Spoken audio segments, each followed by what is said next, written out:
Prologue. One day we were strangers, and the next we were friends. That's usually how it works with girls. How effortlessly we glide from cold shoulders in public to applying each other's lipstick in sweaty bar bathrooms, fingertips touching in a swarm of warm bodies. From spreading hot-breathed rumors behind cupped hands to tossing compliments across the room like darts, aiming for a bullseye, but really just hoping for something to stick.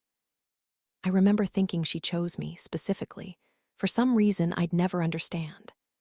Like she spotted me from across the hall, eyes on the carpet and shoulders hunched high as I tried to hide my underwear at the bottom of the laundry basket, flowers and stars and little pink pinstripes, embarrassingly high school, and decided. It was me, her best friend.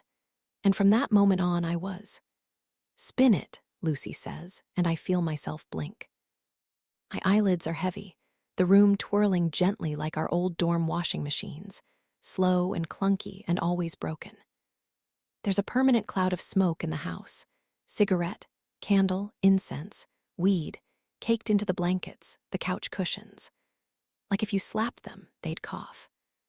I can still picture all my mom's country clubbers tucking my hair behind my ear, fingers lingering against my cheek like I was their own personal porcelain doll. Thinking me delicate, breakable, as I loaded boxes into the trunk while they gushed about their own time at school with distant smiles and tears in their eyes. How sure they were that I would finally find my people, my girls. "Just you wait," they had said, strings of pearls wound tight around their necks like designer nooses, my own mother watching curiously from the lawn. "College is different. They'll be your friends for life." That's what I had been hoping for. Different. But friends for life is a myth, a fable. A feel-good fairy tale we tell ourselves to avoid having to think too hard about facing the world alone. I had believed it once. I had held it tight against my chest like some kind of feral animal I'd claimed as my own before it scratched my neck and wriggled itself free, leaving me battered and bloodied and alone. Margaret.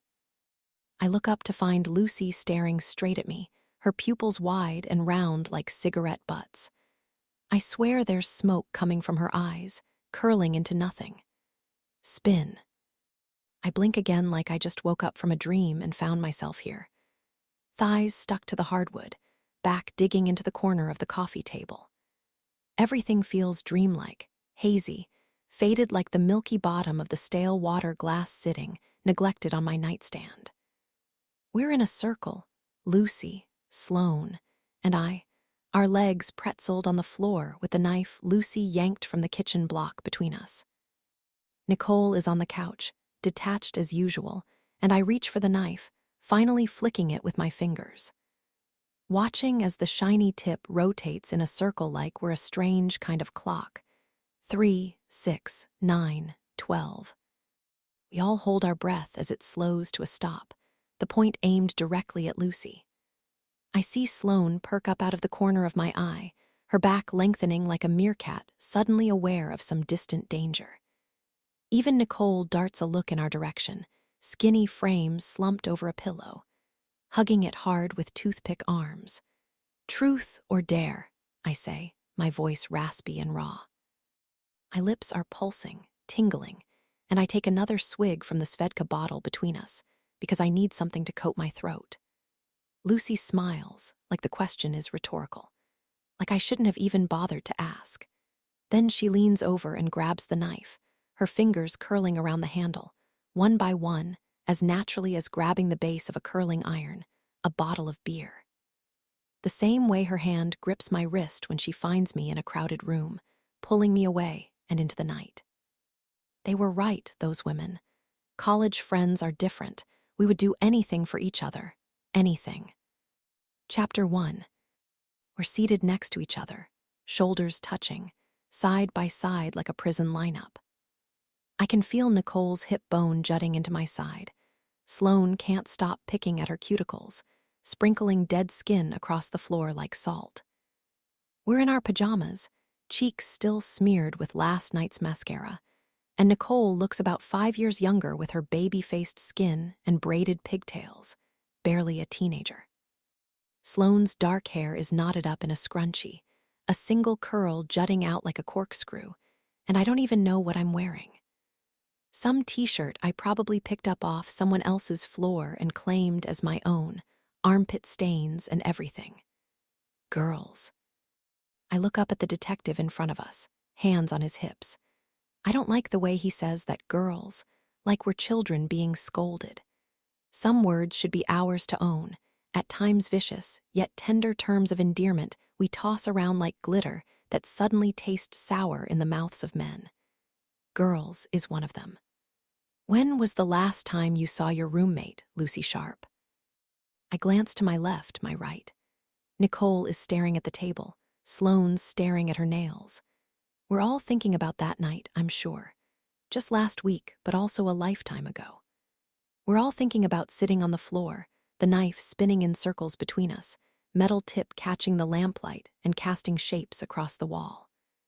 Lucy's wild eyes as she reached out and grabbed it, and that Cheshire cat grin curling up into her cheeks, baring her fangs.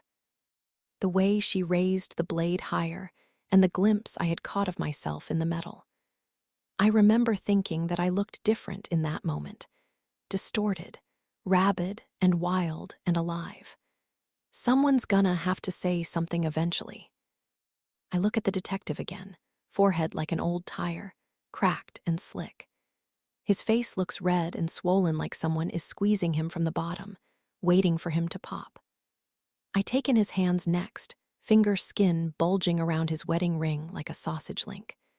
They're still on his hips, with his legs spread wide like he's trying to copy some old Western gunslinger or a stance he saw on an episode of Cops.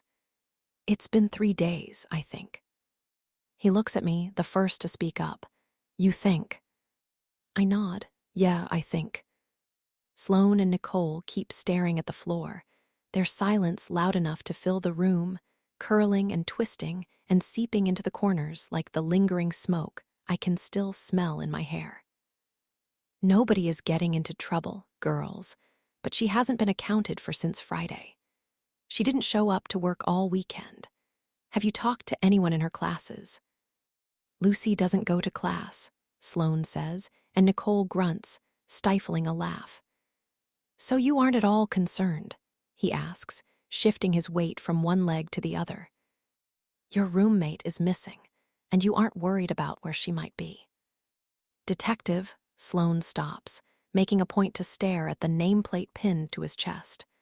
Frank, if you knew Lucy at all, you'd know this isn't unusual. Meaning, he asks. Meaning, she sighs. She probably decided to go out of town with some guy for the weekend. I don't know. If you find her, tell her the rent's due and we're not covering for her again. I shoot Sloane a look, hypnotized at the chill in her tone, menthol cool and sharp as an ice pick, almost like he's boring her. Detective Frank shifts again, switching gears, and I think I see him flush a bit more, heat rising into those chipmunk cheeks like he's embarrassed or flustered or a little bit of both. So, 3 days ago, he says to me next. Where were you? We stayed in that night, just hung out in the living room. All of you. We nod. What were you doing? Girl things, I smile. How was Lucy acting? He asks, not taking the bait. Any different? No, I lie, the first of many. I remember the depth of her pupils, oversized like 2 black holes, swallowing everything. The way she kept sucking on that Tootsie Pop, an orb of red, until it looked like her teeth were bleeding. Just Lucy. We're all quiet, and I'm starting to feel squirmy in my seat. My eyes dart to the clock. It's almost 11, and I think about opening my mouth, making up another lie about running late to class, when Detective Frank takes a step forward and rests his hands against the table, leveling his eyes with ours. I hear the wood creak, straining under his weight, almost like he's hurting it.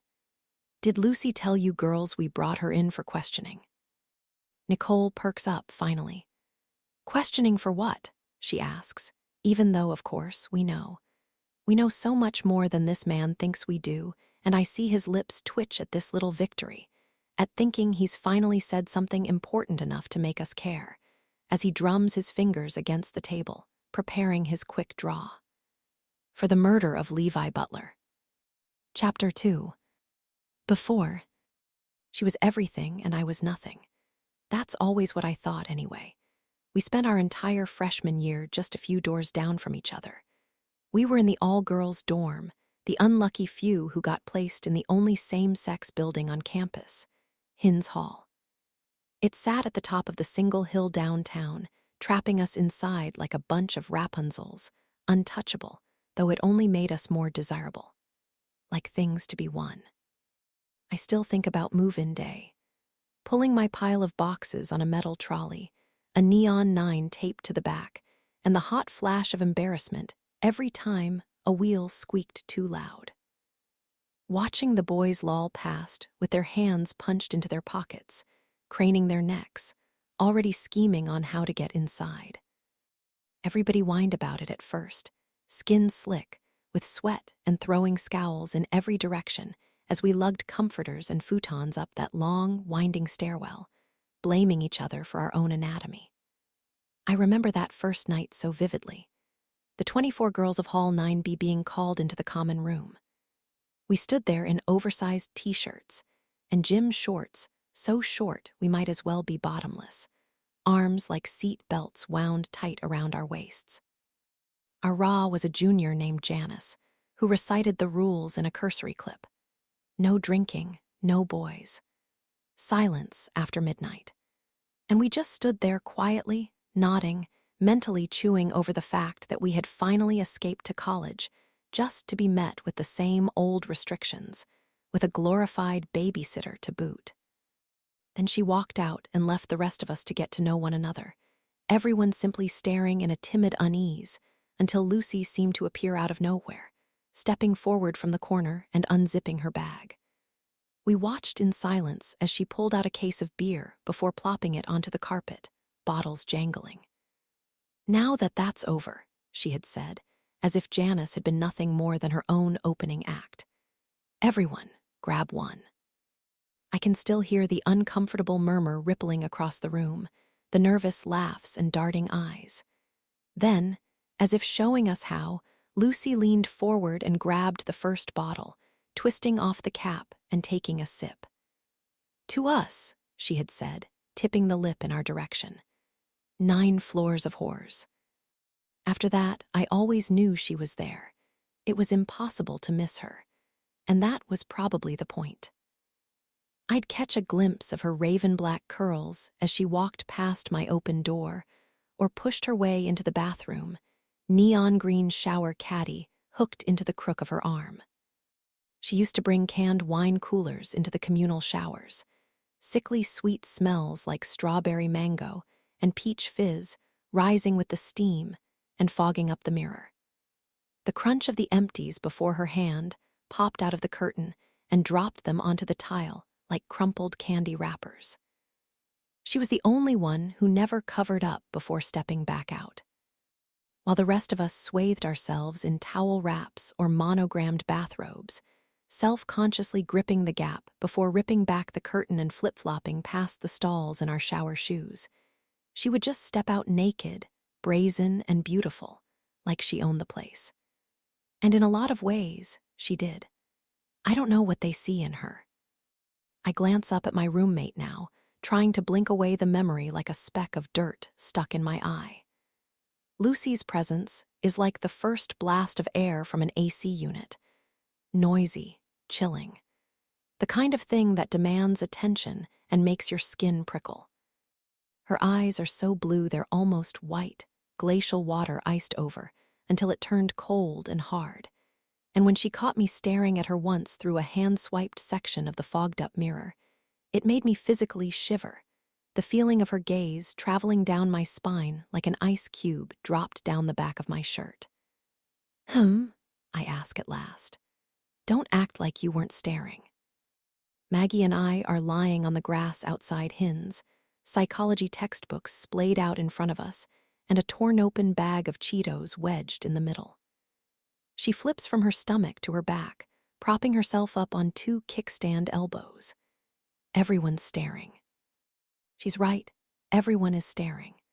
I can see their eyes darting in Lucy's direction from behind their sunglasses, their notebooks.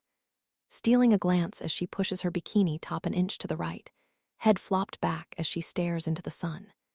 She acts like she doesn't even notice, like she's on her own private beach somewhere, not sunning herself in the middle of campus. A busy intersection of horny teenagers who watch her rub lotion on her skin and immediately start to salivate like Pavlov's dogs.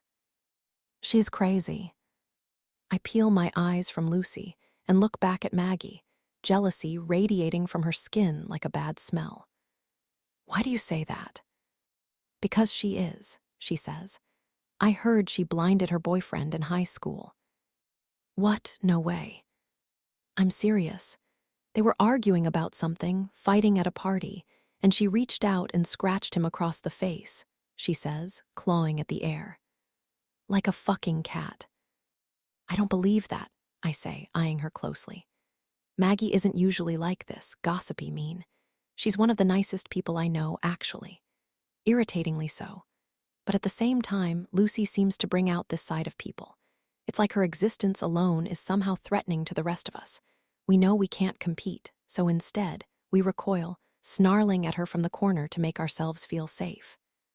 Swear to God it's true, Maggie says, holding her hands up, defensive.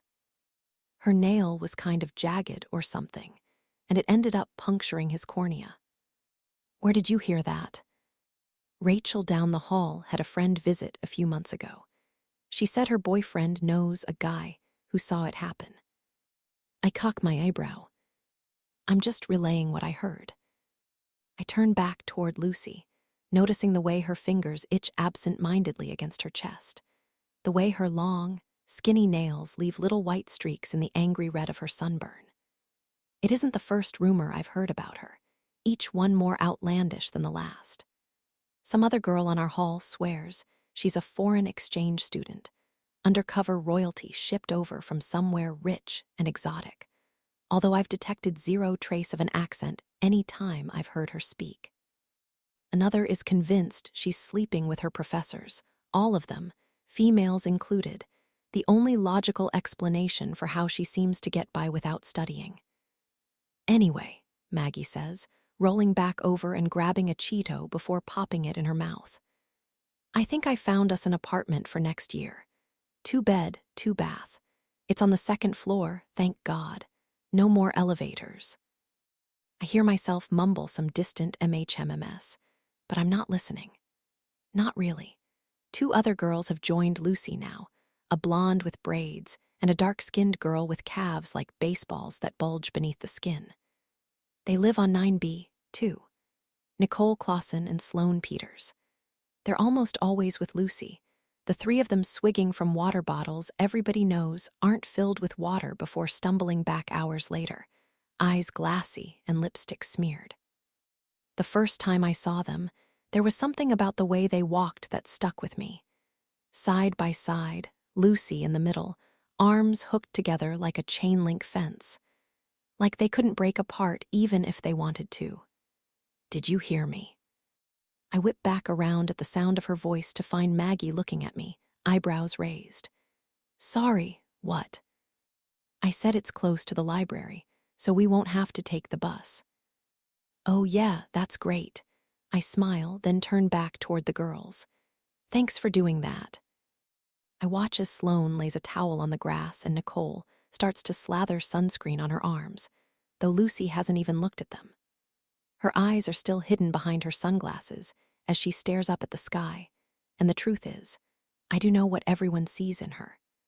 I've seen it myself all year. It's the way her eyes seem to pierce you so deep, leaving behind microscopic little puncture wounds like a snake or spider bite. Something you can still feel on your skin long after she's left. It's the easy confidence she exudes, as natural as breathing, and the way she took control of that first night so effortlessly. Just a handful of words making 24 strangers not only break the rules, but simultaneously shatter some widely held belief about ourselves. Some latent voice telling us to be embarrassed about our situation, 9 floors of whores, when we should have been emboldened. All right, I'm done, Maggie says suddenly, slapping her textbook shut with too much force. I crane my neck as she stands up, noticing the thin lines of sweat that have soaked their way through her tank top.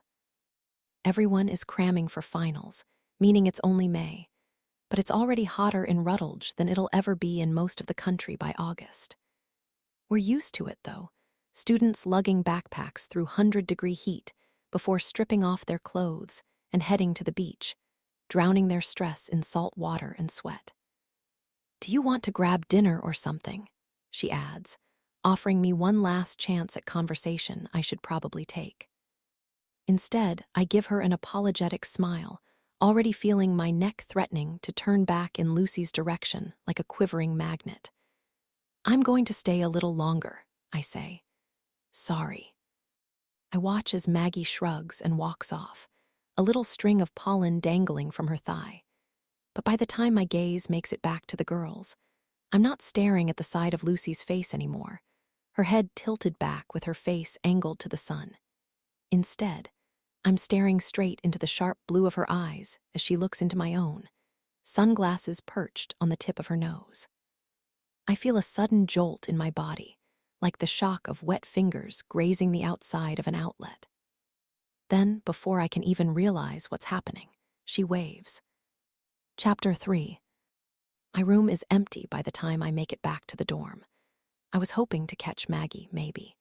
Join her for dinner like she had asked. She's probably sitting in the dining hall by now, pretending to study or read something riveting on her phone to mask the embarrassment of eating alone. For a second, I consider walking down there, scooting in beside her. I can even picture her looking up at me, relief flooding her features as she realizes she won't have to pretend anymore. The silent apology we would exchange before launching into some pointless small talk about our summer plans. Instead, I grab a carton of Easy Mac and rip off the lid, dumping a splash of water inside before popping it in the microwave. It's not that I don't like Maggie. I like her fine.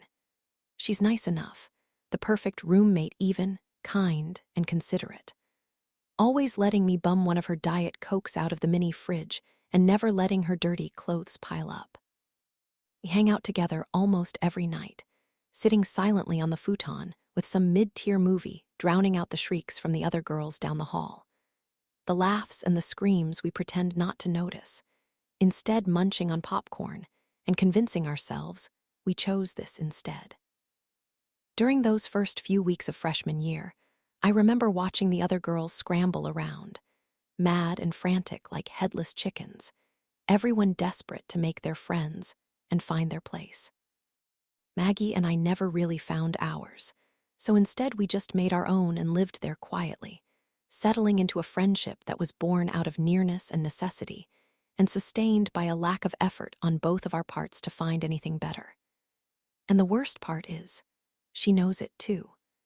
I still remember meeting her, a blind match pairing the college cobbled together a month before move-in. It could have been awful. I had no idea what to expect. I spent the entire drive wondering what kind of person would need to rely on a campus questionnaire to find a single friend. A person like me, I supposed.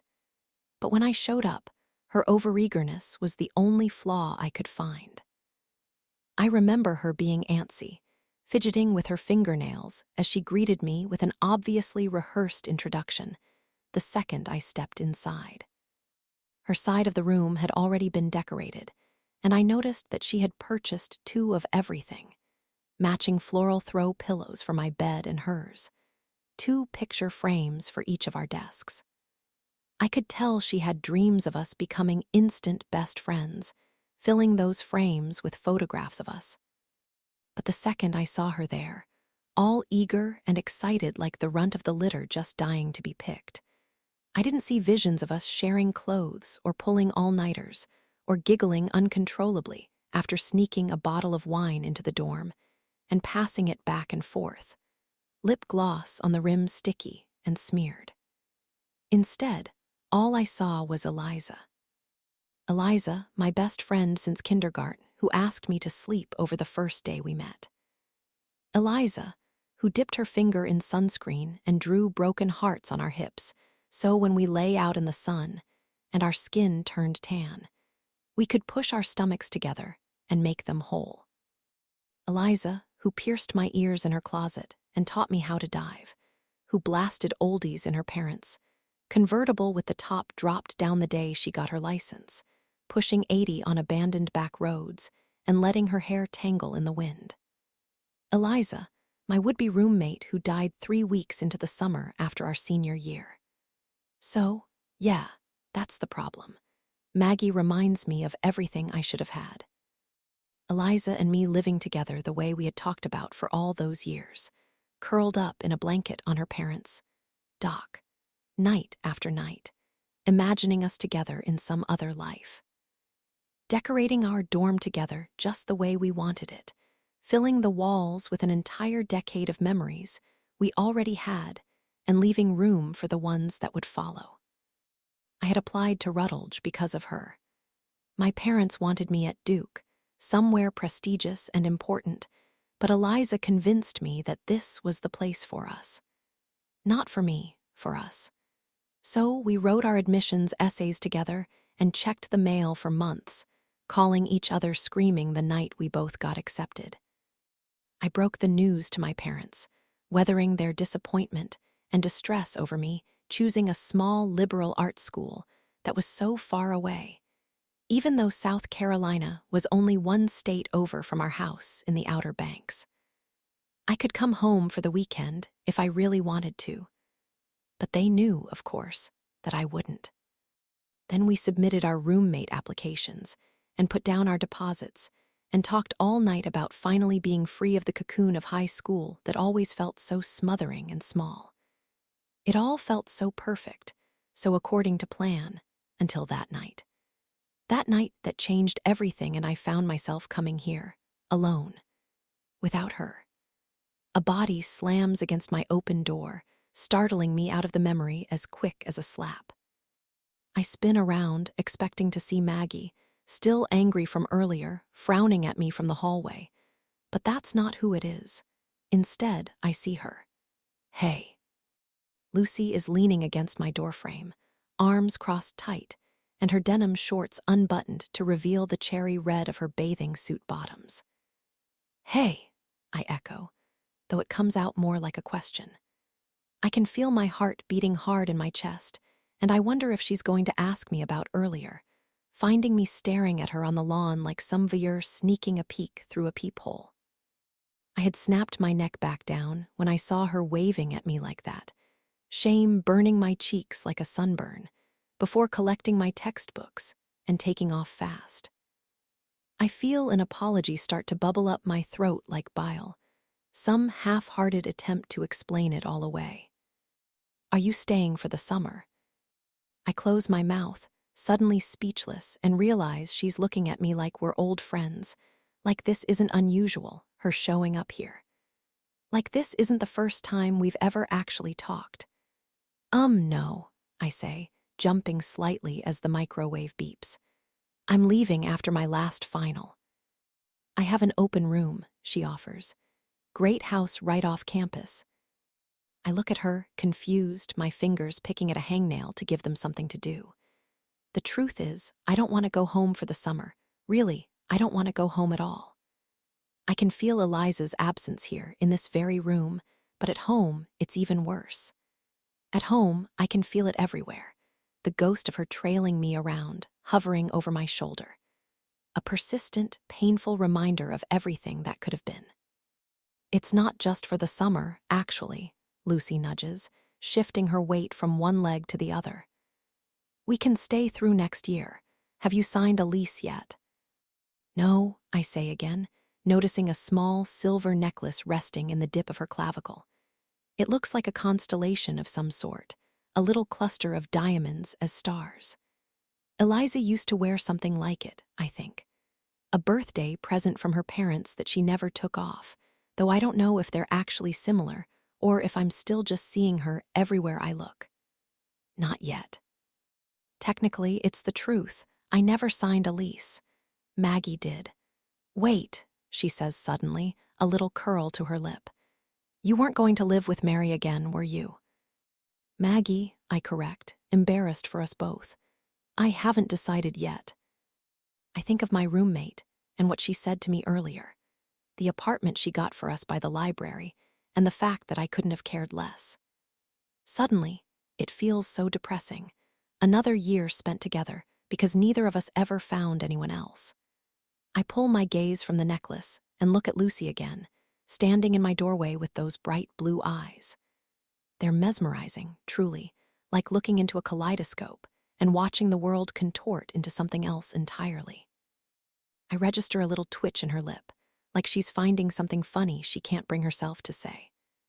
I think of the way she, Sloane, and Nicole always walk like one, the way Eliza and I did too, and suddenly I crave that. I crave it more than I've ever craved anything. The kind of friendship that I once knew so well, not comfortable and contained, but something messy and maniacal and real. Well, Lucy says, that twitch of a smile morphing into a full-blown grin. Looks like I just decided for you. Chapter 4.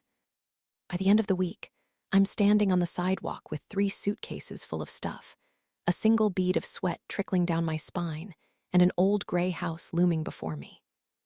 The past few days have gone by in a blur, finishing finals, packing up the dorm. It's like I've been operating on autopilot, my mind blank and body simply going through the motions as if all of this is normal. As if I'm not about to move into a house with 3 girls I know nothing about. Why me? I had asked.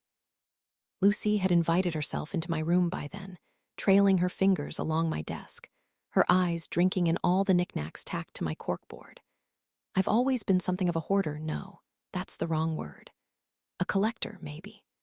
The kind of person who saves ticket stubs and old receipts, applying sentimental value to inanimate objects. Like they have feelings. The idea of tossing even a single happy memory into the trash is enough to make my eyes prickle. And that's not even the worst of it. There's also the whittled down pencil stubs and practically empty nail polish bottles, the crusty tubes of expired mascara, and the used notebooks that pile up in my desk drawers for no reason other than the fact that I just can't seem to throw them away.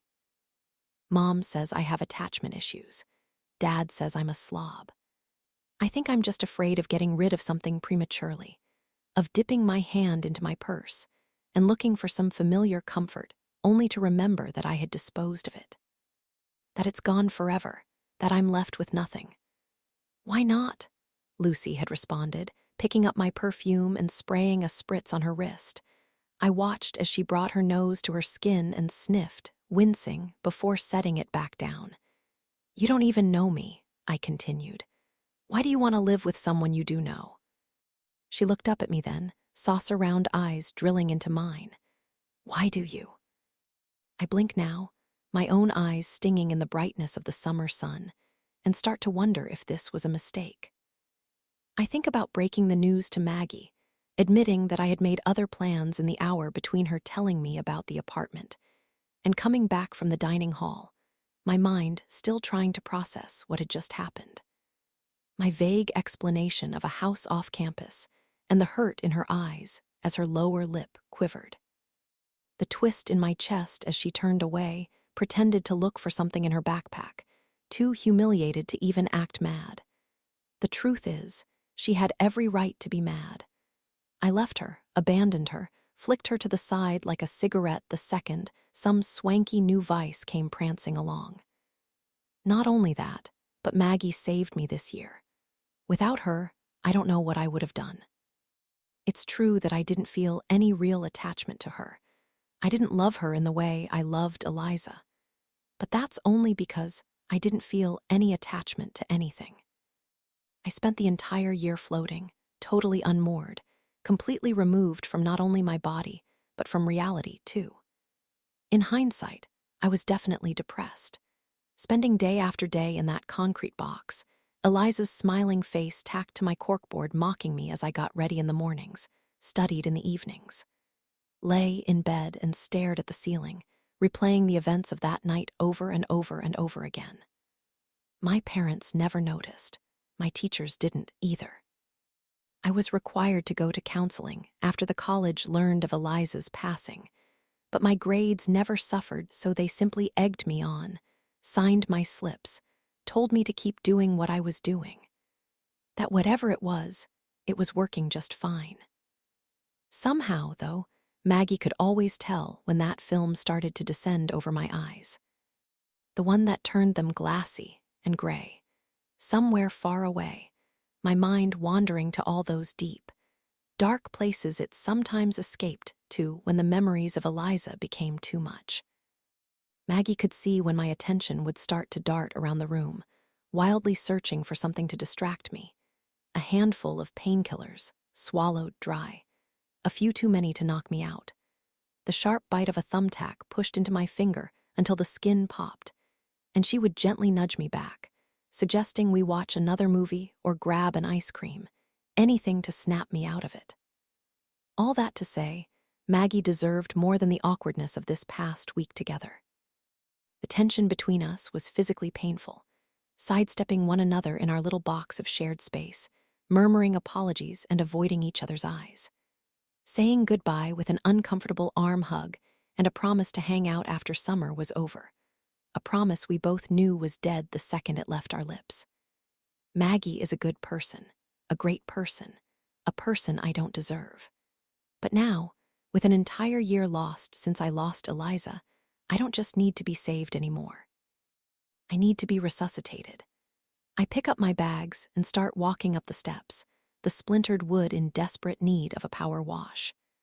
There's yellow pollen caked to everything, the porch railing and rocking chairs and giant cooler situated between them, smudges of it everywhere like crusty mustard stuck to the cap. I drop my bags and open the cooler, peeking inside at the collection of beers bobbing in a foot of warm water, the ice long since melted. There's a mosquito floating on its back, spindly legs thrashing in the air, and I close the lid again, wondering how long it's been in there. I take in the portable speaker on the windowsill next, the collection of lighters piled up on a small table, black ash dotting the wood. The giant pair of flip-flops with dirty toe stains like someone just kicked them off before standing up and walking inside.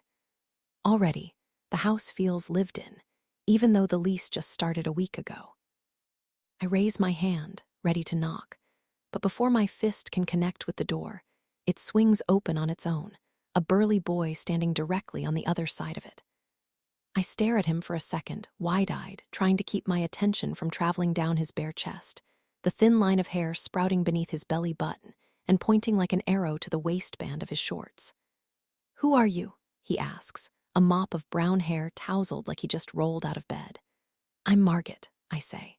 "I'm supposed to live here." Suddenly, a sense of horror descends upon me, and I cannot believe it didn't dawn on me before. I peer past the front door and into the house, a place so disheveled it looks like a cave occupied by animals. I think about the shoes outside, the men's shoes, and take in the shirtless guy in the living room staring at me with a smirk on his lips. It's the same way Lucy had looked that day in the dorm, almost like she was laughing at some joke I didn't understand. This is a prank. All of it a prank. She must have seen me staring at her that day on the lawn and thought it would be funny, inviting me here to live with her, with them, knowing I was desperate enough to say yes. I wonder if she's watching me right now through the window of some neighboring house, pointing, laughing. I wonder if it's too late to call Maggie and apologize, beg for mercy, take it all back. I feel the tears well up and start to mumble excuses, ready to pick up my bags and run away, until the door opens wider and I see Lucy standing on the other side of it. "Sorry," she says, pushing the boy out of the way. Her hair is pulled up into a bun, and she's wearing a Pink Floyd t-shirt and black biker shorts, her toned legs bronzed and beautiful. "This is Nicole's boyfriend. Trevor, Margaret Trevor." She gestures between us, and the boy smiles at me again, nodding that thick shock of hair before sticking his hand down his waistband and scratching his crotch. Lucy rolls her eyes at me like we're sharing some kind of mutual disgust, and I smile, feeling the relief fill me up fast. "Everyone's still asleep," she says, gesturing for me to come inside. I grab what I can of my bags and watch as she motions to the empty beer bottles littering the floor. There's a giant bong on the coffee table, cloudy water specked with debris, next to a glass ashtray shaped like a peace sign. I notice a bowl of assorted candy in the center, a handful of coasters I doubt anyone uses. I'll show you to your room. The house is one of those old homes Rutledge is known for. 2 stories with a giant front porch, big white columns, and defunct fireplaces in almost every room. The floors look like original hardwood, and they would be nice if someone had cared enough to take care of them. Campus is small, a cluster of old buildings situated between bars and restaurants, coffee shops and independent boutiques. And although most students live in apartments downtown, out here, mere minutes from city center, there's space to roam, room to breathe. Already, I can feel the rural air infiltrating my lungs, the weight of the last year slowly easing off my chest. We're about a mile from downtown, only a few blocks to a campus bus stop. Greek Row looms large on the street perpendicular to ours, and I can't help but think about how this section of town has been overrun by students who can only afford to live in big houses like these because their rich parents pay for them too. My own parents weren't thrilled about me ditching out on a summer back home, but at the same time, when I explained the situation, a group of friends, real friends, the kind my mother's friends were so sure I would find, they begrudgingly agreed to send me a security deposit and the first 3 months' worth of rent. Nicole and Sloane sleep upstairs, Lucy says now, weaving me through the living room. It's furnished with 2 mismatched couches, a coffee table, and a floor lamp. On the opposite side of the room, there's a TV on the floor and an old record player propped open on a side table, a collection of vinyl covers decorating the main wall in a grid. You and I are down here. When we get to the back of the house, Lucy gestures to 2 closed doors, one apparently hers and the other mine. She swings open the one on the right, and I peer inside, my eyes scanning it all.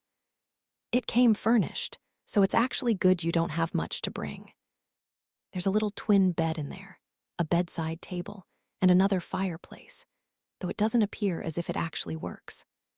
I thought about bringing my own furniture from home at first, but now, after seeing the way this place looks, I'm overwhelmingly glad I didn't. I can just imagine her smirk watching me lug my wrought iron headboard and lace duvet into this place. The kind of stuff that fits right in my parents' beachside mansion, but would feel horribly childish in a house like this. It's perfect, I say, dropping my bags in the center of the room. And I'm not just saying that. Really, it is. The house radiates an effortless cool the way Lucy does, too. A kind of grunge aesthetic that could not be more different than Maggie's matching throw pillows. Exactly what I want. Thank you. Don't thank me just yet, Lucy says, hands on her hips. You just got here. Chapter 5. It doesn't take long to unpack my things. I have 1 suitcase full of clothes that are still on their hangers, easy enough to put away, and another full of school supplies, books, electronics, and cords, most of which I'm unsure of their function. I grab a few handfuls of hardbacks first, their spines cracked and gnarled like overworked hands, and push them to the side before emptying the rest. The truth is, a truth I rarely acknowledge, I've barely opened a book in a year. I used to get so lost in these imaginary worlds, slipping into another skin every time I parted their covers. The musty scent of the pages curling beneath my nostrils like an elixir that ripped me from one reality and implanted me into the next. That's the beauty of fiction, of words. When your life becomes too boring, too bland, too hard or depressing or chaotic or calm, they allow you to simply float away and inhabit another, try it on for size. With so many options so ripe for the picking, it would be a shame to only taste just one. I still read for school, of course, as an English major. That's impossible to avoid. But ever since I lost Eliza, every time I've tried to flip open the pages of an old favorite, immerse myself in something mindless. The words won't melt in my mind the way they used to, warm and smooth like freshly whipped butter. Instead, every sentence feels clunky, hard, taunting me like they're written in some foreign tongue, completely illegible. I guess that's the thing about grief, loss. It changes everything, not just you. Colors are duller, foods are blander. The words don't sing like they used to. I push the empty suitcase across the room and reach for the last one, the one I've been avoiding. The one full of sentimental stuff, all that collectible trash I can't bring myself to throw away. I don't exactly know when I started doing this, saving things like concert bracelets and grainy photo booth strips. Sea glass and lanyards, and an empty box of milk duds from the first time Eliza and I went to the movies by ourselves. I've done it since childhood, I know, but it's become something of a compulsion now. An irresistible urge to tuck away the things most people would toss, made even stronger since the night she died. Maybe it's because these are the only things I have left of her, the objects that keep her partially alive in my mind, like some kind of shrine. One of her scrunchies with thin strands of hair, still knotted into the fabric, an old tube of lipstick she didn't live long enough to finish. If I were to get rid of them now, it would feel like getting rid of her, too. Throwing her memory in the trash, along with an embroidery floss bracelet, a broken ornament we made together in kindergarten. A cookie from her 10th birthday party I never took out of the packaging, so rock-hard stale I couldn't bite into it, now even if I wanted to. I do my best to organize the clutter before setting it aside and pulling out my pictures. I stare at the one of Eliza and me first, resting on top in a delicate gold frame. It's of the two of us in our bathing suits, a grinning selfie we snapped while lying out on her parents' dock. I can't even remember when we took it, freshman year, maybe, still early in high school, and behind it, there's a second one of us in our graduation caps, taken just before walking into the auditorium on commencement day. We look so effortless in that first one, all limbs and teeth glowing bright against our summertime tans. We spent so many afternoons out there, Eliza's blonde hair turning even blonder, a cascade of freckles popping out across her nose. Salt water and sunburns turning our skin crispy and tight. That was our element, just the two of us together, unrestrained. But in the second picture, there's a rigidity to our smiles that makes me sad. I remember when that one was taken, of course. Just 3 weeks before the night she died. The last picture we'd ever have together, and we don't even look happy. I wonder now what Eliza would think about all this. Lucy, the house. Me agreeing to move in with 3 strangers I know nothing about. She'd probably love it, honestly. It's the kind of thing she would do. She was always the one pushing me to get out of my comfort zone, try new things. She'd be disgusted at the way I spent my freshman year, too cocooned in the safety net of my dorm room to venture out and experience anything new. She was never shy about that. I remember an argument we had once, junior year, me whining about wanting to stay in instead of show up at some party with a bunch of public school people we barely even knew. "You're wasting your life," she had said, me glowering in my sweatpants as she shimmied on some cut-off shorts. She was wearing makeup, too, which was weird to look at. She never wore makeup. "You're only young once." It hurt to realize she had started to think of our Friday nights together as a waste, but I knew what she meant. We had been doing the same thing for practically a decade. Bike rides to 7-Eleven to spend our allowance on sweet things and Slurpees before hightailing it back home. Staying up late, giddy and gossiping, then sleeping in the mornings before doing it all over again. Of course, things evolved as we grew older, swapping gummy worms for wine we grabbed out of her parents' refrigerator. Occasionally, the good stuff Eliza found hidden in her dad's office. But the thing that stayed the same was the way I lived for those weekends, clinging to them even harder once I sensed her desire to start doing something different. I remember wondering if that kind of power imbalance was normal in a friendship, if every pair consisted of one half who seemed to love the other just a little bit more, but I didn't want to question it. I was content with the way things were. I never felt like I needed anybody else. But slowly, inevitably, Eliza did. "I'm sorry," I say to her now, my fingertips touching her static face. I wish I could take back every stupid argument, every meaningless fight. Her death had shocked the Outer Banks, sending a ripple of uncomfortable contemplation across everyone who ever knew her. It was a stark reminder that none of us are immortal, especially the ones, like Eliza, who lived like they were. And it had scared me for a while, realizing that any second could be the end of it. Something as simple as a trip into traffic, a cramp while you're swimming. That a life as bright as hers could be extinguished without even the courtesy of a heads-up. But at the same time, the abruptness of it all made me realize that she was right. You're only young once, and only if you're lucky. "Margaret." I jump at the sudden banging on my door. "Girls are up. Get out here." I take one last glance at the picture, guilt washing over me. It's pretty obvious now what I'm doing here. I'm trying to replace her. Eliza is my phantom limb, an amputation that still hurts me, haunts me, despite the fact that she doesn't even exist. She is the dull, constant throb that wakes me in the night and doubles me over.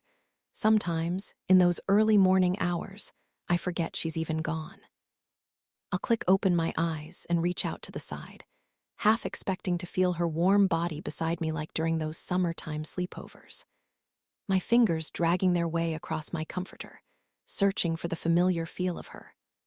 But then, every time, I find it cold and empty, the pain increasing until it's so unbearable I think I might faint. I know now that if I'm ever going to move on, if I'm ever going to be whole, I need something to take her place. Someone else who can slip into her skin, who can give me everything she once did, or rather, someone who can show me who I am without her. Because the truth is, I've only ever been Eliza's best friend, ever since that first day in kindergarten when we clicked so easily. And even though we were opposites, me, brainy and bookish, and her, wild and alive, I was the yin to her yang, the quiet sidekick who talked reason into her ear when she got the sudden urge to do something stupid. I used to think that her standing next to me was the contrast I needed to stand out on my own, but I know now that was never the case. Instead, she was simply something I could cling to, a safety blanket that felt familiar and warm. While nobody else ever remembered my face, knew my name, when I walked into a room with her, I saw it click. The recognition, the respect. Eliza's friend. "Coming," I yell, standing up before propping the photo onto the mantel. That's why, when Eliza died, it felt like my identity did, too. Her death erased us both completely, and I wonder if that's the reason why I feel so drawn to Lucy.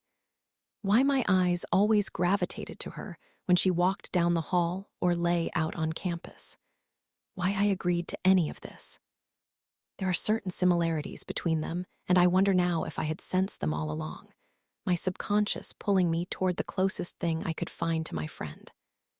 After all, being loved by Eliza was like a sudden hit of adrenaline, a gateway drug, something addicting and freeing that left you craving your next hit the second she stepped away. And if Eliza was adrenaline, that makes Lucy something even more. Something more addicting, more dangerous. Something I probably shouldn't be dabbling in, but at the same time, something impossible to refuse. Chapter 6. After, I plop down on my bed with an exaggerated huff. Detective Frank is gone, finally, and I want to take advantage of the precious time to think. I glance around my room, taking in all the subtle changes that have taken place over the 9 months since I've made this space my home. The pictures cluttering up the mantel are with Lucy, Sloane, and Nicole now, our lips pursed in puckery pouts, and our cheeks smashed together with too much force. Most of them were taken in the early days, those sweet weeks of summer when we were just getting to know each other. Those first few months when everything was fine. You can tell by how different we all look, Nicole especially, her cheeks still baby round and not the concave craters they would slowly shrink into. Then there's the string of Christmas lights hung up around the walls that I never bothered to take down. The cigarette burns visible on the floor, little black dots, peppered across the hardwood from when Lucy was too lazy to grab an ashtray. All of the evidence of the life I've built in this house. The person I've become. That person is almost unrecognizable to the person I was when I first stepped foot in here, though I suppose that was the point. I wonder how much time we have until the search for Lucy really ramps up. I know right now they're grasping at straws. An adult gone for 3 days is hardly enough to call her a missing person, especially considering what they'll soon come to learn. And Sloane wasn't lying when she said it before. Lucy does this kind of thing. Everyone who knows her knows it. But still, Levi is dead. Levi is dead, Lucy is gone, and someone has to pay. I roll over now and reach for my bedside table, yanking the drawer open. Inside, I sift through all the typical clutter. A TV remote, a couple empty lighters I haven't bothered to throw away. Wrinkled receipts and dried-out pens, until finally, my fingers wrap around something cold and smooth shoved into the back, and I pull it out, tap it awake. It's Lucy's phone, a smattering of stars sprinkled across the lock screen. I know I can't hang on to this forever. I know they'll eventually track it and it'll lead them back here to this house. To the three of us, Sloane, Nicole, and me, her roommates and confidants, her best friends. But it's better than Lucy having it, we all knew that. There were certain things that made sense for her to keep, her ID, her wallet. A handful of credit cards, although of course she'd have to use those to be tracked down. Her phone, on the other hand, was something we couldn't risk. At least this way, by the time they find it, it'll be stashed underneath her bed or something, completely obscured by dirty clothes and rogue shoes. The battery will be dead, which will explain how we never heard the ringing of various people trying to reach her. Which will explain why, after always getting voicemail, we stopped trying ourselves. But by the time that happens, they will have already found their answers. Only they won't be the answers I know they're expecting. Lucy's unpredictable like that. No, the answers they'll find will only lead to more questions, and slowly, carefully, we'll slink back into the shadows and let all those other things crawl quietly into the light. We'll remove ourselves from the story completely, letting it morph into something different, better. Staged. What Detective Frank doesn't yet know is that nothing with Lucy is ever as it seems. I stare at the stars on her phone now, my eyes gravitating toward all the constellations she once taught me. Orion, the hunter, and Taurus, the bull. But it's Gemini where they linger. I couldn't see it at first. Lucy and me lying on the roof, her hand in mine as she lifted my arm into the air and traced it for me. Just there, she had said, her smoky breath warm against the early fall chill. See the two people. They're holding hands, like us. Then, once I saw it, it never went away. Every single night I would look up and find it, my eyes gravitating to it naturally like one of those inkblot pictures. Something that once seen could never be unseen. Lying on my back, a once smoldering fire dying in the night, and mounds of warm bodies passed out around it. I remember training my eyes on the sky, thinking of Lucy. Knowing that she was out there, somewhere, that they were out there, Lucy and Levi. Spending his final few hours together without him even knowing it. I remember lying there, staring at those stars, and feeling the familiar pinch of envy in my chest. I remember thinking that, wherever she was looking at them, too. Chapter 7. Before. The living room has been picked up, sort of beer bottles collected and tossed into the trash. There's a candle burning on the coffee table, something citrusy and herbal like eucalyptus and lemon, the equivalent of spraying Febreze on dirty laundry. As if the scent alone could somehow render the place clean. I walk out of my room and clear my throat, 3 pairs of eyes turning toward me. Girls, Lucy announces, a grin on her lips. This is Margaret, roommate number 4. I raise my hand, a sheepish wave, and walk toward them on the couch, trying to make a quick calculation in my mind. Do I plop down, too, just pretend that I'm one of them? or stand at a distance and wait to be invited. "Where'd you find her?" Sloane asks, eyeing me like I'm some stray dog Lucy dragged in from the street, like I might have fleas. "She lived on our hall." "Our hall?" "Yes," Lucy says, a hint of annoyance peeking through. "The last door on the left." Why have we never met her before? "You're meeting her now." I stay standing, taking in Sloane's skeptical gaze. Nicole is chewing on her lip like she's trying to work out some math problem in her mind. I'm not surprised they don't know my name. I barely left my room at all last year, but still, the fact that my face isn't even vaguely familiar sends a deep sting through my chest. "Sit," Lucy says, and I glance around, deciding to take a seat on the couch adjacent to them. A little distance suddenly seems safe. "Tell us about yourself." I blink, my eyes flitting between the three of them as they stare at me expectantly, and I feel a sudden sense of vertigo, a sharp pang of panic, like I'm standing on a hot stage and suddenly forgot my lines. "I'm Margaret," I say at last, even though they know that already. "I'm an English major from the Outer Banks." "No," Lucy says, interrupting me. "All of that is bullshit. That's not you. Tell us about you."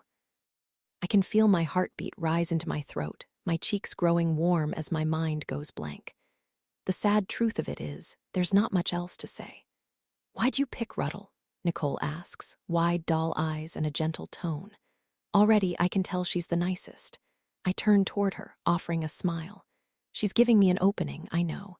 A hand to grab because she can clearly see me flailing. But at the same time, I'm not going to talk about Eliza. Not yet. "I had to get out of North Carolina," I say at last, a watered-down version of the truth. "I just needed to go somewhere new." I think of home again, and the way my parents had suggested I defer my acceptance after we lost Eliza, giving me some time to sort through it all. A year to deal with my grief. I had considered it for a while before realizing what their true intentions were, an attempt at making me change my mind and choose Duke instead. It's like they knew, without her, that I'd default back to them, doing whatever they asked me to do. The future we had planned together gone forever, buried with her, like the friendship bracelet we made together back when we were 8. I remember looking down at my own, all those colorful threads woven together on my wrist, and suddenly feeling so angry about them capitalizing on her death like that. Using it for their own purposes. To control me, use me, their straight-A daughter just another thing for them to brag about at the country club cocktail parties. In a way, I think I came here to spite them. I think I wanted them to know that, even dead, I would still choose her first. "Why?" Lucy asks now, leaning forward. "What happened that made you want to leave so bad?" I look up at her and swallow, something swirling in those crystalline eyes. A challenge or a dare I'm suddenly sure I'll fail. "Jesus, Lucy, would you stop with the third degree?" I look over at Sloane, her toned arms crossed tight in front of her chest. Her scowl is still there, but suddenly it no longer feels directed at me. "I'm getting to know her," Lucy says, a feigned innocence dripping from her lips. "You're interrogating her," Sloane snaps back. "Lay off." The room grows silent again, the four of us sitting in a beat of uncomfortable quiet. The arguing, the hostility. For a second, it concerns me, thinking that the three of them might not be as tight as I thought. But then, I realize it's the opposite. Eliza and I used to bicker like this, too, throwing the kind of sharp jabs at each other only best friends could survive. Words can stick, wedging themselves fast into the tenderest parts of you, but when you have years of memories to thicken the skin, they aren't quite as fatal. Instead, they bounce off, land with a whimper. Most of the time, anyway. "Come on, I'll show you the rest of the house," Sloane says, standing up from the couch. "Then you can meet the boys." "The boys?" I ask. "The boys next door," Lucy says, pulling her legs beneath her. "They own the house. Well, technically, the fraternity does. Kappa Nu. They use it for extra rooms when they need it, rent it out when they don't." "That's why it looks like this," Sloane grunts. And why it's so cheap, Nicole cuts in. Our rent is like unheard of. Trevor's the president, Lucy says. Nicole gets defensive. I'm not defensive, she spits, definitely defensive. I'm just saying we're lucky to live here. Most people pay 4 times the amount to be on this side of town. Sloane and Lucy shoot each other a look, like they've had this conversation so many times before, and slowly, their blank stares break into smiles. Nicole looks annoyed for a second, being on the outside of this inside joke. But when Lucy and Sloane start to laugh, her shoulders slouch and she joins in too. You're whipped, Lucy says, throwing a pillow in her direction. Trust me, I'm not. Nicole laughs, tossing it back. This is your fault anyway. I told you I wanted to be single, and you wouldn't listen. If you don't want him, I'll take him, Lucy mocks, provocative but playful. I'm not going to apologize for introducing you to the most beautiful boy on campus. The 3 of them are grinning now, devious little smiles that make me feel even more like an outsider as I watch this unspoken thing blooming between them, beautiful and mysterious and entirely theirs. It's like we're back on that lawn again, all 4 of us in the exact same roles, me watching curiously from a distance. Them, oblivious to their surroundings and the strange effect they have on everyone else. I continue to sit, not wanting to intrude, until Lucy throws the pillow at me next, and I catch it quickly against my chest, my heart slamming hard against the fabric. Margaret saw him this morning, she says. She knows what I mean. It feels like an unspoken invitation, an outstretched arm pulling me into whatever this thing is between them. And I hold the pillow tight between my fingers and watch as she winks, that little curl in her lip making my cheeks flush hot. Making me think, for just a second, that I would take her hand and follow her anywhere. Chapter 8. Sloane and I have covered it all, starting with the upstairs. She took me into her room first, then Nicole, both of which were adorned with the type of modest, mass-produced decor that comes with a college budget, though even the smallest peek into their respective spaces revealed so much. The focal point of Sloane's room was a giant white desk covered with textbooks and papers, and a sleeping laptop. A large calendar on the wall with old exam dates obsessively circled before getting crossed out in red. Her bedside table held a scrawny lamp and a colorful glass bowl with a nug of weed waiting patiently inside. A stack of thick paperbacks, a cup of water. A pack of matches with some bar logo I vaguely recognized. Nicole's room, on the other hand, showed no evidence of study. Hers was cluttered with clothes and makeup and mismatched shoes. It wasn't dirty, but messy, like she had a habit of simply flinging off her outfit and letting it live wherever it landed. I noticed some of Trevor's things peeking out from behind her own. A pair of blue boxers, a white crew sock. A Kappa Nu sweatshirt draped over the back of her chair. The air was unusually stuffy up there. Heat rises, naturally, and I found myself suddenly grateful for a room on the lower level. Mine, in comparison, was unusually cold, the floor frigid to the touch, and I wondered why. Maybe there was a vent by my bed I hadn't noticed earlier. I saw Sloane and Nicole's shared bathroom next, tiny and clean and smelling of lavender. But mine and Lucy's, I learned once we ventured back downstairs, had a malfunctioning toilet tank that caused water to run at all hours of the night. If it gets really annoying, just jiggle the handle, Sloane had said, wiggling it with her fingers as if to show me how. We've asked the boys to fix it, but you know. She rolled her eyes, and I nodded, inherently understanding the headaches that must come with frat boys as landlords. Lucy's bedroom door remained mysteriously closed, and we skipped past it wordlessly, moving next into the kitchen, then the backyard, a surprisingly large plot of land obscured from view from the street. I survey the patchy grass now, the row of azaleas pushed tight against the side of the house. The single magnolia tree with its milky white flowers and the gravel driveway big enough for half a dozen cars.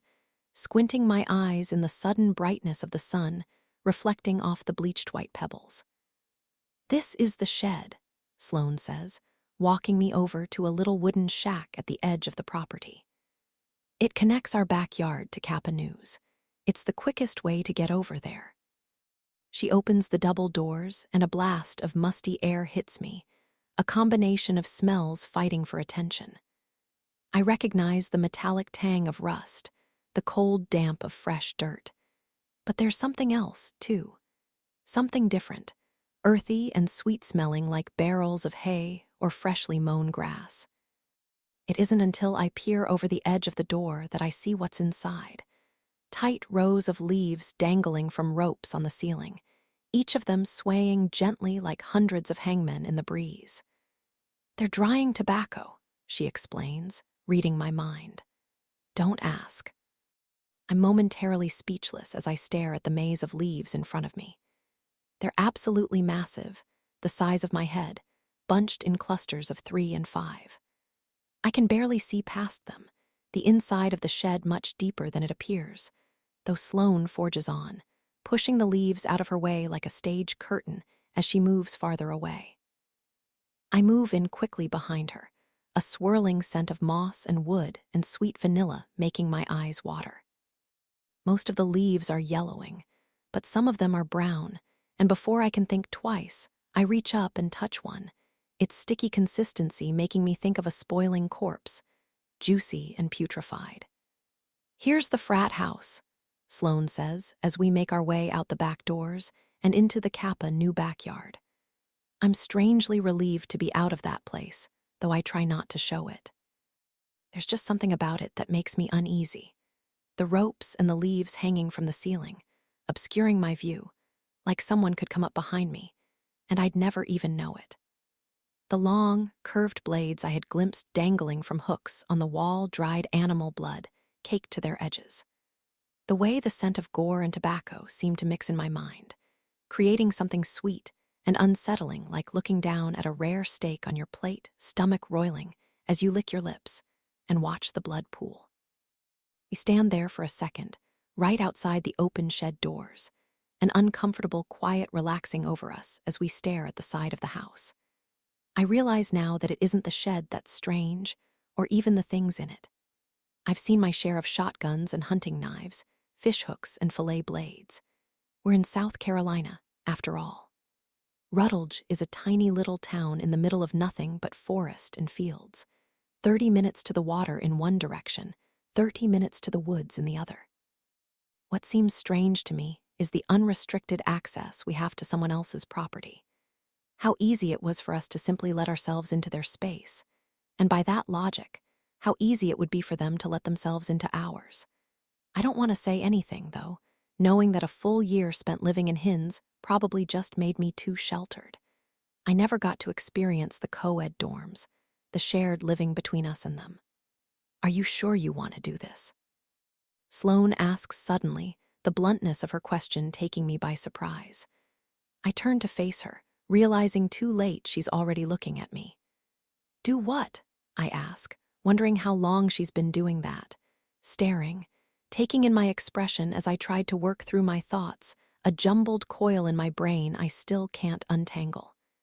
"Meet the boys." "This," she says, gesturing vaguely around us. "Live here, all of it. You seem, I don't know, too nice." I have a sudden flash of Maggie in my mind. Too nice. What she really means is too boring, too bland, masking the bite of her words with a pinch of politeness in hopes that I won't taste that comment for what it truly was. "How do you know Lucy?" she asks again. "Remember, I lived on your hall." "No," she interrupts, shaking her head. "How do you know her? How did you meet?" "Well, I don't know her," I say, suddenly embarrassed. "Not really. We didn't actually meet. Look, don't take this the wrong way, but you seem like her flavor." "Her flavor? What does that mean?" "You're very vanilla." "Thanks," I say, not bothering to hide the sarcasm. "That's not a dig," she says. Kind of sounded like it was. "I just mean that's what Lucy looks for," she says, resting her arms on her hips. "You can turn vanilla into anything, right? It's a blank slate. It's malleable. Okay. She's a fucking liar, Sloane interrupts, a viciousness in her voice I never expected from her. Like, pathological. Did you know that? I don't really know anything about her. Yeah, she says, looking away, as if that somehow proved her point. Just take everything she says with a grain of salt. Trust me. Look, don't you take this the wrong way, but if that's how you feel, then why are you friends with her? I don't know what drove me to say it, but suddenly, standing here listening to Sloane bash her best friend sitting just inside, a strange protectiveness has settled over me, like Lucy somehow needs me to defend her honor in her absence. I don't know her, not really, but she gifted me an opportunity of belonging, of friends, and so far, she hasn't given me any reason to doubt her intentions. So far, she's been nothing but nice. Sloane looks back at me, her eyebrows bunched like she's never actually asked herself that question before. Maybe she's jealous, I think, the same way Maggie was jealous in the courtyard outside Hin's. Maybe she's threatened by Lucy, or I realize with a sudden sense of surprise, maybe she's threatened by me, by another person stepping in, taking her place.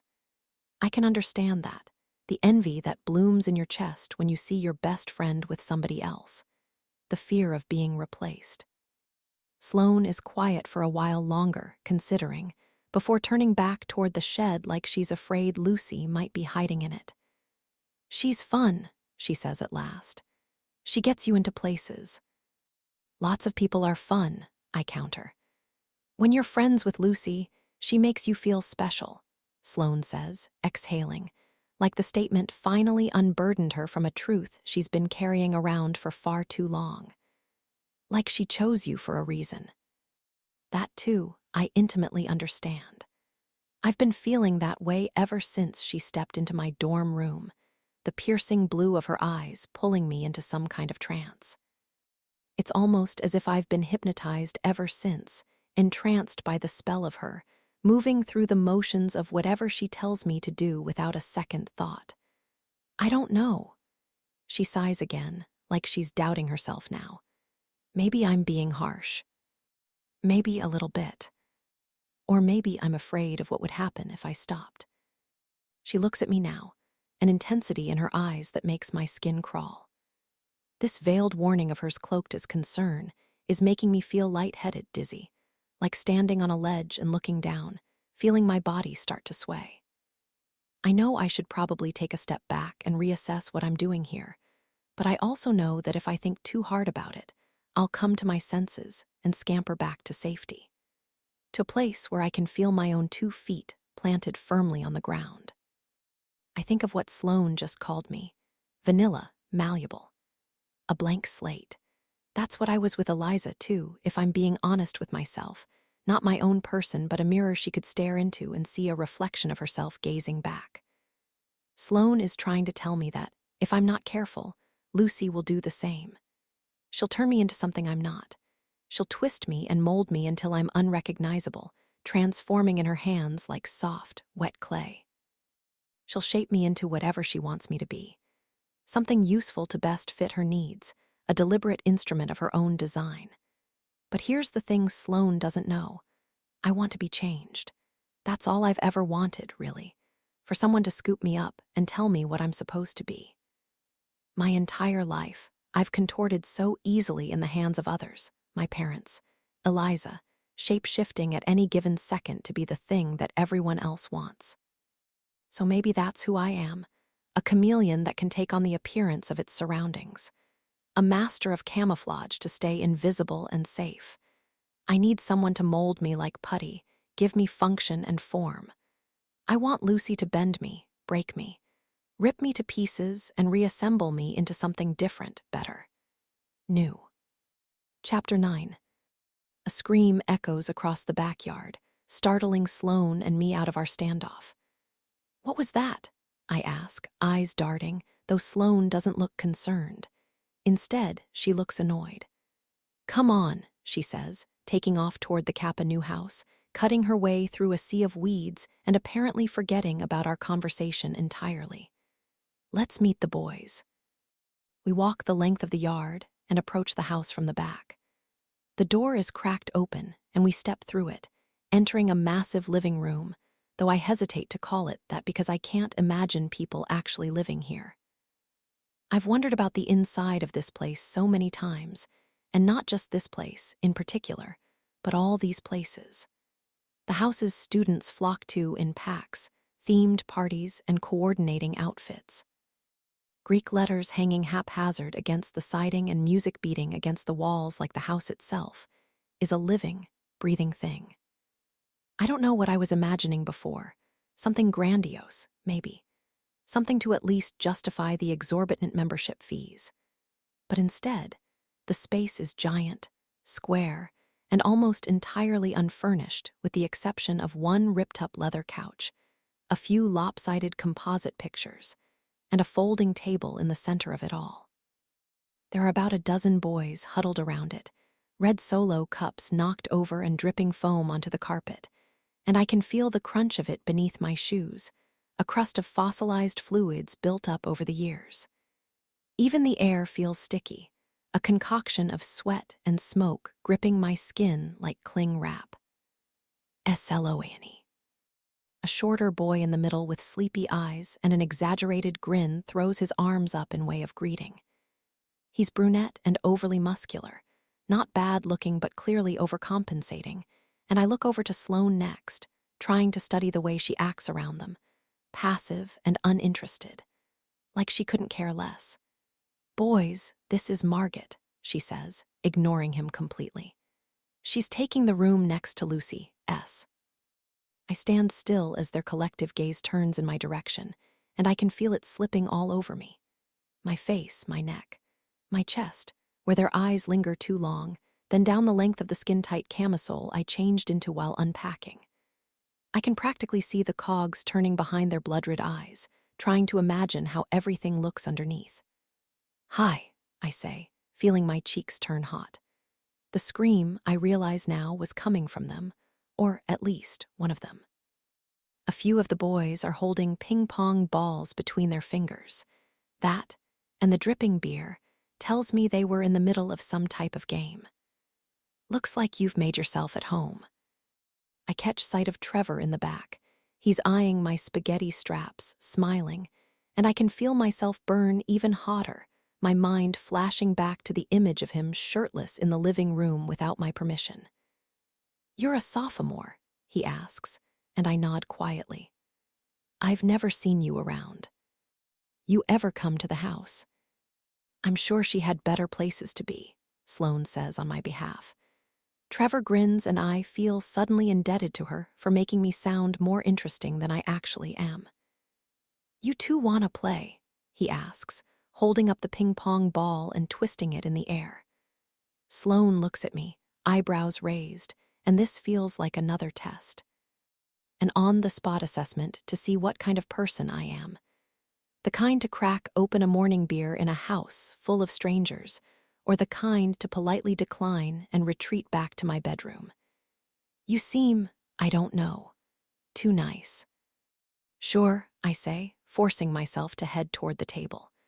Trying to exert the same indifference as Sloane, the same cool demeanor, but instead, I feel like I'm walking on stilts, awkward and rigid. My entire body put on display. The game resumes with Sloane and me on one side of the table and Trevor, and the other one, who is apparently named Lucas, on the other. I try to focus, try to block everything else out, but the sudden sting of irony is too sharp not to notice. This is the exact type of situation Eliza and I used to wrestle with. She was so much more outgoing than I was. Whenever we found ourselves approached by other people, invited to some house party or bonfire on the beach, she would say yes always, flinging herself into any situation with the kind of calm confidence I could never grasp. The concept of not knowing anyone never dissuaded her. Instead, she embraced it, reveling in the idea of sauntering into a circle of strangers, their eyes on her making her walk even taller, talk even louder. I, on the other hand, had a hard time understanding what was supposed to be fun about the things she so desperately wanted to do. Standing around, self-conscious, drinking warm beer somebody's brother had been hiding in the bed of their truck. The pimple-pocked boys with their greasy hair and gangly arms, sour breath on our necks as they leaned in close. I hated having to act like I knew what I was doing in those situations, that I was somehow born with the knowledge of how to shotgun a beer, pack a bowl, tamp a pack of cigarettes like everyone else seemed to be. I still remember the first time I ever tried one, lighting the wrong end, burning my thumb on the flame, and proceeding to suck the tobacco particles straight onto my tongue. The embarrassment as I sputtered and gagged, tried to smile through the smoke in my lungs and the tears in my eyes. The blister that later formed on my thumb, round and clear, a little bubble I proceeded to pop with my fingernail.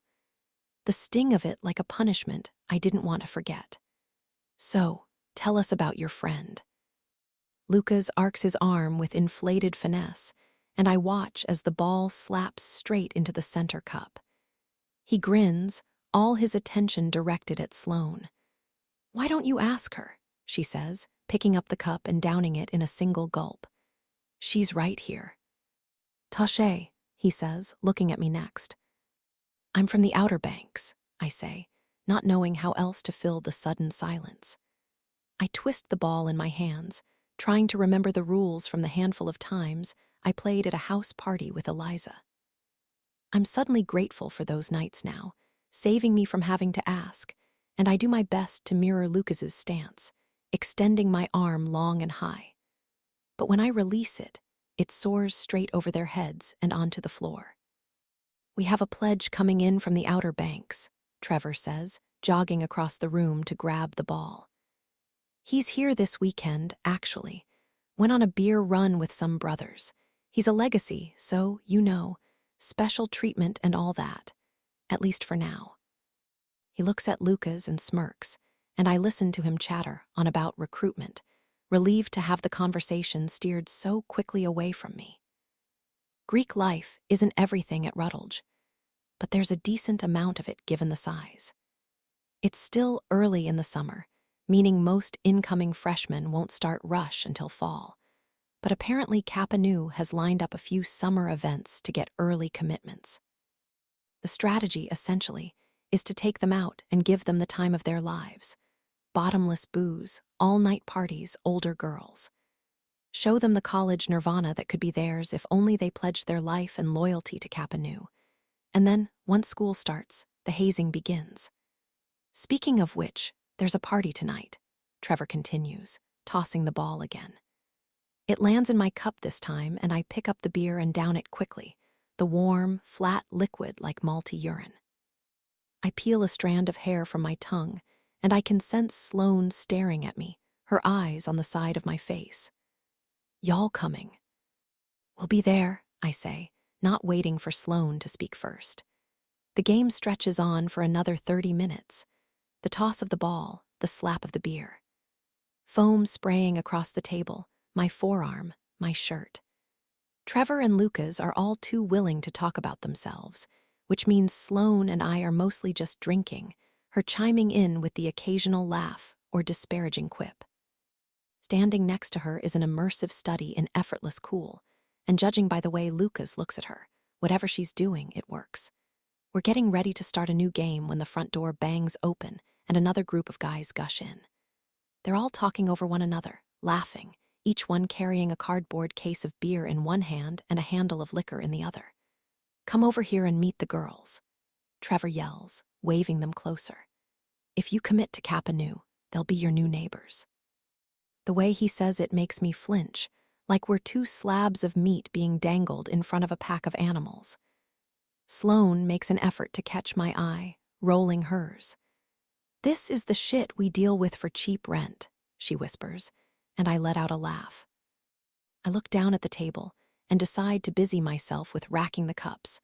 I want to act disinterested, bored, the way Sloane does, too, even though I can see the group of them moving closer in my peripheral vision. The nearness of them makes my neck grow hot. I grab a few cups and accidentally tip another one over in the process, the remnants of backwash beer trickling down my hand. The room is spinning gently, I realize, the last hour going by in a daze. I don't know how much I've had to drink, a few beers at least, and I concentrate again on the table, trying to keep my legs from tilting. "This is Sloane," I hear Trevor say, my eyes still glued to the table. I register a few mutters, Sloane dispensing all the right lines, until finally I feel their collective attention turn toward me. "And this is the new girl from OBX. Where? S. Levi." The shock of the name makes my head snap up. Surely I've imagined it. It can't be. He can't be the incoming freshman from my hometown, the one visiting for the weekend that Trevor wanted me to meet. I blink a few times, trying to reorient myself as I look at the boys, their smug expressions and too short shorts, when my attention lands on a familiar face in the back. "Levi," I echo, my voice tight. It's him, of course it is, and the reality of him here, standing in this very room, crashes over me like an unexpected wave, practically knocking me back. I can feel the past suddenly pulling me under, taking me down, a rip current in water that I'm powerless to fight. Because if there's a single person who brings back memories of Eliza, a body from before that could have stopped what happened, saved her from it all, it's Levi. Levi Butler. Chapter 10. We were in the water the first time we saw him, his slow approach down the dock thieving our attention. "Who's that?" I had asked, my legs kicking beneath the calm of the current like a hidden panic, concealed from the surface. Eliza's dock was long and lean, over 100 yards of salt-stained wood spooling into the ocean like a red cedar carpet. It was the summer going into our senior year, and we had spent every day out there, flip-flopping down to the floating dock in the mornings, marinating ourselves in tanning oil until our skins started to crisp. That day, we had been out there for hours already, our towels wet and rumpled and smelling of musty coconut, before deciding to dive in to cool off. But suddenly, we could just barely make out the outline of a person walking our way. "I think it's my neighbor," she said, her lips just above the waterline. The house next to Eliza's had been vacant for years. Like lots of homes in the Outer Banks, it spent most of its life as a vacation rental, until the owners simply decided to stop renting it. They must have been pretty wealthy to let it sit like that, unoccupied.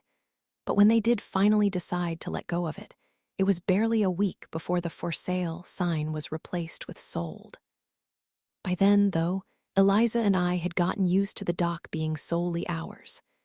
We didn't want to share it with anyone, despite the fact that it straddled the property line and technically was just as much theirs as it was ours.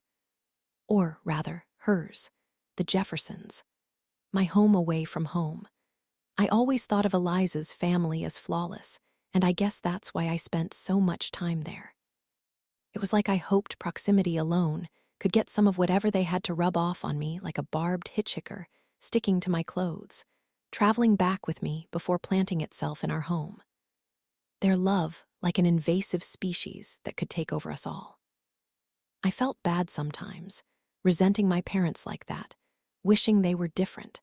But the reality was that while my parents tried to be perfect, Eliza's seemed like they actually were.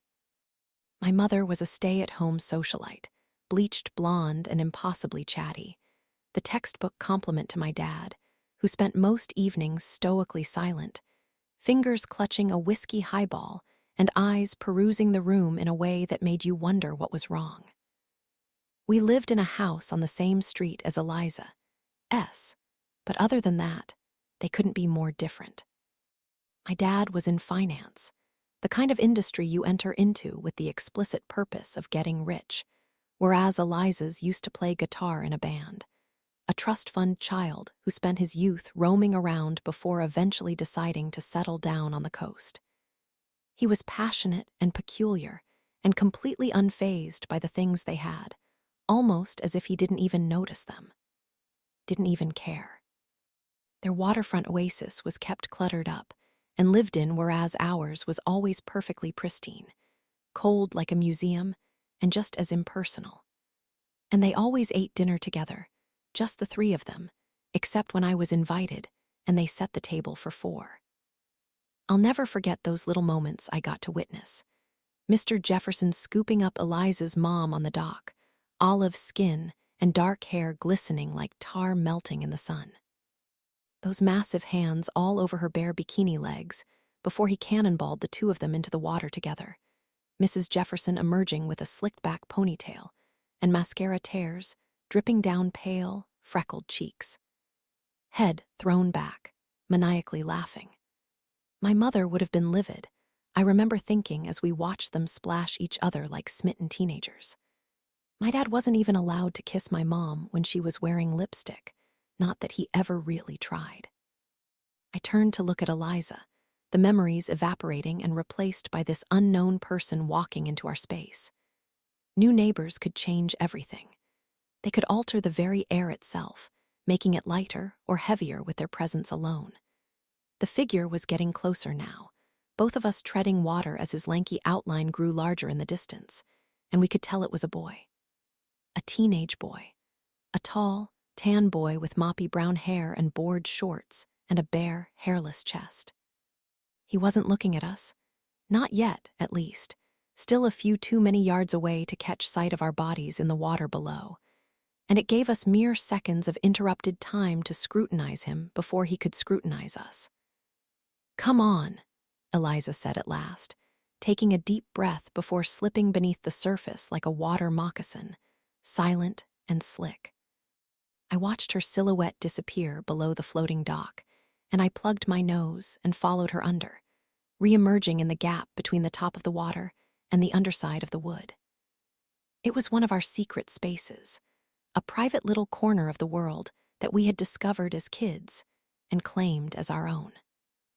I could still remember the day we found it, years ago, doing somersaults in the water and our fingers digging into the pluffy bottom. I had been afraid of it at first, getting that claustrophobic feeling like being trapped inside a submerging car, the pocket of air above me growing smaller as we sank. But Eliza had explained that as the tide rose and fell, the dock did too. The air would never run out. She had convinced me it was safe, that we were safe, that we always would be. "Do you think he saw us?" I whispered. There was something so intimate about that space. That little bubble of shared air and the wet wood smell, and the way the algae-flecked water seemed to tint our skin, too, turning our faces a glowing emerald green. We were covered from all sides, the floating buoys that held up the dock encompassing us completely. Unless you were standing directly above us and happened to look down, you'd never even know we were there. "I don't know," she said at last, water dripping off the tip of her nose. "I don't think so." We listened in silence as his squeaking footsteps ambled closer until, eventually, the sound of wood turned to metal, and we knew he was retreating down the ramp that led to the floating dock itself. The platform bobbed above us as his bare feet made contact, and we both held our breath, watching, waiting. The presence of him on top of us suffocating and strong. We felt him move to the edge of the dock next, and that's when I caught a glimpse of him from between the gaps. One hand pushed into his bathing suit pocket, and the other holding a cigarette, the bare skin of his back a burnt almond brown. He could clearly see our stuff up there, our damp towels and flip-flops and matching burlap beach bags, our phones folded into our jean shorts, an attempt to keep them cool and dry. But still, he didn't seem to sense us. He didn't look down. Instead, he just stood there, staring straight into nothing, claiming that spot like he would soon claim everything, welcoming himself right into my life. Chapter 11. Margit. I watch as Levi's once familiar eyes dissect me from the top down, like my presence here must be some kind of mistake.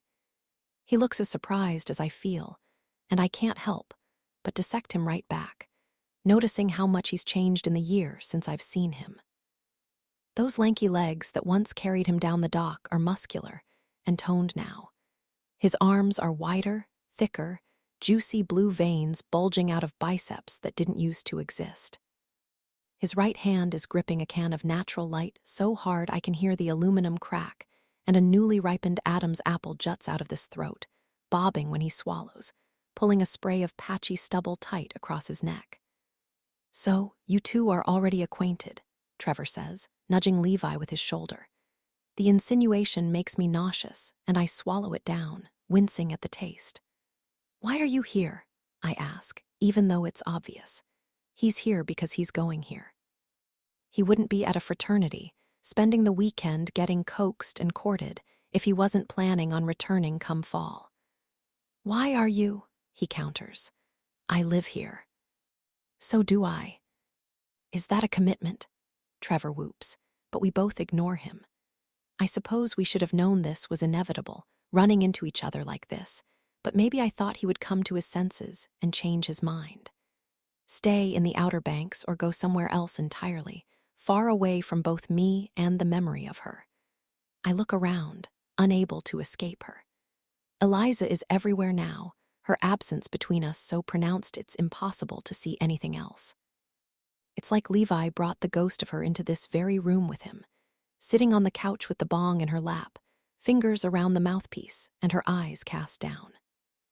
Blonde hair hanging, obscuring her face, naturally comfortable the way I'm naturally not.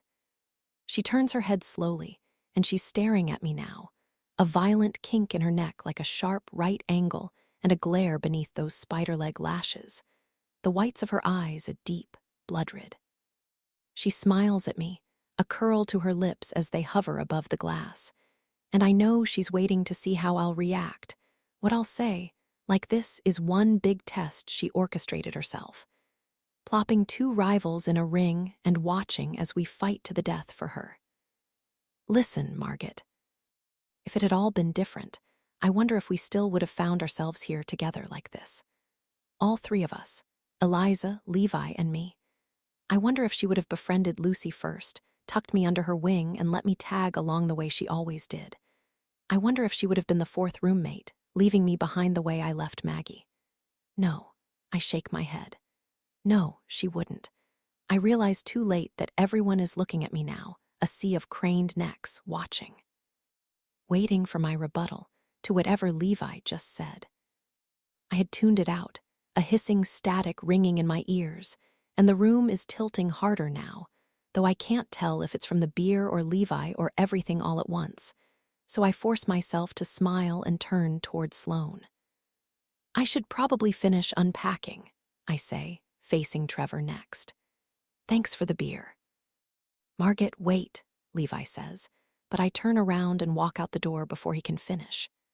I vaguely wonder if he'll run outside, too, chase me down and force me to talk, but deep down, I know he won't. Levi never really cared about me.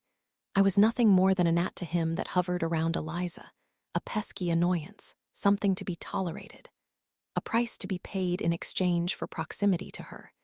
He never let me spoil his fun, and I know this time will be no different.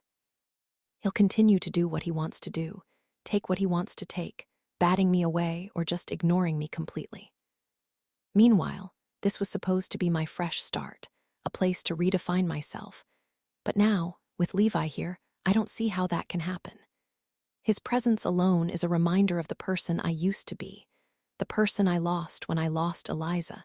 Not only that, but I lost her because of him. She wouldn't have been where she was that night if he hadn't brought her there. She wouldn't have said what she said, did what she did, if he didn't drive her to it. If Levi Butler never came into our lives that day, invading our space as the two of us huddled beneath the dock, legs cramped and fingers pruned, Eliza would still be here, safe, with me. Eliza would still be alive. Chapter 12. I slam into my bedroom after making my way across the Kappa new backyard, through the shed and into the house, stalking past Nicole on the couch without uttering a single word. I'm hanging my head and massaging my temples, trying to think, to organize my thoughts, when I realize there's someone already in here, a body hovering next to my bed. Jesus! I jump, my hand shooting to my chest once I register her there. "You scared the shit out of me." "Hi," Lucy says, smiling like that day in the dorm. Like there's nothing unusual about her being here, in my bedroom, without my permission. "What are you doing?" I ask, though I regret it the second I say it. This is her house, after all. My room for just a few hours and my boxes barely unpacked. I left something in here, she says, even though her hands are empty. Who's this? She points to the picture of Eliza and me on the mantel, the only decoration I've managed to put up, and I walk over to it, our tanned bodies tangled together on the dock mere feet from the spot Levi Butler once stood. Even now, after all this time, I can still feel the claustrophobic weight of him as we held our breath below. I can still register the hammering of my heart, the nervous energy generated from his presence alone. That's my best friend, I say at last. Eliza. If she's your best friend, how come she's never visited? I look at Lucy, eyebrows bunched, wondering what she could possibly mean by that. I haven't even lived here a day. How could she have already visited? I would have noticed her in the dorm, she clarifies. She's pretty. I tilt my head, realizing now that maybe Lucy had been watching me all year the same way I had been watching her, secretly, from a distance, eyes darting in the other direction after hovering in the same spot for a beat too long. I just never noticed. I open my mouth, ready to respond, when the door creaks behind me and I whip around, registering Sloane in the entryway. "What the hell was that?" she asks, brown eyes boring into mine as she steps deeper into my room. "Who was that guy? An ex or something?" "What guy?" Lucy asks, an eagerness in her tone. I see Nicole appear behind Sloane now, too, the dependent pet who can't stand to be left alone for too long. The stares from all three of them attacking me at every angle. They want answers, all of them, a thirsty need for information that won't be quenched until I spill. "It's a long story," I say instead, already knowing that won't cut it. "We've got time," Lucy says, throwing herself onto my bed. Sloane and Nicole follow her lead, taking their own places on the mattress, and I stand in the center of the room for a second, eyeing them there. Numbly watching as Nicole flashes a smile and pats an empty spot on the comforter like she's trying to seduce me. I chew on the side of my cheek, thinking, trying to decide how much to reveal. These girls are still strangers to me, still enigmas I can't quite crack. But isn't this how friendships are born? From shared traumas and bedroom bonding. Eliza and I used to do this, too, curled up on her dock in the dark, whispering secrets that drew us closer in the night. It was always the topics that felt taboo that ended up pulling us in the tightest. Eliza, age 10, revealing that she had bought her first bra but was too embarrassed to wear it. Too afraid of the straps poking through the fabric of her t-shirt, of the boys zeroing in and snapping them against her skin. Me, age 12, showing her my ravaged ankles from trying to shave with my mom's old razor I had dug out of the trash. The nicks and the cuts, and the dried, crusty blood. Her fingers grazing over all those prickly patches I couldn't quite reach. The two of us talking about boys and tampons and growth spurts and braces. All those tumultuous things that present themselves during the fragile years. Years, so fragile, they were always in danger of shattering completely if not for that one friend who helped you hold it all together. How many times had we come home from school with our uniforms on, shirts untucked and bras flung off, retreating into her bedroom to talk about our problems, each one seemingly larger than the last. Every conversation tying us tighter until, at last, we were two threads knotted into one, indivisible, inseparable, eternally intertwined. I grab the picture from the mantel now and hold it in my hands. I know I can't keep Eliza from them forever. I know I'll have to explain it all eventually. Her, us. What happened back then and how I came to be here, alone. Levi Butler and why his appearance next door was enough to make me break down completely, buckling like rotten lumber beneath the overwhelming weight of him. A stilt house just waiting to collapse. The truth is, Levi was the very first splinter between us. Like salt-stained wood, it started small, a hairline fracture, skinny as a paper cut, but still I could feel it. Even then, I could feel it. Beneath that dock, I had been hiding, but Eliza, she had been watching. Watching Levi, her lips dipped beneath the water and a dark curiosity washing over her like an ominous cloud blotting out the light. I watched her while she watched him, and somehow, I knew that splinter would just continue to grow, expanding slowly from a crack to a crevice to something else entirely. I knew it was only a matter of time until he would split us apart, forcefully, violently. I just didn't know how violent it would be. "Margit," Lucy says, and I pull my gaze upward at the three of them sitting frog-legged on my bed. They're looking at me so strangely, and that's when I register the wetness on my cheeks, two twin tears that have managed to snake their way down my face. I lift my hand and wipe them away, smiling weakly. "You can tell us," she continues, Sloane and Nicole on either side of her, nodding like bobbleheads. "We're your friends." Chapter 13. After. It's gonna work. I look up from my bed, Lucy's phone still clutched in my hand. Sloane is in the doorway. Behind her, Nicole hovers, like neither of them quite want to come in. "Margit," she prods when I don't answer. "It's gonna work."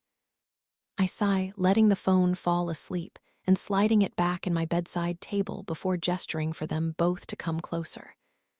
They push the door all the way open, scampering across the floor in their bare feet, and I fling the covers back, inviting them in. "They won't find her," she adds, scooting in beside me. "It's Lucy." "I know," I say, knowing Sloane is right. Lucy, who is known to take off on her own without warning, whose only predictability is being impossible to predict. Lucy, whose own mother is still blissfully unaware that she's even gone. I wonder if she's even thought about her recently, Lucy's mom, if there's been some kind of primal tickle in the back of her subconscious, alerting her that something is wrong, or if this kind of sustained silence is so normal for them that maternal instinct has long since left. I wonder if she even cares. If I was the one to disappear, my parents would already have "missing" posters stapled to every light pole across the state. I know I complain about them, I know they have flaws, but I can't deny that they are the ideal family for a missing girl. They have money and resources and endless time, the kinds of faces that would look nice at a press conference, their televised grief still achingly attractive. There would be manned tip lines and $1 million reward set up within the first 24 hours. Probably a hashtag, already trending. I can't help but remember now how we all sat here together, in these very same spots, on that very first day. Lucy, Sloane, Nicole, and me, squeezed together on this tiny little twin.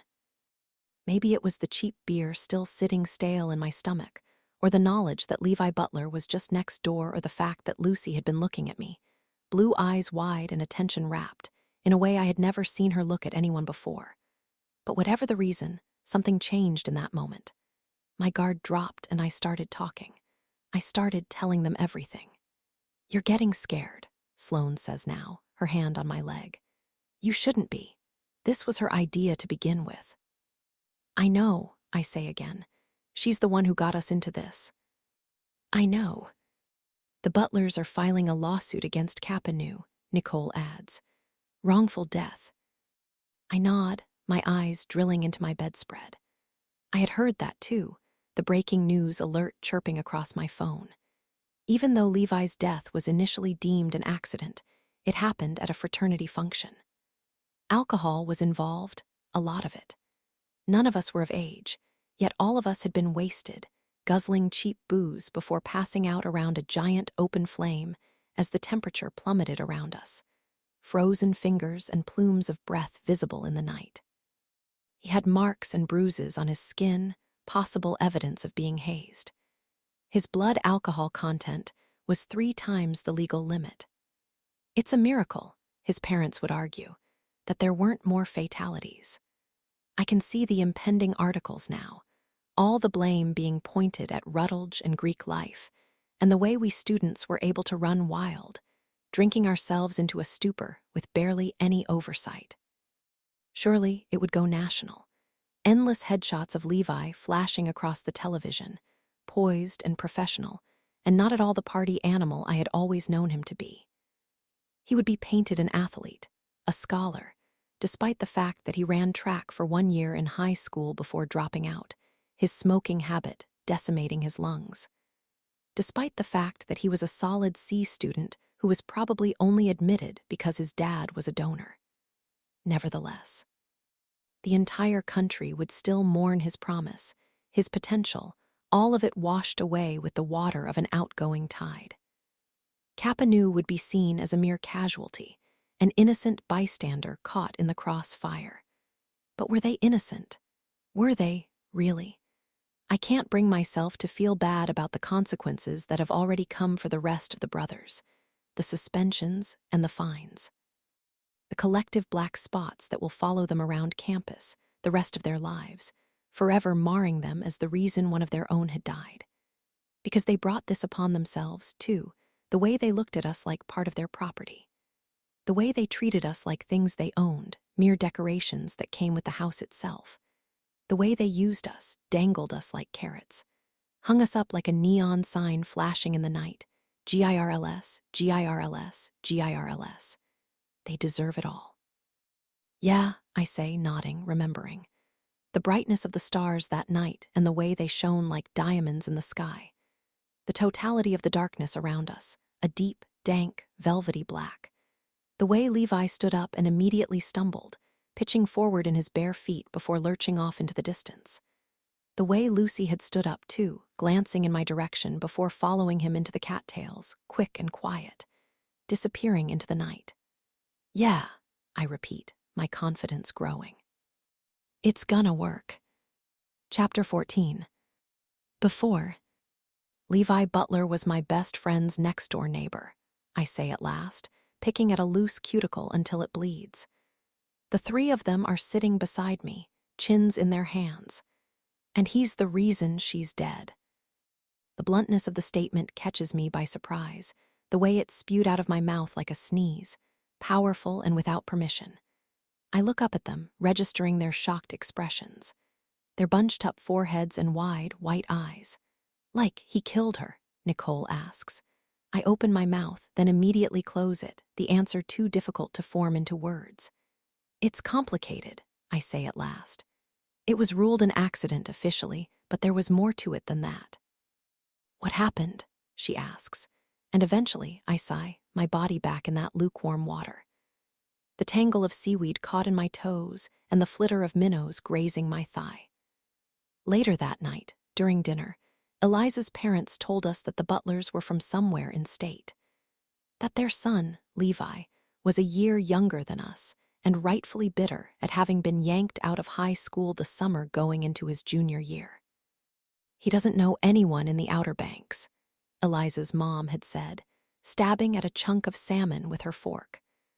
I still remember the sound of the metal scraping against the inside of her teeth, harsh and grating, spraying goosebumps across my arms. So you girls be nice. Why did they move? I had asked, my sun-stung eyes darting in the direction of the butler's house. Even though there were 2 thick walls and a full yard between us, I could still feel him there, as if he were sitting at that very table, nestled between Eliza and me, already cutting me out. Said they needed a lifestyle change. Mr. Jefferson shrugged. Didn't elaborate more than that. Eliza was unusually distant that night, lost somewhere deep in the fissures of her own wild mind. I watched as she sat there quietly, gnawing on a fingernail as Mr. Jefferson stood up and cleared the plates before lowering the needle down on an old record player, grabbing Mrs. Jefferson's hand and swinging her around the kitchen the way he always did after dinner. I remember closing my eyes, listening to the music leaking out through their wide-open windows, the acoustics and laughter drifting across the water like some kind of birdsong that felt exotic and rare. I remember thinking she'd get over it, that it was just another one of her brooding moods, but in the weeks that followed, it only got worse. What happened? I echo back, Nicole's question haunting me like a whisper in the night. I can't even count the number of times I listened to those words, tumbling out of the mouths of my parents that summer as they watched the news in the dark, shaking their heads, and a film of tears, sitting stagnant in their eyes. How many times I imagined the Jeffersons screaming them into the phone at each other. Overheard my curious classmates as they tried to pry information out of anyone they could find. Running on repeat in my mind like a broken record, night after night, as I tried to understand it, come to terms with it all, and not just the singular moment, the accident itself, but everything that came before it. I don't really know what happened, I say at last. That's the hardest part. The three of them shift on my bed, uncomfortable, perhaps knowing on some subconscious level not to interrupt.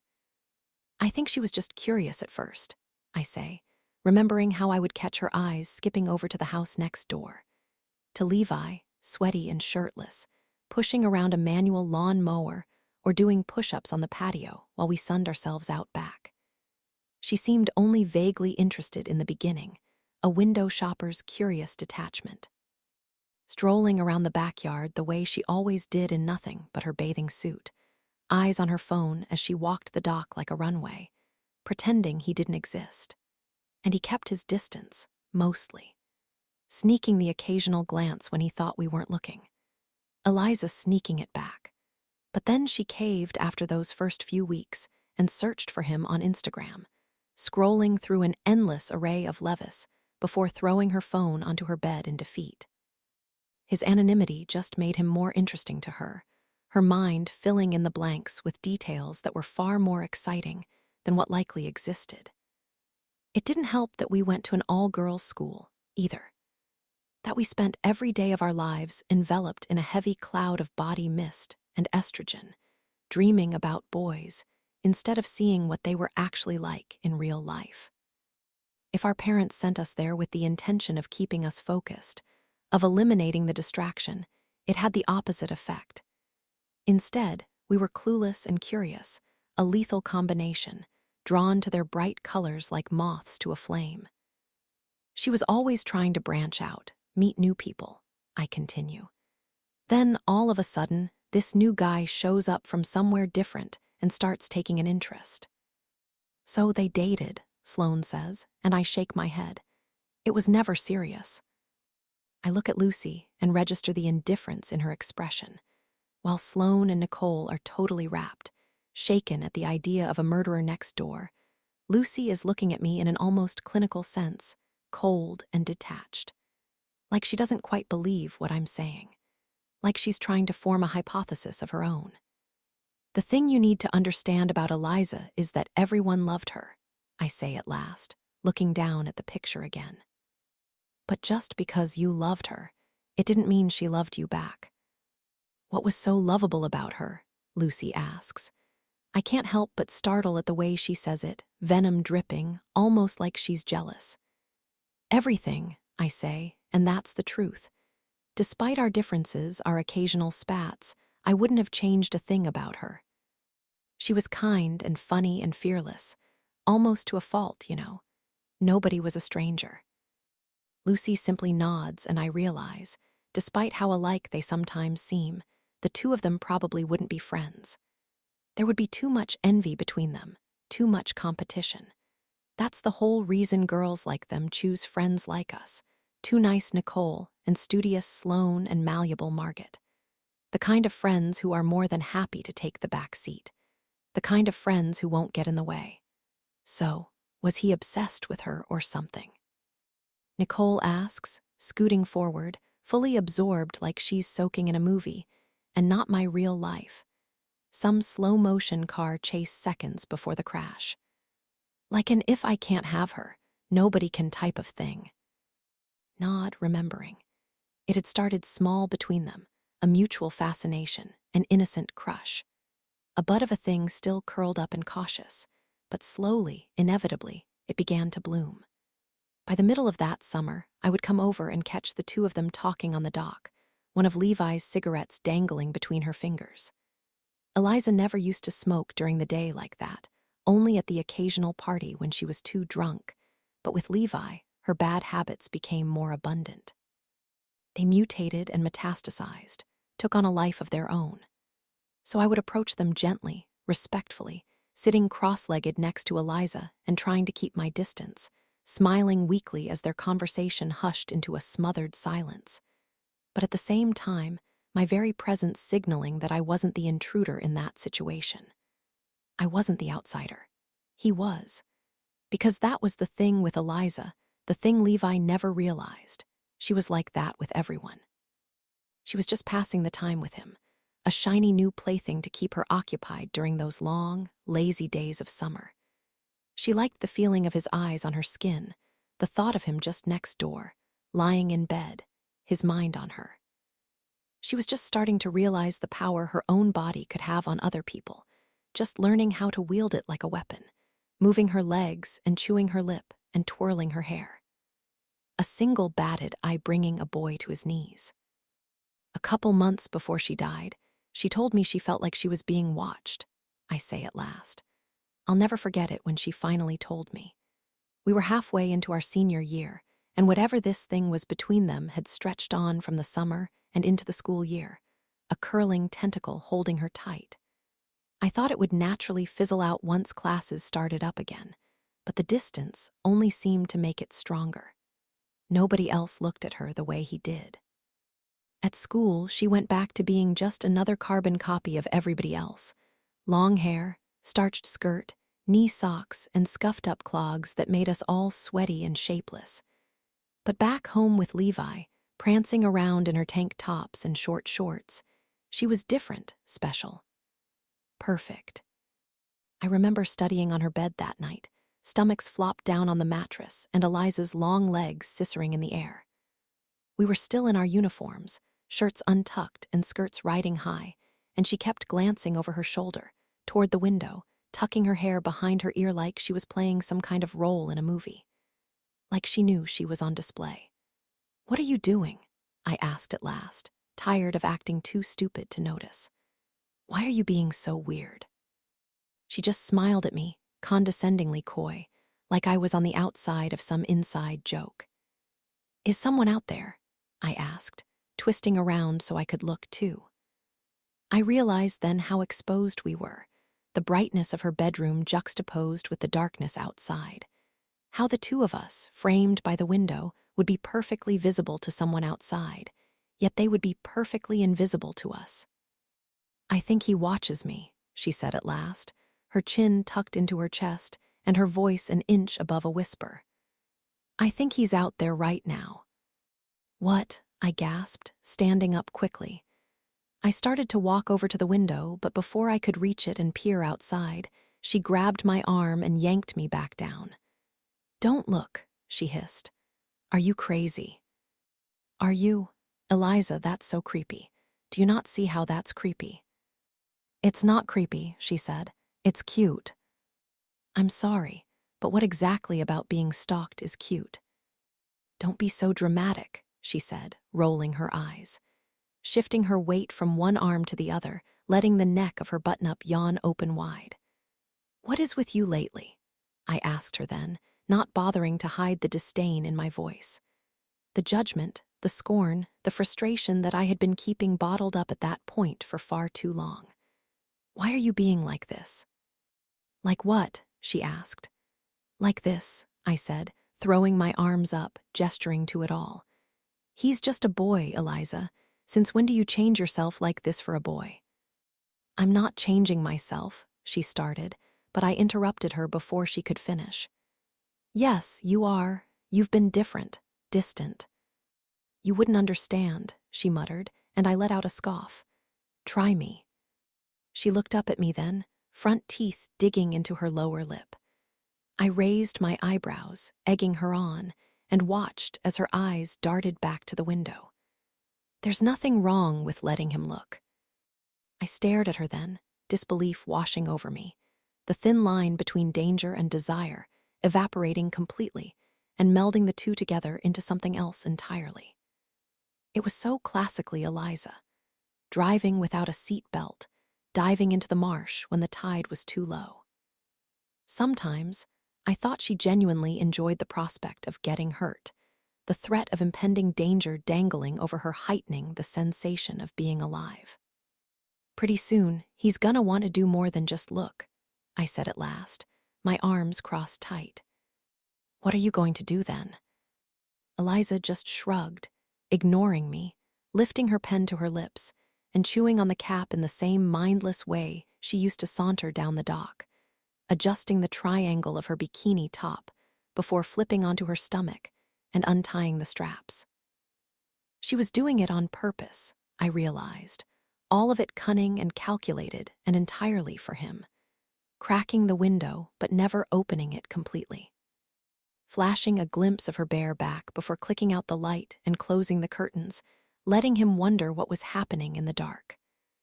I shot another look out the window, squinting my eyes against the inky beyond, and in that moment, I swear I could see him. A silhouette in the distance, standing on the dock. The outline of Levi watching us both. Chapter 15. I wake up to the sound of rolling thunder, a shuddering through the house I feel deep in my bones.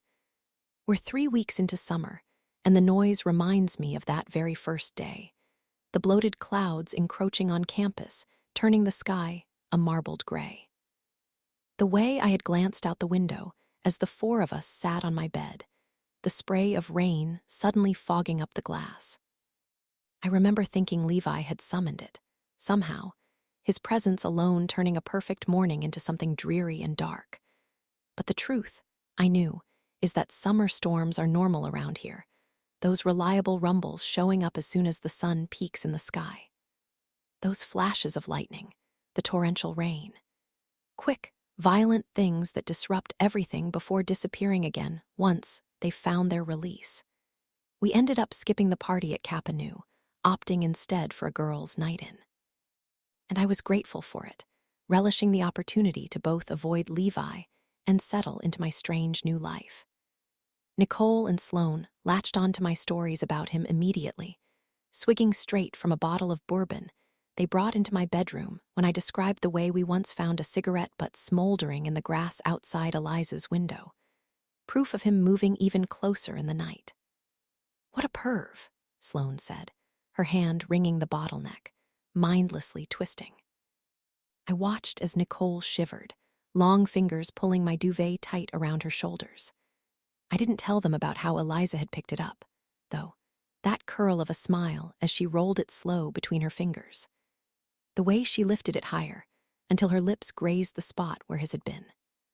I didn't want them to blame her somehow, but I also couldn't help but feel a little thrill about the way we had all started to settle in so seamlessly together, though the irony wasn't lost on me.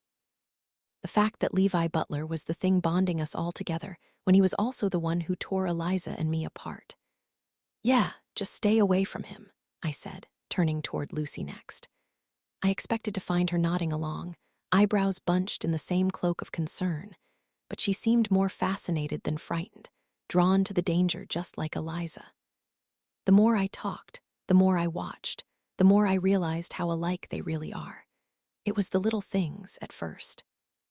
Things that made me do a double take every time Lucy walked into a room, my mind believing, for a single second, that it was Eliza instead. It doesn't matter that they look so drastically different. Lucy is dark, dangerous, a blur of black curls and bronzed skin compared to Eliza's fair hair and freckles. Lucy has blue eyes, Eliza had green, but beneath the surface, they're so much the same. The way Lucy walks with an acute awareness, swaying the important parts of her in a way that causes heads to turn, throats to clear.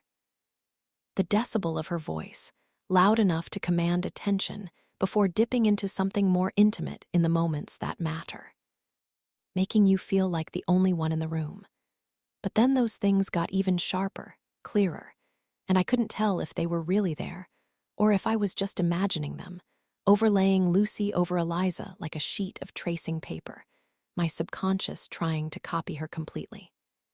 Every last curve, the little ticks that no one else seemed to notice, Lucy tugging twice on a hunk of hair before pushing it behind her ear, rolling the diamonds of her necklace between her fingers when she was deep in thought or gnawing on a pencil, dreamy and deliberate, leaving little bite marks behind in the wood. I roll over in the dark now and grab my phone, limbs slippery and duvet damp. The last few weeks have stretched by without incident since that confrontation at Kapanu, Levi going back to the Outer Banks and leaving me in a strange state of quiet unease. I'm happy he's gone, but at the same time, I know he'll be back. I try to tell myself that maybe he'll change his mind, go to another school, or at least pledge another house. I tell myself that I can handle it, that this time will be different. I tell myself, but I never believe it. I tap my phone now and watch as it glows in the dark, eyes squinting as I search for the date. I'm hoping to find it flipped over to tomorrow, hoping to learn that I've slept straight through it, spent the worst hours of my life entirely unconscious. Hoping to feel the relief of a new day flood into my chest, release the unrelenting pressure from my lungs. But of course, it's still today. Eliza's death day. 1 year since the night it happened. A full rotation since she's been gone. They don't know when she died exactly, though the coroner estimated it was sometime just before midnight, about 2 hours from now. I roll back over, eyes trained on the ceiling, a single bead of sweat snaking down my spine, and the gentle sound of rain on the window numbing me into oblivion. The storm gave me a plausible excuse to stay in bed, to refuse to turn on the lights, peel myself from the covers, though everyone seems to instinctively understand what today is, why I've locked myself in here without explanation. I've heard the muffled sound of footsteps as the others approached from down the hall and stopped in front of my door. I felt them hovering, waiting, before giving up and leaving again. I've ignored their gentle knocks, their throat clearings, allowing myself this single day to slip back into the person I was last year. This cracked open shell of a thing I never wanted them to see. If I were a stronger person, I would have gone home for this. I would have spent the day with the Jeffersons, cozy in their living room as we swapped stories about her, laughing and crying and licking our wounds. I would have visited my parents, maybe even the spot where it happened, laying flowers on the ground in memory of her. Instead, all I can do is lie here, counting the hours until it's over. Until today turns into tomorrow and I can finally breathe. I hear another rumble, but this time, it's not coming from the sky. It's coming from my stomach, gaping and hollow beneath the covers, and I remember with a sense of curious detachment that I haven't eaten all day. I sit up and attempt to turn on the light. Only when I twist the switch nothing happens, so I fling the covers from my legs before walking across my room and stepping into the hallway, following the familiar hum of voices upstairs. "There she is," Lucy says when I step into Sloane's bedroom. The three of them are sitting on the floor in the dark, surrounded by candles, Lucy flicking a lighter so close it looks like the flame is coming straight out of her fingers. I was about to do a wellness check. Make sure you were still breathing. "Sorry," I say, wincing a bit at her choice of words, though she doesn't seem to notice. I walk over to join them, eyeing a skillet on the floor before glancing up. There's a steady drip of rainwater erupting from a damp spot in the ceiling, each drop landing on the cast iron with a rhythmic plink. Is the power out? "Has been all day," Sloane says, a sheen of sweat across her upper lip. "Next door, too?" I ask, sitting down, wondering why they aren't over there. They're always over there, all four of us are, especially on gloomy days like today. "No, but Nicole and Trevor are fighting." "When are they not fighting?" Lucy adds, and I can see Nicole's jaw clench in the dark. "I told you you could go without me," she cuts in, but Sloane just leans over and nudges her shoulder, smiling, before turning back toward me. "We didn't want to go anywhere without you," she says. "Are you hungry?" "Starving," I say, a little bubble of warmth blooming in my chest. "We could go to Penny Lane's," Lucy suggests, her eyes still trained on the flame. I had learned about Lucy's job earlier in the summer, and something about it caught me off guard. Admittedly, Nicole and I don't have to work.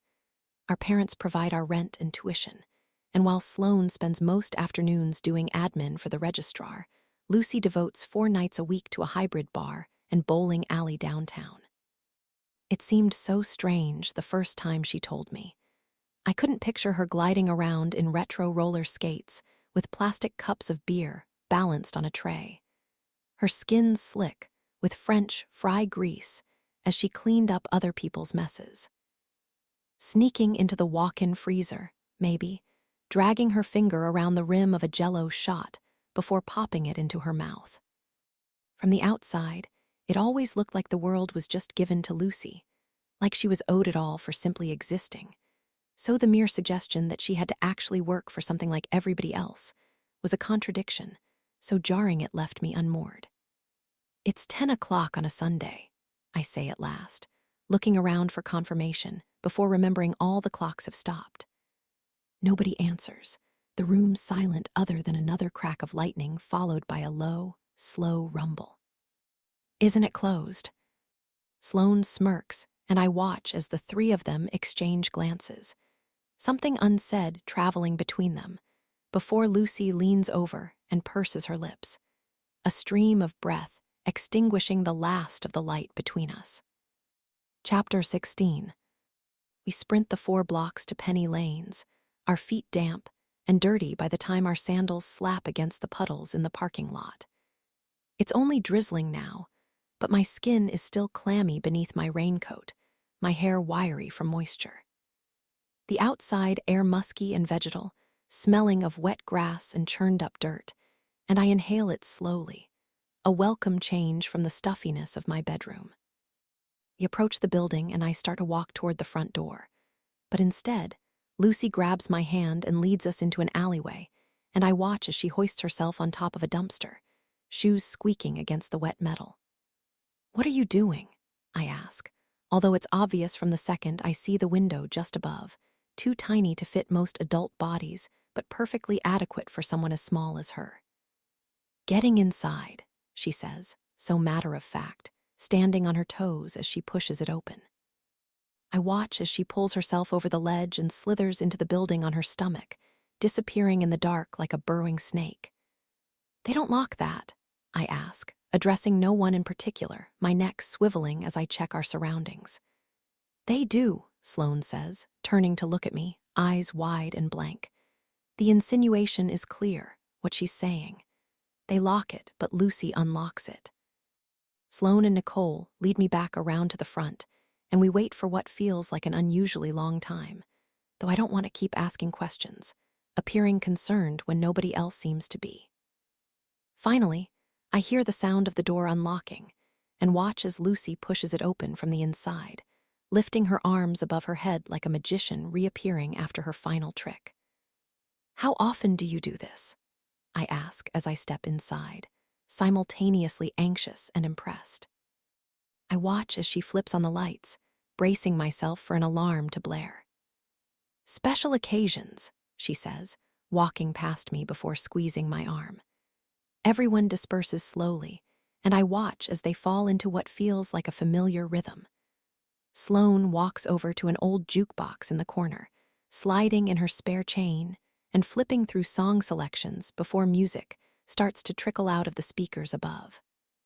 Nicole plops down on one of the leather benches, bright red and ripping at the seams, while I take in the gumball machines and other dispensers pushed up against the wall, the kind that trade quarters for cheap jewelry trapped inside plastic capsules. There are racks of multicolored shoes stiff from foot sweat and sanitizer, arcade machines and basketball hoops, and long wooden lanes leading to pins arranged in perfect arrows. "Relax," Lucy says, a grin in her voice. I whip around to find her behind the bar, various bottles plucked from their homes and lined up in front of her. The security sucks in this place. Trust me, I've seen it. I watch as she pours a clear liquor into 4 plastic cups, topping them off with soda from the gun, before scooping them all up in her hands. She walks over to me then, arms extended so I can take the one closest to me, and my mind flashes back to Hin's in this moment. To how she took charge in the common room, and everyone else simply slid into place behind her, grabbing those bottles from the floor and pressing them to our lips. How she had walked into my room without warning, trailed her fingers along all my things. Flashed me this exact same smile until I found my head nodding, my lips agreeing, seemingly all on their own. "I guess this makes it official," Lucy says, raising her cup. Sloane and Nicole are suddenly here now, too, sidling up beside us before grabbing their drinks and forming a circle. "You're one of us now." I smile, clinking my drink before taking a sip, and in this moment, despite the warmth blooming in my chest, I can't help but wonder again why she chose me. Why I'm the one Lucy is pulling into her circle like this, why I deserve to be brought into her space. I've been her roommate for 3 weeks now, and still, I haven't seen any glimmer into her thought process, any indication of why. I've been waiting patiently for it to arrive, some aha moment that explains it all away, but so far, it hasn't. Nothing has. I haven't brought it up again since that day in the dorm, either, the moment I had looked at her and asked, "Why me?" The indifference in her eyes, the bored curiosity, when she responded with a flat, "Why not?" Now, for the very first time, I wonder if it really is that simple. If she really chose me because, well, why not? Here are 3 girls who lucked into a 4-bedroom house too perfect to turn down. They had a spare room, nobody to fill it, and a lonely girl down the hall who seemed desperate enough to say yes. Maybe Lucy saw me on the lawn that day, staring in their direction with a longing in my eyes, and simply saw an opportunity, an answer to a problem. Decided to do what she always does, take what she wanted, and never look back. The next 4 hours go by in a fluorescent haze, guzzling sweet margaritas and amaretto sours so fast they make my throat feel wrecked and raw. Lucy coming up behind me with a refill every time my cup goes dry. Dancing to the music from the jukebox and devouring ice cream from the freezer. Sliding down those long, slick lanes like some scene out of Risky Business, and using the pins as microphones, screaming out every word. At some point, we collapse into a pile on the floor, limbs sweaty and tangled and warm to the touch, the ceiling spinning slowly above us. Sloane checking her phone, muttering, "Shit, we gotta go," before pulling me up and into the night. I vaguely remember Lucy putting back the liquor, flipping out the lights. The 3 of us leaving through the front door and waiting in the alley for her to shimmy back out the window, listening to her laugh as she landed hard on the dumpster. The 4 of us stumbling home with our arms threaded together like a daisy chain, wild and delicate, Lucy's words pulsing through my mind like a meditation, a prayer. "You're one of us now." It isn't until I wake up the next morning when I realize what happened, how the moment of Eliza's passing came and went, and I didn't even feel it. How I had lost myself in Lucy completely, her attention the remedy I needed to make the pain go away.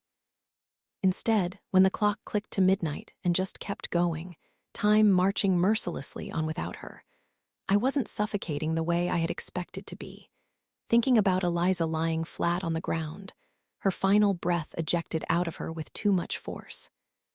Instead, I had been dancing, singing, wholly lost in the moment. I had slept soundly for the first time in a year. Chapter 17. I glance up at my door, a prickling on my neck alerting me to the presence of Lucy. She does this sometimes, appears without warning, watches from the hallway all silent and still, waiting for me to notice. "Hey," I say, looking back down at my feet. I'm sitting on the floor of my bedroom, legs arched, painting my toenails a neon blue. "Where is everyone?" she asks. "I think they're next door." It's the last week of summer, somehow, and we've been drinking it up madly, wildly, like roots in dry soil. Going out every night and sleeping until noon, sweating out our hangovers before starting the process all over again. We've passed the days at the beach, mostly, the 4 of us piling into Lucy's old Mazda in the mornings, windows perpetually down, a warm breeze tangling our hair because her air conditioner is always broken.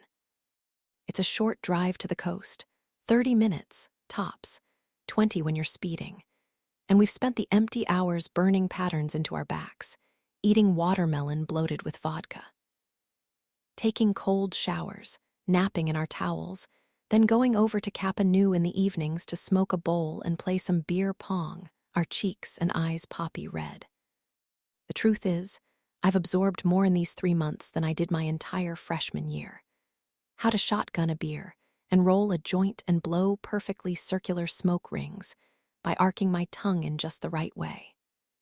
I'm still a little quiet around the boys, sometimes on edge, but Lucy has been opening me up slowly like a finicky houseplant still learning to be loved.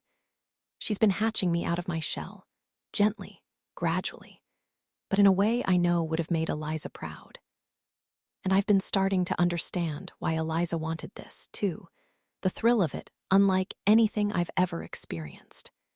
It wasn't the parties or the games or the drinks she craved. I know that now. But the little things that appear in the moments in between. The way it feels to have someone recognize your face, know your name. Call you over to the other side of the room like they genuinely want you there. It's the roar of laughter when a joke lands just right, or the feeling of someone's eyes on your skin that makes you feel so achingly alive. Finally, I'm starting to get it. I'm starting to get her. And every single night, I collect those moments like I collect everything. Sentimental souvenirs I can't stand to toss away.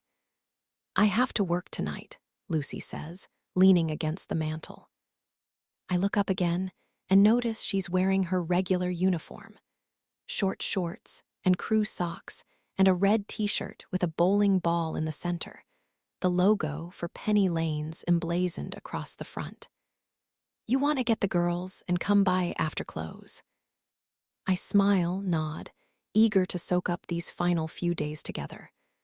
I don't know how things will change once everyone else comes back to campus, but somehow, already, I know that they will. I can feel it, the shift in the air, the buzzing energy of other bodies nearby. I've noticed the moving trucks appearing around town, the first trickle of freshmen scoping out the dorms, and it's strange, seeing them here. The presence of other people ripping me out of this reverie we've created like a stranger showing up unannounced in a dream, because that's what these last 3 months have felt like. A dream, an alternate reality. The funhouse mirror version of regular life. A college town in summer isn't actually a college town at all, and our little pocket of it has felt like a ghost town to us. A bunch of bored girls roaming around with nothing to do, and all the time to do it. Deserted and dangerous, and ours for the taking. We arrive at Penny Lanes an hour after closing, leaving Lucy enough time to clean up, close down, and ensure that everyone is gone. Sloane knocks 3 times on the front door as we wait, the summer air like a steam room, our skin like an oil slick. Another hot, humid night that siphons the energy out of us the second we step outside. I hope they have tater tots, Nicole says, her left leg bouncing. They're so good here. Sloane looks at her, eyebrow cocked. You know they just buy all their shit from Costco, right? It's all frozen. Nicole shrugs. Everything tastes better when it's free. It's not free, Sloane laughs. We're stealing it. Still free to me. The door pushes open with a cool gush of air, and I immediately know that something is different. Lucy is smiling at us from the other side of the building, beckoning us in, but the last time we showed up here, the inside of the alley was stone cold and quiet, almost as if it was waiting for us to breathe it back to life. This time, though, there are other people inside. Familiar voices. Boys. What's all this? I ask, stepping through the door. Did we come too early? Nope, she says, just in time. I look around, recognizing Trevor and Lucas and a couple other brothers from next door. I've gotten to know them all intimately this summer, the small pocket of them who stayed behind, too. Trevor is boorish and loud, the polar opposite of Nicole, who's always too nice to set him straight. It's hard to know what they see in each other, to be honest, besides their uncannily good looks. Poreless skin, milk-white teeth, both of them almost too perfect to be real. I have a feeling there's something between Sloane and Lucas, too, something she doesn't want to admit, and they're an odd match themselves. but one that makes sense when I catch little glimpses when they think nobody is looking. Sloane is always so serious, so stoically bored, and Lucas makes her laugh in a way no one can. I glance at the two of them now, Sloane and Nicole, though they don't look as surprised as I feel. I didn't realize they came here too, I mutter, staring at the boys, my cheeks burning hot the second I say it. I don't want to admit it, the attachment I've grown in such a short amount of time. And not just to the roommates, the girls, but to this place too. Ever since my first night here, I've come to think of Penny Lanes as something sacred, the four of us swinging in circles, holding each other's sweaty hands. A secret spot, like that pocket of air beneath the dock, where we can go to hide, to get away. A thing we share and keep from everyone else. Lucy turns to look at me, a flash of what feels like pity appearing across her face. Then she grabs my hand and gives it a quick squeeze before walking over to a group of them and leaving me alone. I decide to walk over to the bar and mix myself a drink before turning around and surveying the room. It's giant, square, and completely windowless, the way bowling alleys usually are. The cavernous atmosphere makes it the ideal place to do something like this. Nobody on the outside could possibly know that there are people on the inside. And as a result, it's easy to feel a little punch-drunk in here. The concrete walls make everything feel impersonal, teetering on clinical, time stretching on the same way it did when my dad let me tag along to the casino once. With no natural light to indicate the passage of time, your mind feels perpetually suspended, like you're reliving the same scene over and over again. I look to my left and see a couple guys flinging themselves down the lanes, laughing hysterically as they slam into the bumpers. Nicole is sitting on Trevor's lap on top of the ball return, and Sloane has wandered over to the jukebox again, flipping through various options before deciding on Fleetwood Mac. "Hey, Margaret." I twist around, my eyes bulging at the sight of him. Levi is here, self-consciously gripping a plastic cup so hard it's beginning to bend beneath the pressure. I've been bracing myself for his return, of course, my eyes continually darting over to the Kappa New parking lot, scanning the cars for his rusted white Jeep with the Outer Banks bumper sticker peeling at the edges. I've been on high alert every time we venture next door, ears tingling with the emergence of every new voice. Chest squeezing with each peripheral glance I got of a tall, tan boy with tousled brown hair, but I hadn't been expecting him here, of all places. I look around again, my gaze darting madly around the room, trying to understand what he's doing. Why he's hanging out with Trevor and Lucas, and all the guys a grade above him instead of people his own age, when I remember what Trevor had said that very first night. He's a legacy, so, special treatment and all that. "Hey," I respond, trying to somehow swallow my heartbeat.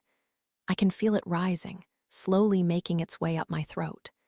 Levi's father was in the fraternity, which means he's always going to get the invite to these things, at least in the early days when they're still trying to schmooze him. Still trying to convince him that he's different, special, somehow immune to the hazing that's inevitably headed his way. "Look, let's just get this out of the way, okay?" "I know you don't want me here," he says, almost urgently, like he had been bracing himself all summer to say it. "You made that clear from the beginning, the very beginning." I bite my lip, remembering that first day under the dock. The way Eliza and I had watched him walk toward us before we dipped beneath the water, re-emerging in that secret space. How interesting, that female instinct to duck, to hide, like prey catching sight of glowing eyes in the night. Something inherent in our very genes, our very DNA. I wonder now if he knew we were down there all along, planting his feet and refusing to move. If he liked the feeling of being on top of us, smothering us. If it made him feel big. "But I'm here," he continues. "And I'm not going anywhere, so you're going to have to get used to it." I remember the way I used to walk up to them once they became friends, smiling politely as I plopped down, too. The way an awkward hush would settle over the three of us, whatever they were saying before screeching to a halt. We don't have to be enemies, he continues, and I think about the way he would smile back, biting his cheek, hating me for existing. For being there, too. We both loved her. Stop, I say, holding out my hand, remembering his silhouette in the yard, watching her in the dark. I can't listen to him say that word. Just stop talking. I swear I didn't mean. Stop, I repeat. A sharp whistle erupts from behind us and I spin around, grateful for the interruption, my eyes landing on Lucy. She's making her way down one of the lanes like a model on a catwalk, a single pin in one hand slapping against the opposite palm. Her legs are long and lean in those little short shorts, crisscrossing each other in flashy finesse, and I think of Eliza again, sauntering her way down the dock. They are so similar, those two, reveling in the watching, the wanting, the risk. Everyone gather round, Lucy yells. It's game time. I watch as she makes her way to the front of the lane and plops down at the base of it, pretzeling her legs on the floor. Then she places the pin in front of her and flicks it, sending it spinning in a circle. I look back at Levi, registering the way his eyes swell at the sight of her. Then he cocks his head, intrigued, before turning back toward me. Do you know her? He asks at last, a curiosity in his voice he can't contain. That's Lucy, I respond. She's my roommate. He opens his mouth, then closes it again, apparently deciding against whatever he was about to say, and I wonder if he sees it too. The similarities between them. The magnetism of Lucy and the way she pulls people in against their own will. The power she has over everyone else, a dominant force like gravity itself. I wonder if he feels it, that elusive aura, tugging at us both just like Eliza. Chapter 18. The game is spin the pin, Lucy says, satisfied with starting now that we're all in a circle. It's amazing how quickly she can command the attention of a room, the way a cleared throat or snapped finger sends us all scampering, so eager to please. It's a mashup between spin the bottle and truth or dare. I feel a catch in my throat, thinking of Levi. I can't bring myself to look at him, but I know he's thinking it too. There is no way I could kiss him. If I spin that pin and it lands on him, Eliza would be the only thing on our minds. It would feel like a gross betrayal on both our parts, and suddenly I'm so angry at Lucy for not thinking of that. Rest assured, there will be no making out, she says, as if reading my mind. Not yet, at least. The night is young. Lucas whistles and shoots a wink at Sloane, who rolls her eyes before taking a long sip of her drink. We go around the circle and spin the pin, Lucy continues, flinging it again and watching it wobble. Once it stops, whoever it's pointing at will choose between truth or dare. And if we don't want to do whatever stupid thing we're dared to do? Sloane asks, looking back at Lucas, though I have a feeling she's only asking so I don't have to. Then you're lame, Lucy says, and you drink, I'll go first. We all watch as she reaches into the center with one long arm, the bowling pin between us rocking back and forth as it twirls. I look around the circle, mentally tallying the players. There's me, of course, and Levi sitting on the other side of it, as far away as humanly possible. They're Nicole and Trevor, Sloane and Lucas. Lucy, obviously, and 3 other guys who I've met before but whose names, up until this point, I've never bothered to remember. Will, maybe. James sounds right. Something that starts with a G, Nicole. Lucy shrieks as the pin slows to a stop.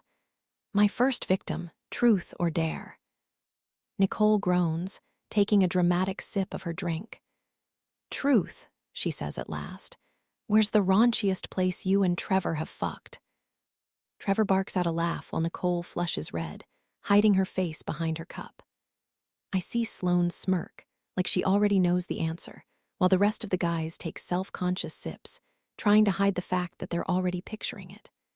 Probably right there, Trevor says, laughing, pointing to the red bench behind us before Nicole can chime in.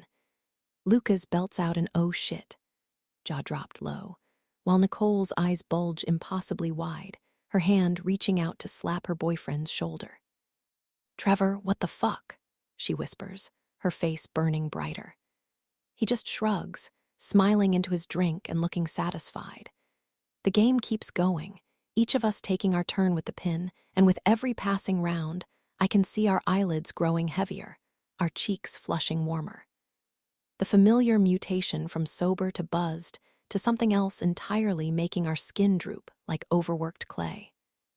Someone brought a collection of bottles over to the circle, so we didn't have to keep getting up to refill our drinks. And every time the pin lands on me, I hold my breath and pick air. My legs feel tingly when I stand, that rush of cold blood as it floods back in. And so far, I've taken 3 shots of Rumple Minze, given James a lazy lap dance, and eaten a slice of room-temperature pizza some customer left beneath a table, a single bite mark already nibbled out of the crust. "That's disgusting," Lucas muttered as I forced myself to chew, the coagulated cheese sticking to the roof of my mouth. I have no idea how long we've been playing, minutes maybe, hours, days. It could be light outside for all I know, but in here, underneath these fluorescent bulbs, it feels like we're in a vacuum, like we're the only people in the world. I vaguely register Sloane to my left, though she's more of a smudge than anything. A blur of color as she shifts her weight, flails her arms, whatever story she's telling growing more animated by the minute. Lucas is rambling on about his latest truth, turning what should have been a simple answer into something heady and profound. The more we drink, the more we talk. Our inhibitions are lowered, emotions raised, and the room is spinning slightly. Stevie Nicks still seeping through the speakers around us, her raspy voice pulling me into a trance as she drones on about things lost and had. I close my eyes, drop my head, my mind once again wandering over to Eliza. She would have fit in so perfectly here. This is all she ever wanted, really. All those nights when she had tried to pull me away from the safety of our bedrooms, begging me to get out. Meet people. Do something. I never wanted to go. I was perfectly content with the way things were, just the 2 of us, the way it had always been, and suddenly I feel like a hypocrite for even being here, for living this life she wanted more than anything. Levi.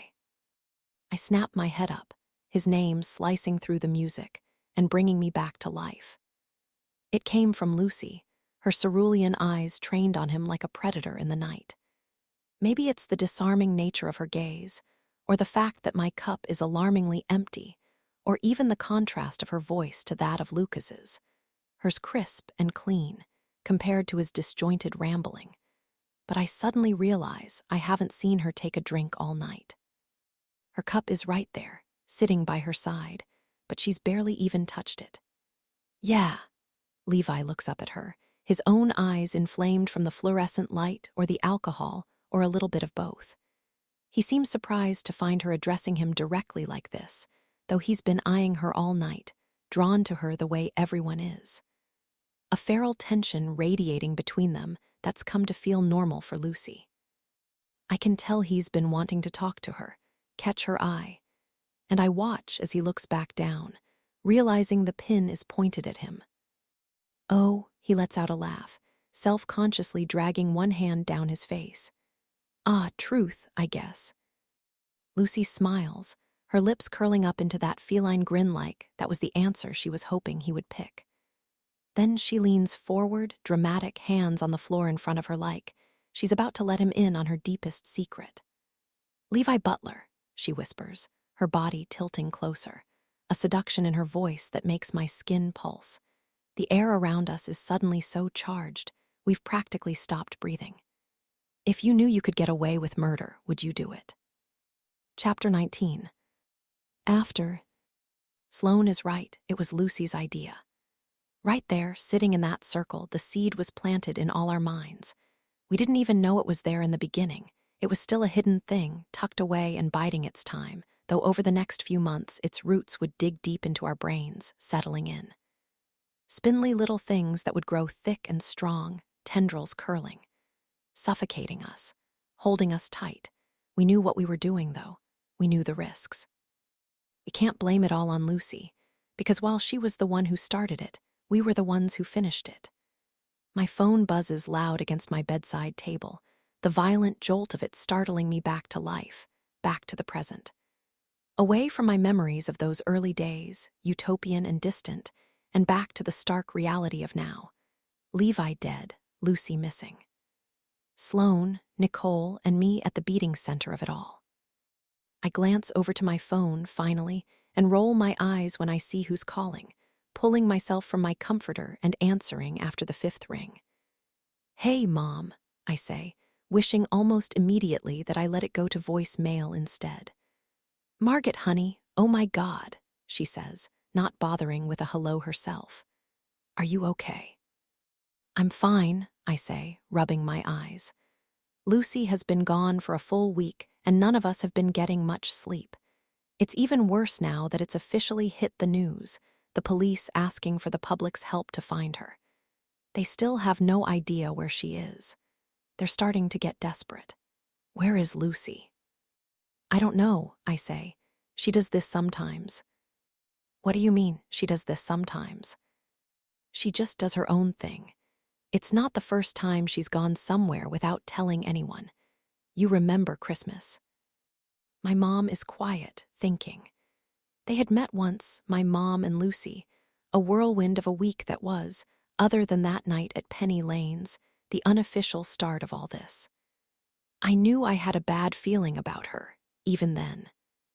"No, you didn't. You said you loved her."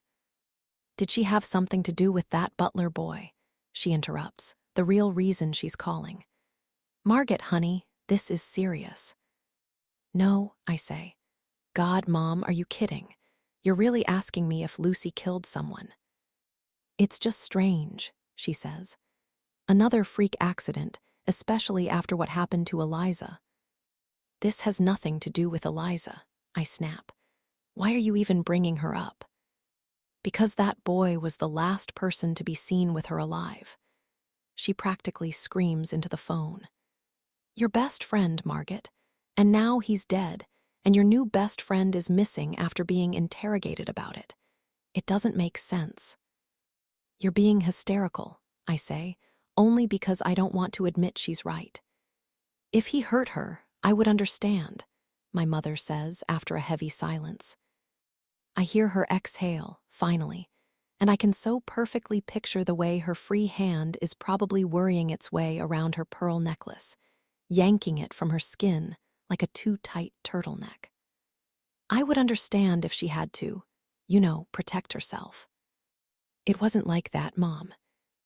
You know as well as anyone what that boy might be capable of." "I said it wasn't like that. I'm just worried about you." "You're worried about how it looks," I correct. "Well, yes, of course I am," she snaps. "People are going to start avoiding you like the plague if everyone you hang out with keeps winding up missing or dead." I close my eyes, let her talk. There's no point in arguing. "I can't believe they're letting you stay in that house after everything that's happened," she mutters, and my eyes click open again, relieved at the shift in topic. "Actually, they're not," I say at last, leaning against my bed frame. "They're giving us a week to move out." "That's good," she says, her tone softening. "I never liked the idea of you living there anyway. All those boys just next door." "It's not as bad as it seems." "Where are you going?" she asks. "The college found us an apartment a few blocks away," I say, glancing around my room, trying not to think about the fact that I still need to pack. I've known this was coming for a while, but still, I've been avoiding it. We all have. "What are they going to do with the house?" she asks, and I pinch the bridge of my nose, bottling a scream. "I think it'll just be vacant for a while," I say. Kappa News suspended until the investigation wraps, and they own it, so we can't just live here without landlords. "Maybe now is the time to reassess Rutledge," my mom says, a noticeable pep in her voice like the thought just occurred to her, even though I know she's been thinking it since the day we put down the deposit. "Distance yourself from all this nonsense. Plenty of students transfer after a year or two, and you do still have the grades for Duke, don't you?" "I'm not transferring," I interrupt. "And I have to go, Mom. I'm really busy right now. Midterms start in 2 weeks. I don't know how they expect you to get through exams in the midst of all of this, she says, sighing. It's not right. One student missing and another one dead. Yeah, I say, chewing over that second sentence. One student missing and another one dead. Guess they just want to keep us feeling normal. Well, there is nothing normal about this, she says, her voice dipped into a whisper, muttering to herself like she forgot I'm even here. Nothing normal at all. Chapter 20. Before.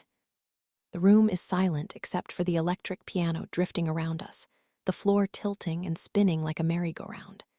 It almost feels like we're swept up in it, unable to escape, moving around and around with the music as it mounts louder in our ears. I think I might be sick. Well, Lucy asks, and I feel myself blink. I look over at Levi, at his stunned expression, then back at Lucy. Her eyes haven't left his for even a second. Fuck, Lucas mutters. Way to kill the buzz, Luce. I'm being serious, she says, leaning back, the tension in the room lifting slightly like that simple shift in posture somehow altered the very air. I look around and notice how everyone else seems to mimic what she does exactly. The placement of her hands, the tip of her head, all of us subconsciously miming her movements. If you could kill someone and know for a fact you wouldn't get caught, would you do it? Levi lifts his hand to the back of his neck, massaging it gently. His cheeks are flushed and he won't look at me. He can't look at me because he knows what I'm thinking, what we're both thinking. I don't know, he says at last. I'm a lover, not a fighter.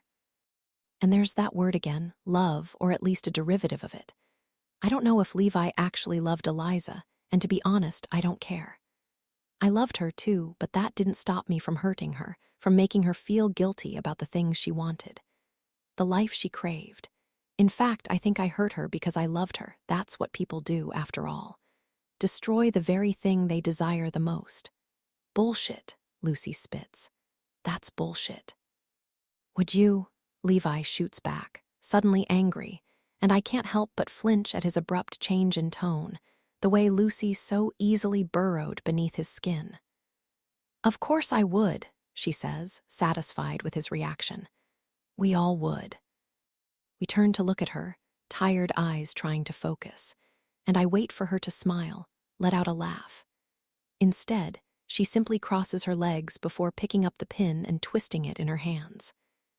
The only thing that makes bad things bad are the consequences, right?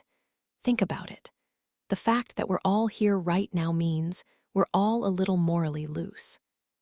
She grins as she says it, and everyone is quiet, looking around, suddenly feeling so exposed. I can't help but flush as I take in the empty bottles we pulled from the bar, the liquor we drank that isn't ours.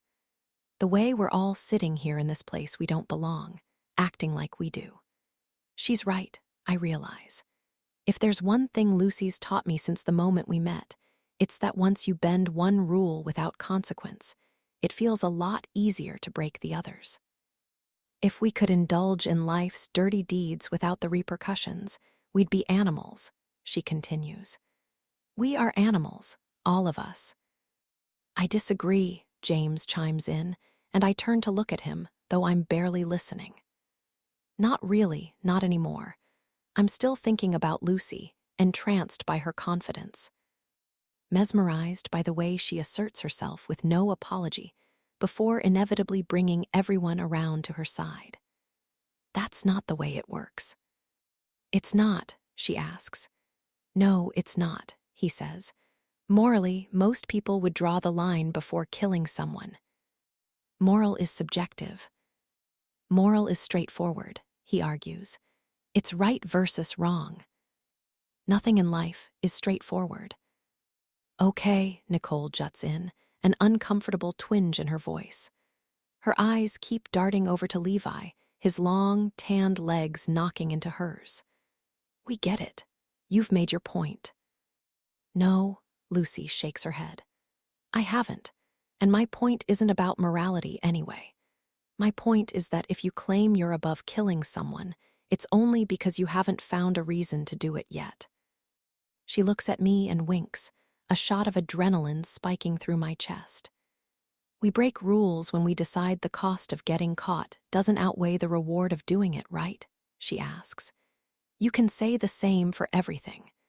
Once you find the right person, the right reason, the scales start to tip. We're all quiet, considering it in our drunken stupor, the idea of it like some distant dream. I'd kill my stepmom, Trevor says at last, his expression blank. He nods once before bringing his cup to his lips, like the matter is settled. Professor Lund, Sloane adds, nudging Nicole to let her know she's kidding. He gave me a B in pre-cal for no reason at all. We all have it in us, Lucy continues, ignoring her, crossing her arms tight against her chest. Joke all you want, but under the right circumstances, we'd all do it. I know we would. What about you? I ask without even realizing I said it out loud.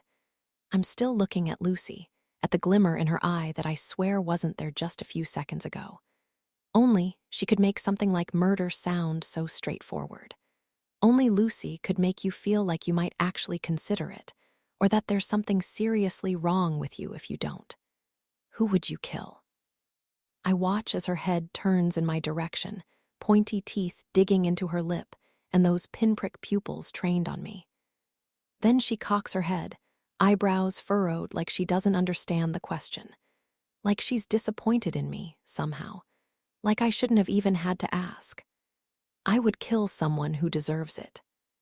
Chapter 21. I'm up early, 6 a.m., the gin and tonics I drank the night before making my tongue feel raw. I don't know if I ever fell asleep, really, but instead just lay rigid beneath my comforter in some kind of comatose state, staring at the ceiling. My head pounding gently to the rhythm of my heart. I pull the covers up to my chin, a chill traveling down the length of my spine.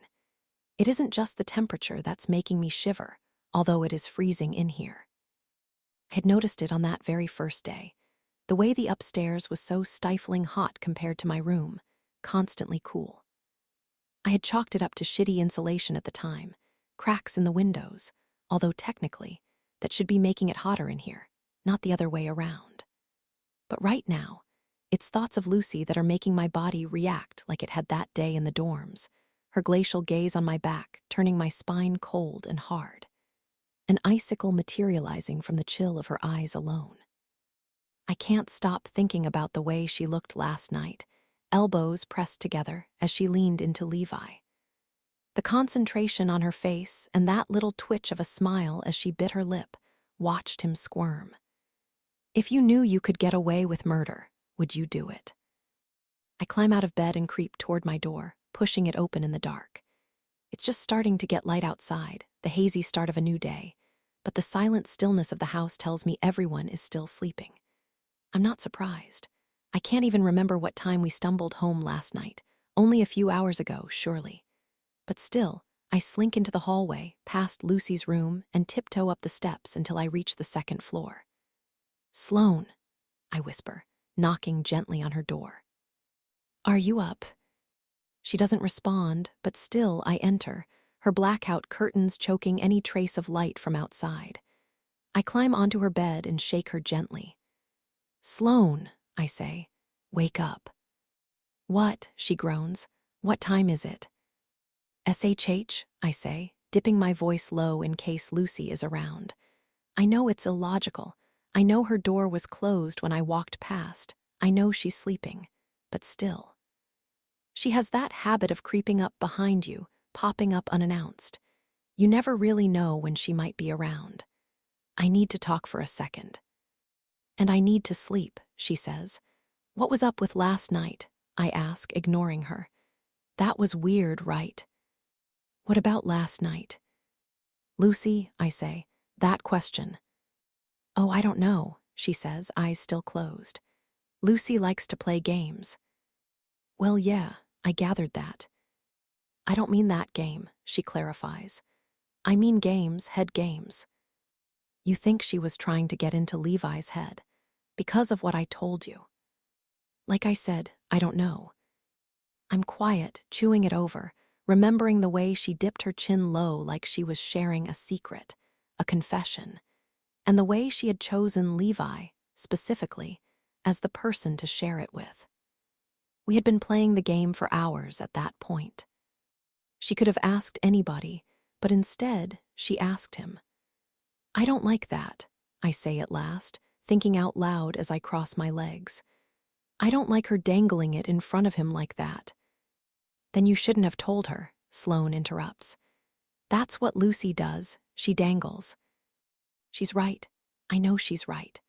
I risked this when I decided to tell them about Eliza and Levi and the history they shared. The accident that killed her and the fact that Levi was there with her. The unanswered questions, all those loose ends. Everyone looked at him differently after that, rumors mounting when he was identified as the last person to be seen with her alive.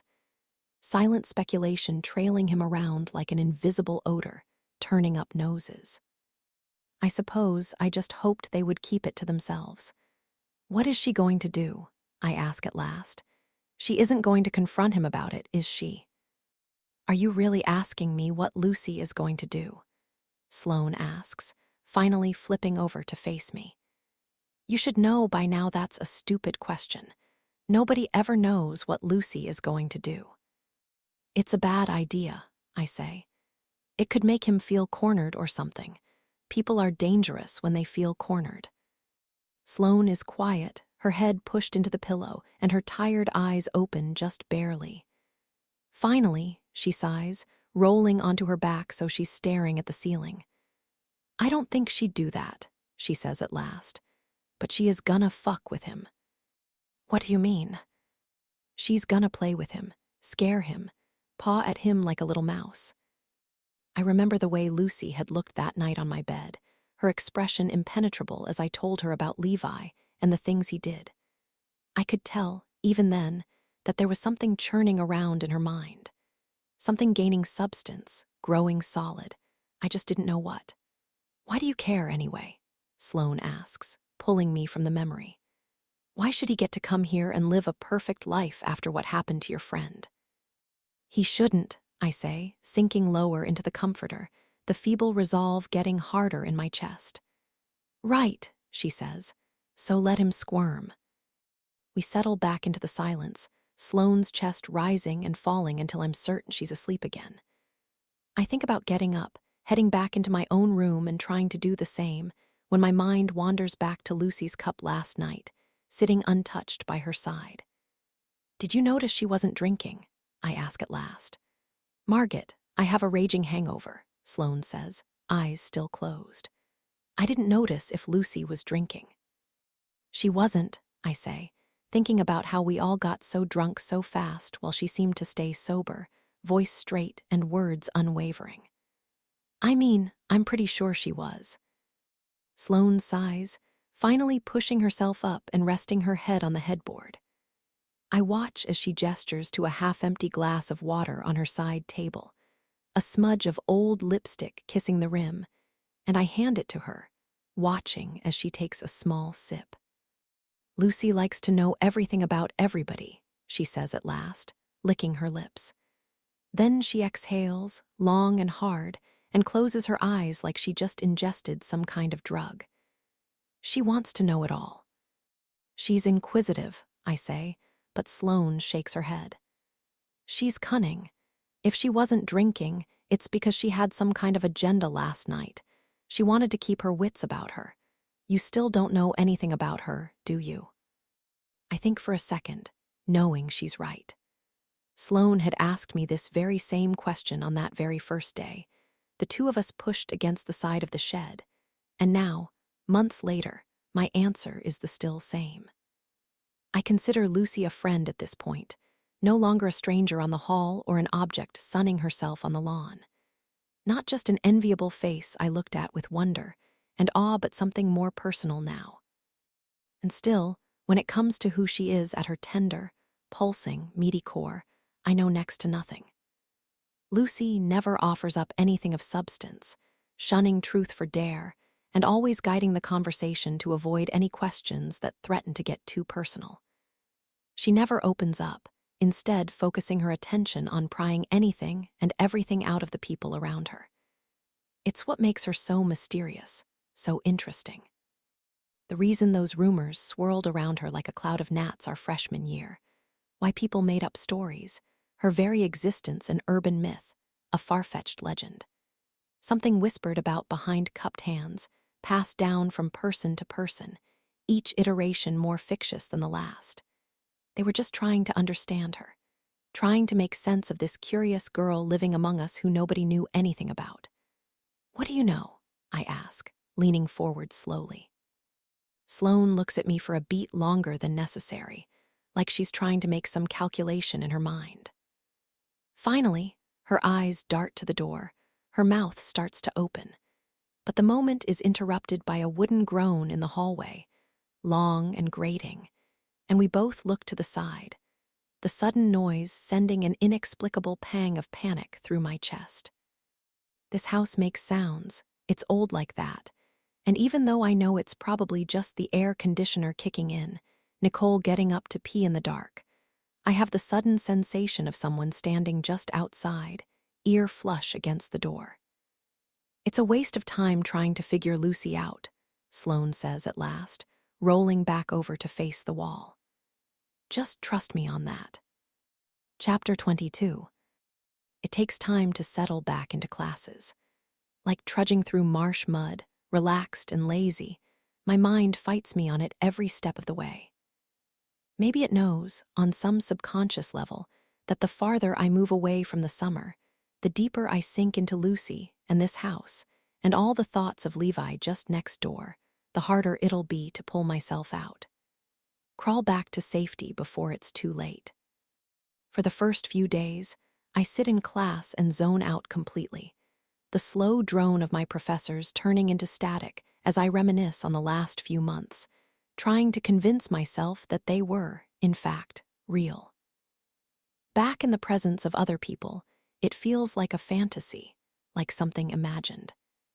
An old movie that runs on repeat in my mind, my favorite scenes popping back into my awareness without warning. Nicole and me side by side in the sand, both of us in stitches over something stupid that happened the night before. Sloane and me watching movies in bed, burning popcorn in a saucepan, and drinking wine straight out of the bottle. Lucy bursting into my room at random, each time sending a nervous quiver down my spine like that very first day when I swung around in my dorm, her presence sharp and sweet like a shot of morphine. Penny lanes and those syrupy cocktails, and the four of us belting out old songs with new meaning, until the whites of our eyes were bleeding red.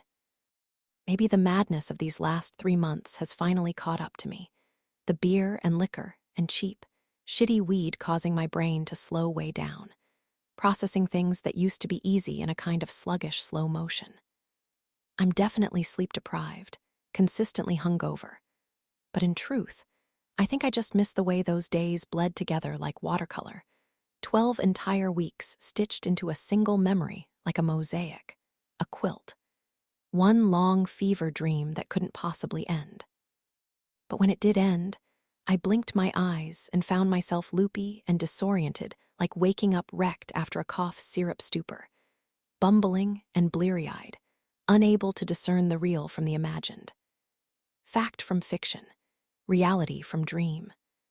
I'm curled up on the couch now with a pile of books on the cushion beside me, the smallest of them nestled in my lap. I'm enrolled in a great books class this semester, and the reading list is exorbitant. A fast slap back to reality.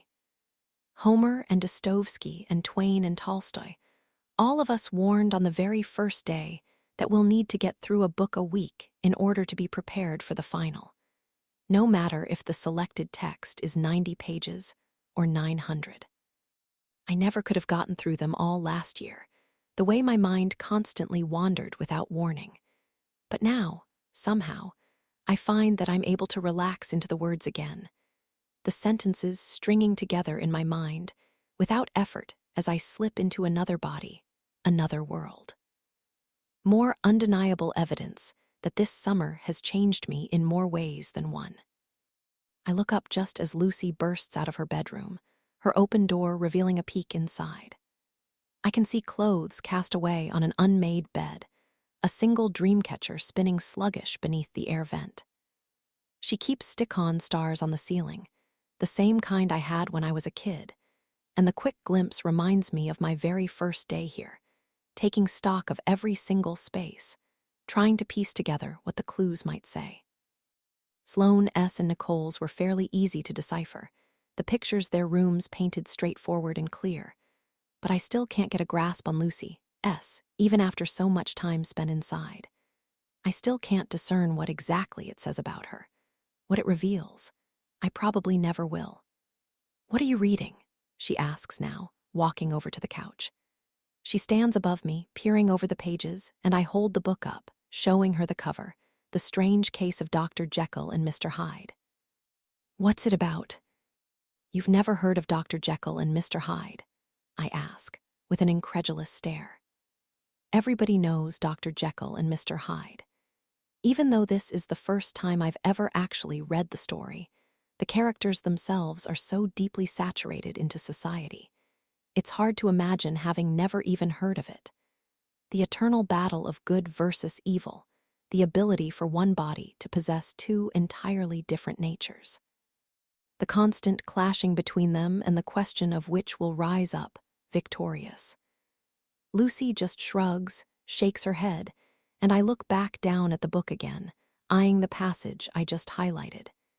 "It's about human nature, I guess." "Huh," she says, "you'd probably like it." I think back to that night at Penny Lane's again, the scene flaring up like an itch begging to be scratched. Lucy's voice, soft as silk, as she presented us all with that question. "If you knew you could get away with murder, would you do it?" I can still see her devilish grin, the way she was examining us all, pushing and pulling, daring us to indulge in the dirty little parts of ourselves we're constantly trying to repress. I've shrugged it off since then, discounted the entire conversation as just another one of Lucy's stunts meant to shock and awe. But at the same time, I can't deny that, in the moment, we had all been thinking it, considering it. Pondering the perfect balance between risk and reward, scales quivering, each of us wondering what it would take to finally make them tip. The mental tally of everyone in our lives who had wronged us flipping through our minds as quick as a deck of cards. "Can I read it when you're done?" she asks, and I look at her, studying the way her face is cocked so curiously. Her eyes dart back and forth between me and the book as if she wants it, desperately, so I flip it closed, toss it across the couch. "Take it," I say at last, curling my legs up beneath me. "It's yours." Chapter 23. Fall arrives in the way of all the seasons. Slowly, at first, a sense of giddy anticipation spreading through campus with each unusually crisp morning or crunch of dead leaves beneath our feet. We could all feel it happening, the creeping change in the air. Our spiked fruit and summertime tans being slowly replaced with warm whiskey cider and bonfires behind the shed. We still go next door, of course, but with 8 a.m. lectures and late nights at the library bookending our days, the frequency has dwindled to a steady trickle at best, no longer every night, but strategically scattered depending on our workload. And not only is the frequency different, but the feeling is, too. Now, there are always other people there, no longer just the small, exclusive pocket of us it was in the weeks before. There are girlfriends back from summers abroad, sorority girls eyeing us with not-so-subtle curiosity. I can't help but feel territorial every time I step into the place and find someone else sitting in my usual spot on the couch, some other girl chatting up Trevor when Nicole isn't around. I try to let it slide, shooting over a shy smile when I catch them staring, but the gush of other students on campus has been an unexpected shot of reality, a splash of cold water just when I was starting to get comfortable. A humbling reminder, really, that the place was never truly ours to begin with. "Costume parties are stupid," Sloane says to me now as she sits cross-legged on my bed, watching me fling various clothes around my room. "We've been watching the pledges decorate the house all week. stuffed bodies swaying from the magnolia tree out back, faux cobwebs strangling the branches. A skeleton doing a keg stand and strobe, lights pulsing to the rhythm of a playlist that's been running on repeat for so long. I've started hearing the songs in my sleep. Draw whiskers on your cheeks and call it a day. I'm tempted, I say, taking in her flannel button-up and baggy jeans. She has a green beanie sitting snug over her hair, a budget-friendly lumberjack she pulls off well, and I'm jealous I didn't think of it first. How seriously do they take this thing? Like a heart attack, unfortunately. I flip through a few more hangers, chewing on the inside of my cheek. Out of all the roommates, Sloane is the one I've seen the least of since school started back up again. If she isn't in class, she's at work at the registrar, S, and she's the smartest of us all by a landslide, vanishing every Monday morning and rarely making another appearance outside of fishing around in the kitchen until it's time to go out on Friday night. I've caught glimpses of Nicole studying at the kitchen table, Lucy reading in front of the TV. But they're both more than willing to party on the weeknights in a way that Sloane typically is. Nicole tends to power through her hangovers, shamelessly reporting to class in sunglasses and sweatpants, whereas Lucy just skips them entirely, spending entire days in her room with the lights off and door closed. Dressing up shouldn't be a prerequisite to get drunk, I say, pulling out a cheetah print sweater. But before I can hold it up to my chest, I feel that familiar presence behind me, already knowing it, S. Lucy in the door. I twist around, registering her costume. A black tank top, leather pants, and combat boots complete with felt ears and thin little lines scratched across her face. The outfit makes her mane of curls look even darker, her eyes glow even brighter, and there's something chilling about the contrast. Cold and hard like the silent slink of a panther as it weaves its way through the dark. Well, I say, there goes that idea. Be a prisoner, Lucy says, walking toward my closet and plucking a black-and white-striped dress from the back. I have some handcuffs you can attach to your wrist. A prisoner, I echo, tossing the sweater onto the floor and slipping the dress off the hanger instead. And why do you have handcuffs? Do you really want to know? She asks, and I fake a gag. I'll go get them. I twist back around and face the mirror once she leaves, pulling my t-shirt over my head and tossing it on the floor with the discarded sweater. Then I slip on the dress, running my fingers through my hair to tamp down the flyaways. Where, S. Nicole? Sloane asks suddenly, her eyes darting around like she just now realized our foursome isn't complete. I haven't seen her all day. She's already over there, Lucy says, walking back into my bedroom with a pair of handcuffs hanging from her finger. She's doing Tinkerbell again. She did that last year, Sloane says, and Lucy shrugs. She likes the way the dress makes her boobs look. I smile, grabbing the handcuffs and slipping one of the silver bracelets around my wrist, hesitating before I close them. Do you have the key? I ask. Of course I have the key, and I have this too. She walks over to Sloane first, dropping something in her hand before making her way back over to me. I can already tell she's up to something. She always gets the same expression, smug, mischievous, and illusionist seconds before her biggest trick. She likes the bated breath, the anxious anticipation, the thought of us all wondering what she could possibly pull out of her hat next. I watch as she stops in front of my mirror, her body pushed close to mine and an impish smile pulling at her lip. Then she grabs my hand and uncurls my fingers, placing a little white pill in the center of my palm. I look down at it, a prickle of sweat erupting across my skin. I've experienced a lot of firsts in this place, but hard drugs aren't one of them. I'm not naive enough to think they aren't around. I can see the dusty remnants beneath the boys' noses, bodies buzzing like a live wire, and their pupils stretched to 3 times their natural size. I can tell by the way their money always has a subtle curl to it.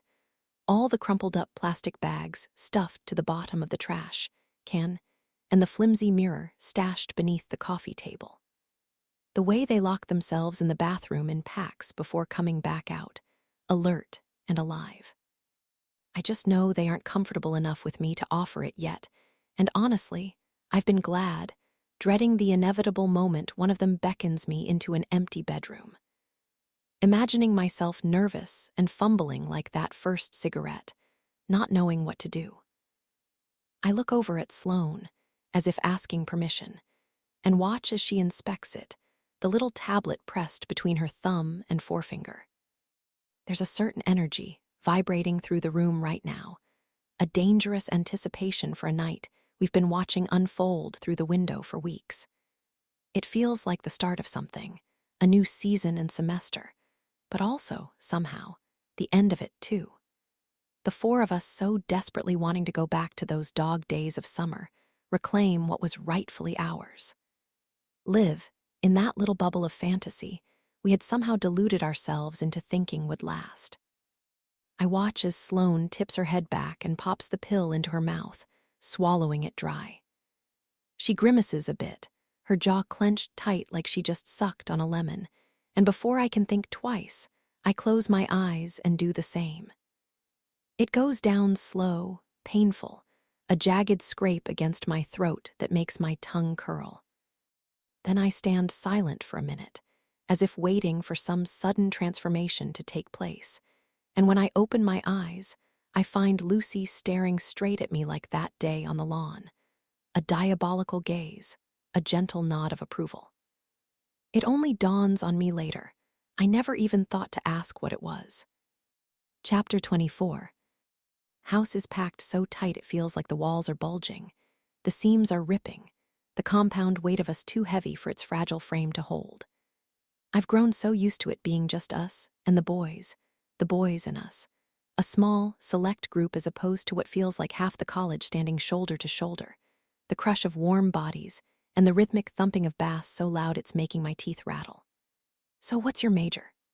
a guy in a pirate hat yells, a single black patch cinched tight over one eye. "I've never seen you around." I blink in quick succession 3-4 times and take a sip of my drink to coat my throat. "English," I yell back, but very quickly, judging by the way his exposed eye refocuses, as if seeing me for the very first time, I realize my mistake. "I was talking to your friend." "Yeah, sorry," I say, turning to look at Lucy. She's standing by my side, eyes skimming the crowd, looking bored as ever. "Luce," I say, nudging her, in case she didn't hear. "Captain Hook wants to know your major."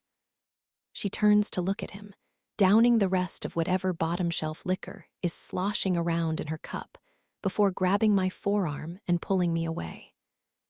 "I'm sure he does." We spend the next hour gliding around the house, making small talk with the people we know, mostly ignoring the ones we don't. Whatever that pill was, it's making me feel alert, alive, the tips of my fingers tingling like they're hovering over an outlet and channeling the charge. At some point, I realize I'm sweating profusely, the house so stuffed it feels like an oven, and I turn toward Lucy, grabbing her hand. "I'm going outside," I yell, probably too loud. "I'll meet you out there." I'm pushing my way out of the house when my shoulder slams into another body, hard, so I swing around, start to apologize. Mumbly little words trickling out of my mouth. It takes a second to realize who's standing in front of me, but when I do, it feels like a plug has been ripped out from beneath me, all the blood draining from my face. "Margaret," she says, and although I can see her jaw tense, she offers a smile. Of course she does. "It's so good to see you." I look at my old roommate, a strange mix of emotions coursing through my chest.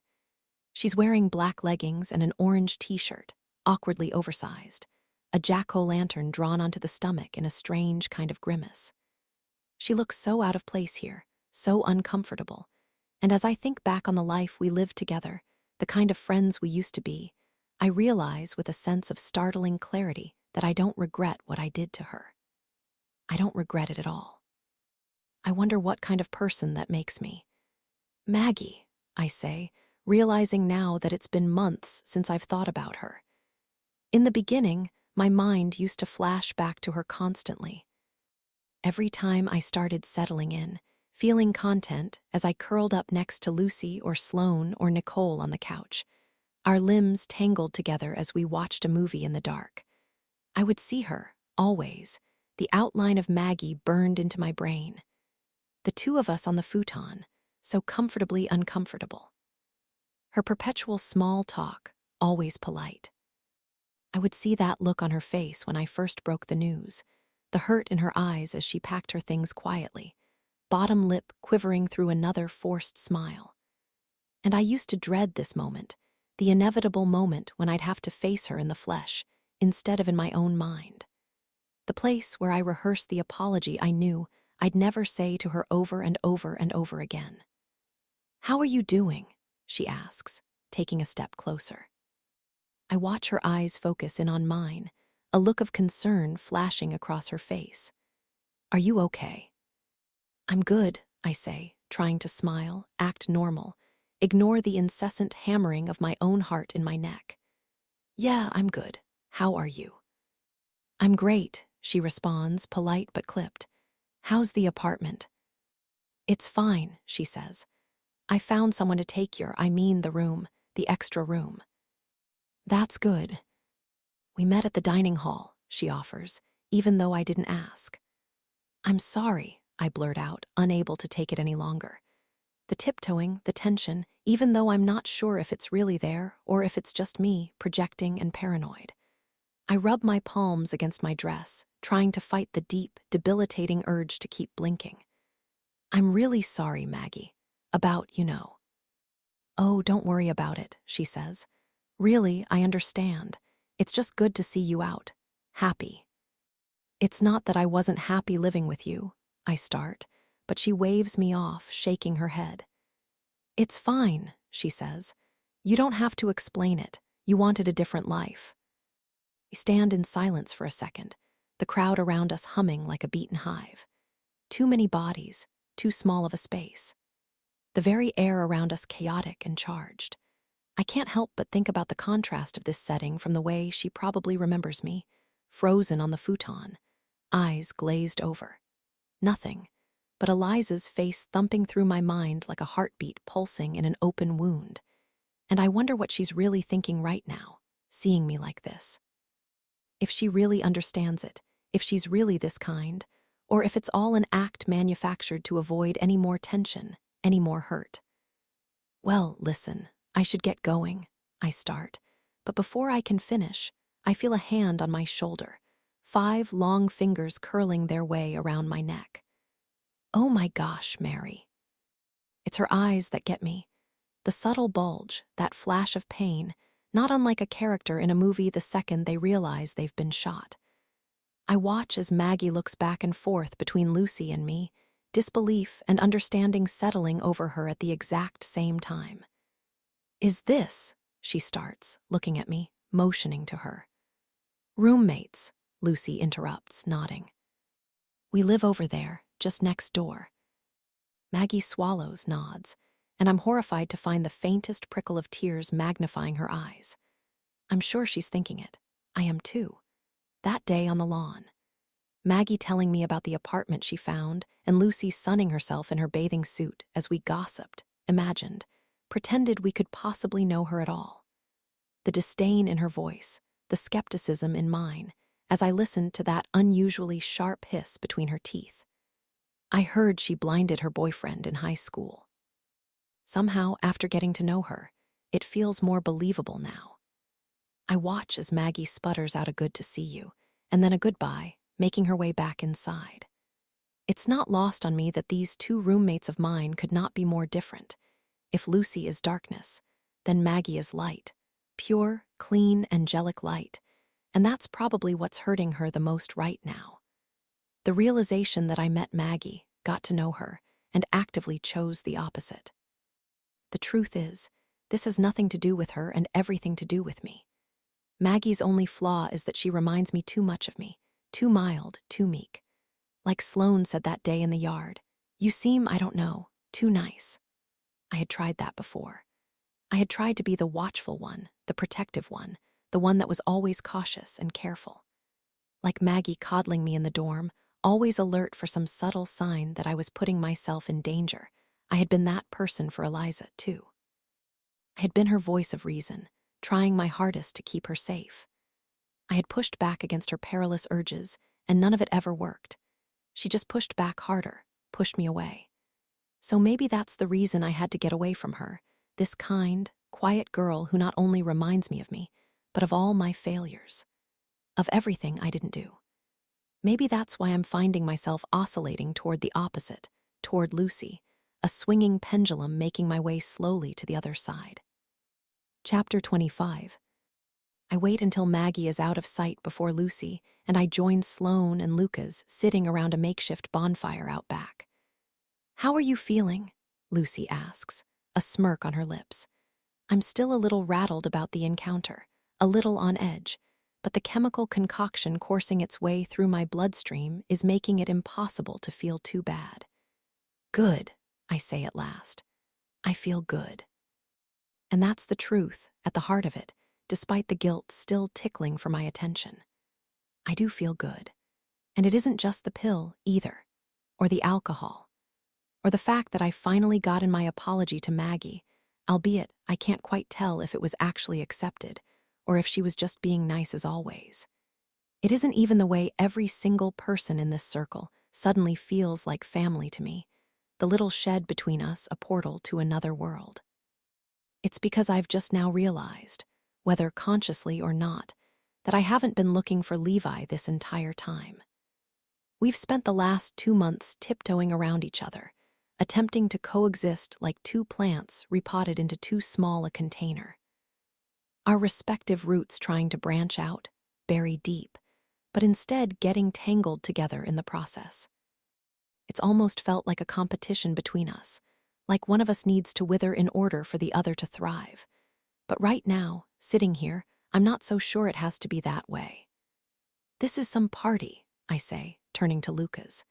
He's reclining in a lawn chair so ratty and worn he's practically sitting on the ground, a cowboy hat tipped low over his eyes.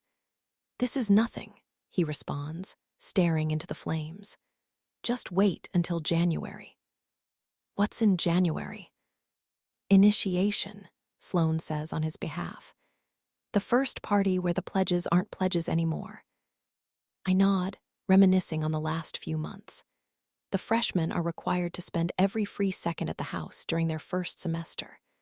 I'm always seeing them coming over in the mornings and in the evenings after class, cleaning the house and running errands, sacrificing Friday nights to be the upperclassmen's designated drivers, chauffeuring them around town with no questions asked. "There's this little island a few miles off the coast," Lucas continues.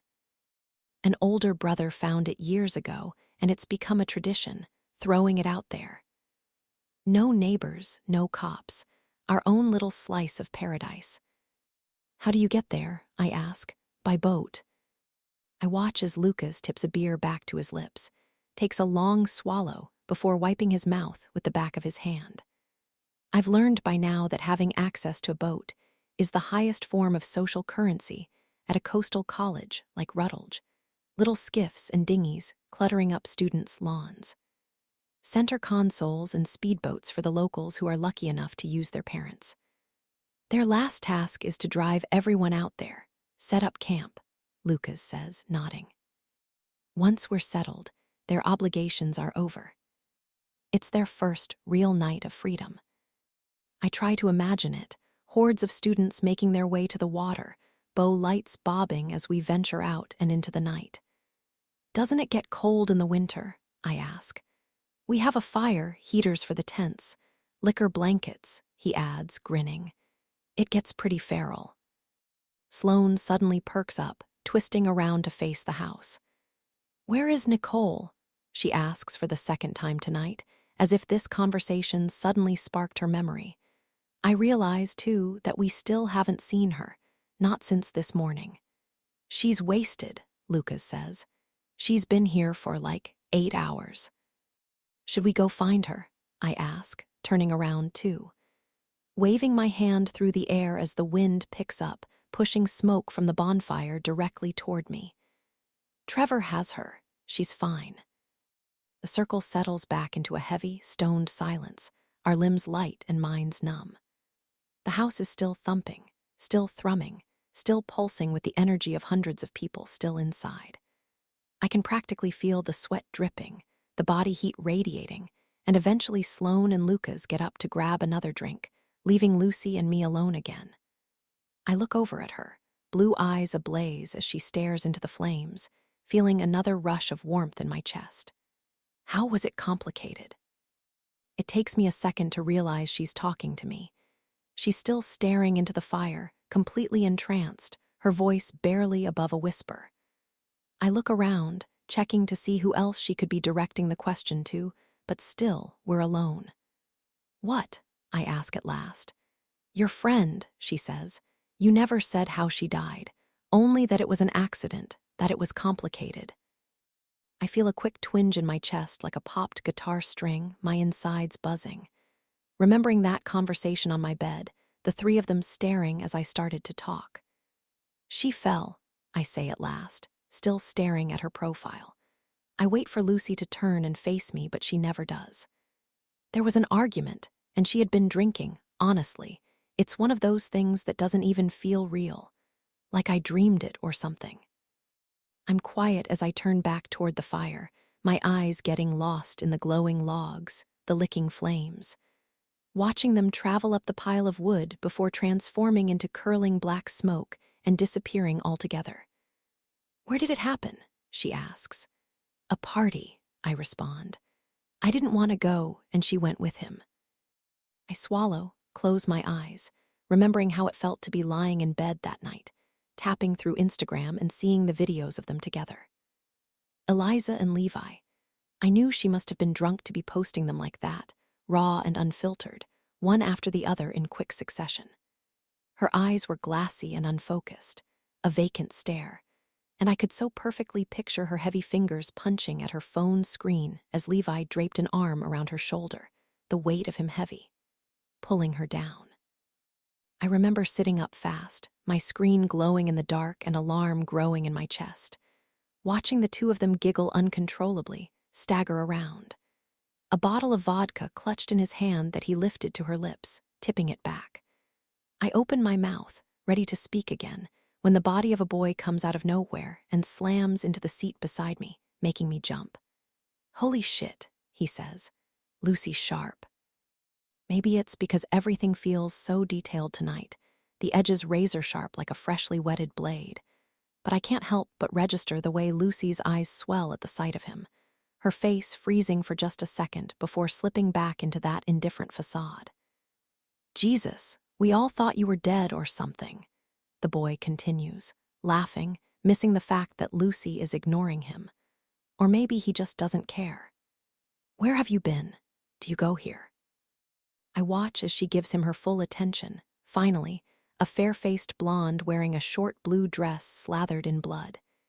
Even from behind, I can see his shoulders tense beneath her scrutiny, a self-conscious laugh escaping his lips. Yeah, I know, I didn't pick the costume, he says, grabbing the dress. All the pledges had to wear something stupid. I'm one of the twins from The Shining. What year are you? I'm sorry, I have no idea who you are, Lucy says at last, crossing one leg over the other. We've never met. Yes, we have, the boy says, shaking his head. He doesn't seem drunk, in fact, compared to the rest of us, he seems shockingly sober. You said you're a pledge, she asks, leaning forward, the light from the fire making her eyes shine. A freshman, then. Yeah, I'm Danny, remember. Then, why aren't you getting me a drink? She thrusts her cup in his direction, the liquid inside barely half gone, and I look back and forth between Lucy and the boy, her cold eyes trained on his, something heavy traveling between them. It isn't like Lucy to be so casually cruel like this. Blunt, sure. She gets off on making people uncomfortable, commanding them around, but it's usually with an air of intimacy, like she's teasing them because she loves them. People would kill to be bossed around by Lucy, wearing her attention like a badge of honor. But Danny looks concerned right now, uneasy, cataloging the way she's staring at him, like she doesn't even know him at all. I was just going. He gestures behind us, farther into the backyard, before closing his mouth and shaking his head, like he's suddenly thought better of whatever he was about to say. Yeah, sure, he says at last, standing up and taking her cup. Coming right up. We watch in silence as he walks away. Nothing but the popping of the fire and the distant echo of music masking the utter stillness between us. I wonder if she's going to bring it up again. Eliza, nudge me to continue, but instead she turns toward me and smiles like she only just realized I'm here. Terrible pickup line. You really didn't know him? I ask, looking back at the house where the boy disappeared, my own voice suddenly sounding strange in my ears. It seems like he knew you. No idea, she says. I bet one of the guys put him up to it. They always try to embarrass the pledges like that. Yeah, I say, nodding vaguely, suddenly feeling a little nauseous. Slowly, quietly, the sense of euphoria I had earlier feels like it's being replaced with something else now. Something more like unease. Listen, should we find Nicole? I don't want to leave her. Before I can finish, I hear the bang of the shed door swinging open behind us, the slap of the wood hitting the siding hard. I twist around, relieved, expecting it to be Nicole. Maybe Lucas was wrong. Maybe she hasn't been here after all, but instead in her room, and now she's mad at us for leaving her behind. But almost immediately, I feel the color drain from my skin as I register the body standing before me, his familiar face streaked with dirt. Levi, I say, noticing the wild look in his eyes. It seems both haunted and hollow, like he's just seen something terrible, or maybe it's my eyes distorting things. Twisting his face into something demonic, not unlike the way it looked immediately after they found Eliza, his pupils large and impassive as he stared into the lights, the cameras. His face on the news and his sweat-soaked skin as pale as a corpse. What are you? I stop, taking in the rest of him. He's wearing something old and tattered like some kind of Tarzan-inspired loincloth, but I can't tell if it looks like that on purpose, or if he's been doing something to soil it that way. His bare chest is scratched, jagged little lines like fingernail streaks dotted with blood, and his eyes dart back and forth between Lucy and me like we just caught him red-handed doing something he shouldn't. My heartbeat picks up a little, my hands begin to shake, and I realize with a sense of sinking dread that if Levi is coming into the backyard through the shed, that means our house is the only place he could be coming from. Chapter 26. Eliza, you need to tell someone. I can see her here, behind the fire, staring at me with an emptiness in her eyes. Neck crooked, accusatory, the hypocrisy of it all. I wonder what she would think if she could see the two of us together like this, like that night at Penny Lane's. If she could somehow know from beyond the grave that Levi and I are running in the same circle, grabbing beers out of the same cooler. Both of our lips touching a single joint as it passed between us. My spit on his on mine, not too removed from sharing a kiss. He broke into your house. Would she be happy at last that we were tolerating one another? That we were learning to get along? We aren't friends, we were never friends, never would be friends, but at the very least we're being civil. Or would she be jealous like I was, seeing me spend so much of my time with somebody else? Would she feel betrayed like I did, watching me slip into this other life? Margaret, you're being insane, Eliza had said, hands on her hips, surveying her empty bedroom. He did not break into the house. It was nearing the end of our senior year, and we had come home one night late to find the Jeffersons' back door swung wide open, the warm breeze snaking its way through the living room, making the interior curtains flutter in the wind. We had been at the movies together. Eliza, her parents, and I, the four of us, the family I always preferred. And her mother had screamed when we walked inside to find it open like that, as if someone had bolted out the back as soon as our car pulled into the driveway. Mr. Jefferson kept insisting there was a logical explanation, muttering vague rationalizations like, maybe we just forgot to lock it. Or maybe the dog pushed it open. Even though their golden retriever was 12 years old and could barely walk, let alone dislodge a set of French doors. He was refusing to make a scene, call the police, but there was an aura in the house that we could all feel. A foreign energy that was obvious from the second we stepped inside and found the double doors swung open, monster-sized moths flapping around the ceiling light. He was here, I said, even though there was no proof. Nothing was missing, as far as we could tell. Nothing was disturbed. But there was the faint smell of him on her bedsheets, a boyish odor of sweat and Old Spice, and I could picture him lying there, on top of her duvet, eyes on the ceiling as he imagined her kicking her legs for him through the window. The way her spaghetti strap would slip and her pen would dangle between her lips, his breath getting deeper, heavier, as his hand worked at his zipper. Snaking his way down, down, down. "Wait a second," I said, my attention drifting to the bulletin board Eliza kept mounted above her desk. "Didn't you used to have a picture right there?" I pointed to the wall, an empty rectangle of space that I was sure was covered up before. Eliza kept it cluttered with a giant calendar, posters of our favorite celebrities, snapshots of various summers spent with our backs digging into the sand. And in the very center of it was a picture of us, Eliza, her dad, and me, huddled together on the back of her parents' boat. I could still remember when it was taken, her mom pushing us together the way she always did to document some mundane memory she promised we would appreciate more when we were older. I had been wrapped in a towel, hair wet and dripping after taking a swim, but Eliza was in her bathing suit, that little string bikini she used to walk around in when Levi was looking. It was there. I knew it was, until suddenly it was. Eliza. "Yeah, I see it," she said, her face suddenly a shade too pale. She crossed her arms across her torso, tight, like she was about to be sick. "There has to be an explanation. He wouldn't do that." I knew right then that she would never tell.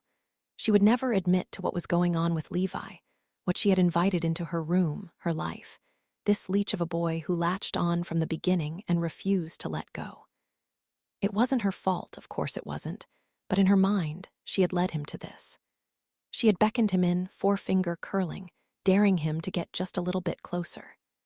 She had tested him, teased him, and now he was testing her right back. How would she explain it to her parents? How would she tell them what she was doing at night, curtains open, letting him watch from the other side of the lawn? How would she ever look them in the eye after that, the creeping shame as their foreheads bunched, their little girl no longer so little? In that moment, holding her stomach tourniquet tight, she must have been thinking about all those conversations between us. She must have been thinking about the way I had told her, warned her, tried to nudge her along so many times. She must have been remembering what I had said in that very bedroom, that very spot, the disgust in my voice as I told her soon, watching from a distance wouldn't be enough. Soon, he would want more, crave more, feel entitled to more the way they always do. He would, I said, staring out the window.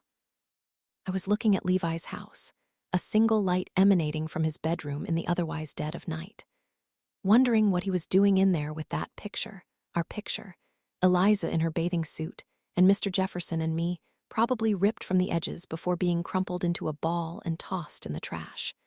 And I know I should have walked to her then, held her, comforted her, told her it wasn't her fault. I should have swallowed my pride and simply let her be scared.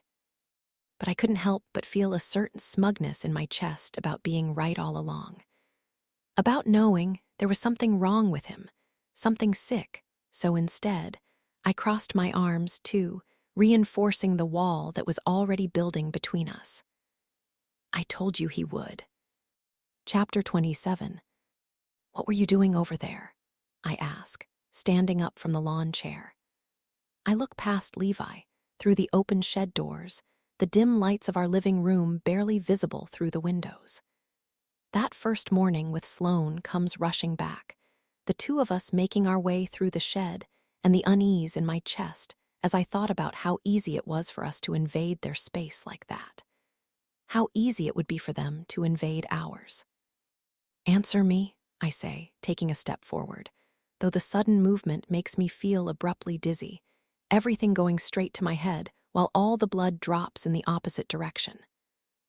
I think of Eliza, that unmistakable feeling of someone else in her home, and all at once, I hate myself for thinking Levi and I could coexist like this. "Nothing," he says, lifting his hand behind his head.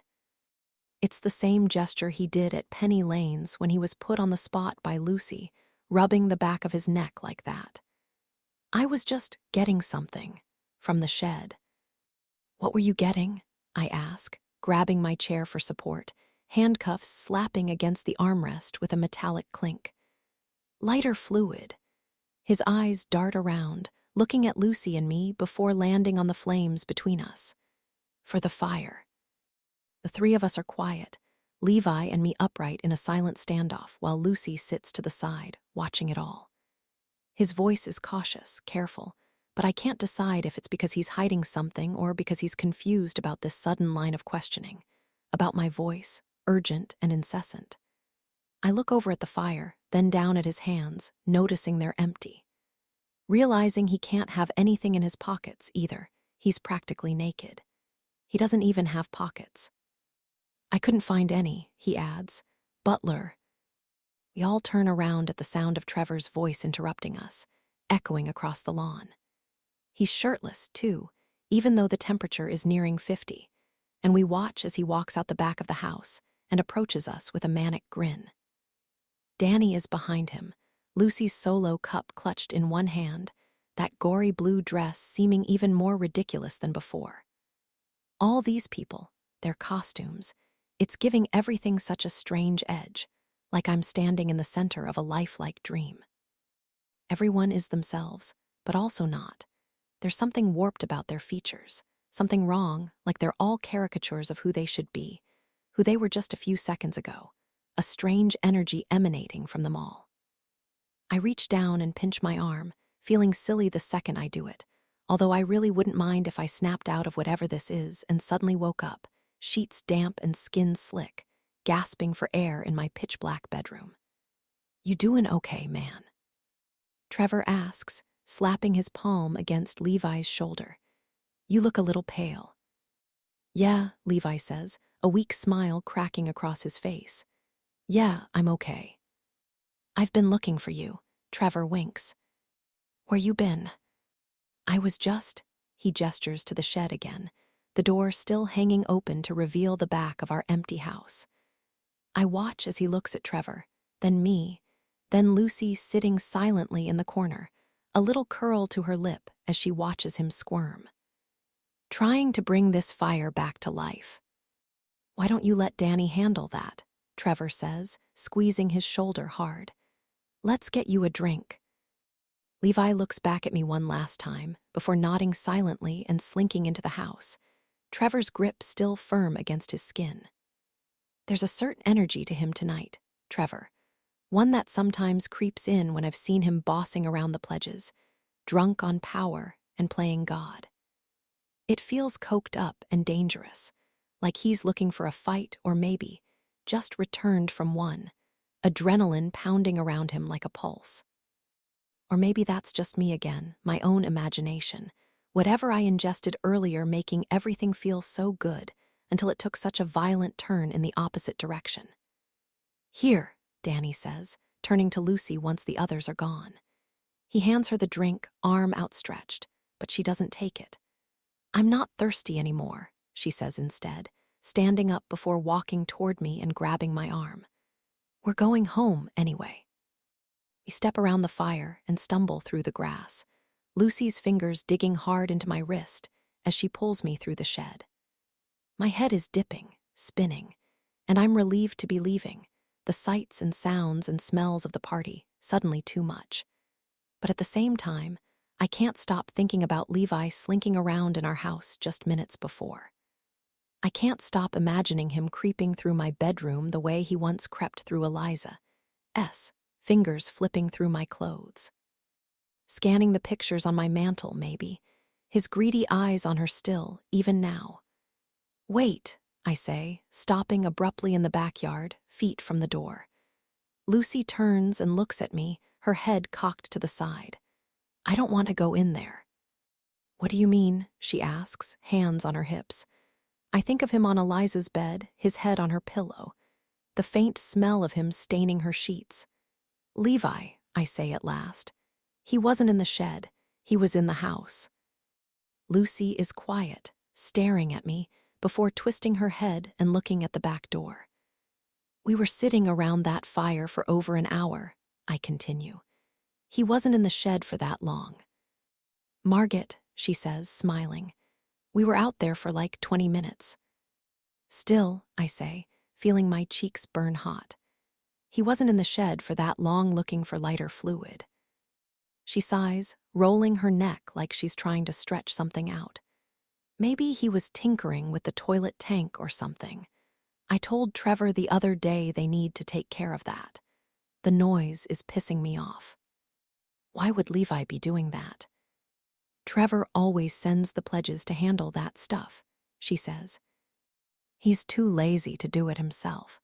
Plus, he can't use a tool to save his life." "In a loincloth?" I ask, in the middle of a party.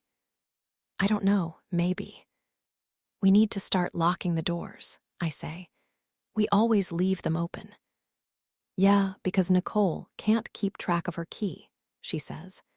She lost her keycard to Hin's the second day of freshman year.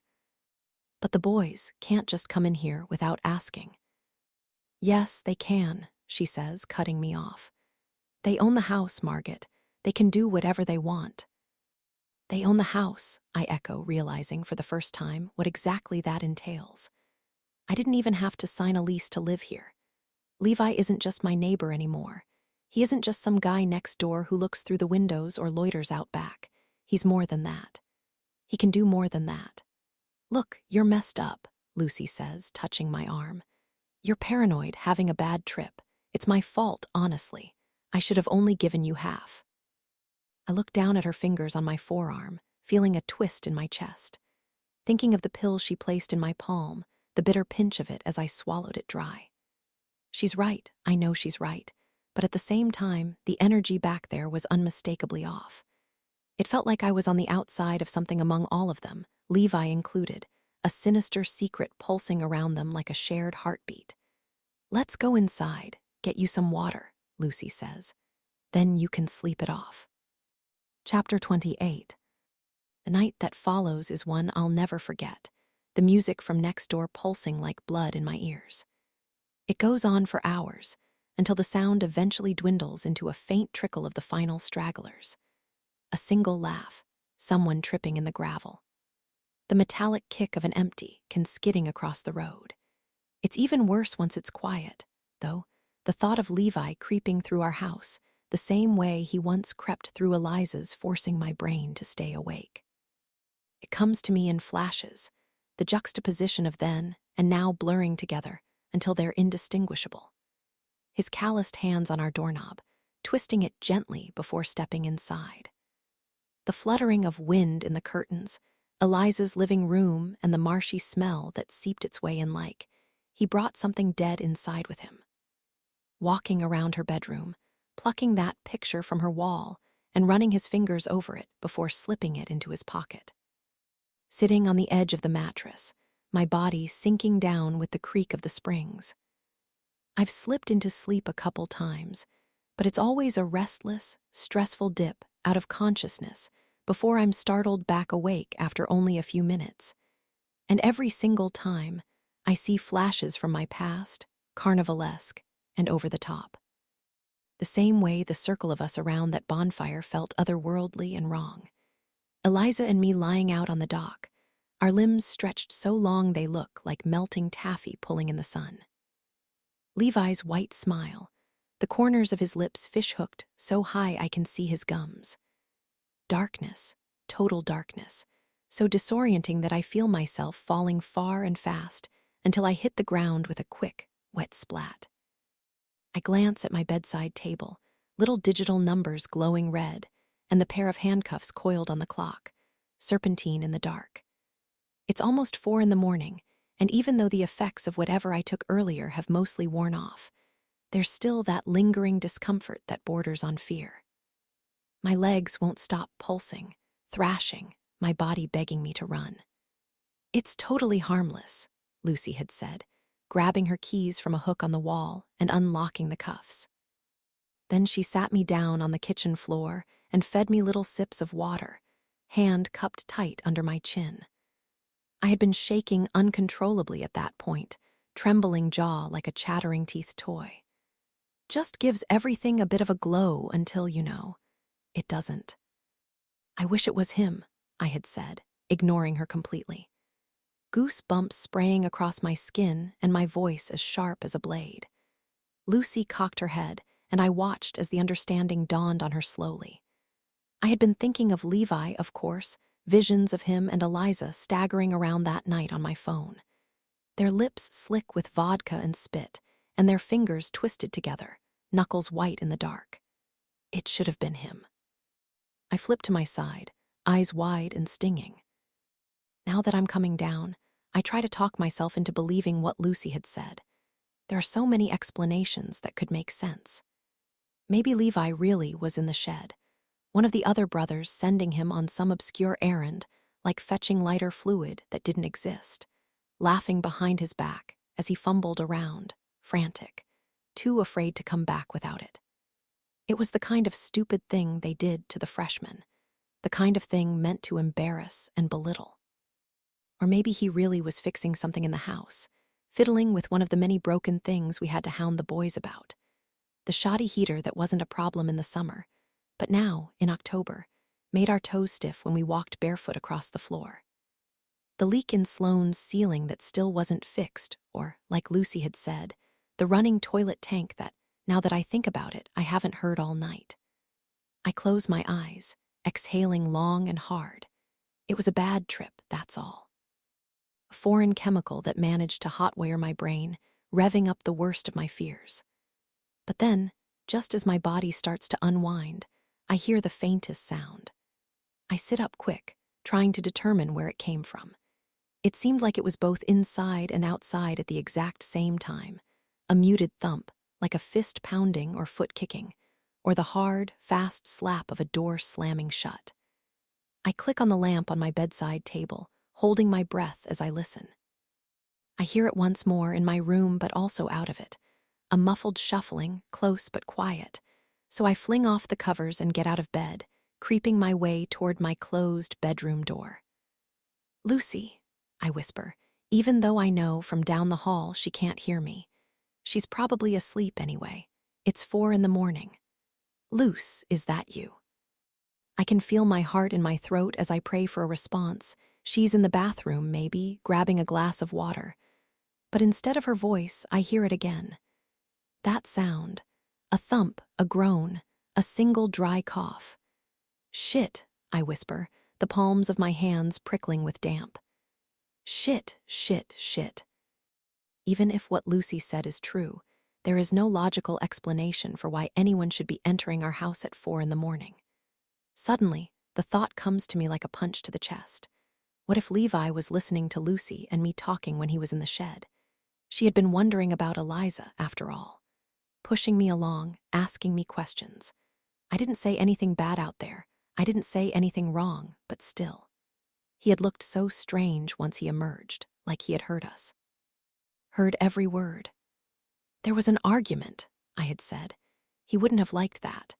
I hear it again, something resembling a dry heave, and before I can think twice, I fling open the door and step into the hallway, the sudden pitch black of it throwing me off balance. I take a few steps out of my bedroom, but before I get far, my bare feet brush against something on the floor, warm and wet, and I immediately jump back, squinting at whatever it is on the ground. "What the hell?" I whisper, kneeling down. Suddenly, a familiar scent fills my nostrils, vomit, warm and sharp, something fermenting on the floor.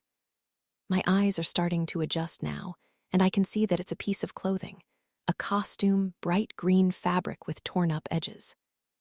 I glance to the right, toward the bathroom, and see a dark figure slumped on the floor.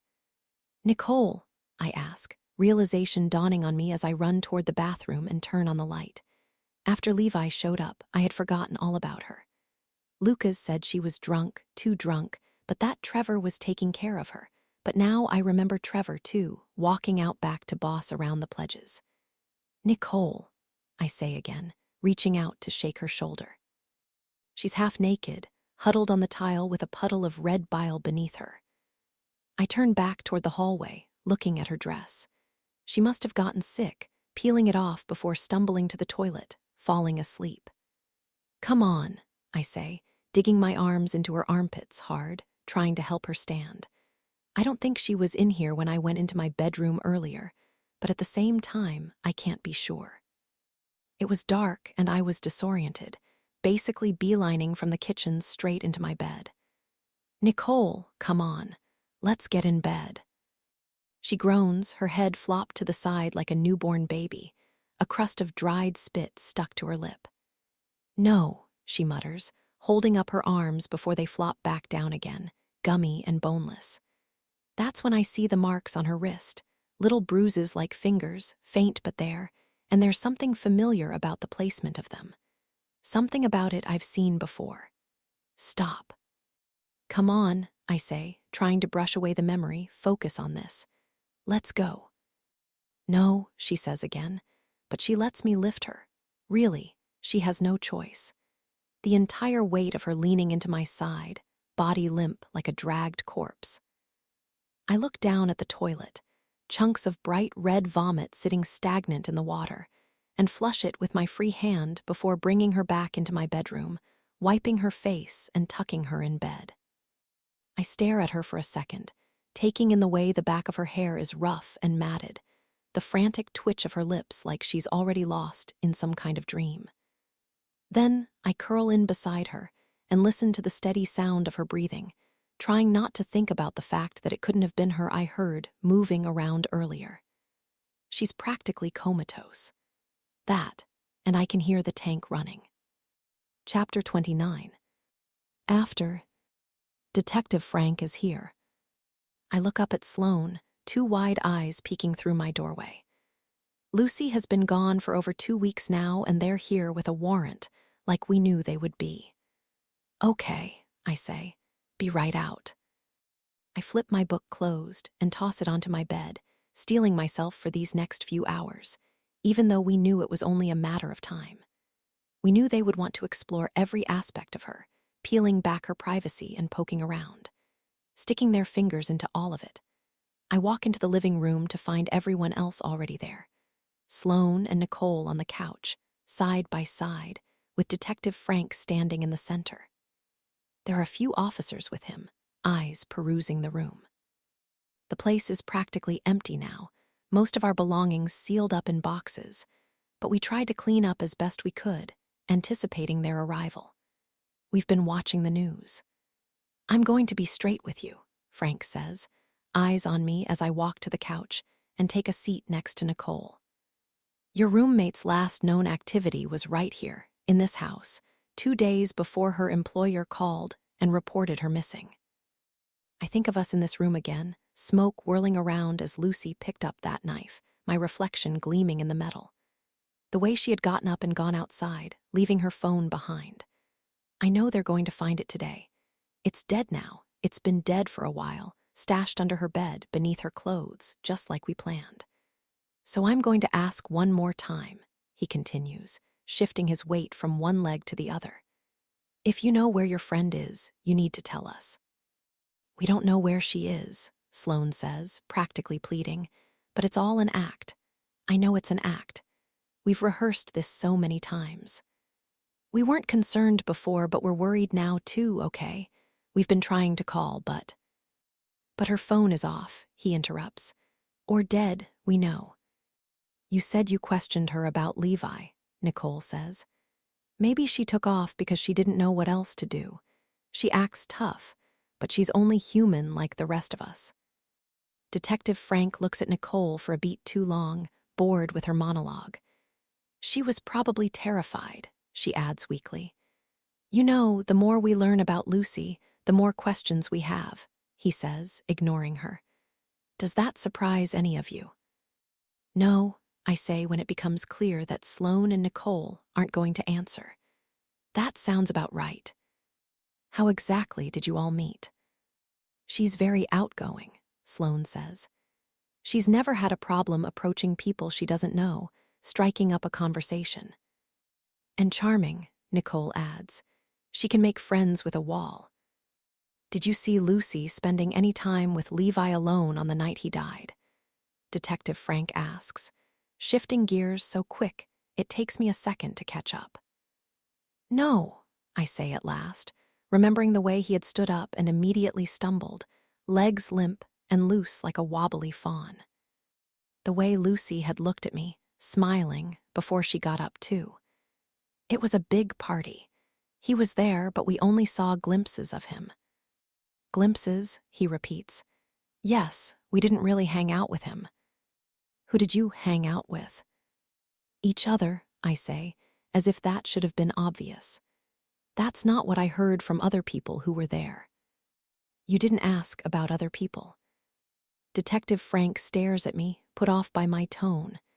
You asked about us, I add. What is that supposed to mean? It means I don't know what other people saw, I continue. But we didn't see them alone together. So you never saw them hugging, touching, nothing like that? No, never. Interesting, he says. Then why did we find her blood on his clothes? Chapter 30. Before. I wake up to find my bed empty, nothing but the still warm imprint of Nicole by my side. I glance at the clock. It's almost 11, before flinging myself from bed and walking into the living room.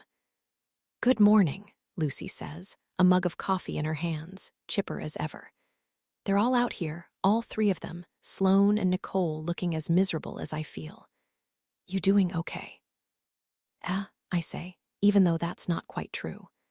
I fell asleep eventually, the dawn-lit windows making my room just light enough for me to finally relax. But the events of last night have left me exhausted, a weariness in my mind that even 6 hours of sleep couldn't erase. Did you get sick? Sloane asks, looking up at me. She's still in her makeup from last night, a swipe of mascara streaked across her cheek, and a single gold hoop still stuck in her ear. It smelled like puke in here this morning. Not sick, I say, glancing at Nicole. She's staring into her lap, skin tinged green and body swallowed by Trevor's sweatshirt, fingers pulling at the sleeves. Just scared, I guess. She was all paranoid about people breaking into the house, Lucy says, laughing. The sound of it grates on me, especially considering how afraid I was, but I try not to show it. I basically had to force her inside. That explains why you disappeared, Sloane says, smiling. Kind of an intense atmosphere for your first time. First time with what? Nicole asks, Sloane and Lucy turning to look at her like they forgot she was there. She seems so small like that, bent into a ball in the corner of the couch, and it brings to mind the way she looked last night, curled up on the floor like a baby bird, wet and trembling, after tumbling out of a tree. I wonder if she even remembers me cleaning her up, tucking her in. Lying awake for over an hour to make sure she wouldn't get sick again and choke to death in her sleep. Molly, Lucy says, I was an idiot and gave her a whole pill. That explains the euphoria then. The overwhelming sense of love I felt as I looked at all of them around that fire, dreamily pondering the possibility of Levi and me living together in perfect harmony. What is it about Lucy, I wonder, that causes us all to simply do as she asks? I hadn't even questioned her about what that pill was. I didn't even hesitate. I just saw the way she was looking at me, all eager and expectant, and tipped my head back. Hoped for the best. Speaking of disappearing, where the hell were you? Sloane asks, directing the question at Nicole now. I walk to the couch and take a seat beside her, making sure to leave a little room between us. I don't even know, she says at last.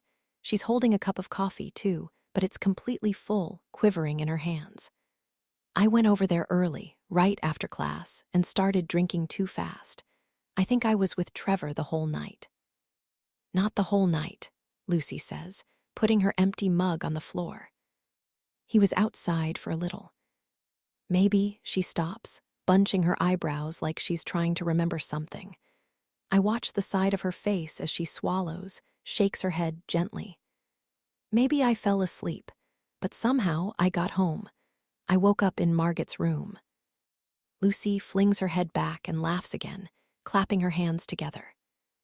This is our normal morning ritual, recounting stories from the night before, bleary and bashful, amused at all the little things we could hardly remember. But right now, it doesn't feel like it normally does. There's a darkness to it, a creeping dread like marbled clouds gathering before another summer storm. There were too many things about last night that went wrong, and I watch as Lucy and Sloane get up, making their way into the kitchen for more coffee. But Nicole is still sitting, staring. Her eyes on the couch in a way that feels the opposite of focused, like she's no longer trying to remember something, but instead trying to forget. "Are you okay?" I whisper once the others are gone. She still has her wrists covered with her sweatshirt, and I try to remember the look of those bruises I saw, unless they weren't actually bruises at all. It could have been a trick of the light, maybe. A cluster of shadows, a smudge of makeup. It's tempting to believe that, but still, there was something about them that felt eerily familiar. Something about the placement like 5 large fingers that makes my stomach twist. Nicole. I reach out to touch her leg, my hand barely grazing the skin when she winces, a physical recoil that makes me yank it straight back. "Sorry," I say, alarm creeping into my chest. "Sorry, it's just, are you?" "I'm fine," she says, placing her cup on the coffee table and pushing it away like it's something repulsive. "Sorry, I'm fine." "Are you sure?" I nudge. "Last night." "Last night was a shit show," she says, finally turning to face me. "Honestly, I'm embarrassed." "You shouldn't be embarrassed," I say. "But when I found you this morning, I thought I saw bruises." "Oh, yeah," she laughs, rolling her eyes and pushing up her sweatshirt, the blue from before already morphing into a deep, plum purple. "I vaguely remember Trevor trying to help me walk at one point, holding my arms. I bruise so easily." I try to picture it, Trevor grabbing her forearms, guiding her forward, not unlike the way my own fingers dug into her armpits as I yanked her up off the floor and got her in bed. For the first time, I wonder if I left bruises on her, too. I wonder if I'm capable of leaving that kind of mark, evidence of the way I had hoisted her up, clawed at her skin. The dead weight of her almost impossible to hold. I feel a small relief flood into my chest when I remember the time her thigh slammed into the coffee table last month, leaving behind a welt the size of a baseball. The time she tripped in the shed, smacked her shin, and spent 3 weeks slapping away Lucy's hand every time she tried to poke at the pooling blood with her finger. That maniacal laugh and devious grin. "Thanks for being worried," she says at last, cracking a smile, though it doesn't really reach her eyes. "But I promise I'm fine. Remind me to eat dinner the next time we go out." Chapter 31. It's unnaturally cold the week leading up to Thanksgiving, the temperature dropping into the 40s every time the sun dips down. Everything has felt so stilted since Halloween, so strange, and I can't help but feel like some cataclysmic change took place that I haven't picked up on. A tectonic shifting, the very ground no longer solid, but trembling, threatening to buckle beneath us all. The day after the party, Trevor and Nicole got into a blowout fight, screaming, crying, Nicole slamming her way out of his room and charging past the rest of us before barreling back into the house. Of course, we chased right after her, asked what was wrong, but she never told us. Never even came close. They made up hours later, they always do. But every time we're all together now, the tension is so thick, so heavy, it's almost unbearable. The weight of it all like an anvil on the chest, a crushing mass that makes it hard to breathe. "She needs to move on," Lucy says to me now, the two of us making our way out back. "The weeds have gotten out of hand this week, the grass calf-high, scratchy against my exposed ankles. I mean, seriously, it needs to stop. I'm honestly relieved she's gone. Lucy had convinced me to stay on campus over Thanksgiving break. It'll feel like summer all over again, she'd said, crisscross on my bed, making me yearn for those 12 perfect weeks that suddenly felt so far away. In truth, I had been dreading going home to my parents anyway, dreading their inevitable questions about my major and whether or not I still wanted to keep it, their nosy inquiries about my new life, new friends, sniffing around for some small detail for them to pick apart. I've told them virtually nothing about my roommates. I haven't wanted to taint them, this thing I have that finally feels so blissfully removed from my life back home. So while Sloane left this morning, Nicole 2 days ago, I hung back, settled in. Starting tonight, it's just me and Lucy for one entire week. What do you think happened? I ask, trying to pry information instead of share it myself. I haven't told anyone about how I found Nicole that night. Dress slipped off in the hallway, hair caked with vomit and stuck to the side of her neck. She explicitly asked me not to just before Sloane and Lucy came back from the kitchen. She said she didn't want to deal with Lucy's jokes about her being a lightweight, said she just wanted to forget, so I had nodded, agreed, and kept my mouth shut. Because her story made sense. I could see it so vividly. Trevor's fingers digging into her wrists, pulling her down the fraternity halls. Trying to separate her from the rest of the party once he realized she drank too much. Maybe she got sick on his shirt, and that's why he wasn't wearing one. Maybe that's what their fight was all about. But lately, I've started to feel the emergence of a new feeling in my chest. The same feeling I had when I watched Eliza's stomach down on her bed, knowing that Levi was just outside, watching her in the dark. The same feeling that flared up every time she strutted down the dock, played with her bathing suit. The same feeling that's screaming at me right now, flailing its arms, begging me to acknowledge that something's not right. "Oh, I know exactly what happened," Lucy responds as she slaps away a bug on her arm. She got shit-faced on Halloween, and Trevor got mad because the president's girlfriend shouldn't be acting like that. That seems a little harsh, I say. Yeah, well, that's how it is with them. He gets jealous, too. She's flirty when she drinks. I open my mouth, then immediately close it, still not sure how much to say. But if she breaks up with Trevor, we lose the house, Lucy continues. The president picks the tenants. We'll all be homeless. I don't think she's going to break up with Trevor, I respond, even though Lucy is right. Nicole's the whole reason we got this place. You sure about that?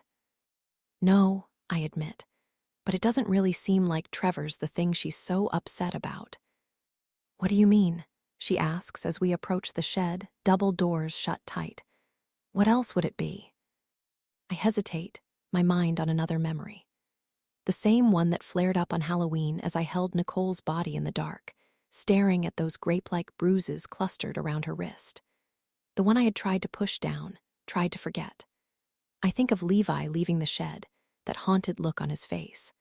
I think of Nicole half naked on the floor, fetal and broken. The way she tried to fight me off when I touched her, her pathetic little limbs pushing into mine, and her voice so fragile. Those single-syllable words flopping off her tongue like they were too heavy for her mouth to hold. No, stop. Once again, there's just something about Levi, and it isn't even how he had been on our property before I found her, having free reign of our home like that night at Eliza's. It isn't even the way those bruises had been on her wrist, of all places, sending a sharp pain through my chest like a knife to the heart. It's that I've noticed, ever since Halloween, that Nicole and Levi hardly even look at each other anymore.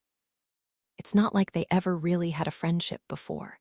Nicole listened to me when I told her those stories about Eliza, his watching, what happened between them on the night she died.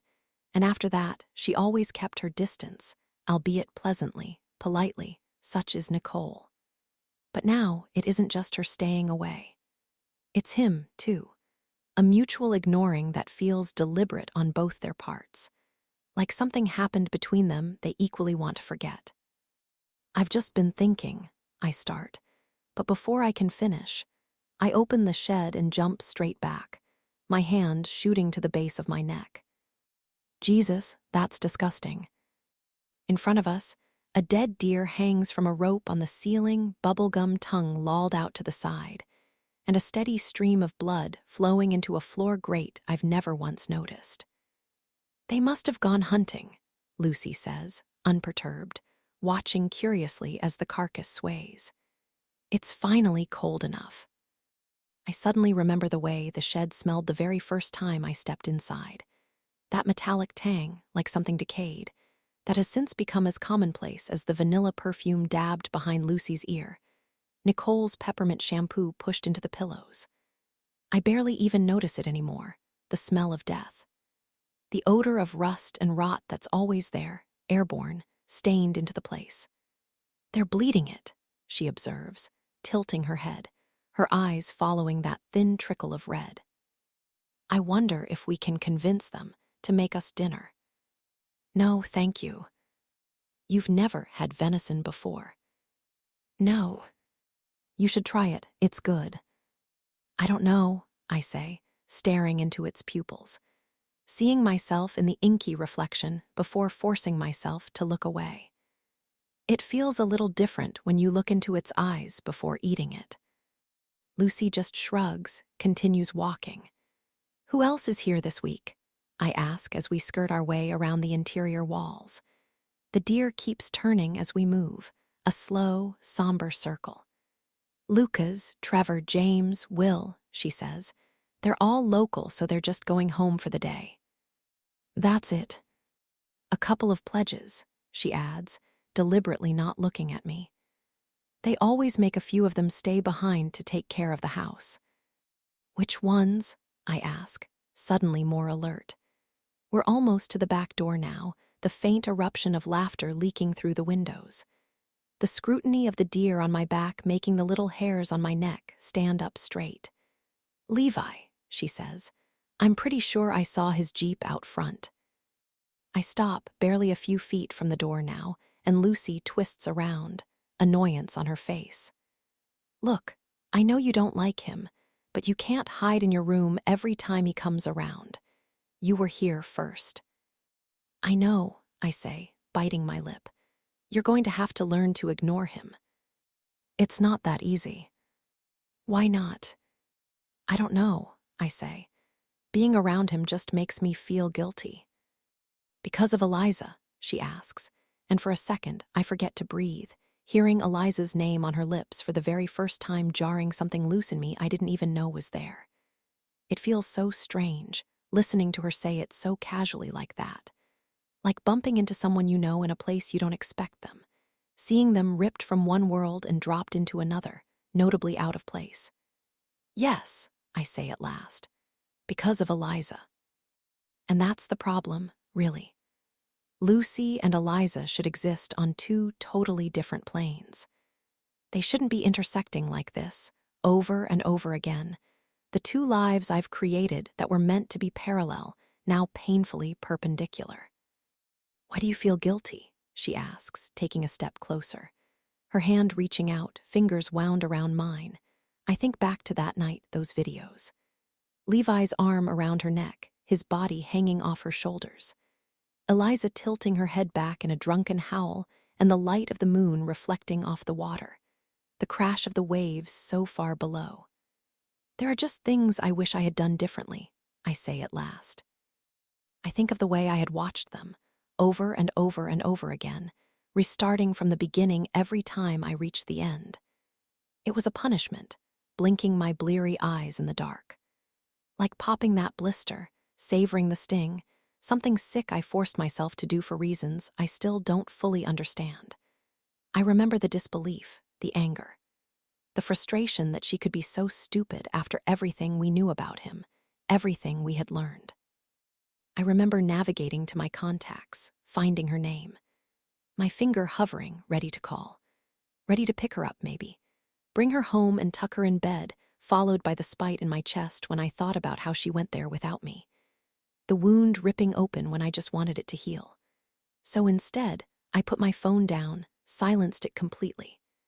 I rolled over in bed, closed my eyes, and tried so hard to forget about it all.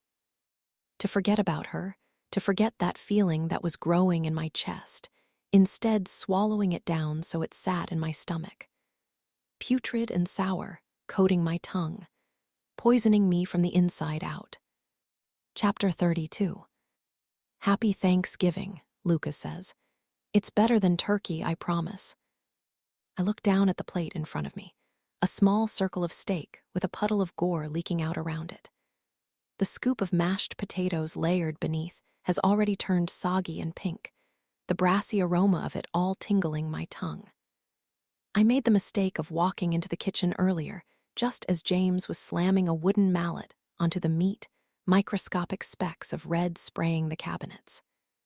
Tenderizing it, he'd said, oblivious to the little drip making its way down his cheek.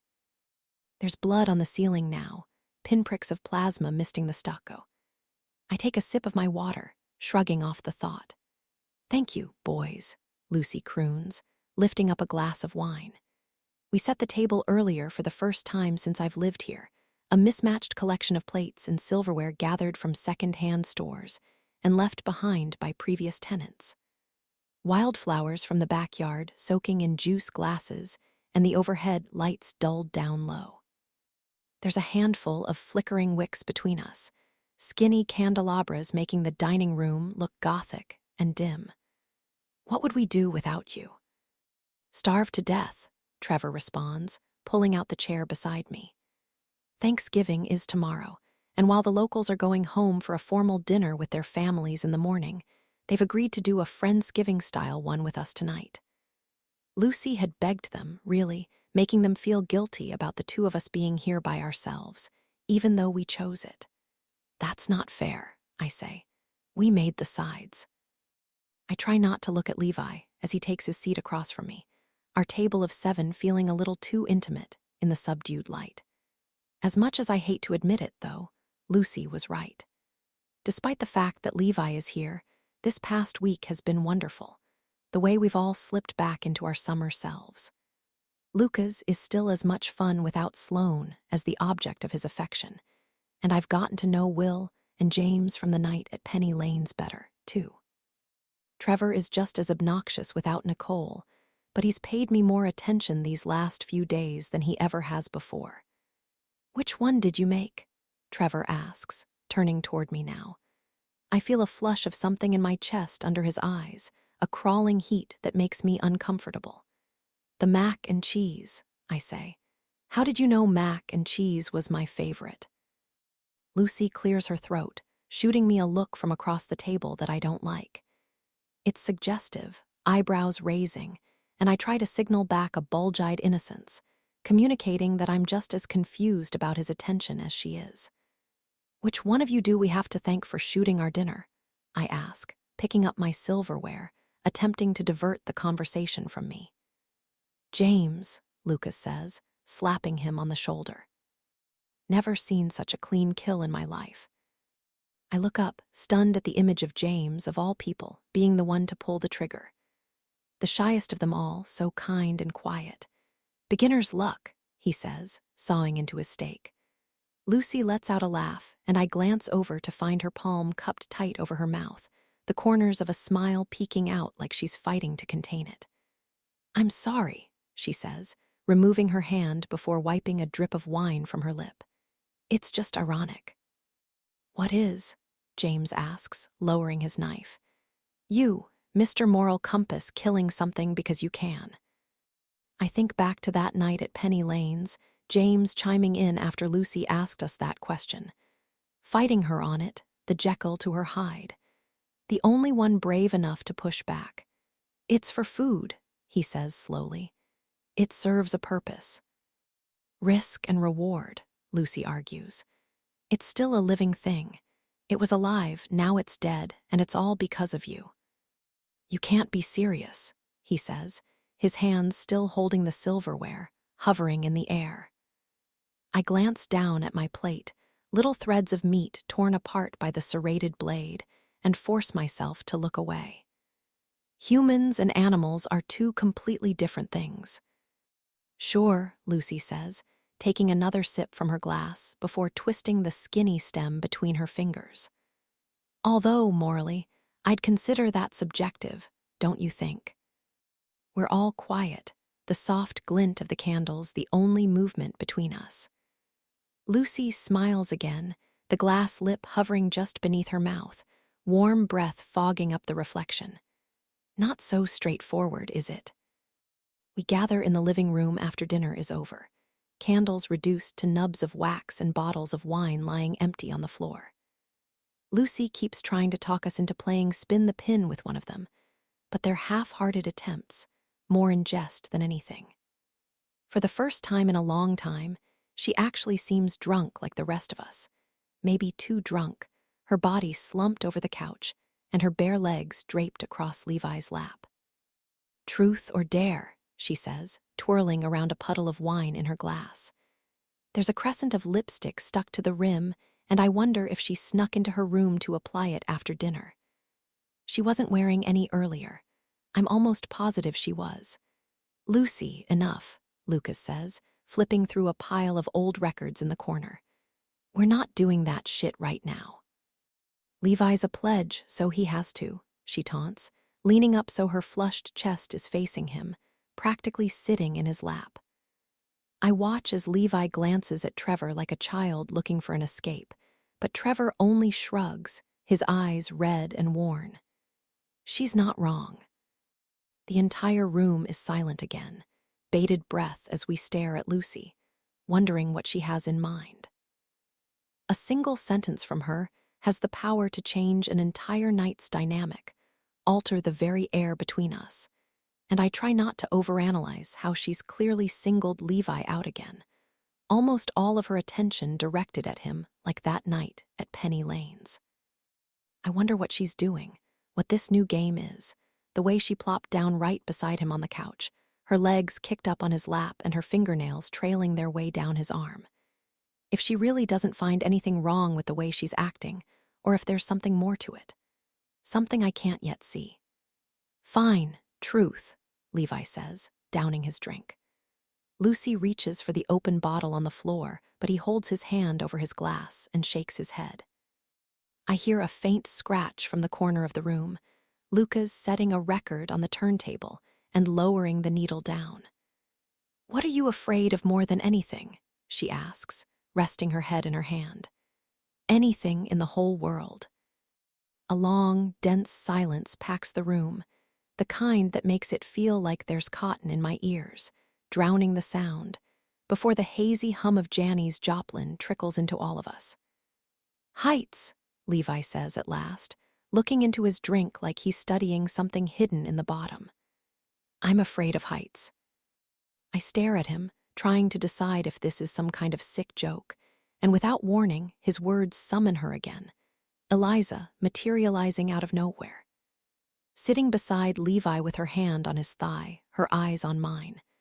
A single trickle of blood, skinny and serpentine, snaking its way out of her mouth.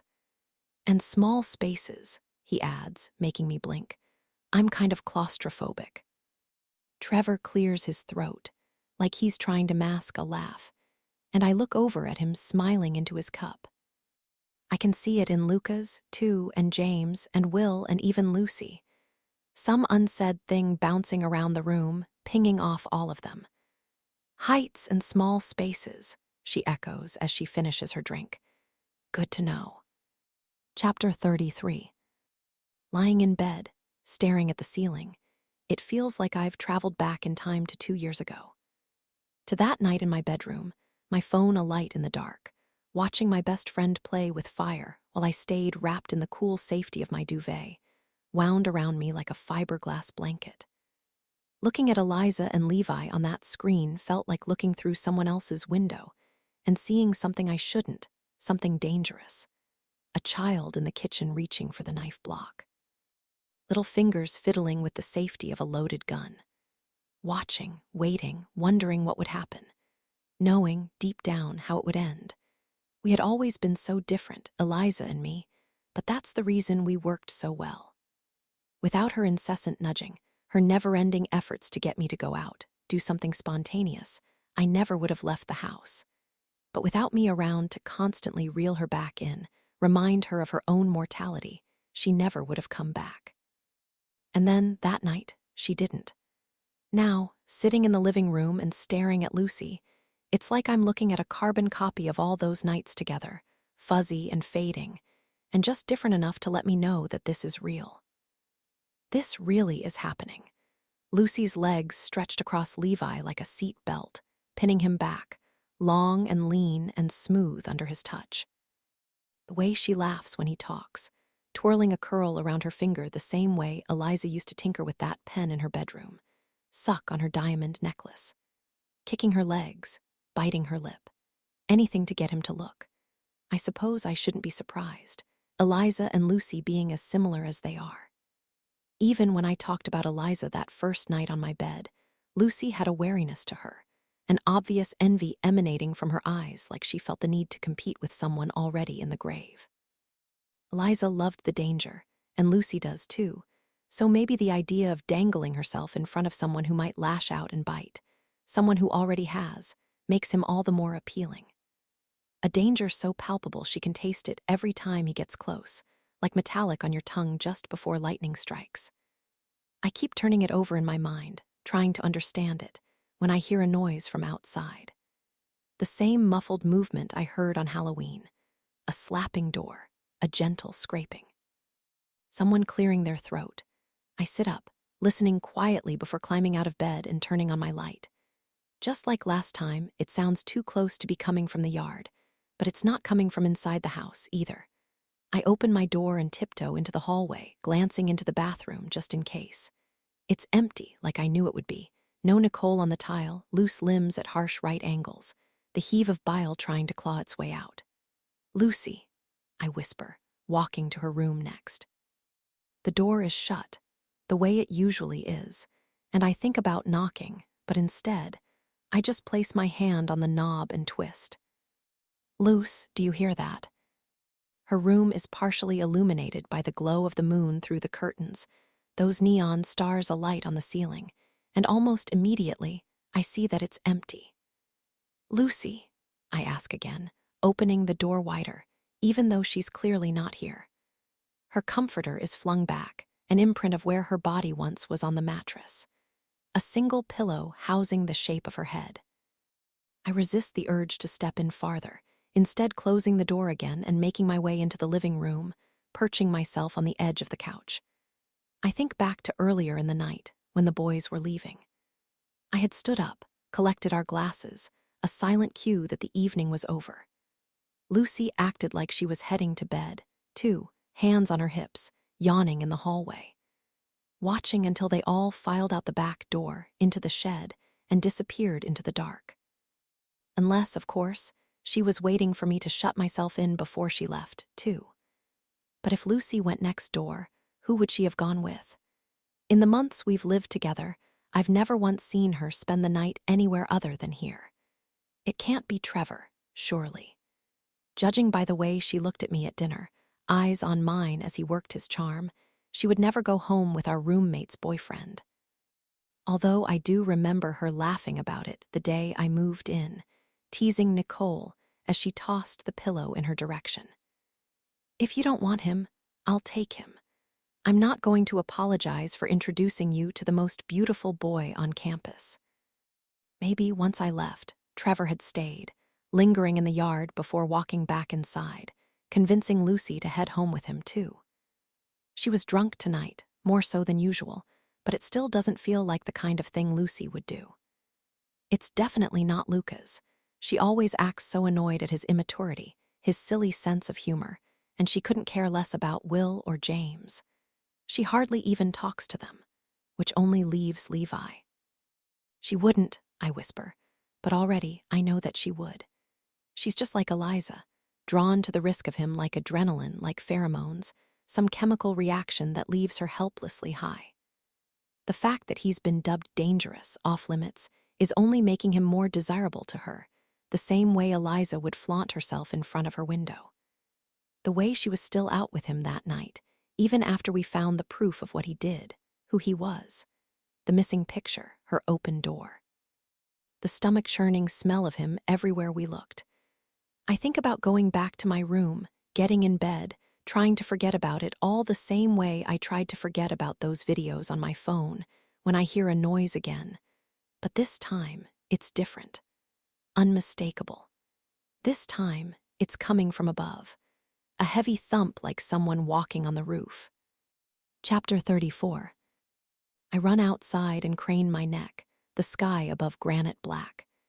There isn't a cloud in sight, and the stars look like little pinpricks in fabric, so sharp and clear they take my breath away. "Hey!" I yell, the sound of my voice making me strangely self-conscious in the otherwise silence of the night. It feels like talking out loud in an empty room, searching for proof you really exist. Who's up there? I hear more shuffling and turn to the right, squinting my eyes, trying to make out shadows in the dark. I still can't see anything, so I walk around to the side of the house, angling for a better view, when a figure emerges out of nowhere, like whoever it is was lying flat on their back and suddenly decided to sit up straight. "Hey," she responds. "Lucy." The voice is unmistakable. It's Lucy up there, maybe alone, maybe not, and I get the distinct feeling I've interrupted something. "What are you doing?" I ask, walking closer. "How did you get up there?" "The lattice," she says, leaning back on her hands. I can see the red glow of a cigarette between her fingers, the shadow of her feet bobbing to some undetectable beat. "If you stand on the railing, you can get your foot on the bottom one and climb up." I glance at the lattice, the jasmine growing around it dormant this time of year, though the leaves are still lush and green, thick vines working their way up the wood like juicy veins on an outstretched arm. I grab the nearest stake and shake it, testing its strength. "Why are you up there?" I ask. "Is there someone with you?" "No," she says, finally giving me her full attention. I can somehow sense her sitting up straighter, eyes intent on the shadow of me below. "Who else would be up here?" "I don't know." I bite my lip, too embarrassed to admit what I was thinking. It was stupid, my own insecurities rearing their ugly head. Not only that, it was impractical too. Levi wouldn't be up on the roof, not after what he admitted to earlier. He's afraid of heights, apparently, even though that didn't seem to stop him the last time. "Just come up," she says after a beat of silence. "It's nice." I look at the lattice, then back at the roof, my heartbeat thumping hard in my chest. This would normally be the kind of thing I'd scoff at, Eliza on the roof, beckoning me up while I rolled my eyes and shook my head, nagged her to come down before she broke her neck.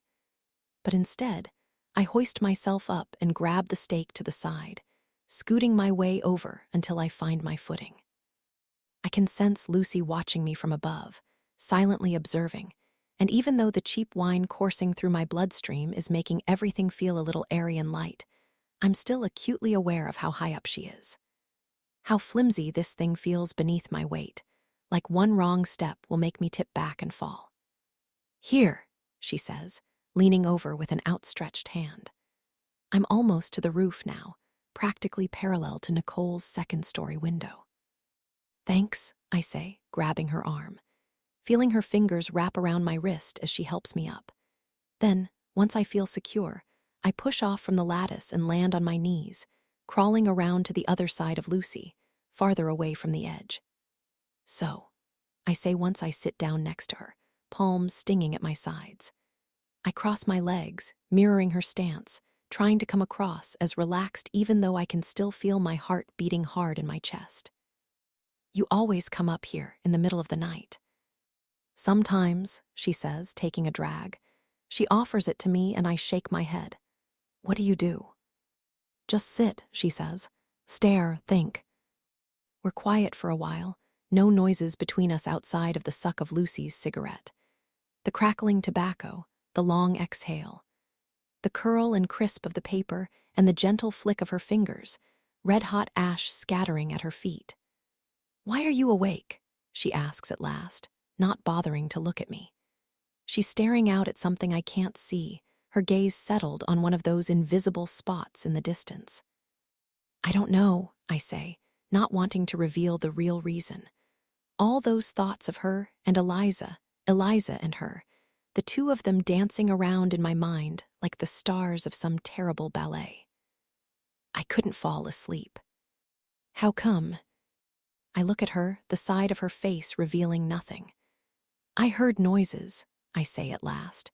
"It was you, I guess, although it didn't sound like it was coming from above before." I look back ahead, the realization just now dawning on me. It sounded like it was coming from below. That's why those noises were so odd, so hard to pin down. They weren't coming from inside or outside, but somewhere else entirely. Both and neither at the exact same time. "Did you hear it on Halloween too?" she asks. "The noises." "Yeah, actually, I did." I think back to those strange sounds that had lured me out of bed. The rustling, the cough, that fast slap of a door opening and closing again. I had forgotten all about them once I stumbled across Nicole on the tile, all my attention focused on her, and I watch as Lucy sucks down the last of her cigarette and flicks it off the roof, the tip of it sailing like a firefly in the night. She lies flat on her back as she blows the smoke out, a single fat cloud funneling into the air. "Levi wasn't in the house that night," she says at last. "Not technically, at least." "What do you mean?" I turn my head to look at her, trying to understand, though she just continues to stare at the sky. "He was in the cave." "The cave?" I ask, my eyes flicking across her face. They're starting to get adjusted now, just enough to see the inky outline of her features in the dark. The gentle slope of her nose, the jut of her chin.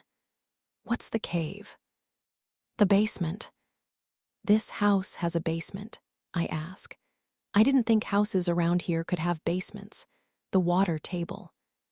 "Yeah, too high, I know," she says. "Less of a basement and more of a crawl space then. You can't even stand up in there." What was he doing in our crawl space? "It's stupid," she says, finally rolling her head to look at me, the wet whites of her eyes glistening in the dark. "It's a part of their pledgeship.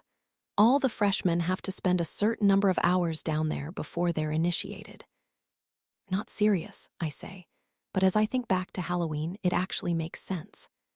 I picture the blonde boy first, the one in the dress, coming out to the fire before gesturing to our house like he was on his way there, then shaking his head, pursing his lips, realizing perhaps who he was talking to, what he shouldn't say. Levi next, and how he looked so haunted, so scared, stuttering to find an explanation to defend his presence. His eyes landing on the fire, finally, and then to Trevor. That sick look on his face like he had turned feral. "You doin' okay, man? You look a little pale." "What do they do?" I ask. "Just lie there," she says. "It's too narrow to do anything else. I've seen it before. It's literally a hole like being buried alive." My mind wanders back to Levi again, that tortured expression, and I wonder how long he had been down there before he came barreling back out, running through the shed, eyes wide and full of terror. An hour, maybe two, body rigid in the dark, as he listened to the sound of his own heart in his ears, his own rushing blood, the feeling of little legs crawling across his skin as he opened his eyes, only to see the vast expanse of nothing staring back. "Extra cruel to do it to a guy who claims to be claustrophobic," she adds. That's why Trevor had been laughing tonight. Hearing Levi admit that, his fear of small spaces, and knowing what he was forcing him to do. "They think it's some big secret, but Trevor told me when he was drunk," Lucy continues, and I think back to that night at Penny Lane's, her finger tracing its way around the rim of her cup. Her listening, the rest of us talking, spilling our secrets like she slit us right open. I suddenly wonder how much she knows about people. I wonder what all she's heard. "The next morning, he made me promise not to tell anyone," she continues. "If Rutledge found out, they'd definitely get disbanded." Why would anyone agree to do that? I ask. It's degrading, she interrupts. Disgusting. It's because they're desperate. Desperate, I repeat. Desperate to belong. She says it like a slur, like something to be ashamed of. But for the first time since I've known him, I can see the smallest piece of myself in Levi. So eager to be a part of something, to be accepted, that you make yourself do things that you would otherwise never do. Sucking on the wrong end of a cigarette, tobacco grit burning hot on your tongue, eating old pizza off the floor, or letting a drug dissolve into your bloodstream just because someone placed it in your palm and held your hand tight. It's no different than what I did to get here, really. Agreeing to live with 3 strangers I knew nothing about. Blindly going along with whatever they said, whatever they did, like if I faked it hard enough, I'd be one of them. Trevor says it bonds them. She laughs. Like trauma bonding. That's fucked up, I say. Yeah, it's just a matter of time before something happens. I turn to her again, eyes narrowing, waiting for her to continue. There's a little door on the side of the house you open to get into it, behind the azaleas, but if it closes all the way and latches from the outside, you're stuck in there. This house is not up to code, she adds. It's too old. I hear those noises again in my mind, so distinct in the dark. A sliding door, a body scraping against something as it shimmied itself inside. A cleared throat, a dry cough. Settling in before the awful, endless waiting. They leave it cracked open when they're in there, but you know, accidents happen. One little push and you're trapped. I'm quiet, my heart beating hard in my throat. Thinking of Levi on Halloween, his bare chest, scratched and bleeding, like jagged fingernails cutting across the skin. Did you mean it? Lucy asks me suddenly, twisting her neck so she's facing me again. What you said on Halloween? In the kitchen. It takes a second for me to realize what she's referring to, but then it returns to me slowly, like recalling a dream. It's been living quietly between us for the last 4 weeks, really, my admission curled up like a hibernating animal. Neither of us wanting to poke it awake, acknowledge its presence.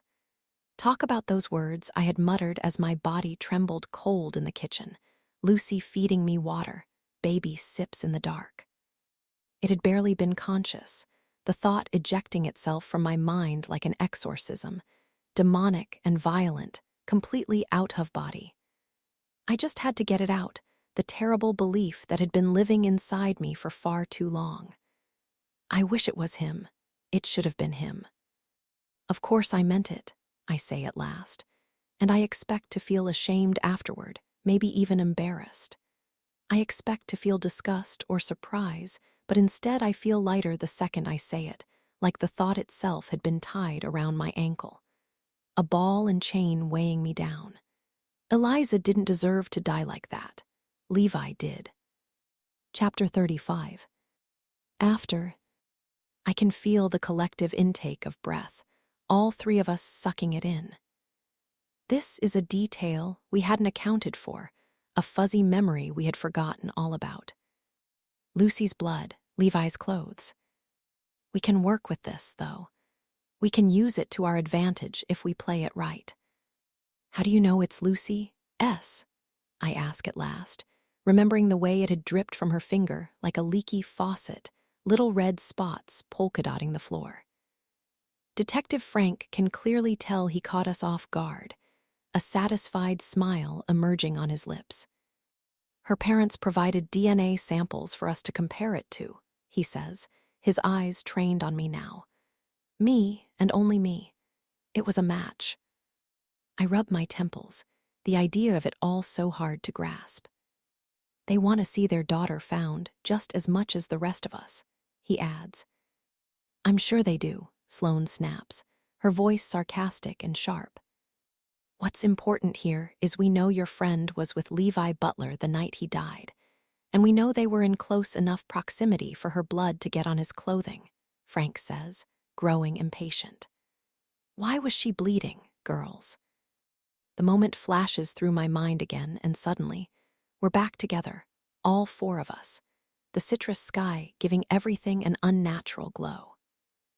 It had felt like another dream, another bad trip, Lucy's hand bleeding in such a steady, rhythmic drip that the sound of her blood hitting the floor reminded me of the second hand of a ticking clock, strangely soothing in the silence. I see her lift her finger to her lips, eyes on mine as she sucked it dry. Did he hurt her? No, Sloane says, and I blink out of the memory. It wasn't like that. Did he hurt any of you? We're all quiet, hands ringing nervously in our laps. We know this boy's background, Frank says, eyes darting back over to me again. You can tell us. It wasn't like that, she repeats. The marks on his body, they weren't natural. This wasn't just some accident. You heard her, I interrupt, realizing too late that my fingers are digging into my palms so hard the thin skin is starting to sting. I release my grip and wipe the sweat from my hands, placing them on my lap to hide the little crescents left behind by my nails. It wasn't like that, and we don't know where she is. The room falls into a heavy silence, and Detective Frank just stands there, waiting for us to fill it, even though he knows, by now, that we'll only refuse.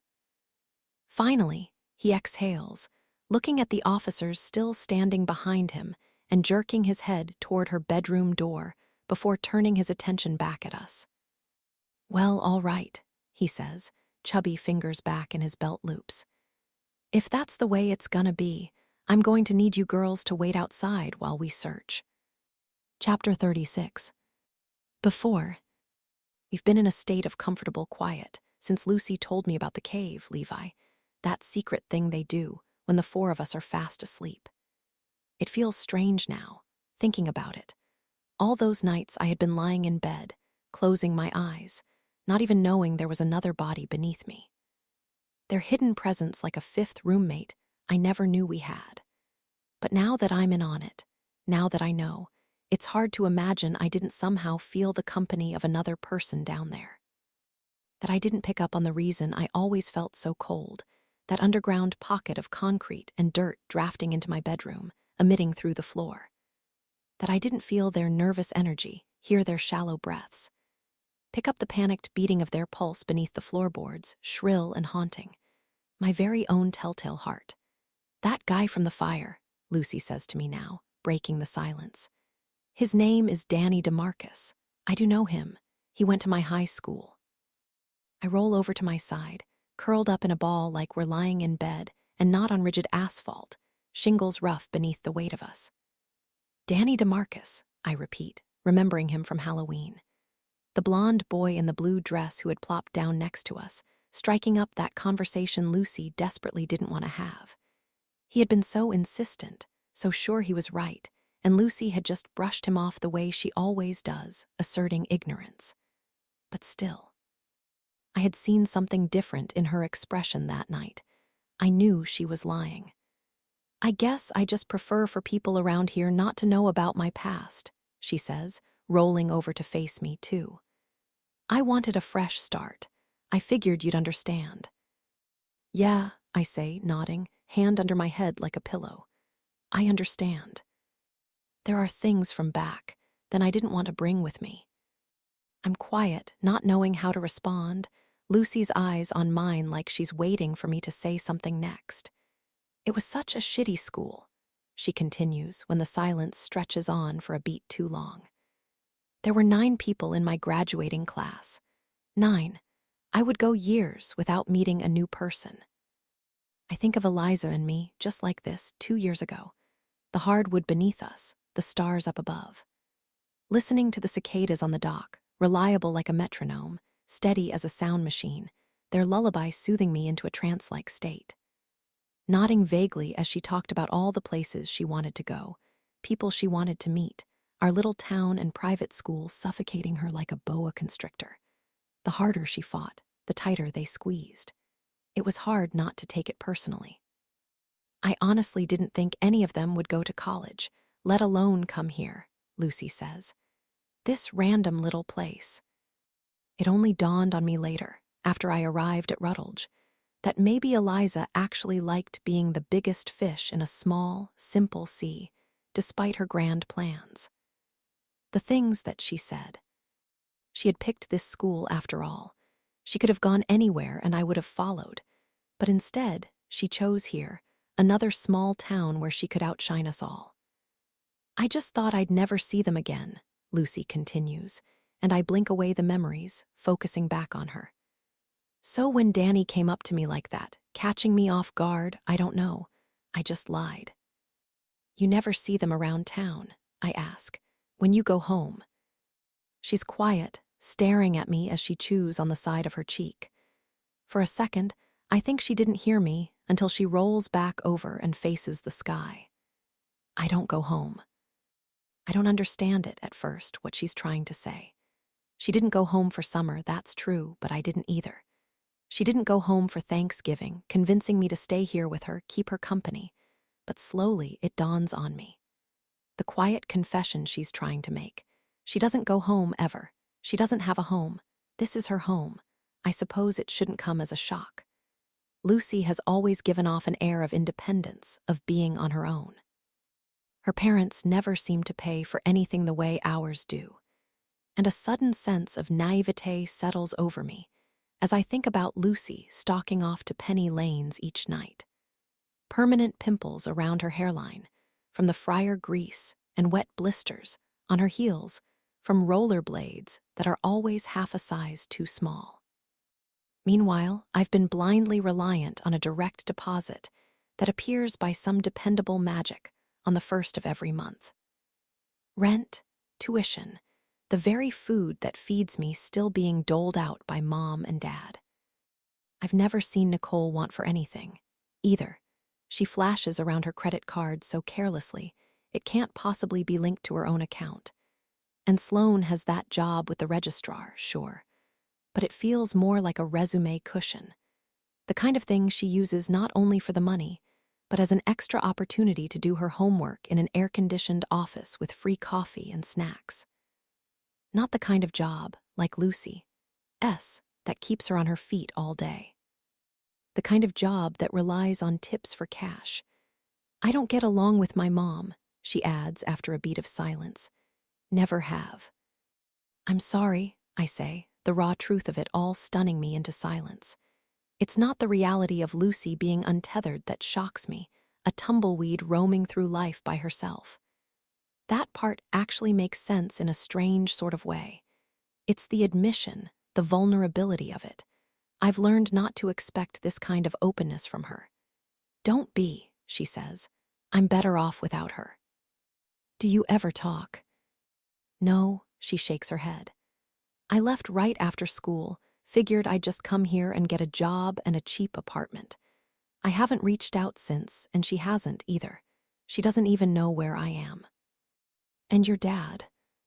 I ask it hesitantly, tender as a tiptoe. The cloak of night making me feel bolder, braver, pushing me to venture into territory I would otherwise run from. But Lucy's showing herself to me right now. She's telling me things, intimate things, the kinds of things she's always extracting from other people and never revealing herself. I think of Sloane's voice that morning in her bedroom, dipped down low so nobody else could hear. You still don't know anything about her, do you?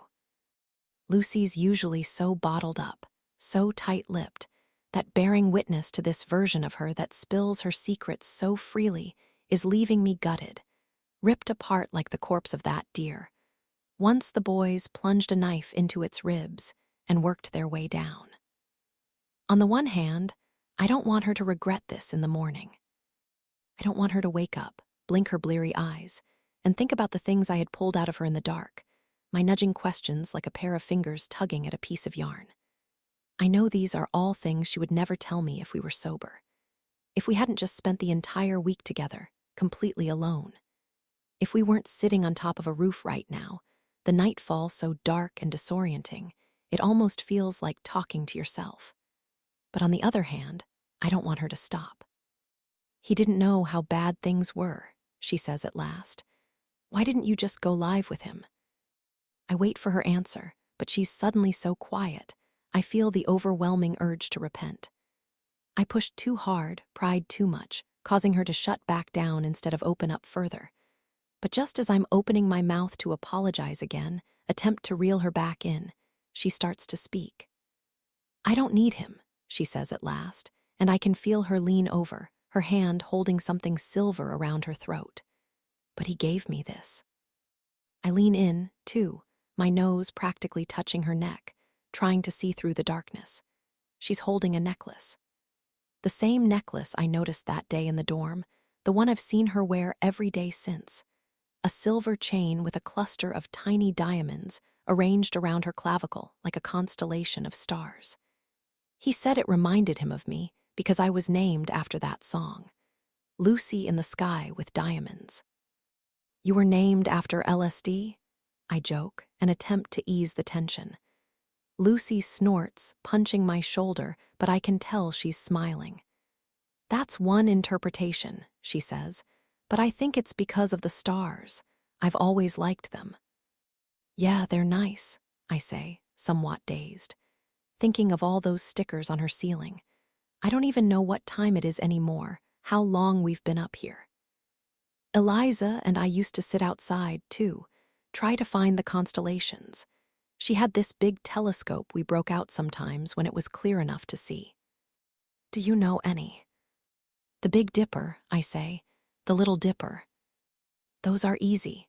Look, there's Orion," she says, pointing into the sky with her finger, tracing the arms, the legs, the sword, and the belt. "And Taurus. Gemini, the twins." "Where are the twins?" "I don't see them." "Just there." She grabs my hand from the roof, hers unusually warm in the otherwise chill of the night, and thrusts it into the air above us. Then she uses my own to draw the outline of two figures, arms connected, and I watch as the pattern emerges before my eyes. "See the two people?" she asks, and suddenly I do. I can see them so crisp, so clear, it's hard to imagine there was ever a time I didn't. They're holding hands, like us. Chapter 37. What did you guys do when we were gone? I'm sitting on Sloane's bed, watching as she folds clean clothes on the floor, though I don't know why she's bothering to unpack. She got back in town this morning, and there are only 2 weeks of classes left until winter break. Pretty soon, she'll just be packing again. We'll all be packing, preparing ourselves for an entire month apart. "Just hung out," I say, watching as she pulls a pair of jeans from her duffel. "It was nice." "Nice," she repeats. Sounds cryptic. I think back to that night, Lucy and me, the two of us eventually climbing down the lattice in silence. The way we had crept quietly into the hallway, said our good nights. The silent click of our bedroom doors behind us before we crawled into our respective beds and pulled the covers close. I think about how I had lain there, reminiscing about our conversation, wondering if she was doing the same. The way I had longed to be alone with her, but at the same time, feared it more than anything. Maybe it's because Lucy has a way of talking that makes me uncomfortable, her voice burrowing into my skin like an insect, digging in deep and living there quietly. Maybe it's the way she makes people admit things so readily, those eerie eyes that feel borderline hypnotic powerful enough to make your lips part without your permission, to force your arms to stretch out and hand her anything she wants. Or maybe it's because I've been starting to listen to her, really starting to believe the things she says. Over the summer, the way she spoke of murder at Penny Lane's with such indifference had sent a sharp chill down my spine. It had scared me, that murky moral logic. But in the months since, talking about life and the way I wished things were, the harshness of it all has started to dull, like she's been kneading the idea in my mind slowly, gently, until the jagged edges are no longer there. "It was pretty low-key," I say at last. "We didn't leave the house much." I wonder now if anyone else knows what I do, if Lucy has told the others about the crawl space, her parents, held their hands in the dark as she drew pictures in the sky. "Have you seen Nicole?" Sloane asks, jolting me from my daydream. She says it bored, almost like an afterthought, but I can tell by the way she avoids my eyes that she's curious about my answer. "Not yet," I say. "I heard her come in earlier, but then she left again. She's lost like 10 pounds. In a week. Margaret, I can see her spine. I chew on my lip. Nicole has always been skinny, a trait she attributes to genetics and a fast metabolism. But now that I think about it, ever since I found her that night cheek down on the tile, she's been picking at her food more than eating it. I think of her holding that mug of coffee in her hands, eyes empty as she pushed it away. Do you know what happened? Sloane asks, looking at me now. On Halloween. No, I say slowly, hesitantly, remembering the way Nicole had asked me not to tell. I mean, not really. Margaret, she says again, eyes trained on mine. She's my best friend, please. I'm quiet, thinking about those bruises on her wrist. The way Nicole's been so different lately, so reserved. The way the dynamic between us all has been so indisputably off. I want to keep my promise to her, but at the same time, this is Lucy asking, Lucy who would never let her live it down, who would bring it up again and again, using her embarrassment as the butt of some joke. This is Sloane. I found her, I say before I can change my mind. Late, after everyone was already asleep. What do you mean you found her? She was on the floor in my bathroom. She got sick. It was pretty bad. Sloane sighs, stretching her neck, eyes on the ceiling. I mean, we knew she was wasted, she says at last. Lucas told us, right? Yeah, but the next morning, she seemed a little weird. What did she say?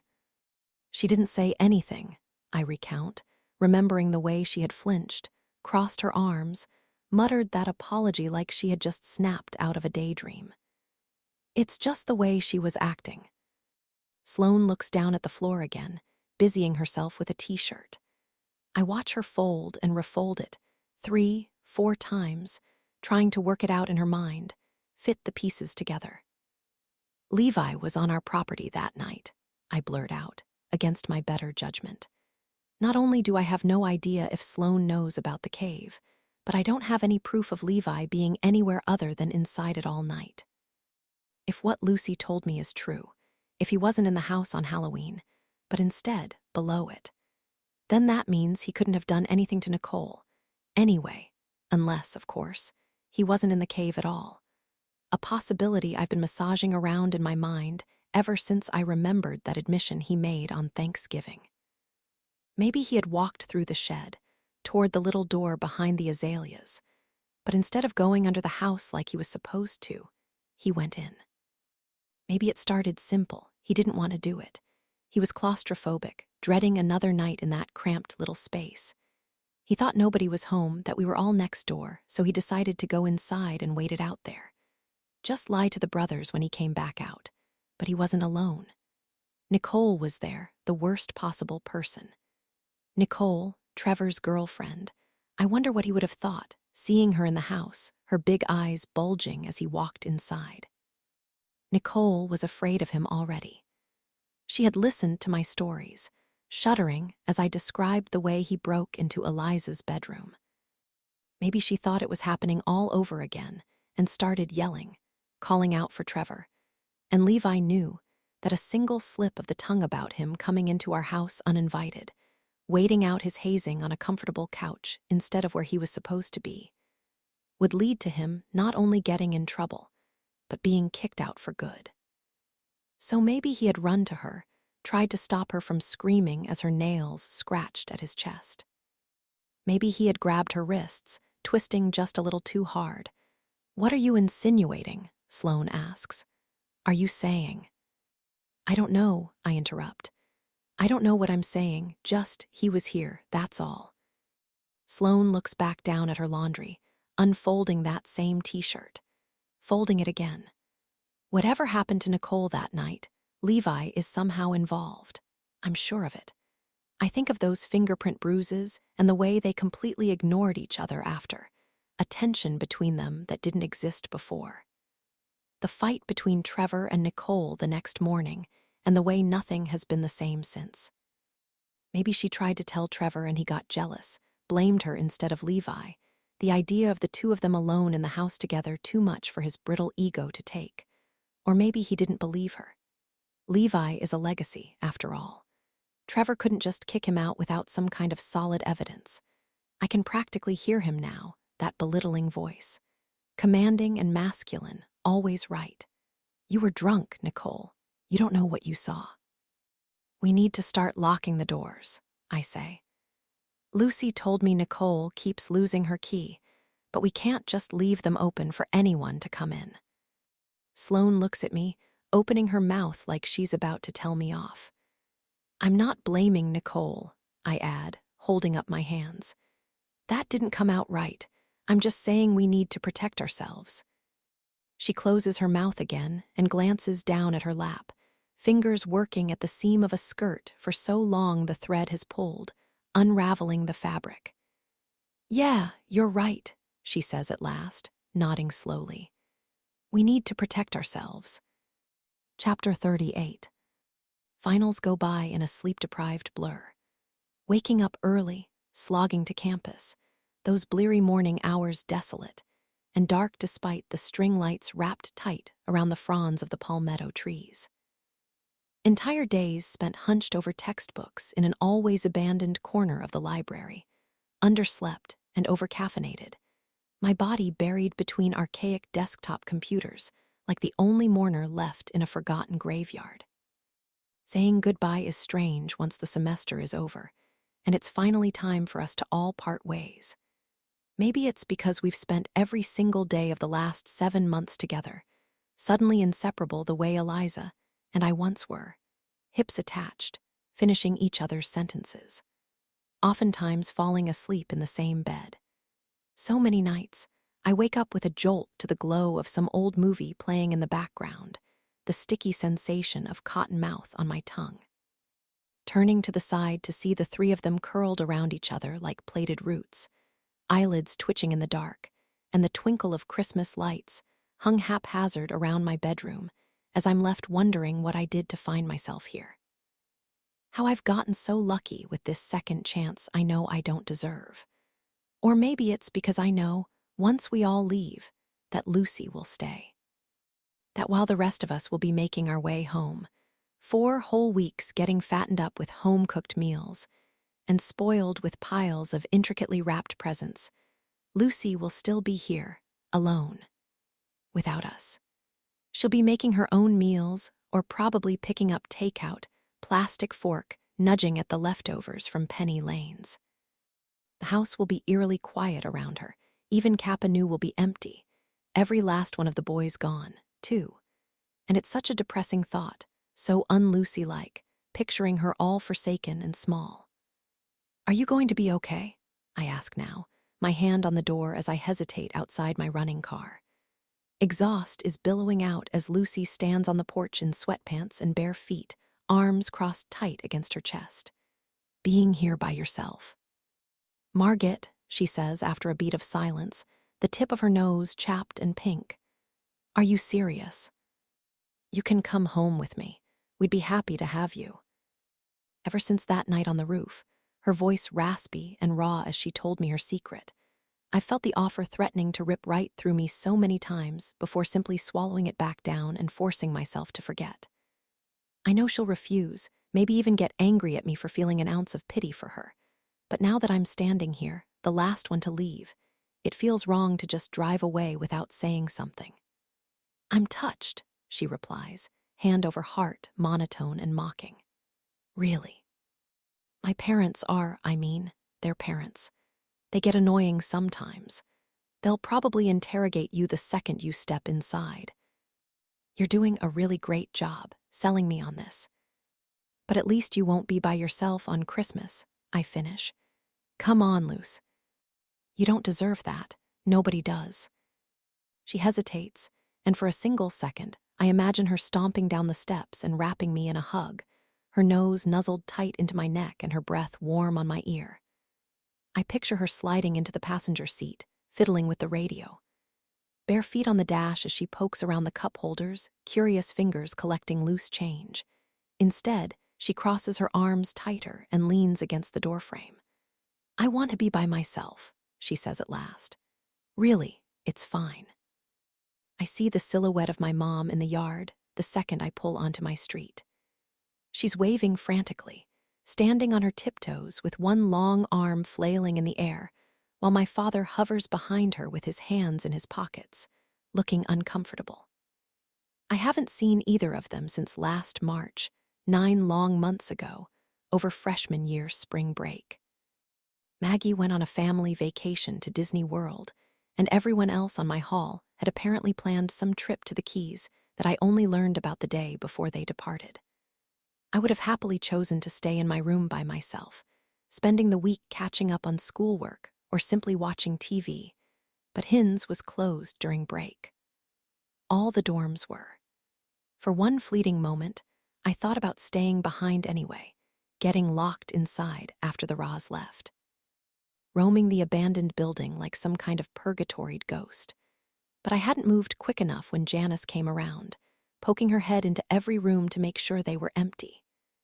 When she saw me sitting on the futon, eyes wide and faking innocence, I heard her swear under her breath before walking into our room and hovering while I packed. "Oh, sweetie," my mother says to me now as I step out of the driver's seat, pulling me in for a hug. She smells the same. A permanent scent of sunscreen seeped into her arms mixed with the perfume my father gifts her each year for Christmas. She's always dropping hints that she wants something different, but every single year, she unwraps it and acts surprised. "Thank God you're here." "Hey, Mom. How were finals?" "Fine," I say, detaching myself. "I feel good about them." "You're still wanting to major in English, then?" I stay quiet, already knowing what she'll say next. "I'm really not sure about that, Margaret. It's not practical, and the longer you wait, the harder it'll be to change it." "I like English," I say. "I'm not changing it." "But what are you going to do with that, though?" "Honey," my dad interrupts. "Let's let her get unpacked first." Right, my mother says, holding up her hands. "And your friends?" she asks. "They're good." "They're good." I force myself to smile, walking around to the trunk and hoisting a duffel bag out of the back. "Well, I would hope so, considering they've completely stolen you from us." "They haven't stolen me," I say, pulling the bag over my arm. "I've just been busy." "You'll tell us all about them," she continues, a command more than a question, before turning around and making her way back toward the house. My father nods at me, his version of a hug, before twisting around and trailing her silently. Everything there is to know. Dinner goes by in the way it always does. The clinking of silverware against my mother's best china. The three of us rattling off the kind of sterile small talk you'd expect to overhear at a networking event.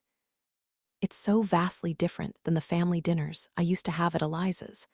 I can't help but compare them. The ever-present music filling their house compared to the long, heavy stretches of silence in ours. Their belly laughs and genuine conversation next to our stale, recycled lines. I know there's nothing inherently wrong with my parents. They've always loved me, provided for me, given me whatever I've needed and more. It's just that they don't really seem to like each other that much. Their marriage feels like a transaction, purely business, and I am the output of 20 years worth of work. Maybe that's why my mother hounds me so much about my life, my choices. Why my father always seems to be silently assessing me like I'm a line item in one of his spreadsheets. I am an investment to them, their only child. If I fail, they fail, and everybody knows it. My mother leaves my dad to the dishes once we're finished, and the two of us walk to my bedroom together, like she's positive I must have forgotten the way. I open the door to find they've left it virtually untouched, the entire space like a time capsule preserving the person I used to be. "You know, you can donate this stuff," I say as I flip on the lights, scanning it all. The stuffed animals I used to sleep with are still propped on my bed like they've been waiting for me this entire time. Disappointment stamped across their fuzzy faces at how long I've stayed away. The clothes I didn't take to college are still hanging in my closet, by now outdated and most likely too small. And there's even a picture of Eliza and me tacked to the wall. that one in our graduation caps, stiff smiles in the auditorium, the edges curling in on themselves like a ribbon of shaved wood. I don't need it anymore. I would never, she says, crossing her arms in the doorframe. You could make better use out of this room, too, I say, taking in the faint lines of the vacuum on the carpet, the chemical smell of Windex on the windows. Imagining my mom coming in here week after week, cleaning it for nobody. Turn it into an office or something. Why are you so eager to move on from us, Margaret? I turn to face her, the comment taking me by surprise. I never really thought my mom registered the way I'm always shrugging her off, pushing her back, letting her adulation slip away like salt water on sunscreened skin. I never considered myself worthy of such praise. I know I am, and always have been, painfully average. So I always assumed she was doing it for her own benefit, inflating all my attributes, reciting them in the mirror like an affirmation, a prayer. Like if she said it often enough, I might actually become the daughter she always wanted me to be. I'm not, I say, cheeks burning. You are, you never come home. We missed you on Thanksgiving. I'm busy at school. You're avoiding us. My mother gestures vaguely around the room, and I know what she's saying, the silent insinuation, that I'm not only avoiding them, but this. Her. Eliza and the memories of the two of us here, in this very room, faded pencil lines etched onto the trim, marking our growth spurts. The pictures we ripped out of magazines and taped to the wall. There are reminders of her everywhere, and I drop my bags on the floor and sit on the bed. If only she knew the reminders were even stronger at school. Between Lucy and Levi, Eliza is everywhere now. There's nowhere safe. You should go see them, my mom says, walking over to sit next to me. I bet they'd love it. Yeah, I say, although the thought of visiting the Jeffersons is almost too much to bear. They're bulldozing it, you know, where it happened. I look at my mother, eyebrows lifting. Just like I've been avoiding home, I've been avoiding the thought of that place, too. Like a pothole in the road, a puddle in my path, my mind skirting around it if only to make myself more comfortable. I saw it on the news in the days immediately after, of course, that old, abandoned building with caution tape stretched tight across the ash-black entryways.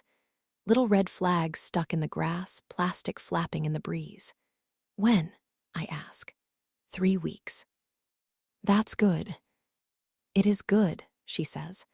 They should have done it a long time ago. It's completely unsafe, not to mention an eyesore. I nod, my mind on those videos again. On Eliza stumbling her way up the steps, one by one, the empty beach roaring beneath her and the glow of the moon high up above. That's why they had been there, the moon. What a strange, stupid stroke of bad luck. If it wasn't full that night, the party wouldn't have happened. If it wasn't so clear and cloudless, she wouldn't have gone. If she hadn't been there with Levi, of all people, howling at it like a lonely wolf trying to find her pack, she wouldn't have gotten so sloppy, so drunk. She wouldn't have fallen. She wouldn't have died. Chapter 39.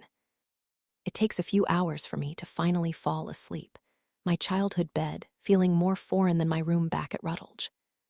Nestled between bursts of deep dreams that always startle me back awake, scared and sweaty, eyes darting madly around the room like my own body can't remember where I am, I come to realize that my mother is right. She's right about all of it. The reason I haven't been back is that I'm avoiding them, her. Here, the last conversation that took place in this very room. I knew it the second Eliza started seeing him again. It was like an intuition, barely there, my eyes picking up on the subtle way she would smile when her phone chimed at night, or how she'd started getting dressed up again any time we ventured out onto the dock. She had kept her distance for a while, the break-ins spooking her just enough, but it didn't last long, the pull of his attention stronger than anything I could say to convince her to stay away. And I'll admit it, I liked the fact that I had been right. All along, I had been right about Levi. I had been right to be wary of him, and it was always so tempting to remind her of that, the ever-present urge to pick at the crust of a scab before it could fully heal. I don't know why I did it. I was boasting, I guess, reminding her in my own little way that I was useful, necessary. I had seen something she hadn't, but Eliza, she hated it. She resented me for picking up on what she didn't. How can you just forget about him breaking into your house? I asked one night, hands on my hips, the anger surging out of me as she tapped away at her phone. Even though graduation was approaching, only a handful of days left before we were set to walk across the stage, I had to ask her about it. I had to know. I knew it would only be temporary, only one more summer spent with Levi lingering, and then we would both, finally, be free.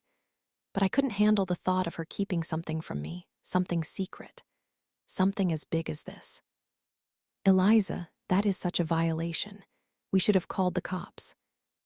I realized, too late, that I was mirroring the way my mother sometimes stood when she was berating me about a mediocre test score, her judgment like a physical thing between us, sucking the very air out of the room. Even my tone was the same, harsh and grating, so I dropped my hands to my sides, suddenly unsure where to put them. She looked up at me, a beat of silence before she dropped her phone onto my bed.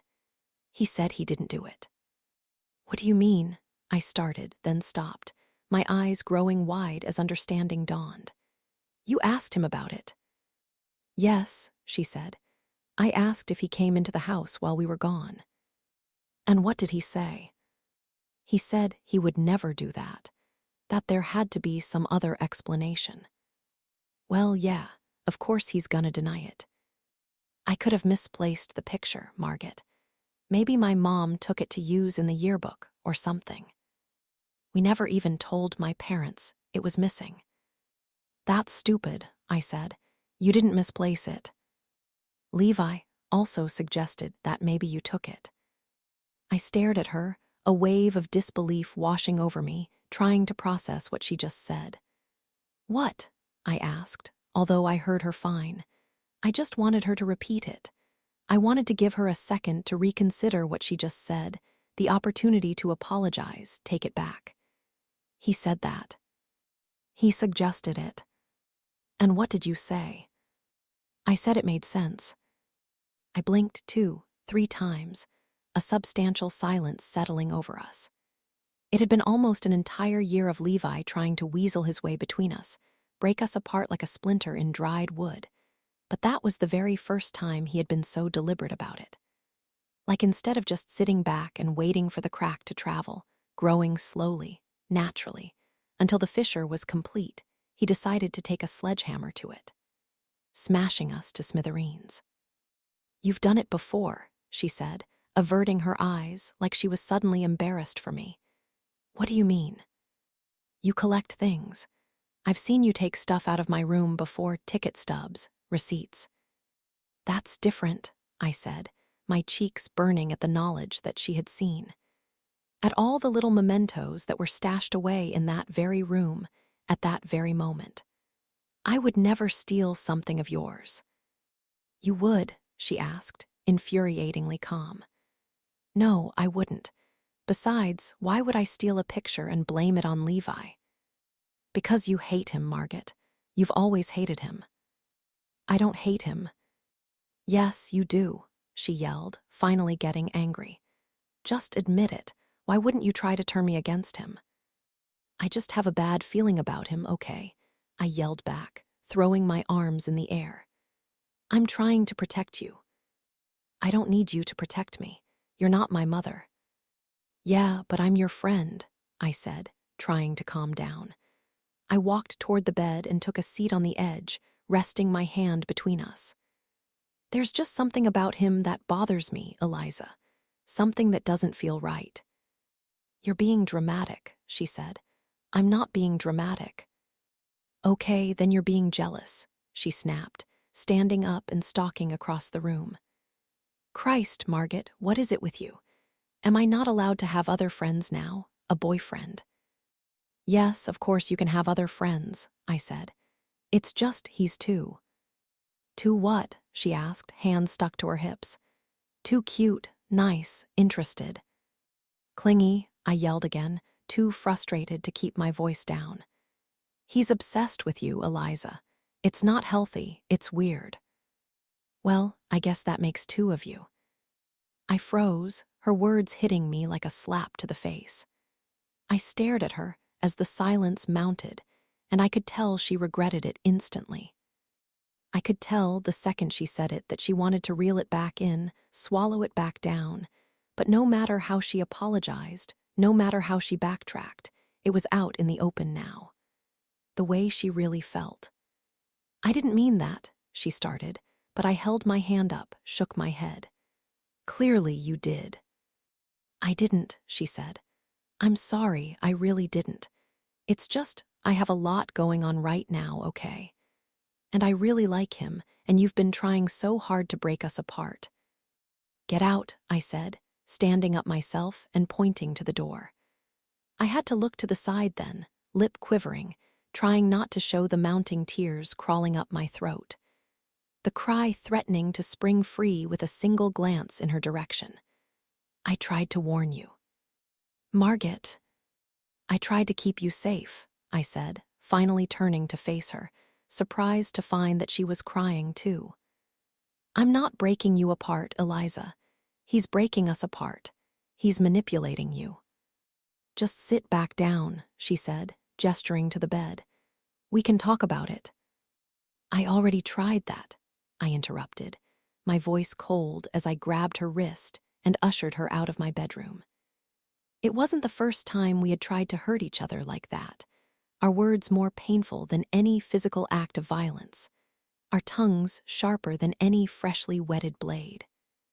We knew each other's weaknesses better than we knew our own. We had touched every single soft spot, pushed on them like purple bruises just because we could. But until that moment, I never stopped to wonder what would happen if we went for the kill. Never even considered the possibility of one fatal blow that had the power to end it all. I tried to talk, but you wouldn't listen, I continued. You're choosing him over me. That's not true, she said, whimpering in the hall. Congratulations, you fell for it. Margaret, stop. He's gonna hurt you, Eliza. It's only a matter of time. Please don't say that. And whenever it happens, I said, staring at her in the hallway, those bright pink eyes and tear-streaked cheeks begging me not to say it. Don't call me. Chapter 40. I wake up on Christmas morning to a text from Mr. Jefferson. Merry Christmas, sweetie. Saw your car drive by last week. I lie in bed, staring at the message, my own cursor taunting me to come up with something to say. Before I can make up my mind, it pings again. Would love to see you today. I sigh, my head sinking deep into my pillow, thinking about the last time I'd seen Eliza's parents. It was the summer she died, the night of her funeral. Even then, I had been avoiding them, the guilt I felt over Eliza's death rearing up like a storm surge every time I drove by their house. I'll never forget their faces that day, the makeup smudged heavily beneath Mrs. Jefferson's eyes, as Mr. Jefferson pushed her around the room by the small of her back. Shaking hands, glumly nodding, accepting condolences on her behalf. I just wish you had been there, he said to me that night, a haggardness in his face I had never seen in him before. We were sitting on the back porch together, tie loosened around his neck, and I could smell the bourbon on his breath, warm and stale. I knew, whatever came next, he'd probably regret in the morning. You kept her safe. I stayed silent, wondering if Eliza ever told him about our argument, the things we said to each other that were so hard to take back. I doubted it. She had died with her parents still thinking I was a good person, and I watched as he continued to sip, picturing myself in bed that night, staring at my phone. Whenever it happens, don't call me. You talked sense into her, he continued. She listened to you. Not always, I said, looking down at my lap. Sometimes I think she did things specifically because I told her not to. Welcome to my life. He smiled into the distance, then turned toward me. Was anything bothering her? He asked at last. Any reason you can think of why she might have? He trailed off, like the rest of the sentence was too painful to say. Mr. Jefferson, you don't think? I stopped, tried to wrap my mind around what he was insinuating. Finally, I spit it out. She didn't jump. No, he said after too long a pause.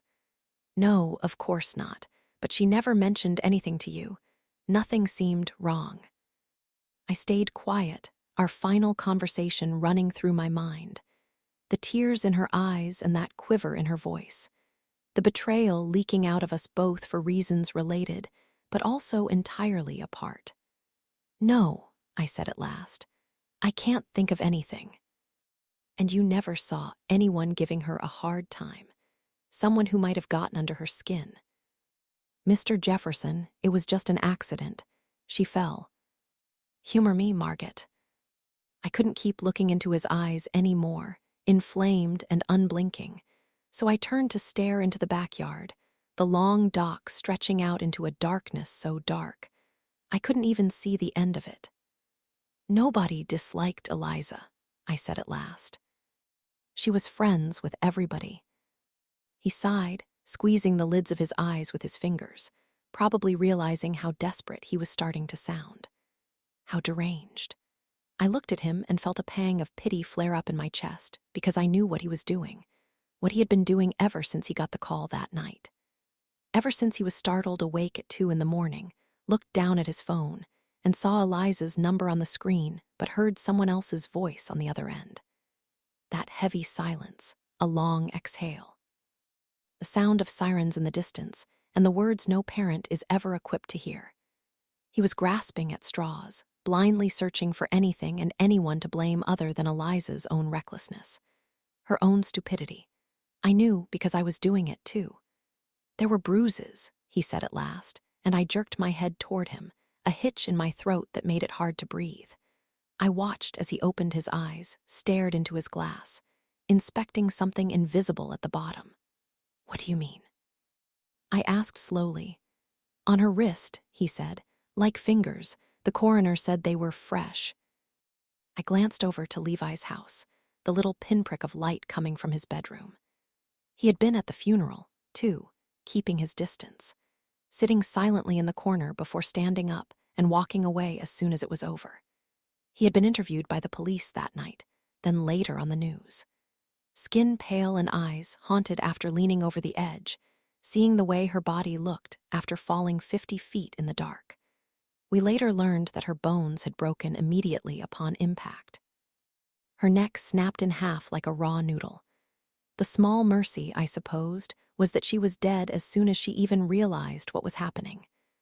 Of course, she was all banged up, Mr. Jefferson continued, his eyes glistening with fresh tears. She was covered in them, bruises, but I don't know, I guess I was just wondering. She was with Levi, I interrupted, still staring at his window. They went to the party together. I know, he said. I know that, they were dating. I don't know what they were, but he was always around. How did you feel about that? Honestly, I said, turning to face him, I hated it. Why? He's just a bad influence, a bad guy. How so? He just is, I said. Things got so different once he showed up. Eliza told me.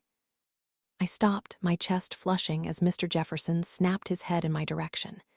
Even though she was dead, I still felt a strange sense of allegiance toward her, a deep-seated obligation to keep my best friend's secrets. Eliza told you what? He pushed. She told me Levi used to watch her at night. Through her window, I said at last, the admission making me uncomfortable. That he used to follow her around. She told you that. I nodded, shame creeping into my cheeks. Why wouldn't she? She didn't want you to be upset, I continued, talking fast. She thought it was cute, I guess. That he was that interested. I watched as he sighed, took another long sip of his drink, more resigned than anything. We both stayed quiet, listening to the sounds of the cicadas in the distance. The occasional thrash in the water, the gentle waves. You know, you try to instill a sense of right and wrong in your kids. This isn't your fault, I started, but he held his hand up. But as a parent, you usually get it wrong more often than you get it right. He was quiet, twirling the melting ice in his glass. It's hard to be mad at her. I stared at the side of his face, new lines etched deep into his skin like he had aged years instead of days. He was right. It was hard to be mad at her, but I couldn't tell him that. I couldn't tell him about the awful things we had said to each other, all the terrible things we had done.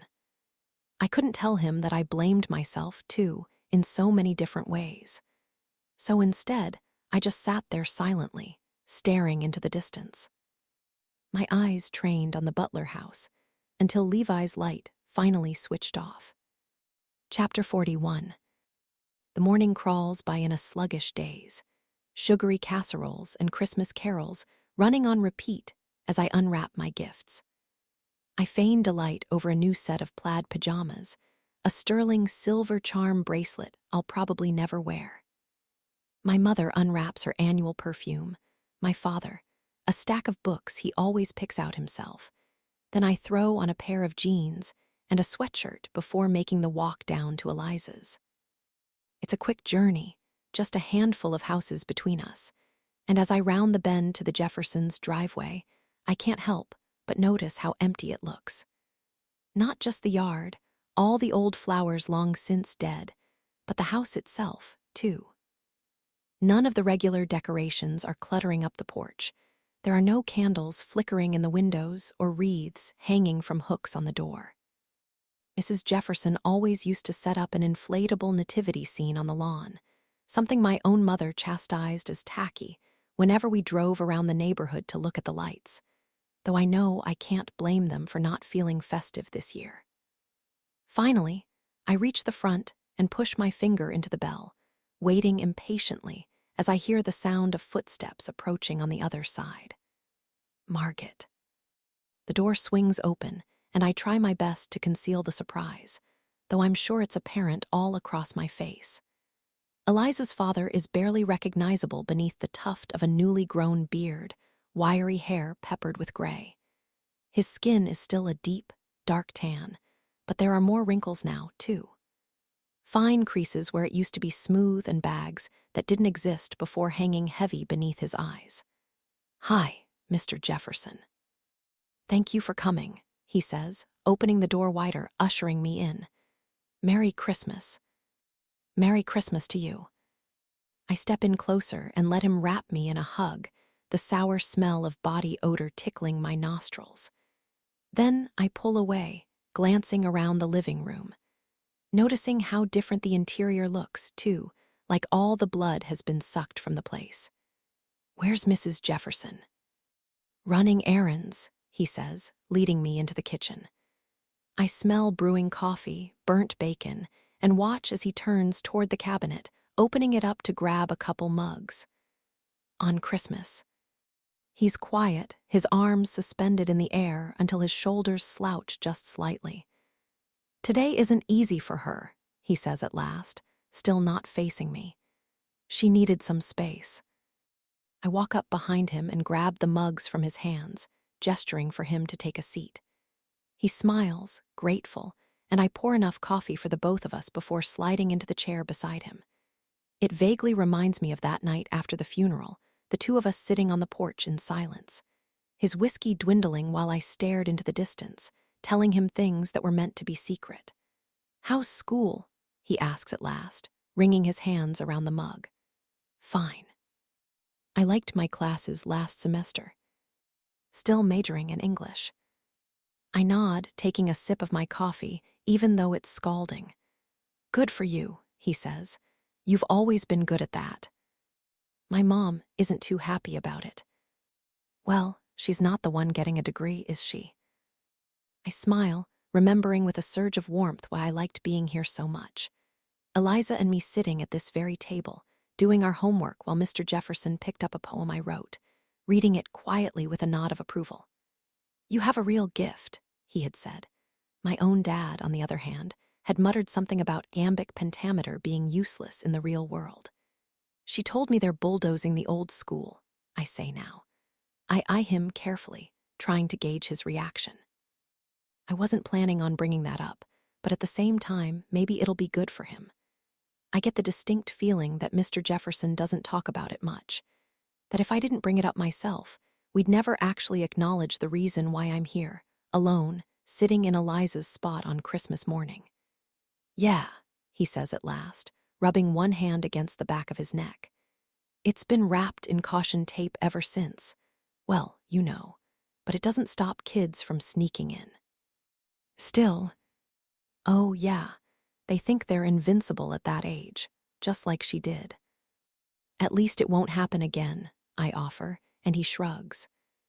I guess the town finally decided it was time. There's talk of some kind of memorial going up in its place, a public park and a tree, some kind of plaque. That's great. He smiles at me, but it doesn't make it to his eyes. Have you made any friends at Rutledge? I hesitate, picking at my cuticle. I know Eliza's parents want me to be happy, but at the same time, I don't want them to think of her as replaceable. I don't want them to remember all those scenes of the two of us together, reading on her bed, painting our nails on the bathroom floor, lying horizontal on the dock, day after day, giggling about nothing, and suddenly find her ripped out of all of them, another face and body superimposed on top. I almost wonder if it would have been a comfort to them seeing how lost I was last year, knowing that I could hardly bring myself to leave my room, eat a proper meal, peel myself from bed without first thinking of her. A few, I say at last. Nobody as good as Eliza. Mr. Jefferson smiles as he grabs my hand and squeezes it hard. Do you mind if I go upstairs? I ask, returning his gaze. There's something about being here, back in this house, that makes me suddenly desperate to stick my fingers into all of it, reacquaint myself with every single corner, every last smell. Especially after the uneasiness of my own home, my own bed, I long to feel the familiar comfort of her room, my safe haven for so many years. It's just. I haven't been in her room since the last time, I say. I want to see what you've done with it. It's exactly the same, Mr. Jefferson says, leaning back. I've barely been inside since, but go ahead, take all the time you need. I thank him and excuse myself, making my way into the living room, then the foyer, noticing the lack of tree in the corner and the non-existent stockings that should be hanging above the fireplace. A trail of goosebumps erupts down my arms when I see those double doors swung open again, yawning wide like the night of the break-in. A cool marsh breeze leaking into the house, and the almost imperceptible flutter of wind in the curtains. I approach the stairs and ascend them slowly, imagining Levi's calloused hands gripping this same railing. Wondering if Mr. Jefferson knows he's at Rutledge now, too. Walking the halls his daughter should have walked, living the life she dreamed of first. I move farther down the hall, my eyes skimming over the collage of family portraits, Eliza's school pictures, the Jeffersons' wedding photo. They look so young there, high school sweethearts married just after they turned 18. Sometimes I wonder if that's why Eliza felt such a strong pull to Levi. I wonder if she looked at her parents in love from the start, together for so long, and wanted the same thing for herself, no matter who it was with. I shrugged the thought away, turning into her bedroom next and flipping on the light. Mr. Jefferson was right. It's exactly the same. Shrine to Eliza, just like my own parents had preserved my room for me. All her old things situated in all the same places, as if they've been waiting for her to walk back in. I roam around the edges, taking in all the same posters. The empty glass on her side table and the permanent water ring stained into the wood. The kiss of her lipstick still stuck to the rim. I look over at the giant corkboard next, cluttered up with pictures, the bare spot still right in the middle. The window by her bed, curtains pulled open the way they always were. I can hear her voice now, dipped into a whisper, the same way she always materializes when the memories of her become too much. I can see the swing of her legs in my peripheral vision, the flick of her eyes darting outside.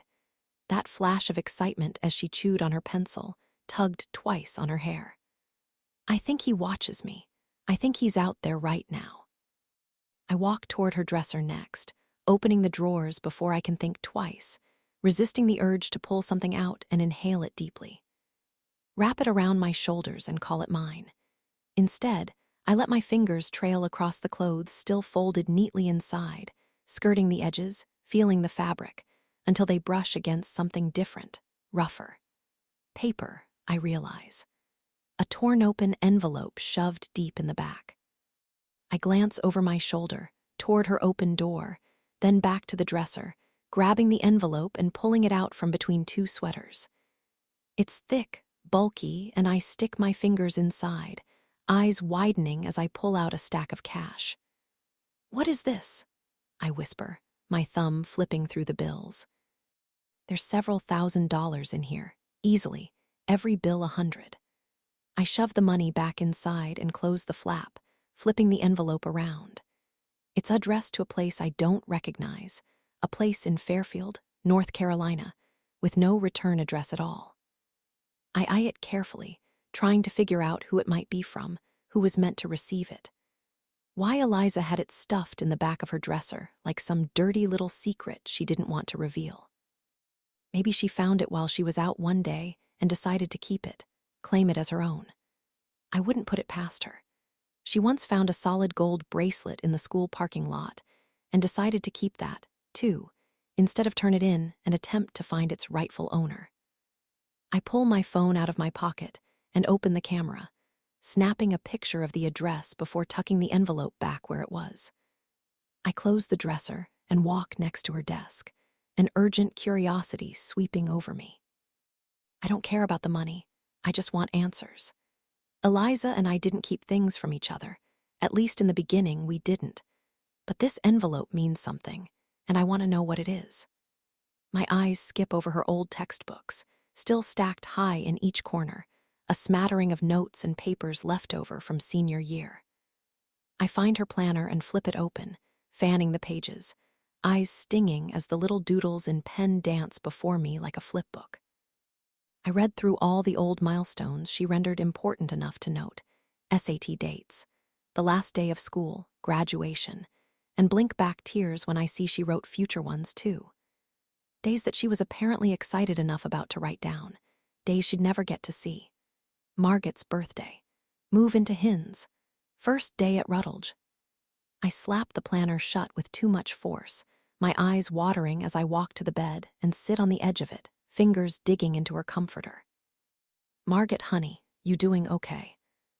I can hear Mr. Jefferson at the base of the stairs, and I glance toward the hallway, wiping a rogue tear as it trails down my cheek. "Fine," I yell back. "Be down in a second."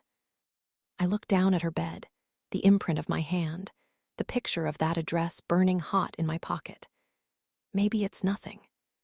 Maybe it's graduation money, a gift from a relative she never lived long enough to spend. Maybe it's her own personal savings stuffed in some random envelope she found, a college fund she was stocking up on, spending money for when we were finally free.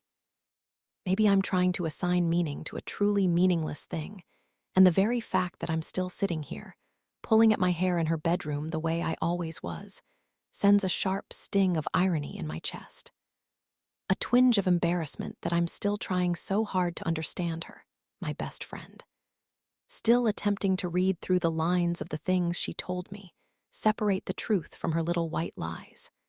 But even then, it was pointless. Even then, Eliza only showed the world the face she wanted it to see, carefree and fearless, bold and brave. Everything else stayed hidden, secret, so I suppose her death should be no different. I stand up and wipe my fingers beneath my eyes and attempt to pull myself together when a hint of movement catches my eye through the window. I start to walk toward it, peering through the glass. It's coming from Levi's bedroom.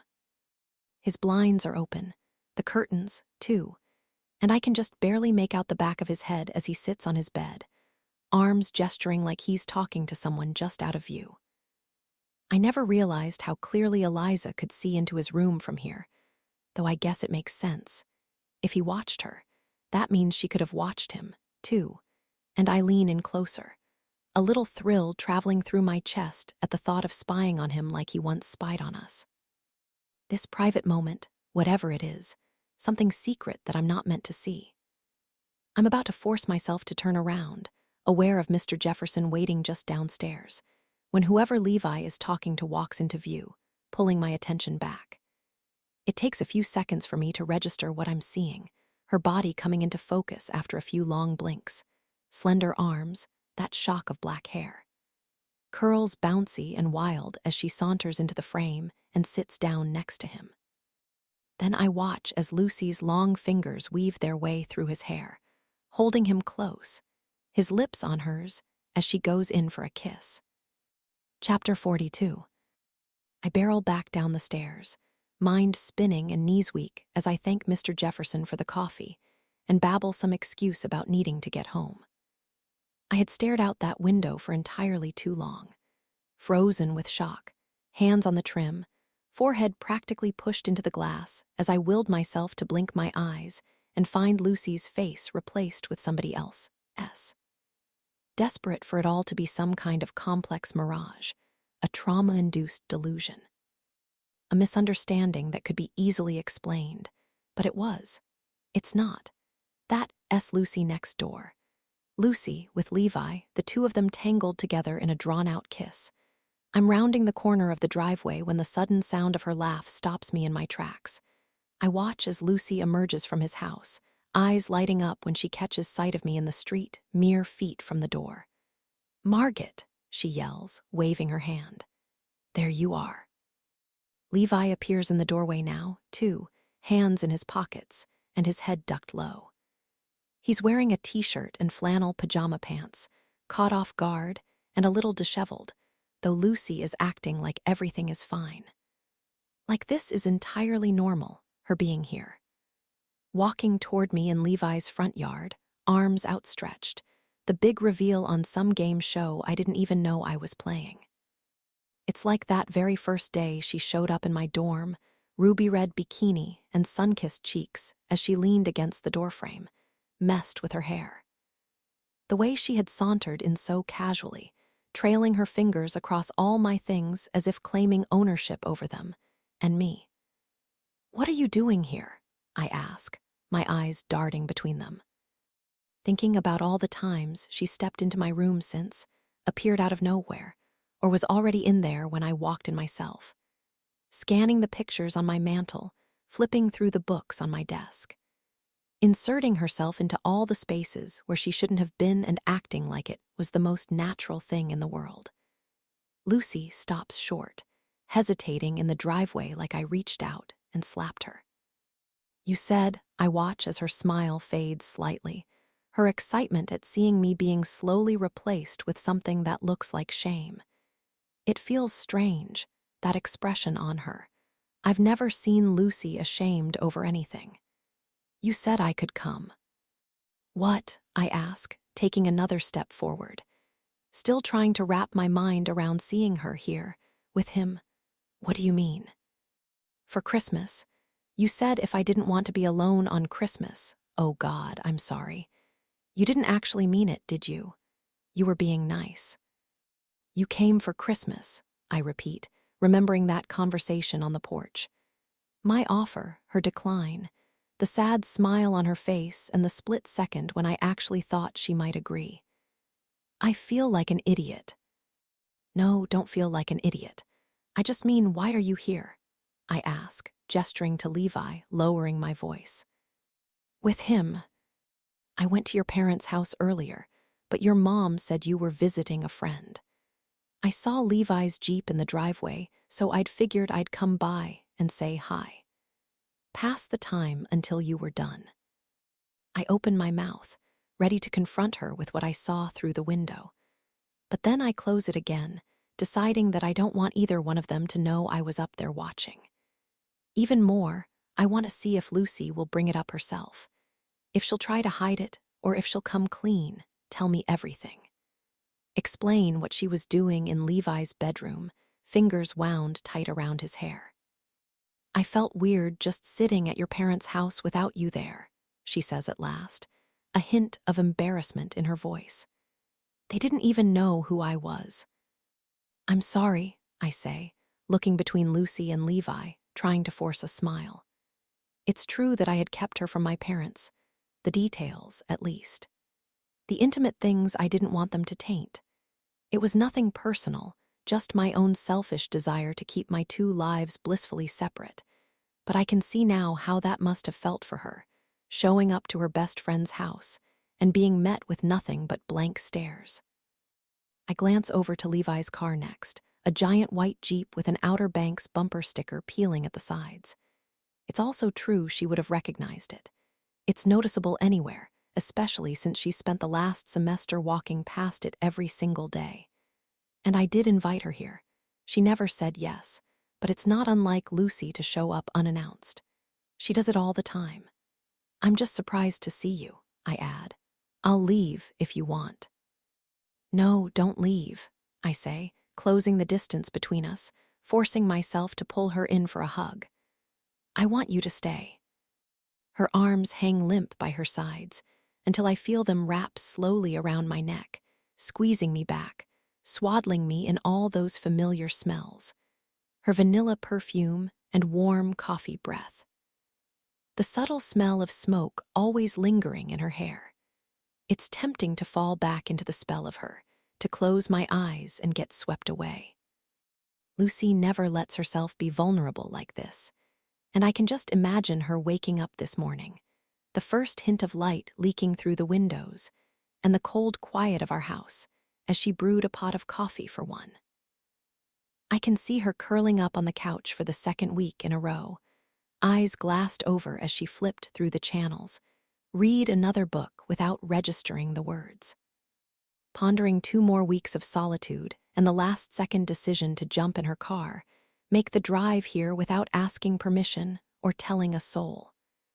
Something selfish and impulsive, that is, to be honest, the exact type of thing that Lucy would do. I'm glad you're here, I say at last, my nose nudged into her curls. Part of me means it, I really do. The idea of Lucy needing me enough to put herself out there like this, sending a surge of something warm through my chest. But the other part of me can't deny what I saw through that window. I think about these last 7 months, the way Lucy has slowly singled Levi out in almost every interaction. From the moment his eyes landed on her at Penny Lane's, the moment I heard her throaty whisper as she leaned into him on the floor, asked him that question that's been ringing through my mind ever since. I had been afraid of this.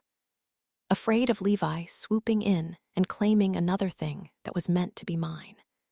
Afraid of Lucy leaving me like Eliza did for a boy who doesn't deserve her. I open my eyes, detach myself from Lucy's grip, and notice that Levi is still standing there, observing us curiously from the porch. He seems to be turning something over in his mind, dissecting it slowly, and I watch as he runs his hand along his jaw, wipes what's left of Lucy from his lips, before he turns around and disappears into the house, closing the door behind him. Chapter 43.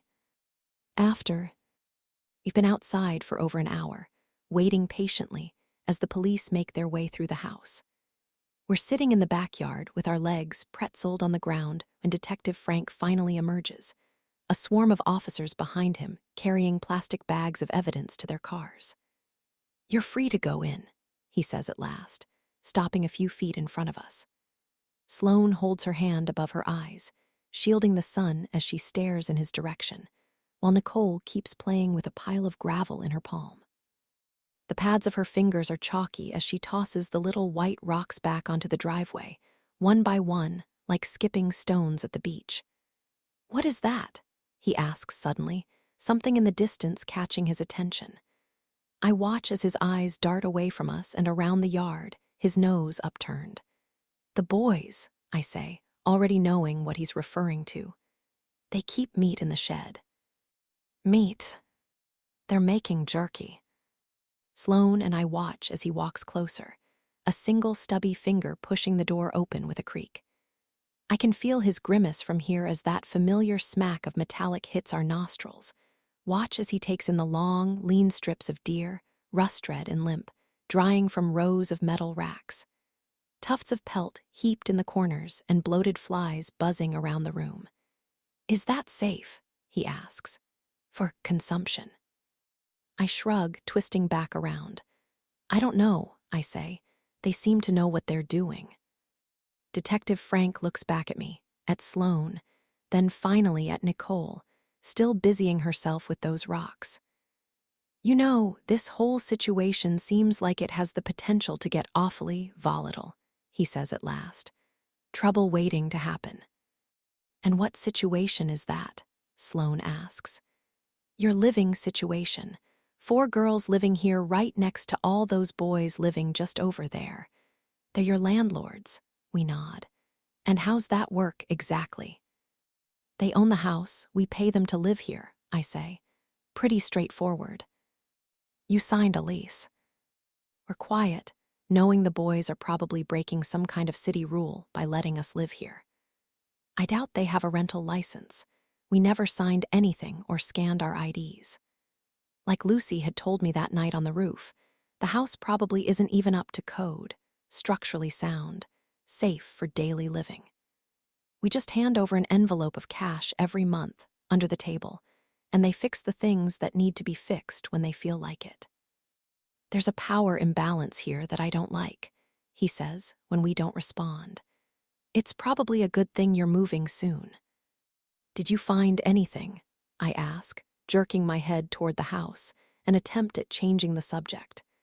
They found her phone, I'm sure, among other things. You know I can't tell you that. I watch as Detective Frank pokes his head into the shed again before closing the door and walking back toward us. We're worried about her, Sloane says.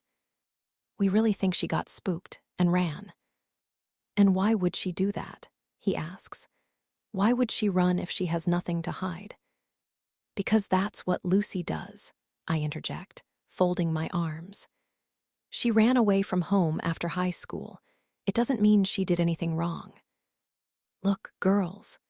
Detective Frank takes a few more steps in our direction, squatting down. I can't tell if he's trying to come across as sympathetic, on our side, or intimidating by making himself eye level with us.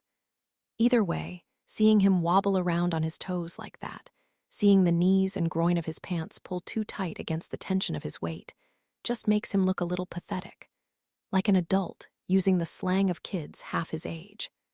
I know you know more than you're letting on. Nobody speaks, a heavy silence settling over us except for the occasional click of gravel. Nicole's still tossing those stones, and I wish she would stop. It's a nervous habit, I think, like Sloane picking at her cuticles. She needs to give her hands something to do. I've tried to be patient with you, but I'll be honest, it's starting to wear thin. So we can do this the easy way, with you cooperating here at home, or we can do it the hard way with you down at the station. You know what? Fine, Nicole says suddenly, finally directing her attention toward him. She drops the rest of the rocks and stands, wiping the white residue on her shirt. Maybe Lucy did do something to Levi, okay? Maybe she did. Nicole. I watch as she juts out her hand, silencing Sloane, her gaze still on the detective crouched a few feet below her. I'm sick of being treated like criminals when we haven't done anything wrong. Sloane and I are quiet, Nicole's outburst echoing around us, the tension thick and sticky like a gust of hot, humid air. Detective Frank raises his eyebrows, quiet, waiting for her to continue. She did say all that stuff. Nicole, Sloane warns. What stuff? Frank asks, attention unyielding. About murder, she says, justifying it. She didn't mean that, I say, thinking back to that night at Penny Lane's. To all of us sitting in that circle like a seance, bobbing heads and tired eyes as we murmured to each other about deviance, about death. We were just messing around. She said everyone would do it, Nicole continues, for the right reason. Okay. Sloane stands up now too, placing her hand on Nicole's back. If you'll excuse us, we're going back inside now. We're all exhausted. Withholding information from an investigation is illegal, Frank says, watching Sloane as they start to walk away. We can charge you with obstruction. Can you? Sloane asks, whipping back around. Because we've already told you everything we know. Lucy talks a lot, okay? But half of what she says is bullshit. We all know better than to believe her. Detective Frank is quiet, ignoring her outburst, eyes darting back and forth between Sloane and Nicole, standing rigid before him. Whether or not you want to admit it, your friend is the key to this thing, he says at last.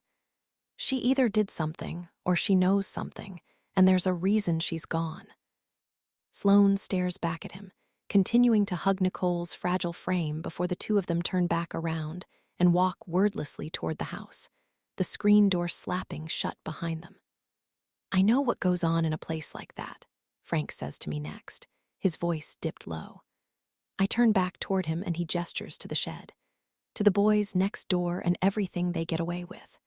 And I know about Eliza, Levi's old fling and your friend from before.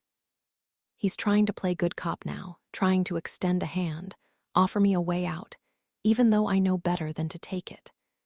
Even though I know if I reach out, let my fingers curl around his, he'll just grab my wrist and twist it instead. I would understand if something happened, he continues. If Lucy needed to protect herself or one of you, if it was self-defense, maybe. I don't know what you're talking about, I say, cutting him off. Are you sure? He asks. Because it seems like a pretty big coincidence. Your next-door neighbor, your two best friends. I continue to stare, silent, before Detective Frank finally sighs and stands up, nodding gently and making his way out front without uttering another word. Then, once he's gone, I drop my head into my hands, pushing hard on my eyes until I see stars. Chapter 44. Before, Lucy and I are on our own private stretch of beach, necks sandy as we stare up at the sky. We found this spot a few days ago while we were wandering around, shoes dangling from our fingertips as we stumbled through the dunes, trying to escape the crowds that, despite the cold weather and biting sea breeze, never really seem to dissipate around here. There's a faint crackle of fireworks somewhere to the north of us, and the crashing of waves down by our feet, though it's too dark to see how close we are to the water. I hear a sloshing to my left and turn to the side, vaguely register Lucy's outstretched arm holding the bottle of wine she snagged from my parents' pantry. Happy New Year, Margaret. She wiggles the bottle in my direction, the sudden sound of her voice making me realize we've been lying in silence for a long, long time. 10 minutes, maybe 20, quietly comfortable in each other's presence. Happy New Year, Luce. I grab the bottle and take a pull, the sweet bite of rosé making my skin prickle. We're bundled up in sweatpants and sweatshirts, 2 knit blankets spread out between us, but still, it's cold out here. We should have brought hot chocolate or something, spiked it with Bailey. Lucy has been in the Outer Banks for about a week now, the two of us sleeping feet to head in my bed, even though my parents have 2 perfectly acceptable guest rooms they made up for her the second they realized who she was. After we left Levi's, we had walked back into my house to find my mother doing laps around the living room until she heard our entrance and stopped abruptly, clasping her hands tight behind her back like we had caught her stealing. I tried to ignore the hot flash of embarrassment that shot up my chest at the thought of her spending the entire hour since Lucy's unexpected arrival running around in a flurry of nerves, collecting the dishes, lighting candles, barking out orders, and madly fluffing the throw pillows like Lucy might take one look at their lumpy physique and shake her head, disappointed in us all. Once we settled in, though, it turned into a slow, lazy week the way the holidays usually are, and I actually found that I didn't mind it. Thanks to my mom's incessant questioning, I've learned more mundane details about Lucy's life in the last 7 days than I have in the last 7 months combined. She grew up with cats, apparently, even though she thinks she might be allergic. She doesn't have any extended family, no aunts, no uncles, no cousins. And even though I warned my mother not to ask too much about that, about how she grew up, she still found a way to pepper in her nosy inquiries, feigning ignorance when I shot her looks across the table. "How about a boyfriend?" she had asked the other night, the four of us sitting close in the dining room. I could see my dad's shoulders hunch instinctively, the small cough he'd let slip, like something was caught in his throat. "A pretty girl like you has to have one." "Mom," I warned, but Lucy just laughed. "It's fine. I had one in high school, but it didn't work out." I heard Maggie's voice in my ear then, that hiss on the lawn as we watched Lucy lie out there. I heard she blinded her boyfriend in high school. It felt like just another rumor at the time, one of the countless wild tales some student made up about her to feel relevant, but still. I felt myself leaning forward, not wanting to miss a word. "His loss," my mom said, spearing a piece of broccoli. "Yeah," Lucy said, averting her eyes, her voice suddenly sounding too clipped, too strained. He didn't hurt you or anything, did he?" "Mom, seriously." "Margaret, honey, we're just having a conversation." "It's fine," Lucy said again, cutting into a chicken thigh. "No, nothing like that, at least not physically." She smiled. "Truth or dare," Lucy says to me now, and I feel myself blink. I brush off the memory along with a streak of sand on my cheek before rubbing both arms with my hands to warm them. "Truth," I say at last, another pop going off somewhere in the distance. A flash of light, a faraway cheer. "That's new for you." "Yeah, well, if I said dare, you'd dare me to go skinny dipping, and I'm not trying to die of hypothermia." Lucy laughs, an open-mouthed snort that's cut short by another slug from the bottle. She shakes her head, wipes her lips on her hand, and plops it down in the sand between us. "You're not wrong about that." I'm quiet as she thinks, fingers tickling at her chin until she flips to the side and rests her head on her arm. "What's your New Year's resolution?" "I don't really have one," I say, and that's the honest truth. I've never been that kind of person. There have always been things I've wanted to change about myself, things I've disliked, but until I met Lucy, I could never imagine waking up one morning and just actively choosing to be somebody else. Shedding my insecurities like a too small skin, leaving them behind. Outgrowing my old self and simply morphing into someone new. You have to have one. Just pick something. I take a minute to think about the past year, such a drastic detour from my life thus far. I can't even believe that, 365 days ago, I was still living in the dorms with Maggie, cocooned in a cradle of junk food and mediocre movies to keep myself from having to think too hard about everything I had lost. So maybe that's my resolution, to never go back to that place again. To never lose anything else so completely. And I don't just mean Eliza, I mean myself too. I had no idea how fragile I was back then, how my very being was held together by such a perilously thin thread. Because before I was with Maggie, I was with Eliza. I hadn't lost her yet.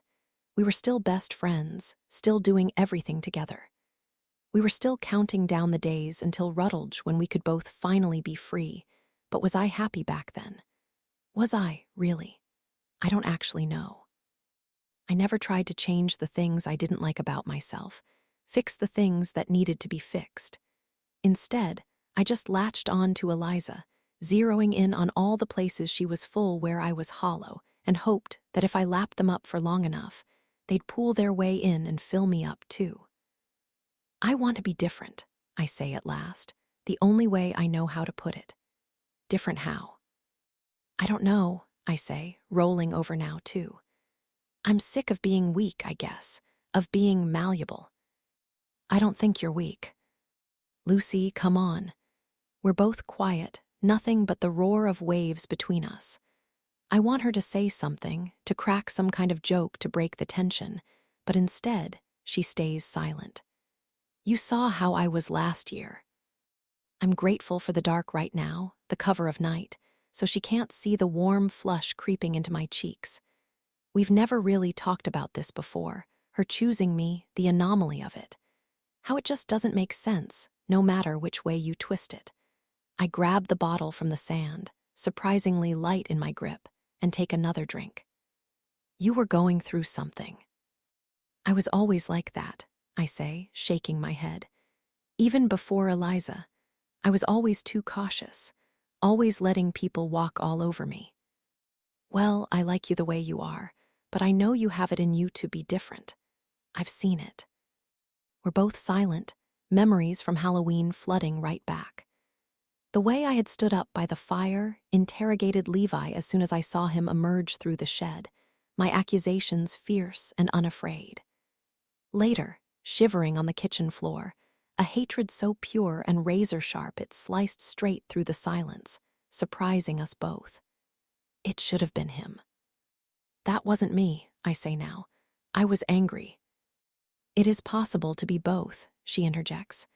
Radically both. I twist my head, eyes straining against the night. I still can't see her, but I can feel Lucy's smile stretching through the darkness, pulling wide, cheeky and taunting. The kind that bears teeth. You read Jekyll and Hyde, I say, remembering that line, radically both, one of the many I'd highlighted before flipping it closed and tossing it across the couch. The concept of being mutually good and evil, dark and light, tickling my subconscious like an incessant itch growing stronger, harder to ignore. What a profound notion, that neither of those things needed to cancel out the other, but instead could simply swirl together until you became your own unique mixture of each. I liked it, she says. I knew you would. It's what I've been saying all along. I pinch at the sand between us, rubbing the grains between my fingers. If there's one thing I've learned about Lucy, one thing that's become glaringly clear, it's that to her, the entire world exists as a gradient, a sliding scale. Her moral compass isn't broken, per se, but it's definitely skewed, the magnets attracted to whichever direction she sees fit. Spinning madly around, guiding her whichever way she wants to go. There is no good or bad for Lucy. There is no right or wrong, noble or evil, but simply the existence of people who dabble in their own combination of each. Your turn, I say, handing the bottle back, trying not to think about the gradual pull of it, those scales tipping just like she said they would. Truth or dare. In the spirit of trying new things, truth. I curl my legs into my chest, thinking about all the things I want to ask her. All the secrets I know she keeps, but still, there's only one that comes to mind. One question I've been chewing over since the second she got here, one mystery on the tip of my tongue, the weight of it pushing my lips apart only for me to lose my nerve and swallow it back down. Why did you go over there? I ask at last, picturing her in Levi's room again. Fingers twisting in his hair and her palm delicate on his thigh as she leaned in close, her lips on his. When you went to my house and I wasn't there, why did you go to Levi's? She rolls over to face me, the shadow of her eyes gaping wide. I told you, she starts, but I shake my head. No, I say, you know what I mean. Why did you really? I guess I was curious, she says at last. I'm quiet, picturing those early days with Eliza. The way she sauntered down the dock, eyes darting over to Levi when she thought he wasn't looking. The way she would watch from a distance, a kind of bored awareness because there was nothing better to do. I remember her searching his name on her phone like he was some strange, exotic thing she simply wanted to study, try to understand. But then it morphed from there, an innocent interest turning into something bigger, stronger. I can't help but wonder if that's what's happening here, too. He told me about the party, Lucy says, rolling back over to face the stars. The night she died. I freeze, my body suddenly numb from the cold and the wine, the wind whipping off the water and this conversation, everything. I had been trying to work up the nerve to ask her about the kiss next, what I saw through that window, but this feels more important now. What did he say? He mentioned the old high school, she says, the party that happens there every year. I see it in my mind, the way it's always been. Standing broken, but tall on the edge of the beach, inside gutted from a lightning strike fire that ripped through the rooms years ago.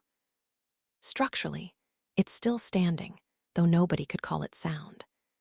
There are missing walls, no roof, only 3 stories of ash-black empty spaces cluttered up with charred furniture nobody ever bothered to move, and phallic graffiti spray-painted over old chalkboards. Empty vodka bottles collecting dust in the corners, evidence of parties past. The occasional sleeping bag left behind by someone too drunk to drive home. Even I couldn't deny that it was the perfect place for a bunch of underage kids, right on the beach, a view of the water. Abandoned and messy and ours for the taking. The first full moon of the summer, I say at last, nodding slowly.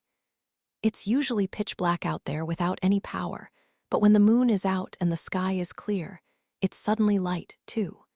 You can see everything. Even from my phone, I remember thinking it looked impossibly bright. The midnight moon reflecting off the water like a giant mirror, a pane of glass, cloaking everything in a ghostly glow. The kind of eerie luminescence that appears just before a tornado, still and haunting, dark and light, the sky itself sending a warning of certain danger to come. Radically both, Lucy mutters, and I turn to face her, the crackle of a faraway firework like white noise in my ears. Yeah, I say. I guess it is. I look up at the sky now, the peak of the moon like something shy and wary, flitting in and out of the haze above. Picturing Eliza and Levi climbing those steps, ascending higher, stumbling perilously close to the edge. A single misplaced cloud could have called the whole thing off, made it too dark to see, but that night had been perfect, as good as they come. The moon glowing bright against the ink-black sky like a flashlight in the dark, exposing them all. Chapter 45. It's our first week back at Rutledge, and nothing feels the same. Nothing has felt the same since Halloween, really, that cursed night that cast a spell over everything. I close my eyes, massage my temples, my bed cold and hard as the image of Lucy and Levi replays in my mind for the millionth time.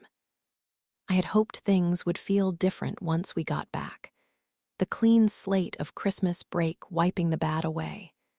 But instead, from the second Lucy and I stepped through the front door together, everything just felt different, strange, like we somehow wandered into the wrong house.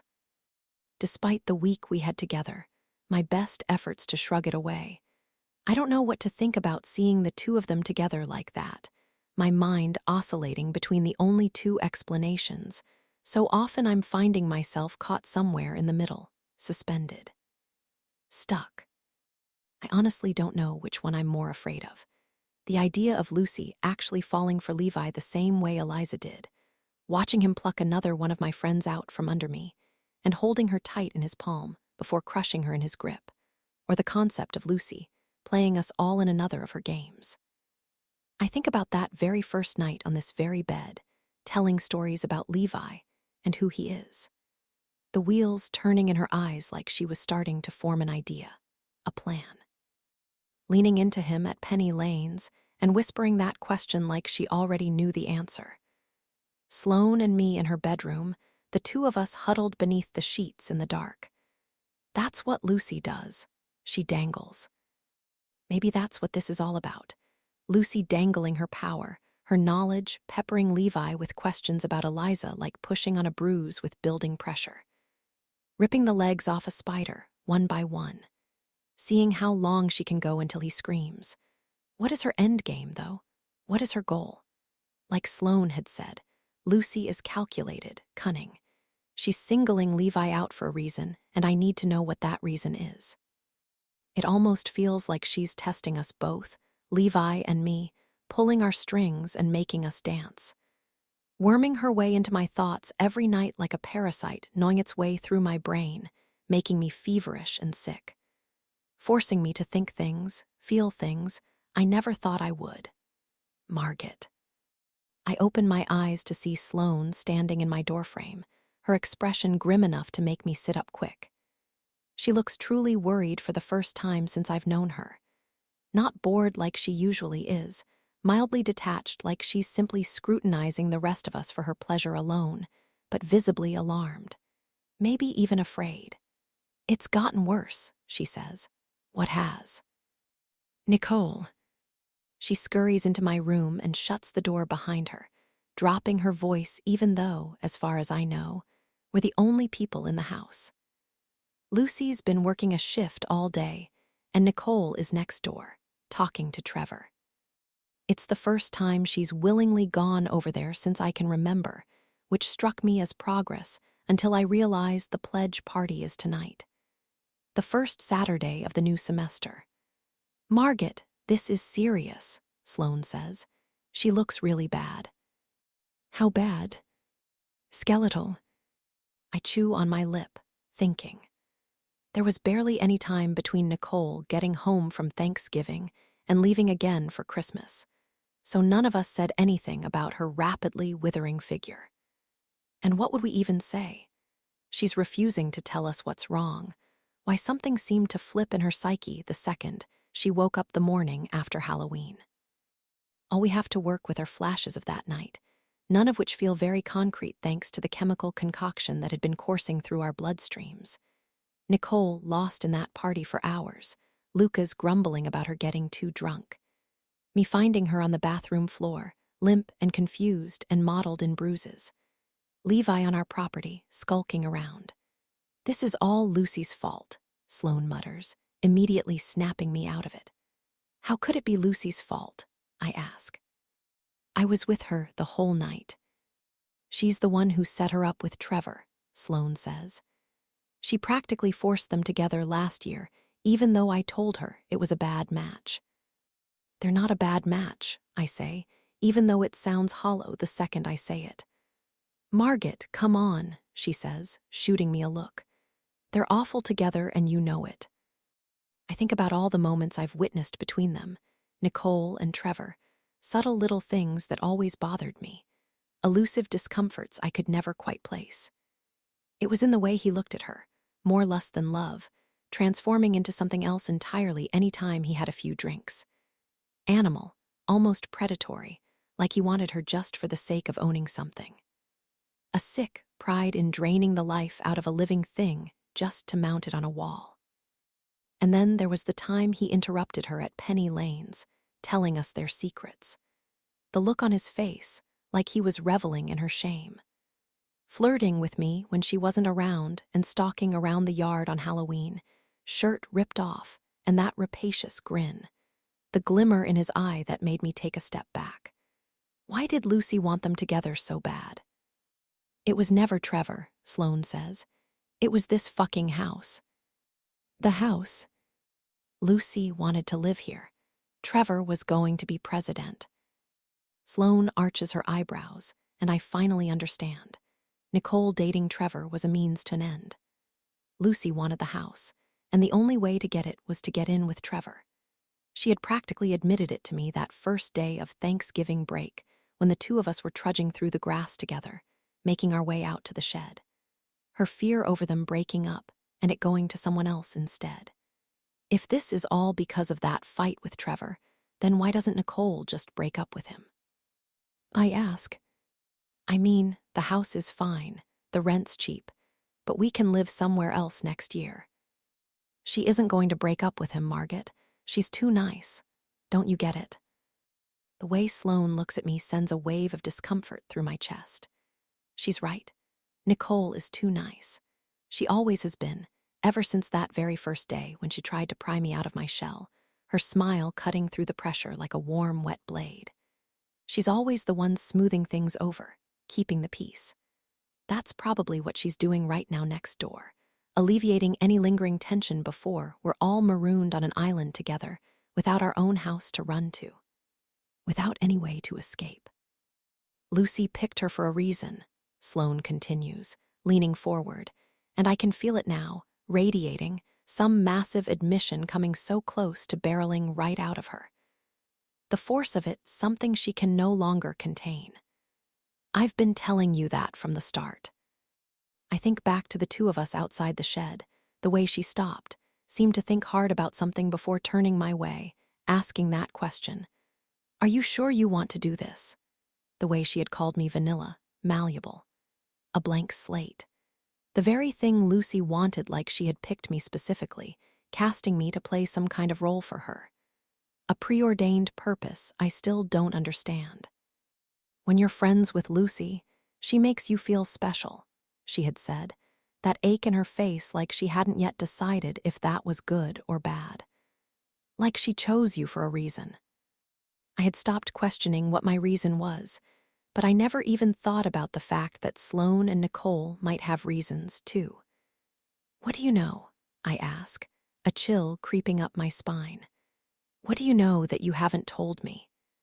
She hesitates, glancing over her shoulder again before leaning closer on my bed. Lucy didn't live in Hin's last year, she says at last, and I notice the way she's ripping at her fingers now, pulling a loose nail so hard it bleeds. What do you mean? Of course she did. She was there all the time. No, she didn't, she says, shaking her head. Margaret, you need to listen to me. Everything you think you know about Lucy, none of it is true. Chapter 46. I can still see her on that very first day, stepping into the circle of us with a case of beer in hand, bottles rattling. The way she plucked one out and twisted the cap, plunging her arm into the air like a call to arms, a battle cry. To us, she had said, glass lip smoking, taking a long swig and cementing herself in our minds as just that us. One of us, our ringleader, our North Star, the self-imposed brightest one of all. She had been everywhere, always, making her way down the hall in the dark and stepping into the showers in the morning, rinsing off her hangover before appearing again, starting all over. The three of them linked, forever intertwined. They did everything together. I don't understand how that's possible, I say now, trying to wrap my mind around it. She was there. She was always there. She approached Nicole and me on move-in day, Sloane says. Introduced herself in the courtyard, and we clicked. By that night, she was hanging out in our room like we'd known her forever. I picture that circle again, the raw Janice wrangling us into the common room, reciting the rules. The 24 girls of Hall 9B grouped together, huddled in twos, except for Lucy. Lucy wasn't there with a roommate, hip attached to the only other person she knew like the rest of us. But she wasn't like the rest of us, was she? She never had been. She was just there, standing behind Sloane and Nicole, biding her time until Janice left and she could step into the center, make herself known. Eternally comfortable with being alone. There were 25, I say, mentally counting us all. 12 rooms, 12 sets of roommates, and Lucy. But in my mind, Lucy didn't belong in a set. She belonged in a trio. It was always the three of them with her in the center. It never struck me as odd until now. She told us she didn't like her roommate, Sloane recounts. That's why she was always in our room. Did she sleep there? I ask. She was on the hall all the time. Sometimes on our futon, not always. And you never asked to meet her roommate. Sloane shrugs like the thought had occurred to her, but in the end, she'd simply dismissed it. She said she was boring, never left her room, she says, biting her lip as soon as the words escape. I feel my cheeks flush. I can tell she feels bad. No offense. It's fine, I say, waving it off. But maybe she lived on another hall or something, a different floor. That's what I thought at first, too. When did you start thinking otherwise? Sloane sighs, rolling her neck, and I can't help but dart my eyes over to my closed door again, always aware of the possibility that Lucy might be listening. After finals were over, when it was time to move out of Hin's and into the house, Nicole and I couldn't find her, she says at last. We were calling her phone, looking in the lobby. Even if she lived on another floor, she should have been there too, right? Moving out with everyone else.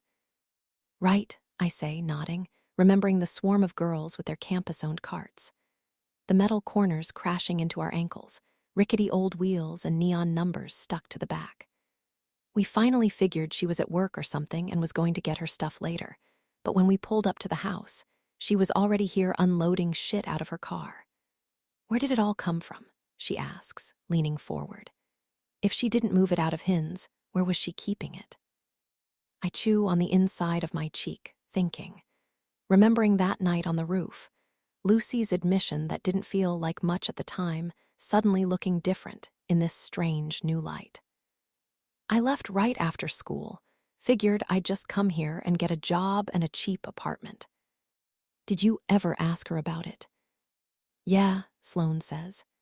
She shrugged me off, said she moved out early because she wanted to avoid the crowds, then acted like I was the crazy one for questioning her about it. I think back to my first day in this house, the very moment I met the others. Lucy calling me into the living room and the harsh hostility emanating off Sloane. The way she had been glaring at me, snapping at her. "Where'd you find her?" she asked, eyeing me suspiciously. "She lived on our hall." I still remember the inflection in Sloane's voice when she responded, incredulous, "Our hall." I always thought she said it like that because she couldn't believe I'd lived there, too. Like it was their hall, not mine, that humiliating sting shooting through my chest when I thought about all the days I'd wasted tucked away in my room. But it wasn't that. It was never that. Sloane wasn't doubting that I lived there. She was defying Lucy because she didn't. "That's why you were so upset," I say now, "the day I moved in." She was gaslighting me, Sloane says, and our entire conversation outside the shed flares up to the forefront of my mind again. I play it back, scene by scene. Sloane, eyes darting, afraid of being watched. The venom in her voice like somebody scorned. She's a fucking liar. "There has to be an explanation," I say at last, trying to tread lightly.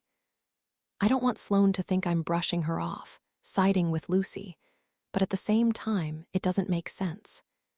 If she didn't live in Hinds, how was she always getting in and out of the building? Wouldn't you constantly have to be buzzing her, and if she did? "Nicole's keycard," she says. "You're the one who made me see it." I think back to the two of us in Sloane's bedroom, just after Thanksgiving, talking about Nicole and how skinny she looked. The way I had demanded we start locking the door even though she could never keep track of her key. Sloane opening her mouth before closing it again, looking concerned. Fingers working at that seam for so long the thread started to fray. "She lost it," I start, but already, Sloane's shaking her head. "She didn't lose it," she says. "Nicole still swears it was stolen. We just never figured out who took it." The thought of it makes my skin crawl. Lucy wandering up to Sloane and Nicole in the courtyard and talking her way inside. Swiping Nicole's keycard so she could let herself into the dorm as she pleased before drifting down the hall into the common room. Convincing us all that she belonged. "Before I left for Christmas, I stopped by the registrar," Sloane says. "Right before they closed for the holidays, I searched Lucy's name." "You can't just look at student records," I say, eyes widening. "You could get expelled." "I know," she says, holding up her hand. But after realizing she was the one who took Nicole's key, I had to know why. "What did you find?" "Nothing," she says. "Every time I searched her name, nothing showed up." "What do you mean, nothing showed up?" I ask, though I can see it now. Sloane sneaking to her computer, an empty office just before the holidays. Booting it up, glancing over her shoulder. Confirming she was alone. Pulling up records and typing Lucy's name, brown eyes widening when it came up blank. "Are you sure you spelled her name right?" Sharp with an E. "Yes, I spelled her fucking name right." "Okay, sorry. I just don't understand." "What is so hard to understand, Margaret?" I can tell she's biting her tongue, trying not to scream, those ravaged fingers tugging at her hair as she begs me to just put it together. Figure it out. Her frustration is mounting, leaking out of her eyes, and I brace myself to hear the thing that, deep down, I've known was coming all along. All those little moments are bubbling up to the surface now. Moments with Lucy when someone asked about her major and she shrugged them off, when they mentioned never seeing her on campus and she just smirked and walked away. She never studies. Sure, she reads, but they're books I've lent her. She was like that last year, too, jealous girls speculating about all the terrible things she must be doing to get by. She's always coming and going out of the house like the rest of us, but she works, too. She's the only one of us with somewhere to be that isn't on campus, So how do we know she isn't just grabbing her backpack and taking off to Penny Lane's instead of going to class like the rest of us? The answer is, we don't. Nothing showed up because there is no Lucy Sharp enrolled at Rutledge, Sloane says at last, and I feel the twist of something sharp in my chest. Fear, cold and hard, plunging in deep like a knife to the heart. Lucy Sharp doesn't exist. Chapter 47. After, I walk inside to find Sloane and Nicole in Lucy's bedroom, tired eyes drinking it in.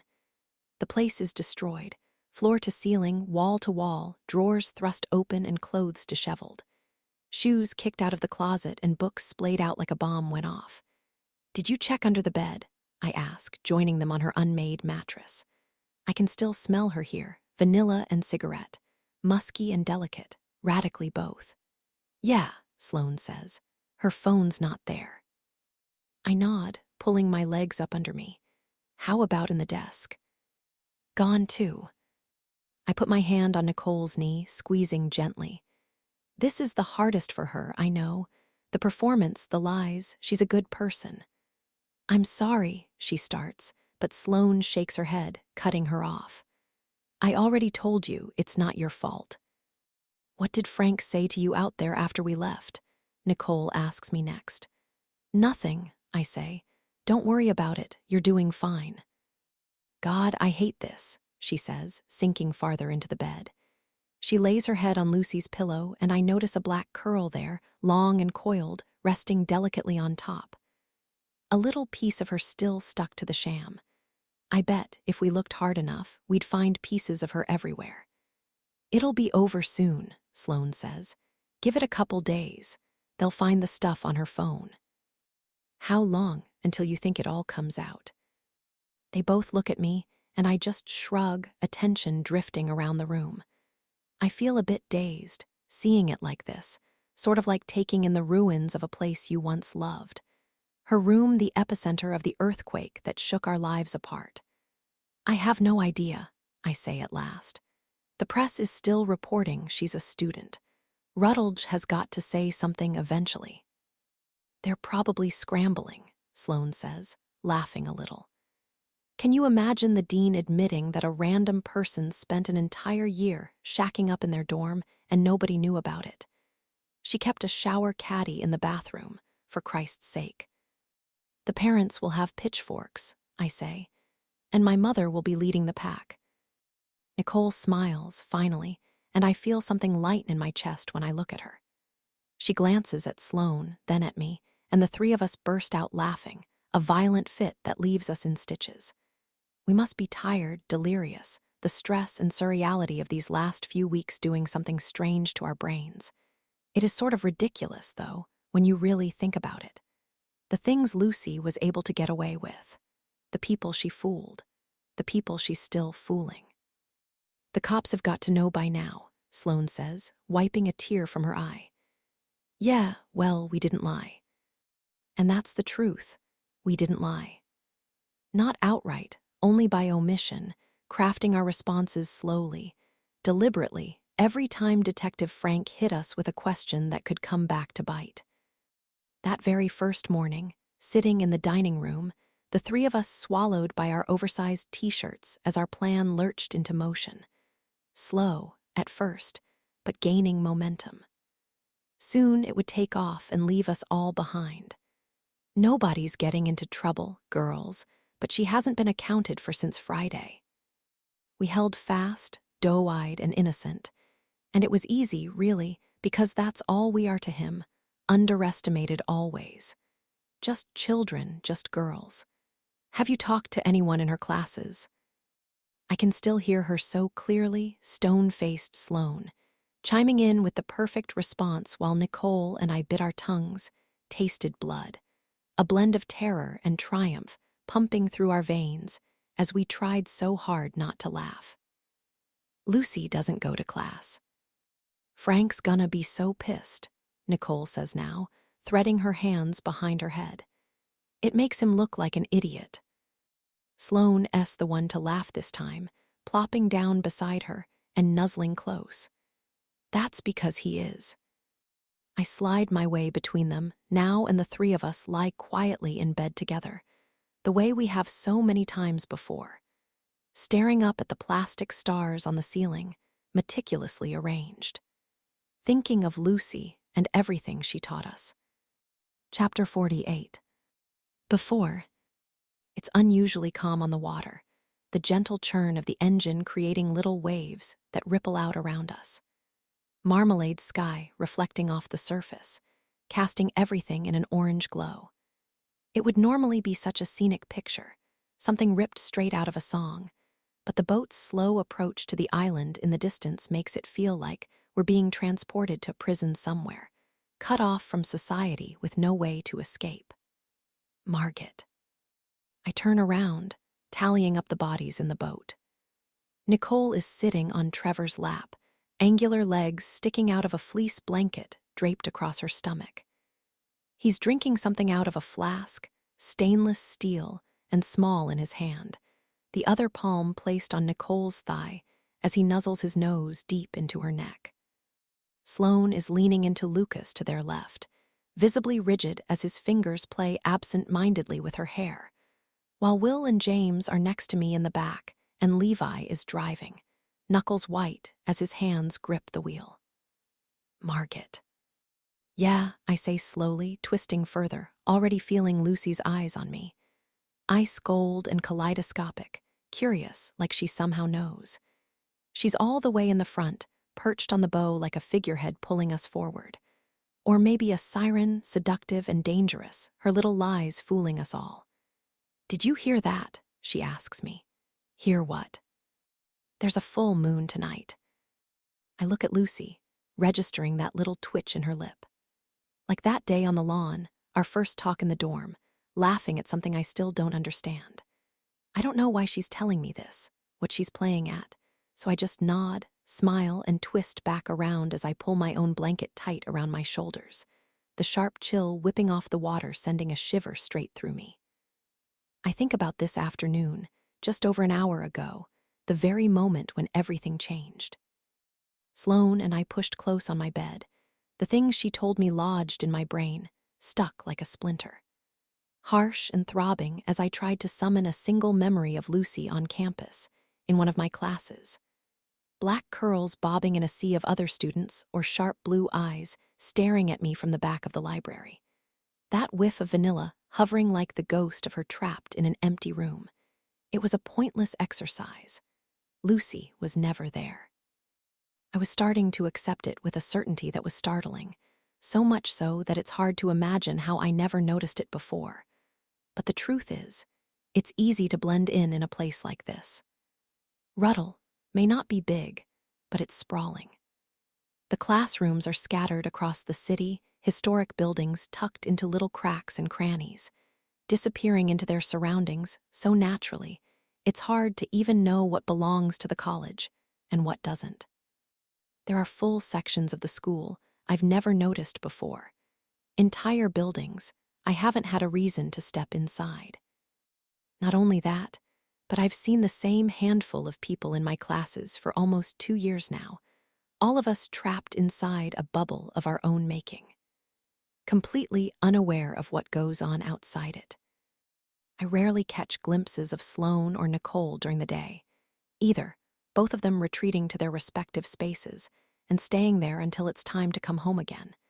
And when I think about all this, really think about it, it actually seems shockingly easy to do what Lucy has done, to simply step into this place and blend in so seamlessly, to convince us all she's one of us. She's still our friend, I said to Sloane, the implications of it all sitting stubborn between us, refusing to sink in. I mean, this doesn't change anything. Margit, it changes everything, she gaped. We're living with a stranger. She's not a stranger, I said, somewhat mildly, humiliation blooming in my chest at how natural it was for me to keep jumping to Lucy's defense like this, no questions asked. Same as that first day outside the shed, listening to Sloane's slander, the reflex to protect her was automatic, instinctive, like a mallet to the knee. Well, she's not who she says she is, either. It's still tempting, even now, to give Lucy the benefit of the doubt.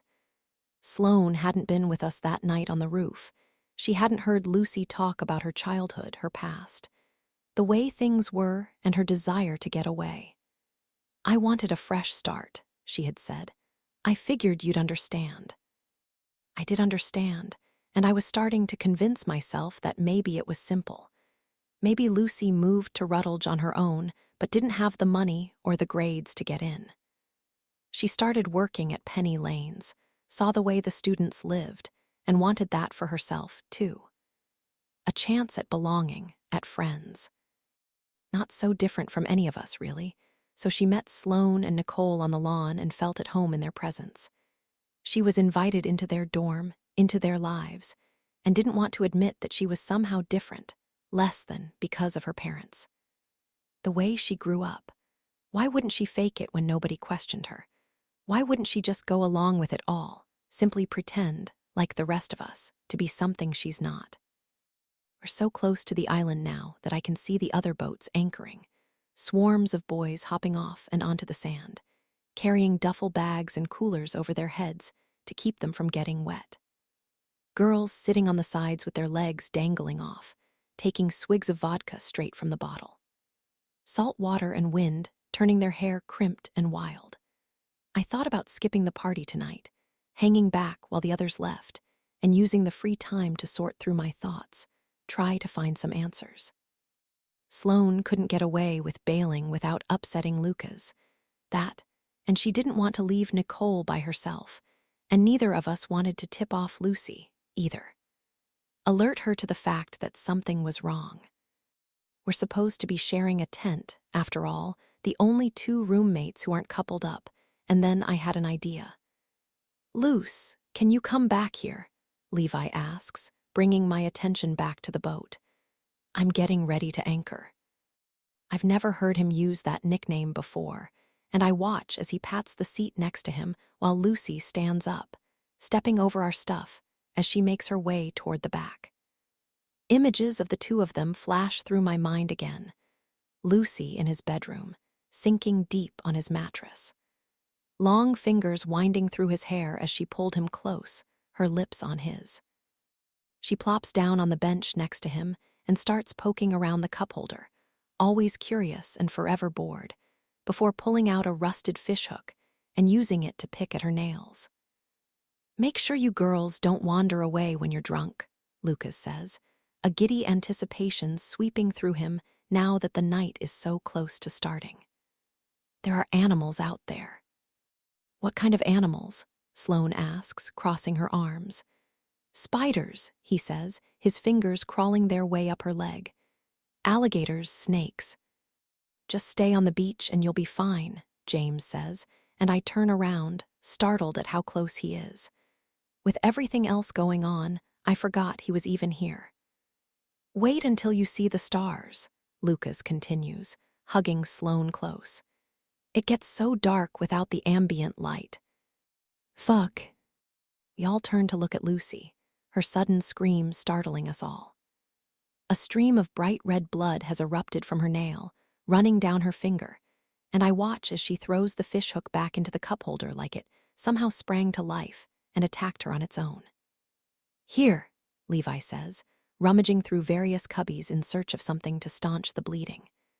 I watch as it leaks out in a steady gush, perfect little circles dripping onto the floor of the boat, the cushioned seat, Levi's shorts. He's distracted, simultaneously trying to look and steer as the boat hits a wave at a weird angle and slams back into the water hard, almost sending Nicole to the ground. "Butler," Trevor yells. There's a subtle slur to his speech as he grabs a hold of Nicole's thigh with his free hand. She winces, straightening herself on his lap. "Watch where the fuck you're going." "I'm okay," Nicole starts, but Trevor interrupts her, eager to keep fighting. "Christ, dude, you're going to kill us all." "It's fine," Lucy says quietly, touching Levi's arm. "I got it." Levi peels his eyes from her and looks back ahead, through the windshield, purposefully avoiding Trevor's gaze. I can see the tendons in his neck bulging, his jaw clenched tight like he has to physically restrain himself from snapping back. The tension on the boat is so palpable, so thick, and I realize, somehow for the first time, that it isn't just between Lucy and us but the boys, too. Nicole and Trevor, Levi and me. This little group of us that was once so solid now warped and bending beneath the pressure of it all. Little hairline fractures traveling slowly, threatening to burst. "Are you okay?" I ask, my voice low as I watch Lucy hold her finger, the slow glide of blood between her hands like the wax of a melting candle dripping to the floor. "Fine," she says. "A little blood never bothered me." I watch as she lifts her head, eyes on mine, before pulling her finger to her lips and sucking it dry, and I get the sudden sensation of looming danger, watching her like this. Like eyeing a funnel cloud in the distance as it inches closer, collecting strength. Like we're all marching towards something big, something permanent, the slow simmer of the last 8 months morphing into full-blown boil. The boat sidles up to the shore and lurches to a stop, the anchor plunging into the water with a violent splash. The night is officially alive with the sound of drunken shrieks and wild laughs, but all I can hear is my own blood in my ears. My own beating heart like the steady thrum of drums in the distance, the executioner's call, intensity building, until we hit the inevitable crescendo. And once we do, once we reach the top, there will be nothing left for us to do but fall. Chapter 49. It gets dark fast, the little bubble of sun in the distance melting into the water as the boys work quickly, quietly, trying to pitch the tents and get the fire going before we're swallowed by the sky. Already, I can hear the noises of the night, the quick thrash of something feeding in the distance, the buzz of bugs as they skim across our skin. "Whiskey?" Nicole asks, walking up behind me. I turn around, registering a bottle in her hand that's already half gone. "Sure," I say, grabbing it from her and taking a sip. It's sweet, honey-flavored, and the syrupy liquid goes down slow, like drinking sap. "Have you eaten anything today?" I try to smile when I ask it, try to make it sound like a joke. A subtle reference to her request the morning after Halloween, reminding her to eat dinner, but she doesn't smile back when she sits down next to me. If not, this will go straight to your head. "I'm fine," she says, wrapping her arms tight around her legs. They're so fragile, so thin, and I can't stop thinking about the way she looked earlier, stumbling around on the boat. No cushion on her bones to break her fall. "Are you really?" I ask quietly. "Fine." She doesn't answer, both of us silent as we sit in the sand, on the edge of everyone, watching the freshmen pile driftwood and palmetto fronds into a giant pile for the fire. The rest of the boys are setting up tents in a circle around the pit, the girls by the coolers, guzzling liquor to stay warm. Suddenly, there's a shriek in the distance, and we turn toward the sound, our eyes landing on Lucy in the water. It's practically freezing, but she's still up to her knees, jeans rolled up and damp at the edges. Splashing Levi as he tries to carry the rest of the supplies from the boat. "Does that bother you?" Nicole asks, ignoring my question and nodding toward them. "So, you've noticed," I say, shooting her a smirk. "She's not exactly subtle, is she?" "I guess it's just hard to understand what she sees in him," I respond, a watery truth. After everything I've told her. Nicole nods, her bare toes digging into the sand, and I turn to face her, knowing this is my opening.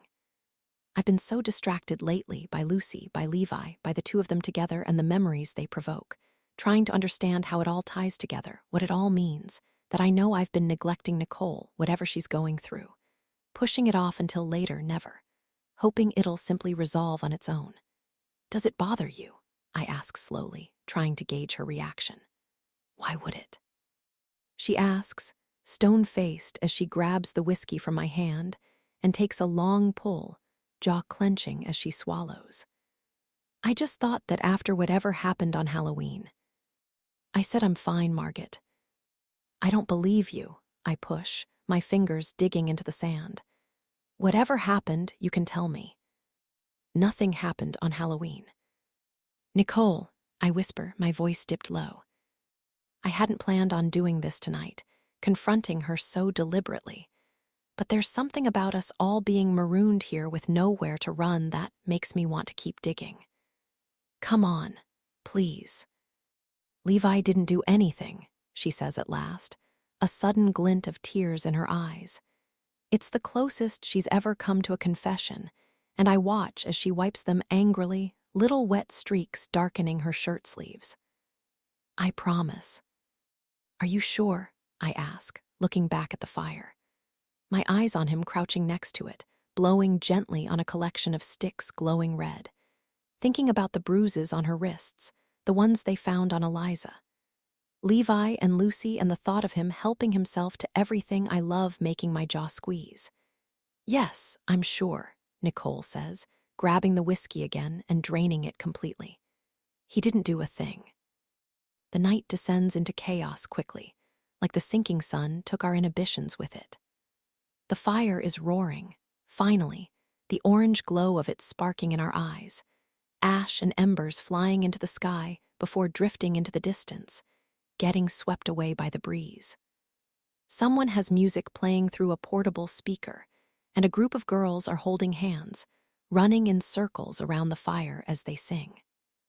I wonder what it is about the cloak of night, a sky full of stars, that makes everyone act a little strange, a little savage. The very error of the moon, Shakespeare said, a line from Othello that stuck with me when we read it last semester. It makes men mad. I look up at the sky again, that single spotlight shining down, and try to push out the memories of the last time I was acutely aware of a full moon above, another party taking place in the dark. A collection of kids left on their own with too much freedom and not enough sense. It's animal, I guess, our attraction to it. The way it empowers us to think and feel and do as we please. I glance around, taking in the others. Lucy and Levi are standing by the flames, his arm flung around her shoulder in a way that makes me think of him and Eliza on that very last night. Stumbling, laughing, fingers intertwined. Sloane and Nicole are sitting together by the tents, their eyes on Trevor as he lurches around in the sand. There's a bottle of rum clutched in his hand that hasn't left his grip since we got here, but that hasn't stopped him from barking out orders. Still bossing around the freshmen, playing God, even though their duties are over and his power is gone. After a few more seconds, I find who I'm looking for and stand up quick, brushing the sand from my jeans as I make my way toward him. I glance back at Lucy every few seconds, relieved to see her still swept up in Levi, paying no attention to my slow slink into the dark. I approach him furtively, standing by the water with a couple other brothers, noticing he looks different than the last time I saw him. No more blood slathered across his skin, his cheeks. Long blonde hair now buzzed short against his scalp. No more costume, that stupid blue dress. "Excuse me, Danny?" I ask, watching as he turns around at the sound of his name. He doesn't recognize me at first, but slowly I see it. The memory of Halloween of me, of the three of us sitting around that fire out back. Lucy pretending not to know him and the way he scurried away with his tail between his legs. "Do you have a second?" Danny DeMarcus, Lucy's old classmate. The only person here who might know her at all. Chapter 50. We walk along the shore together, away from the fire, the sand spongy beneath our feet and the sharp shriek of whistles echoing out around us. "Ignore them," Danny says at last, one hand in his pocket and the other nursing a can of Bud Light. The sounds from the party grow steadily more distant until we finally stop at a collection of driftwood and sit side by side, the silhouettes of the others dancing in the dark. "So, you said you wanted to talk." "Yeah, about Lucy," I say, trying to choose my words wisely. "Halloween." "Right," he says, looking back at the water. I can hear it lapping in the distance, the scuttle of fiddler crabs as the tide washes out, and suddenly remember what Lucas said earlier about all the other life out here prowling around in the dark. She told me you went to school together, I say at last. How she grew up, that she doesn't really like people knowing about her past. Danny is quiet, forcing me to continue. I think she pretended not to know you before because I was sitting right there. I guess I can't blame her, he says at last, taking a drink.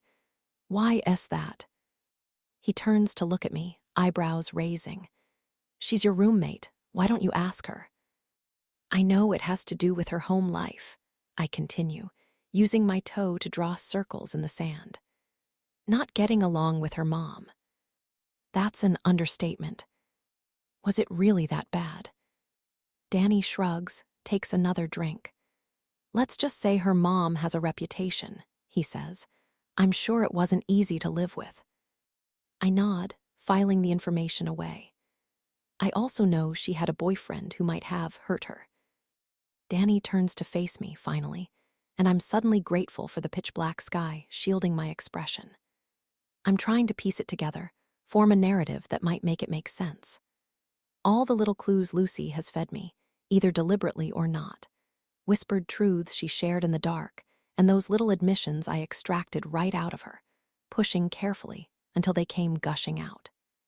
I can't yet bring myself to say what I've started to think, the pieces slipping together like a jigsaw puzzle. The bewildering enigma of Lucy slowly starting to resemble something solid, something whole. I can't tell Danny that ever since I saw Lucy and Levi through that bedroom window, all their little moments together have started replaying in my mind in a strange new light. The first time he saw her at Penny Lane's, that subtle look of shock as his eyes roamed all over. The way he turned to me, cocked his head. Do you know her? He'd asked, like he couldn't quite believe it. The way Lucy would always single him out after that, almost as if they had a shared history neither one of them wanted to admit. I'm just worried about her, I add. I think they might be talking again. I glance back at the fire, and although I can't make out faces from this far, I can still see them, Lucy and Levi, huddled close in the exact same spot. I think about the way Lucy had looked when I told her those stories about Eliza and Levi, that curl to her lip like she was subtly amused. The way she kept asking about her after that, nudging me to tell her more like there was some simmering jealousy I could never understand. That's not possible, Danny says at last, shaking his head. Parker's dead. The shock of the sentence bolts me in place. The casualness of it, so matter-of-fact, not at all what I was expecting. Parker, I repeat, the unfamiliar name feeling strange on my tongue. The confusion on my face must be apparent because Danny keeps talking. Lucy's boyfriend, he explains. They were together for years. What happened? I ask, my head swimming at this sudden shift.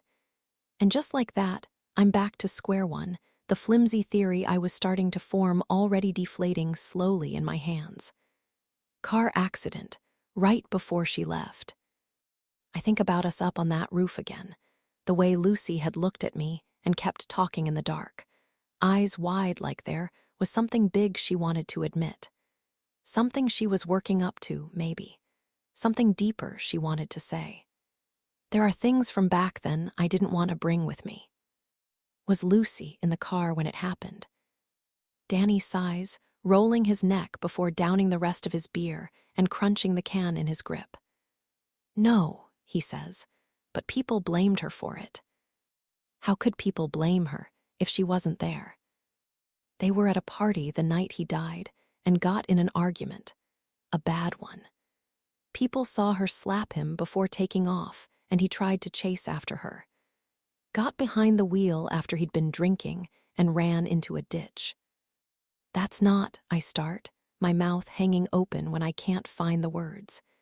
Imagining Lucy's sad smile at the dinner table, the way she averted her eyes like she was ashamed. People can't blame her for that, I say at last. That's not her fault. You know how rumors start, he says. First, she provoked him, then she slapped him. Then the slap turned into her actually mauling the guy, scratching his eyes so it messed with his vision. Then people started speculating that she fucked with his car so the brakes wouldn't work. All kinds of stupid stuff. I think back to freshman year, Maggie and me on that lawn. The stories about Lucy that were swirling around, ever-present, practically invisible like dandelion seeds getting swept up in the breeze.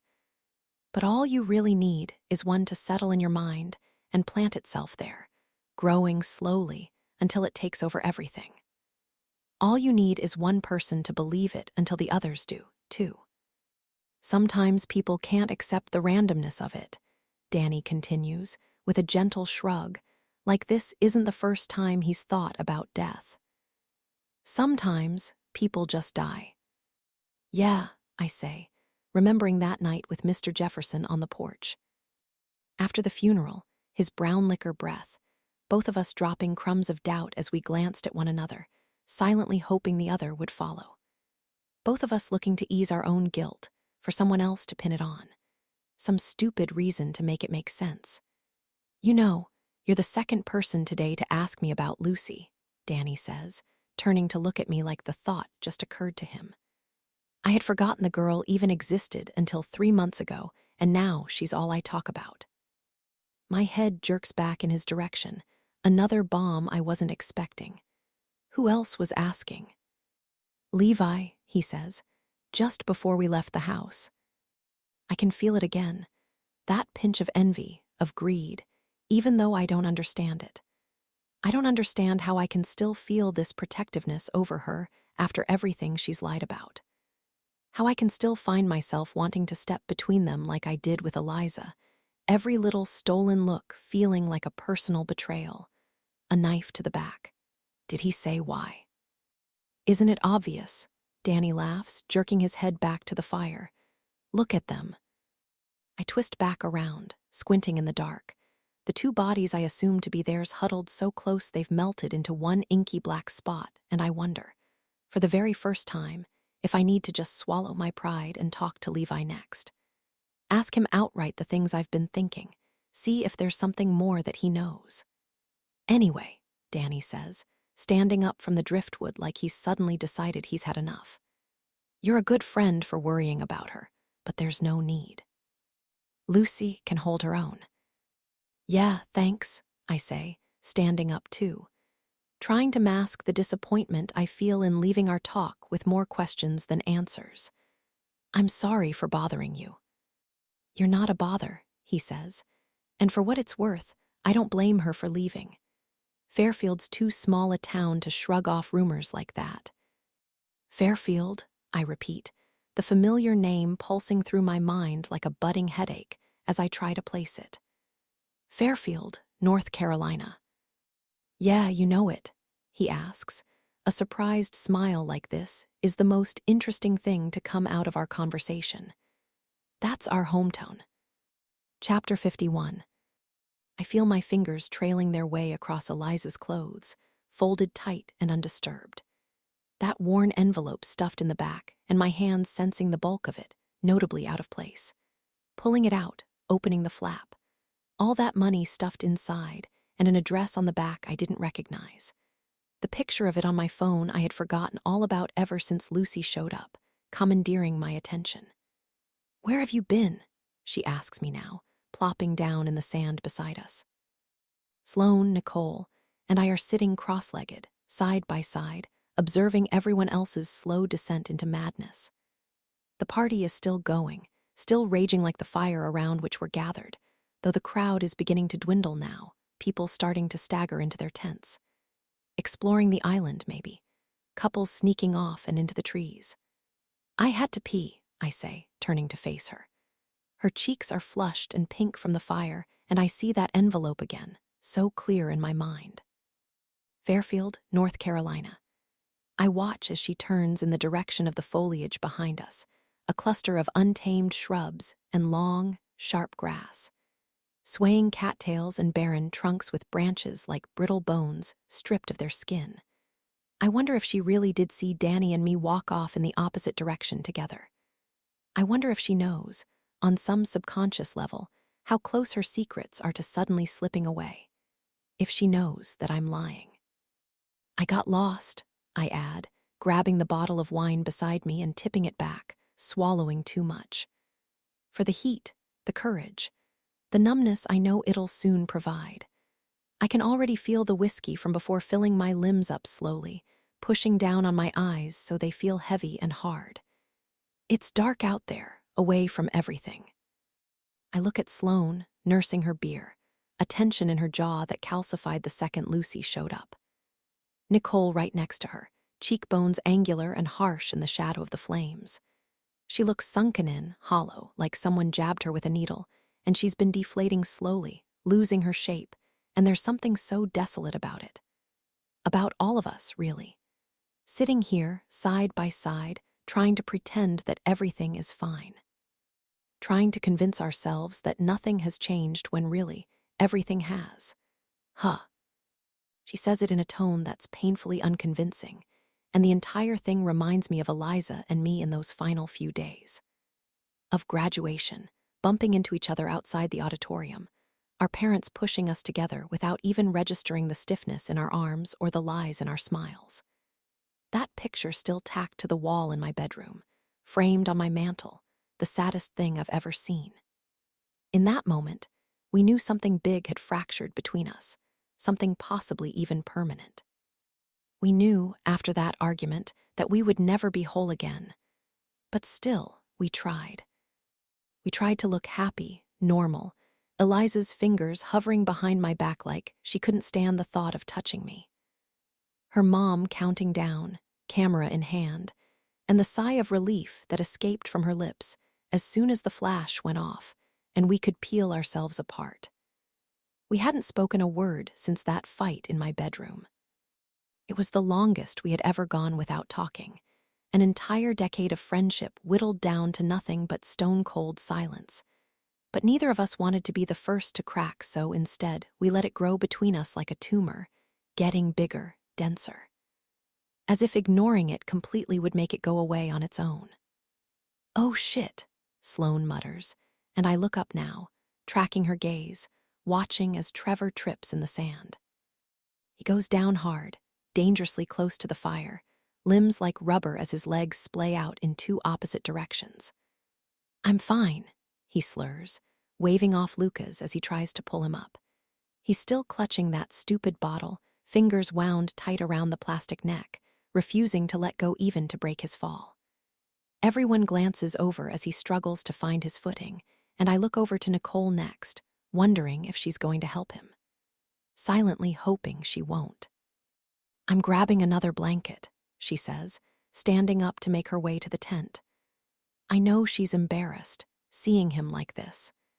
Maybe a little resentful that Trevor's allowed to let loose and act like an idiot when she, apparently, is. I look back just as Trevor finally gets to his feet and lifts the handle in the air, saluting us all. The bottle is alarmingly empty, only a few fingers of liquid left sloshing at the bottom, and he tries to take another swig, but his aim is off. A rush of clear liquid missing his mouth and gushing down the front of his shirt. "Fuck," he yells, stumbling a bit as he pulls at the fabric, the sweet smell of coconut drifting toward us in the wind. A snort of laughter erupts somewhere to my right, and I twist around, looking for the source. It came from Levi, unmistakably, a look of pure amusement on his face watching Trevor embarrass himself in front of everyone like this. "Is something funny?" Trevor asks, taking a step toward him. His face has morphed in a matter of seconds, and I recognize the same look from Halloween that made my skin crawl, dangerous, predatory, his eyes wild and unrestrained. "Butler," he repeats when Levi doesn't answer. "I said, is something funny?" "No," Levi says, shaking his head, downing the rest of his beer before reaching into a cooler and grabbing another. Everyone else seems to have stopped what they're doing now, bodies still like statues. Afraid to move, afraid to breathe. "Give me yours," Trevor says suddenly, a challenge in his voice. We watch as he drops the bottle onto the sand and rips his shirt off before flinging it at Levi, his bare chest rippling in the shadows from the fire. The shirt lands in Levi's lap with a wet flop, and he takes a deep breath as he stares down at it, still unmoving. The glow from the flames illuminating his face, eyes stretching down into two long shadows. "Butler," I said, switch.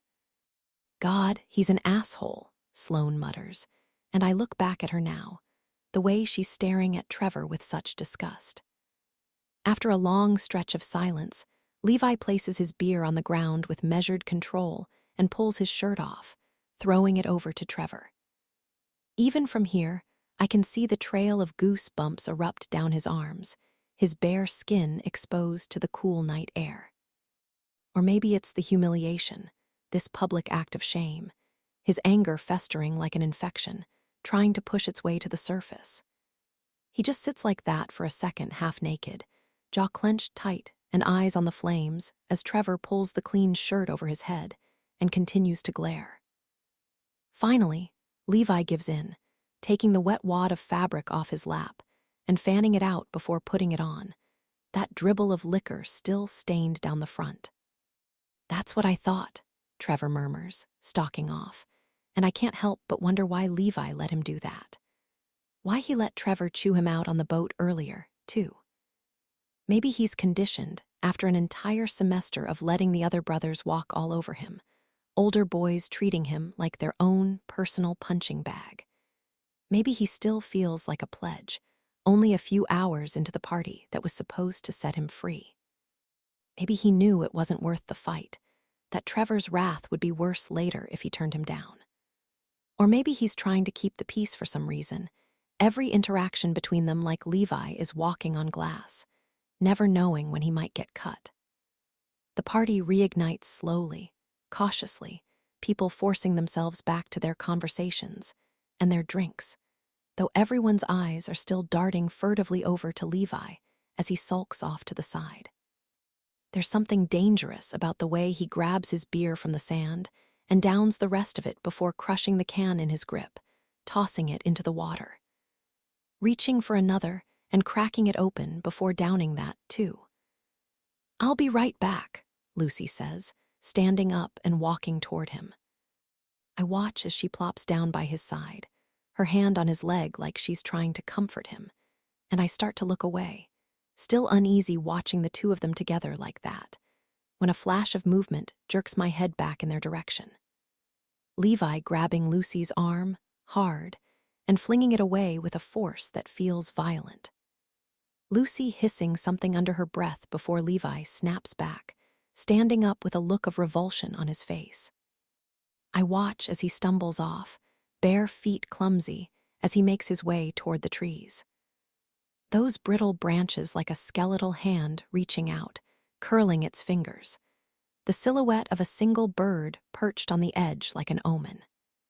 Then Lucy stands up, too, brushes the sand from her legs as she turns to look at me. A smile forming on her lips as she follows him into the dark. Chapter 52. My head is pounding as I open my eyes, the brightness of the tent borderline blinding. I blink a few times, my surroundings materializing slowly around me before I smack my lips, try to swallow. My throat feeling like sandpaper and my spit as thick as glue. It's freezing in here, the early morning air still unthawed, and I reach my arm out to the side, instinctively looking for the familiar warmth of another person beside me only to find the second sleeping bag cold and empty and zipped up tight. No one's there. I sit up fast, a pang of panic flaring in my chest. Memories of Eliza, my phantom limb, all those mornings I had woken up to that blissful, bleary second when my subconscious still believed she was alive. I remember now, with a startling clarity, that Lucy should be in here with me. We were supposed to be sharing a tent last night, and I close my eyes again as quick bursts of memory explode in my mind like a strobe light, sharp and blinding. The fire, the dancing, the mounds of warm bodies passed out around the giant open flame. The moon in the sky like a large, open eye, and the bottles of liquor being drained faster than what should have been possible. Danny and me on the driftwood, whispering those stories.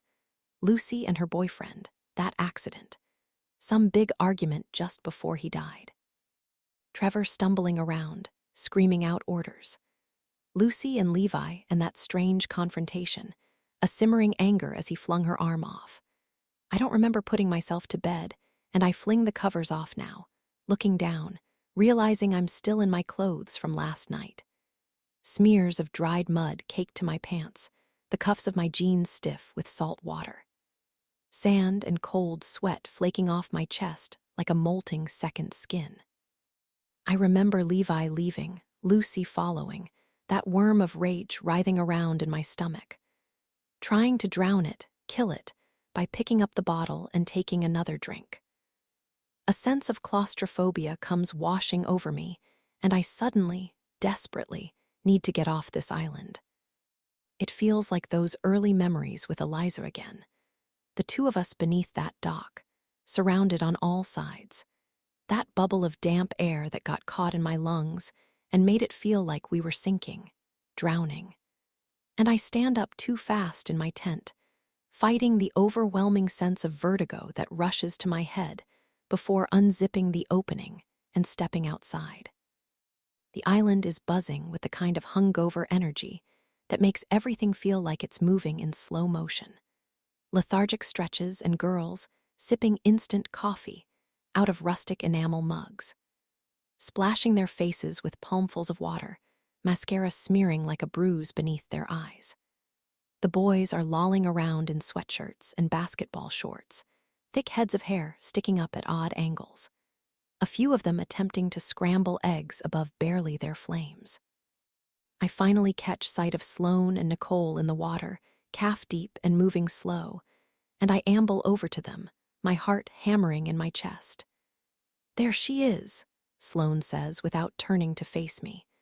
Already, I don't like the sound of that. "And how are we feeling this morning?" "Like shit," I say, rubbing my eyes. "I think I blacked out." "You think?" Sloane looks at me, eyebrows raised, and simply stares for a second before she looks back at Nicole, the tip of her hand trailing idly across the water. "What happened?" I ask, a croak in my throat, even though I'm not so sure I want to know. "You tell me," she says, looking back down, ripples from Nicole's fingers cracking the glassy surface. "You weren't making any sense at the end." "What was I saying?" "Something about how you needed to find Levi," Sloane says, and I suddenly remember the thought that flared up when I was talking to Danny. Wondering if I needed to just talk to Levi, swallow my pride, and demand some answers. "I kept telling you to stop, but you wouldn't listen." "I was trying to find Levi," I ask, twisting around, my eyes scanning the beach for any sign of him. For any sign of either of them, Lucy or Levi, although her absence in our tent has made it painfully clear that they're probably asleep, and they're probably sleeping together. "At one point, you ran off to find him and I found you lying by the water an hour later," she says. The tide was rising. I look down at my jeans, the dark stain at the bottom, and her words trigger another memory from last night, blurry but there. My fingers digging into the sand as I listen to the occasional splash in the distance, the bobbing of boats anchored offshore. The murmur of voices a few yards behind me and sounds of the party slipping away as people made their way to their tents or just fell asleep right there by the fire. My head spinning and my mind on Lucy and me up on the roof, on the beach over Christmas, curled up in those blankets as we passed the bottle between us. The distant pop of fireworks and her voice like a whisper, a suggestion, a dare. "If you knew you could get away with murder, would you do it?" I remember staring at the sky, so cloudless and clear I could see every constellation like Thanksgiving night with Lucy's fingers in mine. The quick stab of jealousy once I found the sisters, the twins, their hands clasped tight, while my own remained so painfully empty. "Did I find him?" I ask, a creeping uncertainty in my voice. My cheeks burning as I remember Levi standing up and walking into the trees, Lucy's smile as she glanced in my direction before following slyly behind. It's all so familiar, this terrible feeling. Even after everything I've learned about Lucy, everything I know and don't know, there's still a possessiveness toward her I can't control. It's the same as the greed I had for Eliza, wanting her friendship all to myself. The high from her attention, perfectly pure and razor-sharp, not the watered-down thing I had to stomach when somebody else wanted it too. "I don't know," Sloane says. "You were alone." I sigh, closing my eyes, trying to excavate the massive pit settling deep in my stomach. I feel uneasy, sick, but I still can't put a finger on why. It's probably all the alcohol mixing liquors, this abandoned place, and the anxiety that inevitably sets in after a night of indulgence. Trying to think back on what I did, what I said, what I might have seen. Maybe it's the full moon from last night making me feel off-kilter and strange, reminding me of that night almost 2 years ago. Of watching Eliza and Levi stumble around in the dark, just like Lucy and Levi had been. Witnessing that argument, that violent fling of her arm, her low hiss in return, and that feeling of fear, of dread, of knowing I should step in and do something, but also just wanting to fall asleep and forget. I try to summon more memories now, my mind grazing the feeling of something familiar, but just barely out of reach. I try to picture finding them, maybe. Rounding a corner to see their bare skin glowing like ghosts in the night as I stood at a distance, watching it all. I wish it was him. It should have been him. "I think I'm going to be sick," I say instead, head swimming, a slow heat starting to crawl up the back of my throat. I turn around and walk away from the water, toward the direction of the tent before taking a turn and going inland instead. I approach the trees quickly, the foliage growing denser the farther I get from the shore, and I keep my eyes down, watch where I'm stepping. Trying not to think too hard about Lucas on the boat, and his comment about all the other creatures we're sharing the place with, all the deadly things that lurk in the shadows, just waiting for an unassuming something to stumble across their path. Finally, I chance a glance up and spot a clearing a few feet in front of me, another little patch of sand in the distance with water retreating on the other side. I keep my eyes lifted, my gaze trained forward until my foot hooks around a root and I start to fall. "Shit," I hiss, just barely catching myself. I shake my leg free and look down, realizing too late that it's not a root. Instead, my foot got caught on something else entirely. A human arm stretched out in front of me, long and lean and covered in dirt. I feel something catch in my throat, shock, fear, a horrible knowing locked deep inside. And before I can stop myself, I let out a scream, shrill and haunting, before the sharp swell of vomit comes barreling out. Chapter 53. It doesn't take long for the others to find me. I can hear them before I see them, the snapping of twigs and leaves as they run in my direction, calling my name. My screams suspended in the air around me, and my pile of vomit steaming warm in the cool morning air. Margit. They must think I've stumbled upon some kind of animal, visions of me clutched in the jaws of an alligator, limbs ripping as it drags me away. I recognize Lucas's voice first, just a few yards behind me, but I still can't move. I still can't speak. All I can do is stare down at the body beneath me, face down in the mud. At the back of his head, moppy brown hair all tangled and torn. The same head I saw staring into the distance from beneath the deckboard slats almost 3 years ago. Those long, tan arms, so muscular and toned, once holding a cigarette as he stood just above, now strewn about in all the wrong angles. "Margit, are you okay?" Lucas appears beside me and places his hand on my arm, slow and delicate, like he's afraid I might break. I can feel the moment he sees it, too, his tightening fingers, the intake of air. The back of Levi's neck, all marbled in bruises. "Oh shit," he says, letting go of me before pushing both of his hands through his hair. I turn to look at him just in time to register the color drain from his skin. "Oh shit, oh shit." "What is it?" Sloane jogs up behind us before coming to an abrupt halt, her eyes bulging impossibly wide. Nicole just behind her, her face ghost white. "What's going on?" I hear Trevor's voice next, more irritated than anything, and twist around to see a handful of people trickling in behind him, too nosy to stay put on shore.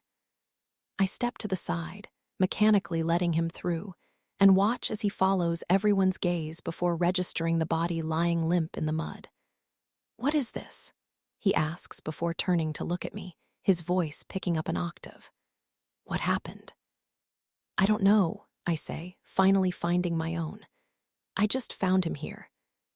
"What do you mean, you just found him here?" "I just found him," I repeat. "I came out here and I tripped. I thought it was a root or a branch or—" I stop, shaking my head, shock settling over me, making me numb. "Butler," Trevor says, turning back toward the body before nudging Levi's side with his shoe. We all flinch as it sags back into the mud, almost like we expected him to spring up and pounce. "Butler, get up." "Trevor," Nicole starts, but he ignores her, pushing the torso with his foot again. "Butler, get the fuck up," he says louder. "He's passed out." "He's not passed out." "Yes, he is," Trevor says, nudging him harder, the toe of his shoe pushing deeper and deeper as he tries to rouse Levi awake. We're all still, too afraid to move, to breathe. Just like last night, watching Trevor and Levi fight in the dark. Like if we just stand here, statue, still, we might blend into the trees and disappear.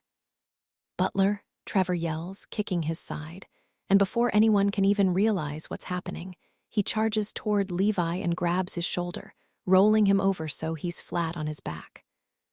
"Trevor, what are you doing?" Nicole screams, lunging forward, but Sloane holds her back before she can get too far. "Don't touch him. He's dead." I look down at Levi, that word, dead, hovering above us like a storm cloud, blotting out the light. We all knew it deep down. We all thought it, feared it, but nobody else had been brave enough to actually say it out loud. Now, though, it's impossible to deny. Levi is dead, and he's been dead for a while.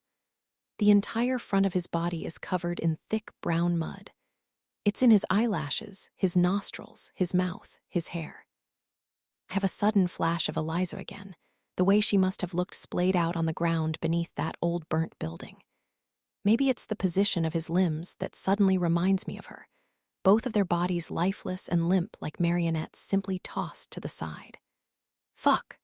Trevor screams, the sound of it echoing around us, making me jump. I hear a few birds flap in the distance, too startled to stick around, and I'm suddenly so jealous of their ability to just leave. "We need to call the police," Sloane says, quiet, before shooting a look at Trevor. "Nobody else touch anything." "God, I'm fucked," Trevor mutters, pacing now, his hands pushed into his hair. "I'm so fucked." "Trevor, he's dead," Nicole repeats, disbelief in her voice and fresh tears springing up fast in her eyes. "Do you not understand that? He's dead." "I'm the president," he snaps back, flinging around so he can finally face her. "This happened on my watch. This piece of shit drank too much, couldn't handle his liquor, and now I might go to jail for it." "Nobody's going to jail," Lucas whispers, trying to calm him, though his voice sounds anything but certain. "It was an accident."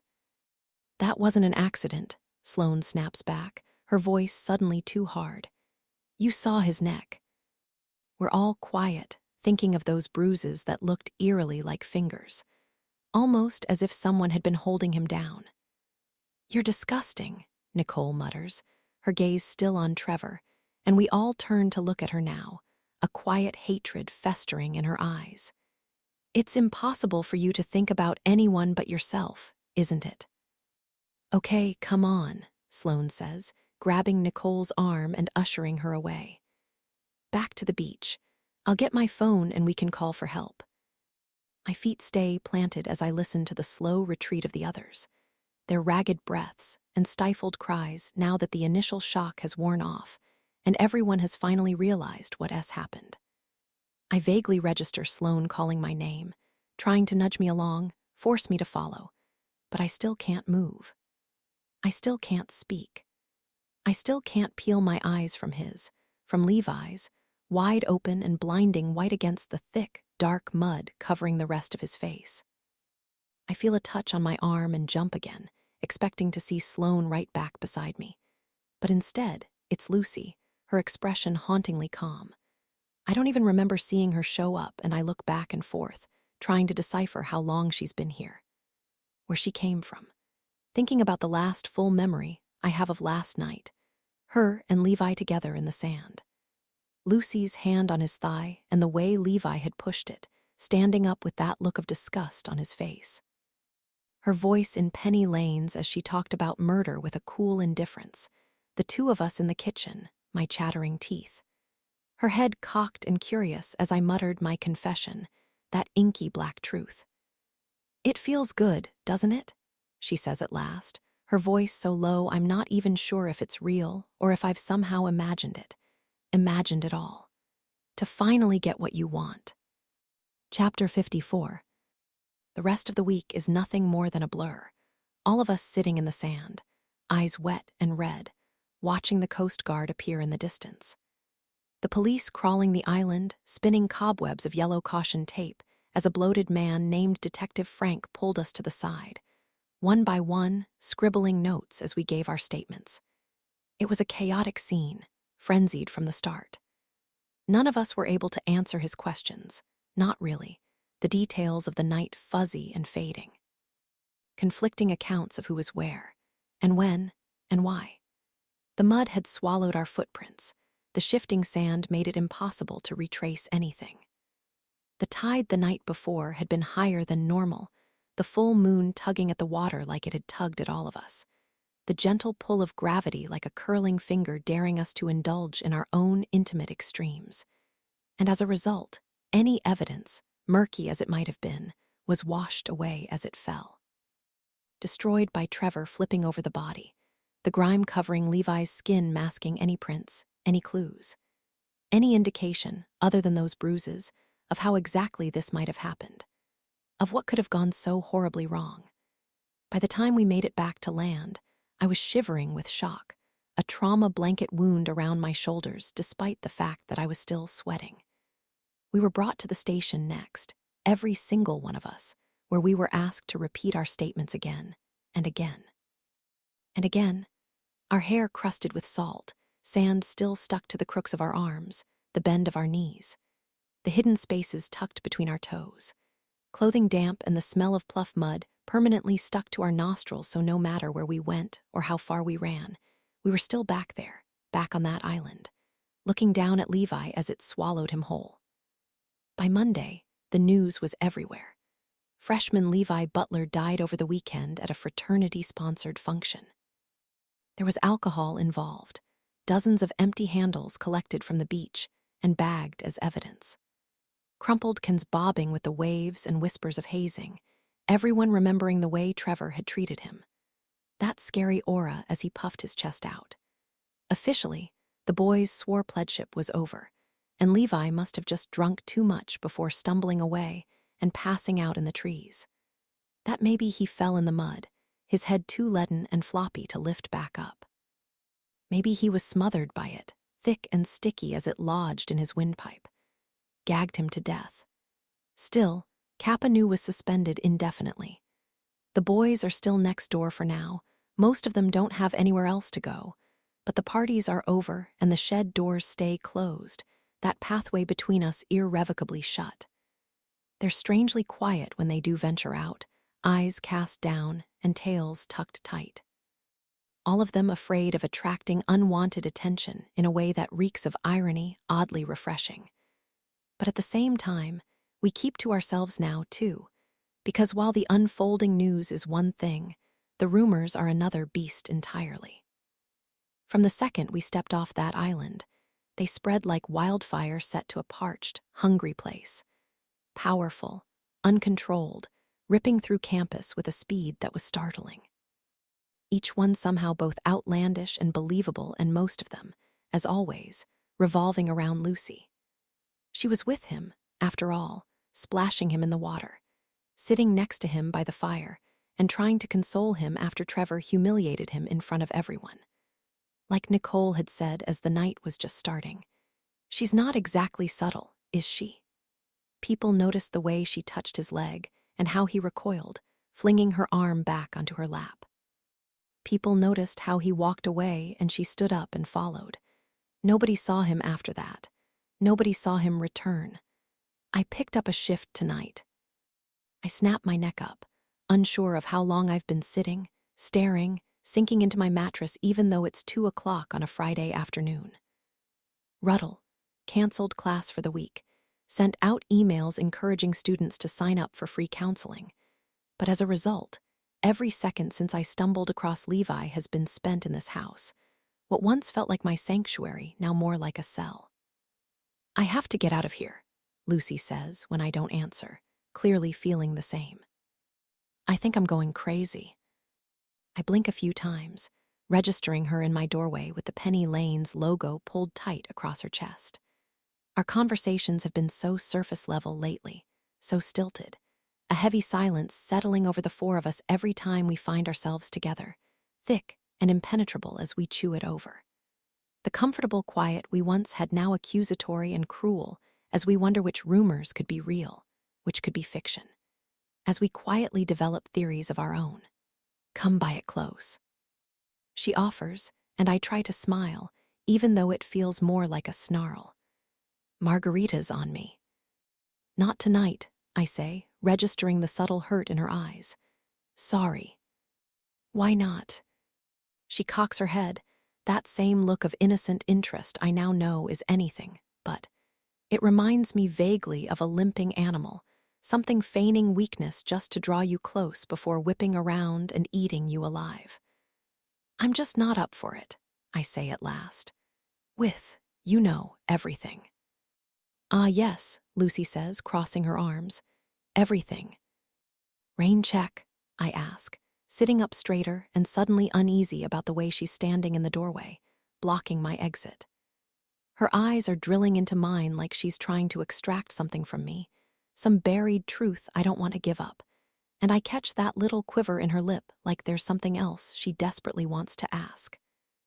Sure, she says instead, though she's still lingering there, drumming her fingers against the wall. She nods gently, finally, and turns to leave before suddenly twirling back around like whatever's on her mind is still struggling to break free. Margaret, this is a difficult time for all of us. She's choosing her words slowly, carefully, her mind soldering the sentence together before she reveals her thoughts to me. I know how you felt about Levi, she adds. I bunch my forehead, unsure of what she's getting at. I hated Levi. She knows that more than anybody. There's a temptation, once people are gone, to sugarcoat their qualities, inflate their attributes. All the other girls I used to see next door crying to their classmates about how he was such a nice guy. But not me, not Lucy. I literally told her I wanted him dead. And I feel a rock lodge in my throat as it dawns on me, finally. That's her whole point. We should be sticking together, She rests her head on the doorframe, reminding me of all the times she's done the same thing to my shoulder, nuzzling her nose deep into my neck. The two of us on the couch, burrowing close in my bed. Yeah, I say slowly. I guess you're right. Okay, good, she says, the darkness that settled over her expression before evaporating completely, flashing a smile that makes my blood freeze. Because now really isn't the time to turn away from your friends. Chapter 55. I wait for the slam of the front door before I spring out of bed, run to the living room, and peer out the window, watching as Lucy makes her way down the sidewalk. I'm no stranger to her cryptic sayings. I've known from the beginning that this is who Lucy is, what she does. Like Sloane had said that morning in bed, she likes to play games. She's drawn to the reaction, the risk, a kid with a magnifying glass angled just right. But this is the first time I've found myself directly on the other side of it. The first time I've felt the heat of her scrutiny creep across my skin, her gigantic smile amplified on the other end. The first time I've looked into her blue eyes not with comfort or curiosity, but genuine fear, bulging wide as she watched me squirm. I think about that last comment, her final line. There was a double meaning to it that I don't like, an insinuation I can't ignore. Was she trying to comfort me? A metaphorical hand squeeze as she sensed me backing away, retreating into myself the way I did on Eliza's death day. The same as a gentle knock, a cleared throat, another invitation to penny lanes in an attempt to pull me back out. Or was she trying to warn me, threaten me, somehow remind me that whatever happened that night on the island is something the two of us are in on together? I watch as Lucy rounds the corner before I make my way to her bedroom, tentatively placing my hand on the knob. Of course, I've been inside her room before. I've fallen asleep on her bed, inhaled the essence of vanilla, and smoke permanently pressed into her pillow. I've flipped through the hangers in her closet, tried on her clothes, smeared her blush across my cheeks, and grimaced in her mirror when the reflection staring back was still indisputably me. This house belongs to all of us now, every single corner of it sacred and shared. But with that kind of belonging comes an intrinsic understanding. An unspoken rule all roommates abide by, the good ones at least. I've never been inside without her permission. That doesn't mean I've never felt the urge. Like that night on the roof when I poked my head in, I could have done it so many times. A clandestine binge, secret and shameful, like sneaking into the pantry and gorging myself sick. She keeps her door closed, but she never locks it. She's at penny lanes for hours at a time. I've always wondered what kind of things I could learn about her by simply looking, observing, no different than flipping through Eliza's planner or digging around in her dresser. I could have done it, but I never did. I suppose I wanted to see if I really could be different, if I could turn into someone who wasn't probing or jealous, but comfortably confident with the way things were. Someone who didn't care so much about another person that I was willing to push away my morals, my pride, just to catch a glimpse of the things they wanted to keep secret. Now, though, going through Lucy's stuff doesn't feel nosy.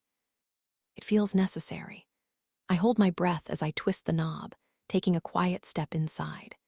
Immediately, I catch the familiar whiff of her, the whirring fan in the corner churning up all those conflicting smells.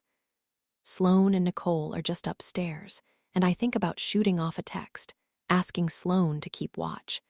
But at the same time, so many of the things I've come to learn about Lucy are things I'd like to keep secret for now. Things I want to understand myself first. I start with her vanity, dragging my fingers across various bottles of makeup and hair products, foundation smudged on the chipped white wood, and red streaks on the mirror, little doodles in lipstick. Her purse is resting on her bed, already opened like she flung it down in a hurry, and I wonder why she didn't take it with her. But at the same time, Lucy carries more than one bag. Sometimes she has a backpack, another reason I always assumed she was a student. Sometimes a clutch, like when we go out. She could have grabbed a different one on her way out the door. So I start digging around, pulling out clumps of wrinkled receipts, a pack of Altoids, lip balm, sunglasses, and finally, an ID. This is definitely a going-out bag, then, because the driver's license I'm holding has to be a fake. I've seen her flash it at bouncers and bartenders, grocery store clerks while grabbing bottles of wine. I've marveled at how convincing it is, the birth year listed making her 23 years old. But then I see the address, that familiar town name. Fairfield, North Carolina. The ID shakes in my fingers, Lucy's blue eyes staring back from that thin strip of plastic. All the other information is correct. Her name, her picture, her hometown. It could still be a fake, my mind tries to reason. The little part of me that still desperately wants to believe the best. She could have found someone to copy her real one and only alter her age. But already, I know I'm lying to myself. I know deep down this birthday is real. "Who are you?" I whisper, Lucy's expression in the picture as cryptic as always, and suddenly I remember Danny's voice beside that fire on Halloween. His incredulous stare as the three of us sat outside, sparks glowing in our eyes. "Do you go here?" he had asked. "What year are you?" I pull my phone out of my pocket, snapping a picture of the ID before putting everything back in her purse and making my way over to her desk. I flip open her laptop next and tap at the keys. It's locked. Of course it is. So I close it again before reaching for the drawers and pulling them open. But those are locked, too. I stand back, eyeing the drawers, wondering how to get inside. They have to be locked for a reason. Nobody takes the time to lock their desk unless there's something valuable inside. Something they don't want anyone else to see. And suddenly, I think of Halloween again. The way I sat shivering on the floor, those handcuffs still cinched tight across my wrist. The way Lucy had walked into the living room and grabbed her keys, unlatched the cuffs, my skin red and raw from the pressure. I walk back into the living room, noticing them still hanging from their regular hook on the wall. And this, too, seems strange. Lucy left for work. Why wouldn't she bring her keys? But at the same time, she walks to Penny Lanes. It's only a few blocks away. We never lock our doors, either, a bad habit she once blamed on Nicole that I now know not to be true. I glance out the window again before grabbing the keys and deadbolting the door, just in case.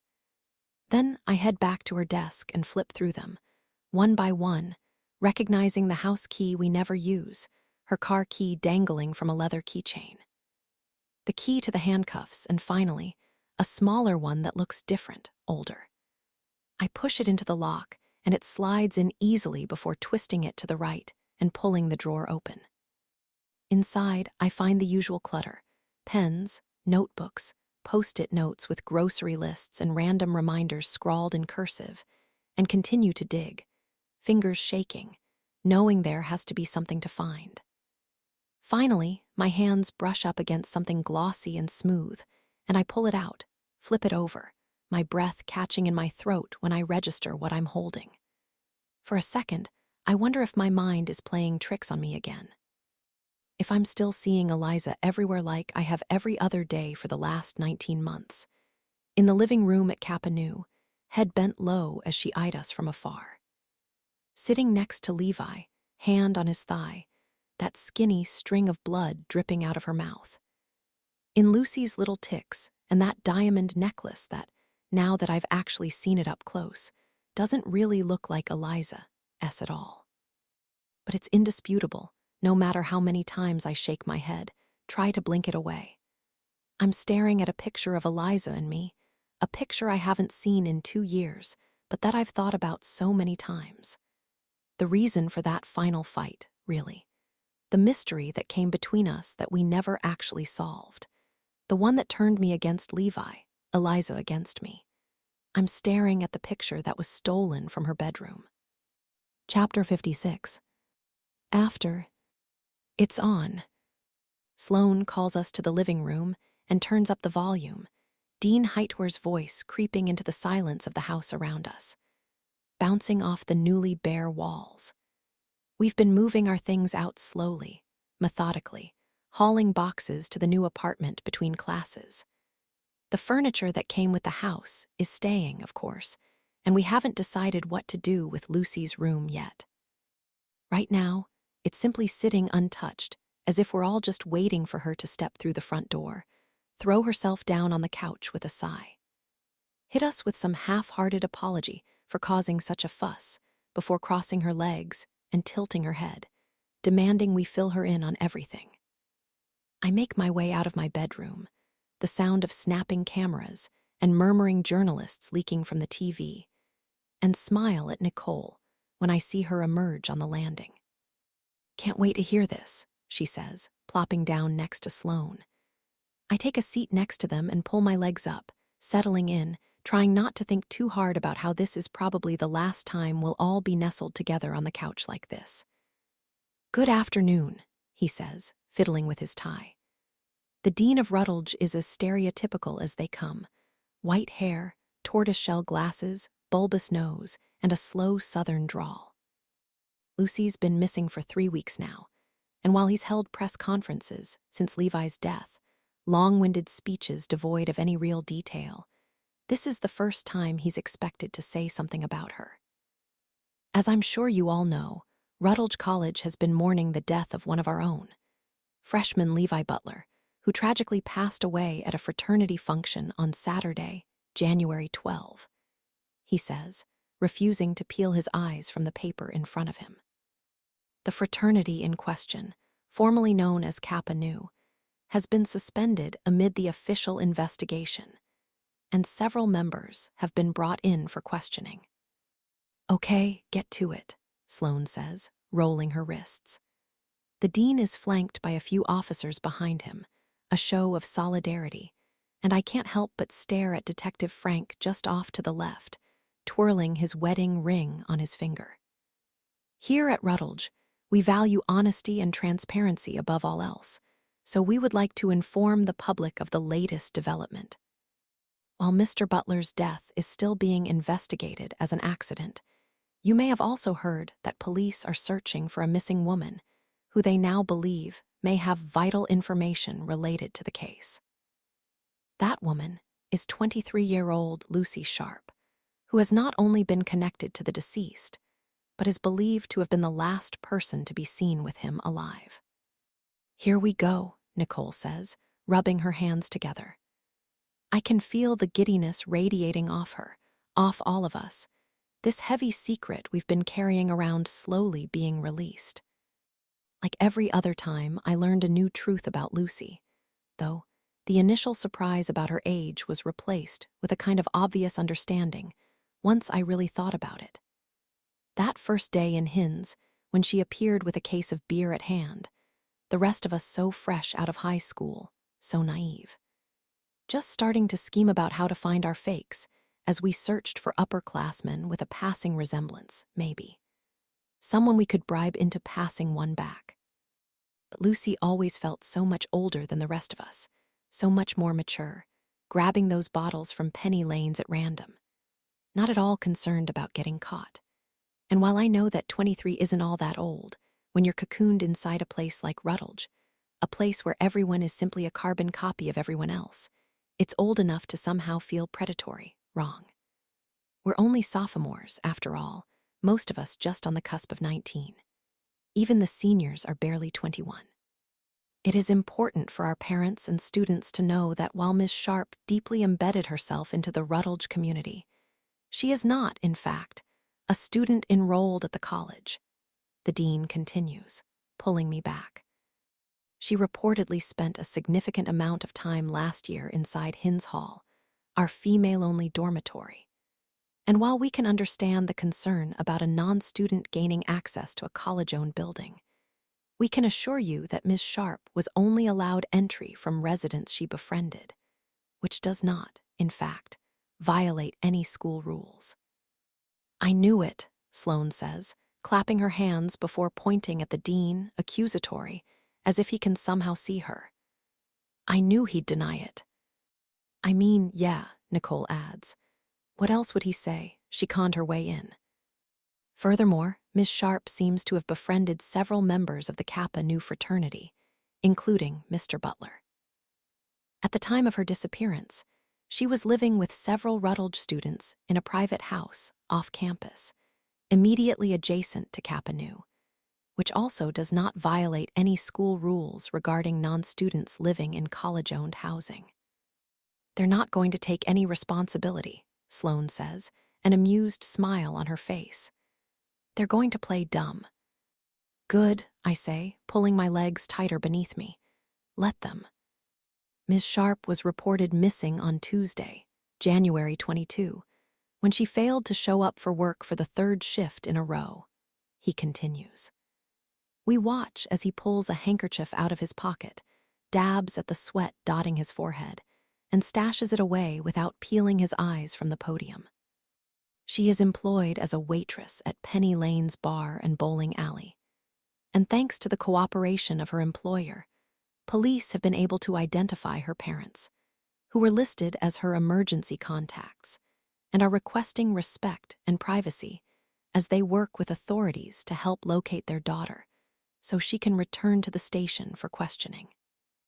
I can't stop staring at the dean, hanging on to his every word, teeth gnawing on the inside of my cheek as this plan we set in motion takes off so fast. At this time, we'd like to reassure the public that there is not a warrant out for Ms. Sharp's arrest as it pertains to the death of Levi Butler. He continues, finally looking up from his notes. He removes his glasses, rubs the lenses with his shirt, and replaces them again. However, police are collecting new evidence every day, and it is of utmost importance that any person, student or otherwise, with information regarding her whereabouts, come forward as soon as possible. Thank you. The crowd erupts with questions as soon as he stops talking, but the dean simply steps down from the podium and walks away without an offer to answer. The three of us continue to watch as a reporter appears on screen next, a picture of Lucy emerging in the left-hand corner, and I suppress a shudder when I see those eyes again, crystalline and kaleidoscopic. So lifelike, I think she might blink. That's enough of that, Sloane says as the screen goes dark. I turn to look at her, the remote still clutched in her grip before she tosses it onto the couch again. But when I glance back at the dead TV, Lucy's face is still there, temporarily burned into the screen like she's right here with us. Smiling at all the things we've accomplished, this stunt we've pulled because she taught us how. Lingering, the way she always does, like she isn't quite ready to leave. Chapter 57. Before. This picture of my past, this snapshot in time. I remember it being a happy memory, comfortable, at the very least, the two of us in our element like this. But I've never actually noticed before how this photo of Eliza and me so blatantly displays our differences. Me, self-consciously covered by my towel, eyes looking warily away from the lens. Eliza, all brazen in her little blue bikini. Reveling in the attention of the camera the way she reveled in the attention of everything. My heart thumps hard in my chest as I stare at it, dissect it, try to wrap my mind around why it's here, in Lucy's bedroom, tucked away like a secret. My fingers resting on the glossy paper, Eliza's face. Blonde hair bleached even brighter by the sun, and the freckles cascading across her nose like stars, her very own constellation. I think about the envelope of money I found deep in her dresser, the Fairfield address scrawled across the back. I pull my phone out of my pocket now, opening my pictures, and tap on the most recent image, the one I just took, Lucy's ID. Then I flip back to the picture of the envelope from Christmas, then back to the ID. The addresses are the same. I drop my arm, my head feeling like it's swimming in a sea of something thick and heavy as I try to process it all. Try to think about what it all means. Did they know each other somehow? Lucy and Eliza. Is this why Lucy chose me? Is Eliza the reason why I'm even here? Maybe it was blackmail. Maybe Eliza got tangled up in something bad, something she shouldn't have, something somehow involving Levi. This seemed to start when they met, after all those sullen moods and bad habits she seemed to pick up out of nowhere. All those times she flipped her phone over when I walked by, hiding her screen, or opening her mouth to tell me something before changing her mind and closing it again. Those times when the two of them fell into a whisper as I approached, their conversation cut short by my presence alone. It still feels like Lucy and Levi somehow knew each other, too, long before he got here. The way he clearly recognized her that night at Penny Lane's, the way she was always so drawn to him, so curious, every little detail filling her up like she couldn't get enough. I faintly register a noise in the distance, a muted thumping, my own heart in my ears, but my mind still feels like it's wrapped in gauze, a padded room dulling everything. I feel too detached to react, so instead, I stay floating, like I've simply left my body behind and I'm watching myself from a distance with cool indifference. Margaret. The sound of my name pulls me back slowly, and I wonder where it came from. Sloane upstairs, maybe. Nicole calling down from her room. Margaret, open up. I twist around, toward Lucy's open door, simultaneously recognizing the voice and realizing the noise is coming from outside. And it isn't just thumping, either. It's knocking. Lucy is knocking at the front door. I forgot my wallet, she yells, banging harder. Why is the door locked? I look down at the picture again, shaking in my grip, before pushing it back in her desk and locking the drawers, terror surging through my chest. I step back, a faint tingling crawling up my neck as I look around, frantic, trying to find something for my hands to grab. Because if Lucy is standing on the porch right now, peering through the windows and into the living room, she's going to see me walking out of her bedroom. She's going to be rightfully curious why I locked her out of the house and walked into her room the second she stepped outside. My eyes dart around, keys still in hand, wildly searching for some excuse to be in here. Some plausible reason that she might buy, and that's when I spot it. A stack of books in the corner, piled high against the wall. 1 second, I yell, a cold sweat erupting on my palms.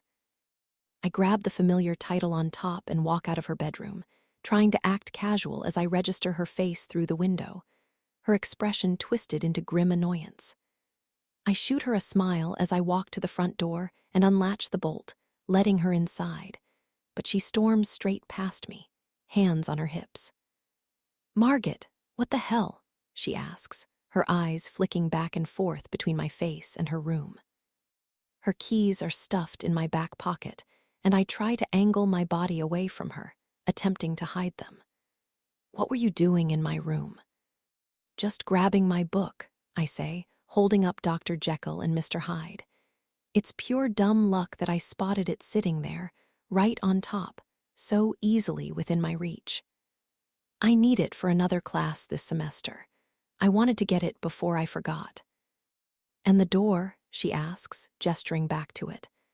"I lock it sometimes," I say, sagging my shoulders, acting ashamed. "I told you I don't like leaving it open. I didn't think you'd be back for a while."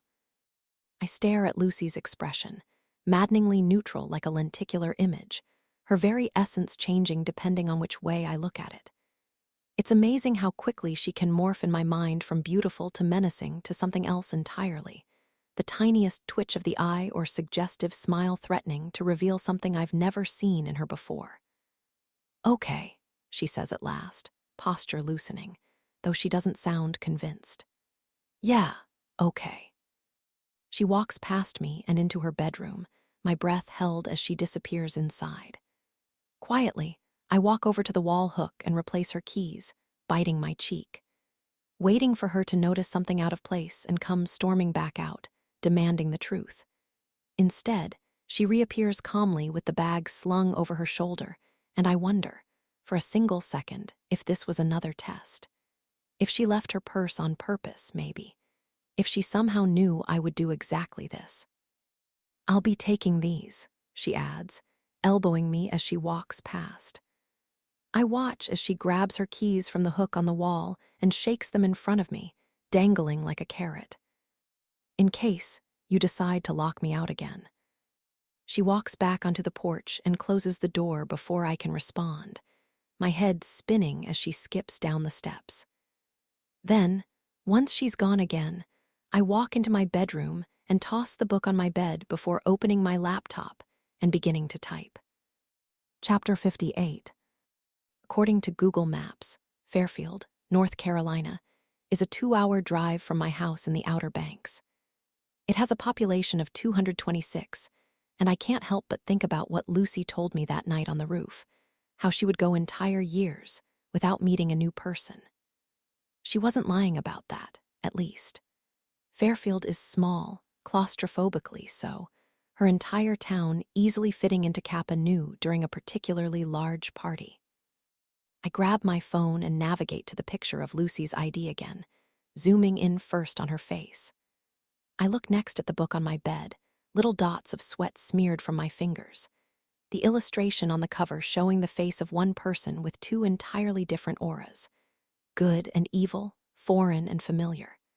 Some murky combination of right and wrong. I wonder, for the very first time, if the Lucy I've come to know is simply a mirage like this, an optical illusion. My own subconscious snapping its fingers and creating the very thing it thought I needed. If I merely imagined all her similarities to Eliza, those subtle little signs that they were the same, because, deep down, that's what I wanted. Another shot, a second chance. Eliza reincarnated, the sudden and startling appearance of Lucy in my life allowing me to simply forget what happened and replace her entirely. I zoom out of the picture so I can see her address again, typing it in and watching it load. The screen zeroes in on a little red pin plotted firmly in the middle of nowhere, and I switch to satellite view, a single house materializing amid what seems to be acres of untouched land. I take in the algae green roof, the dirty white siding, the haphazard shutters and rusted red pickup parked in the grass. I can't help but feel a sting of something in my chest when I see it all, something I can't quite name, because right now, taking in this house I can only assume to be Lucy's. It's impossible not to think about the ways we grew up, so glaringly different. Me in my waterfront mansion with wraparound porches, oyster tabby driveway, and luxury cars. The nearby beaches and long, winding docks that we used to run down barefoot, so untethered and free. I switch out of Google Maps and navigate to the county website next, over to the tax department, and finally, property records. Then I type in her address again, fingers drumming against the keys while it loads.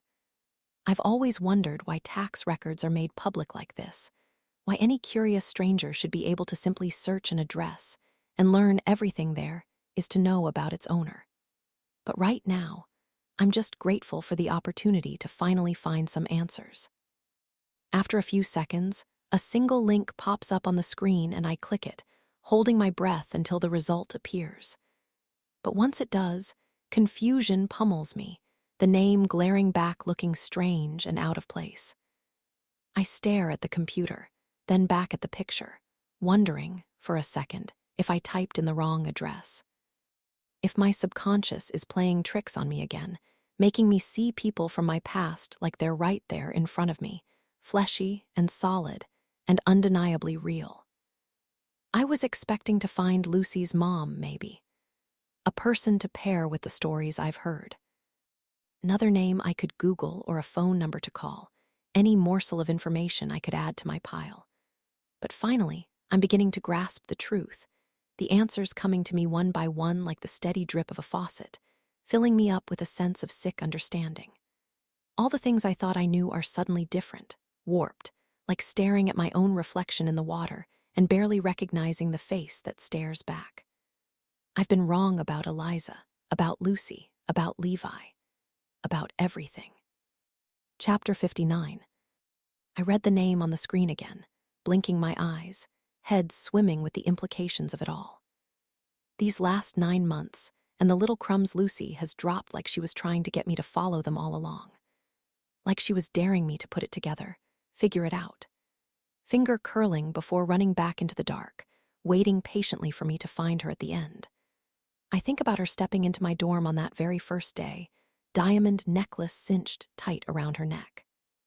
How she zeroed in on Eliza's face on the mantel, jealousy radiating as she picked up the frame and asked me those questions. The two of us on the roof, the stub of her cigarette glowing like an ember. That final drag before she flicked it from her fingers and sent it sailing into the night. There's a reason why Lucy and Eliza are so similar. There's a reason why they share the same habits, the exact same tics. Why every time I look at Lucy, I see her. I didn't make it up. I didn't imagine it, my subconscious trying to replicate her completely. My guilt trying to scribble her back into existence, paper tearing beneath the weight of my frenzied mental strokes, so desperate to see her again. It didn't matter how wrong it all was, how deformed, this Frankenstein version of her I had cobbled together and brought back to life. I wanted it so badly I ignored all the signs, and I picture Eliza again, back in her bedroom, the two of us stomach down on her bed. Her legs kicking in the air, dainty chin cupped in her palm.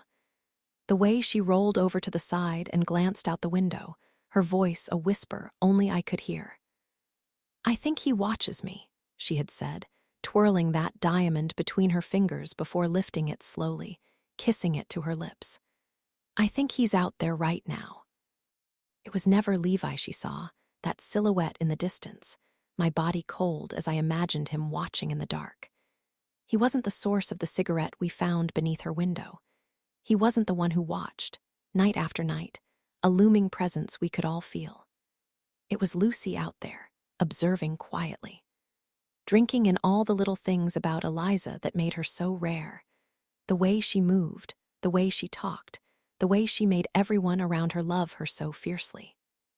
Studying the way her fingers tugged twice at her hair, bit down on a pencil until her teeth left marks. Played with that necklace clasped tight around her neck, a gift from her father she never took off. Her father, Mr. Jefferson, whose name is still burned onto my laptop screen. Mr. Jefferson, the one who owns Lucy's house in Fairfield, North Carolina. I lean back on my headboard, letting the truth settle over me. It was Lucy who broke into the Jeffersons that night, curtains fluttering as she wandered around the living room, up the stairs, and into Eliza's room. It was Lucy who touched all her things, the source of that foreign presence we could all feel.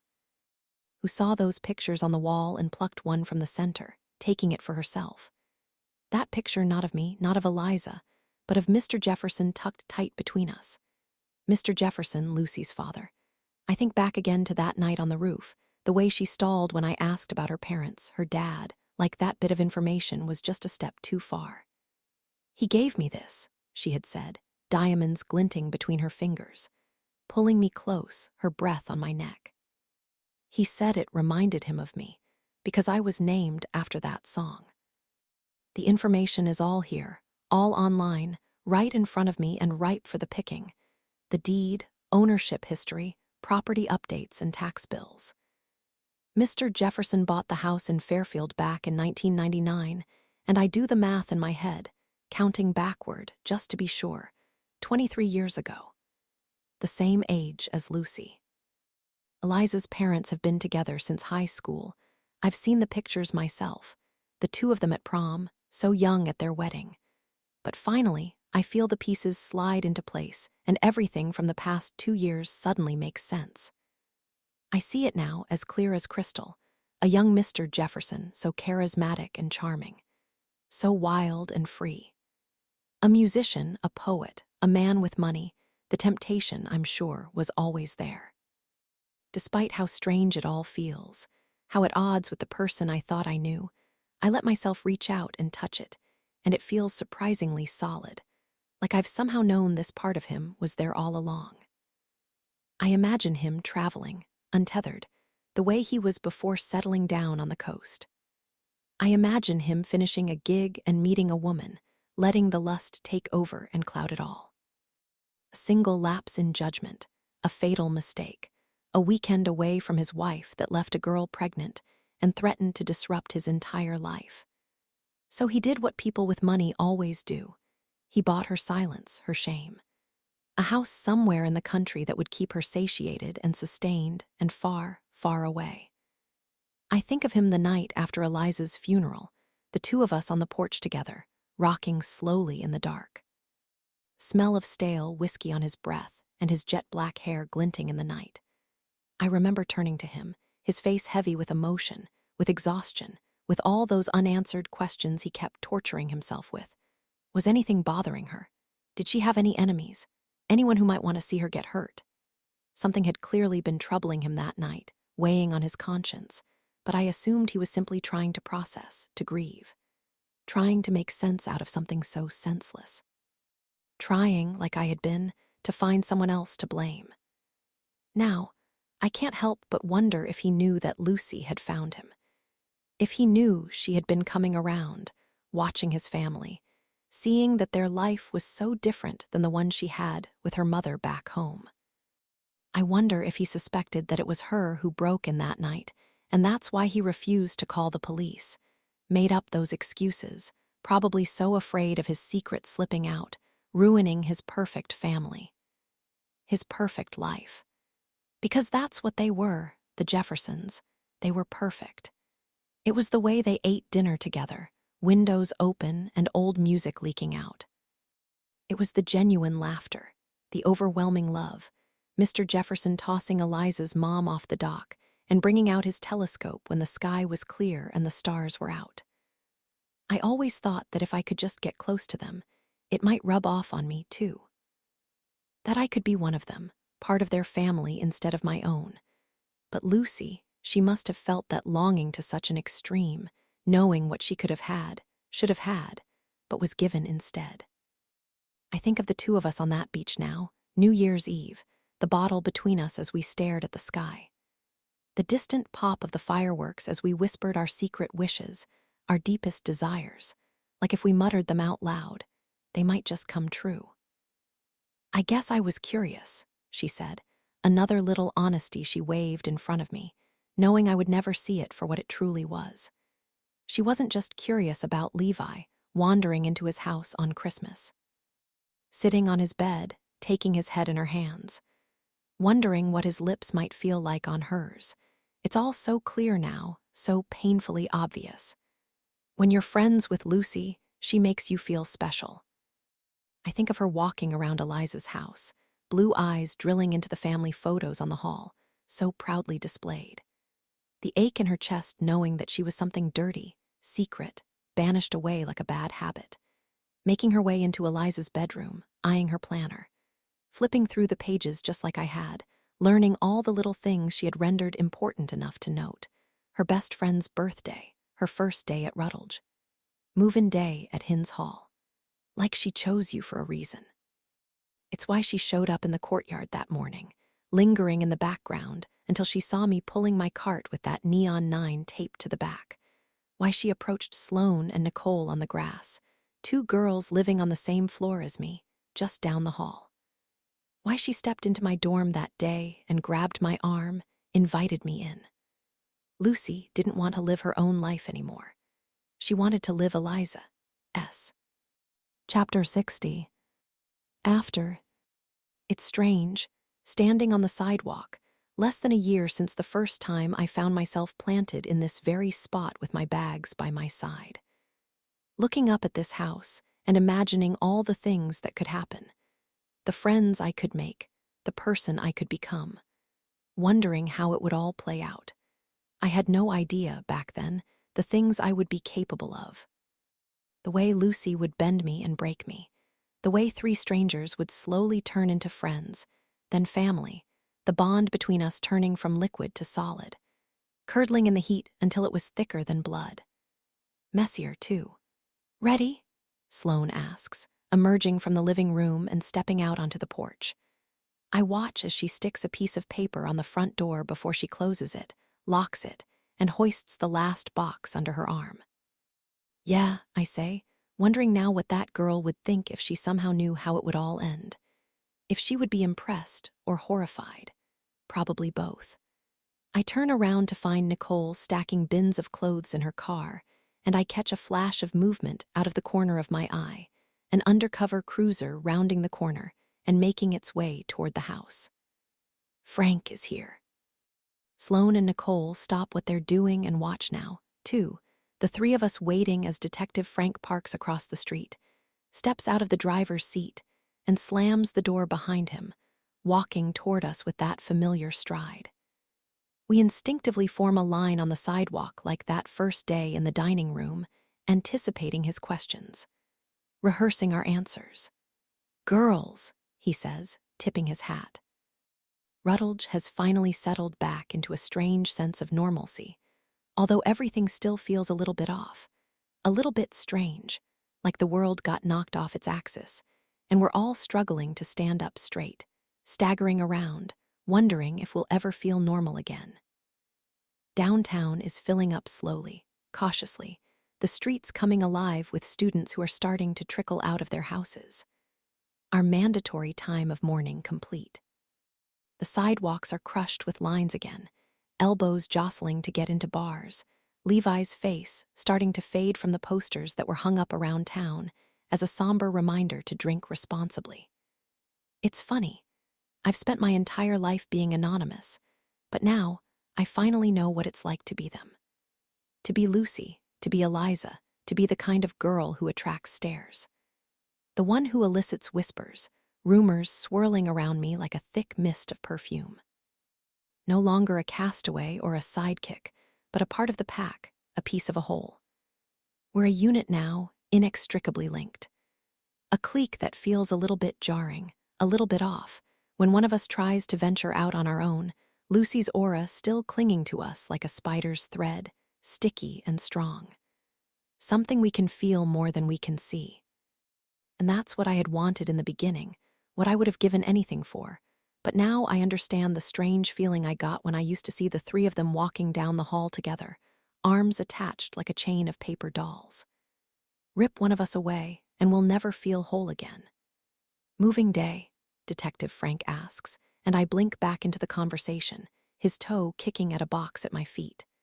This is the last of it, Sloane says, and Lucy's things. Still inside, I say. We locked up so nobody would take them. We assumed her parents would be coming. Frank looks at me, chewing on the inside of his cheek. The fraternity isn't using the house for anything until the lawsuit blows over, Sloane adds. They said we can just leave it for now. Well, then it's going to be sitting here indefinitely, he says, shifting his weight. The lawsuit isn't blowing over and those boys aren't coming back. What's this? He gestures to the porch and we stay quiet, watching as he walks up the steps, peels our note from the door and holds his finger out, a blue post-it stuck to the pad of his pointer. He skims it quickly, then looks back at us. Your new address. It's for Lucy, Nicole says, just in case. In case she comes back, he interrupts, understanding settling over him slowly. She won't have our numbers anymore, I say, not without her phone. We didn't want her to think we just left, Sloane adds, but Officer Frank interrupts her, holding his hand up. Girls. He says it gently now, his eyes squinting like this is the first time he's really noticed us before. The first time he's ever seen us at all. She's not coming back. You understand that, right? We're all silent, sheepish and embarrassed, staring at the piece of paper in his hand like kids getting scolded after our parents found something salacious hidden beneath our beds. Nicole looks down, rubbing the sole of her shoe against the concrete, because we know how childish this looks, leaving it behind like that. Such a desperate and deluded show of hope. Lucy Sharp, she isn't your friend, Frank continues. She's not who you thought she was. You understand that. We stay firm, fierce in our commitment to her, our solemn vow, and I can see the slow shift in his face. The gentle softening as suspicion recedes and pity takes over. We watch as he sighs, sticking the note back on the door for us and walking down the steps before planting himself on the sidewalk again, shaking his head. Eyeing the three of us now, a slow scan down the line before his gaze stops on me and I see him swallow. The two of you can go, he says to Sloane and Nicole, refusing to avert his eyes from mine. You and I need to have a talk. Chapter 61. Before. It's dark by the time Lucy comes home, the scuff of her shoes ascending the porch, steps alerting me to her presence. I've been in my room this entire time, all 8 hours, my door bolted and my laptop open and dead on my comforter. My thoughts on Lucy, on Eliza, on how the two of them have more in common than I ever could have imagined. I hear the front door slam as she makes her way into the living room, her feet heavy as she stomps through the house. Hello. She calls, her voice echoing through the empty living room. Where is everyone? She can be so quiet when she wants, so cat-like and contained. But now, I feel her radiating through the walls, the floor, her very being pumping hard like an organ deprived of oxygen. Something atrophying slowly, a transplant suddenly rejected by its host. I hear a banging on my door that comes out of nowhere, a hard, closed fist pounding that makes the bones of the house rattle in place. I eye the knob jiggling back and forth, the door jerking wildly on its hinges. What is with the locked doors today? Lucy yells, slamming her palm against the wood. Margaret, get out here. We need to talk. I stay rooted on my bed, frozen with fear, a million different scenarios running through my mind. All of us, she adds, and somehow, I can tell she's making her way back to the living room, waiting for me to follow. Knowing that eventually, like always, I will. After a few more seconds of silent debate, I stand up and walk to the door, twisting the dead bolt and opening it wide. The hallway is empty in front of me. The overhead lights all clicked off, and I creep into the living room, rounding the corner to find Lucy sitting on the couch. Her hair is frizzier than normal, her skin shiny and a little too damp, and I glance out the window into the inky black night, noticing, for the first time, that it started to rain. "What's going on?" I ask, a little tremor in my voice as I try to see through those sparkling eyes.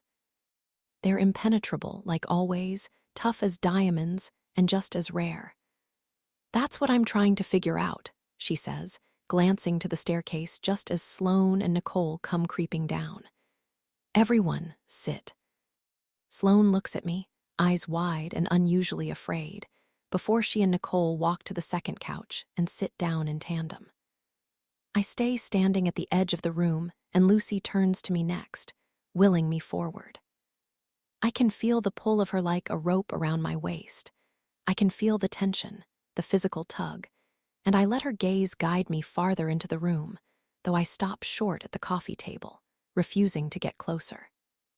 "There are clearly some things we need to get off our chests," Lucy says at last, leading us like a meeting, and for the very first time, I see little glimmers of Mr. Jefferson in her face. I see those same faint lines around her eyes I never noticed before, the slight upturn of her mouth, his pointed chin. But it's the hair, mostly, that charcoal color, as deep and dark as a bottomless hole. Eliza took after her mother completely, bright-skinned and honey-blonde-haired. At least that's one thing Lucy got for herself. "Come on," she says when no one speaks up. Sloane looks at me again, her lips pursed shut, and I wonder why she's being so uncharacteristically quiet right now, until I think of that first conversation outside the shed. Me questioning her loyalty to Lucy and her shrinking back, revealing her truth. "Maybe I'm being harsh," she had said, suddenly doubting herself. "Or maybe I'm afraid of what would happen if I stopped." I glance to Nicole next, so wisp-thin it looks like she might disappear, and the tension in the room is so heavy, so solid, I can feel my insides caving like moist dirt is being heaped on my chest. The mounting pressure of being buried alive. "I know someone wants to say something," Lucy continues, crossing her arms. "Everyone, it's been weird since the night on the island." We stay quiet, bodies paralyzed with the exception of our racing hearts, our darting eyes, though it's not for a lack of things to say. The problem is I have too many questions, too many fears, all of them buzzing around in my mind like a swarm of insects, making it impossible to grab on to just one. "Okay," she says at last, standing up fast before stalking off into the kitchen. "If this is how it's gonna be." Sloane and I exchange a look again, silently wondering what she'll do next, before Lucy reemerges with a handle of Svedka in one hand and a knife from the knife block clutched in the other. "What are you doing?" Sloane asks, instinctively scooting back, her arm launching up to shield Nicole next to her like a mother in the driver's seat just before a crash. "Put that back." "Calm down," Lucy says, plopping onto the floor before placing the knife in front of her. I refuse to just sit here in silence. We're going to talk, and this is how we're going to do it. We all watch as she reaches out and flicks the knife, the metal tip turning in slow, somber circles. "We're not playing your stupid game," Sloane says. "There are obviously things we need to ask each other," Lucy snaps back, staring at Sloane before diverting her gaze over to Nicole to me. "So, let's ask. Let's get it out." She takes a swig from the bottle, smacking her lips before grabbing a sucker from the coffee table, tossing the wrapper on the floor and popping it into her mouth. "Truth or dare?" she asks, looking down at the knife. Sloane shakes her head, though I can see her resolve melting. Her desperate need for answers, all those questions she wants to ask. Her anger toward Lucy over these last few weeks steadily mounting, getting stronger. Ready to rip right out of her like a raging storm. "Fine," Lucy says once it becomes clear Sloane isn't going to bite. She turns her attention to me next, lowers her voice. "We'll let Margaret go first." My body goes rigid as my eyes dart over to Sloane, seeking out her permission like always. She just stares at me. She doesn't nod, but she doesn't shake her head either, so I walk over to the center of the room before taking a seat on the floor, my back digging into the coffee table and my hand slowly gripping the knife. Sloane lowers herself down beside me slowly, a show of solidarity as she leans against Nicole's legs.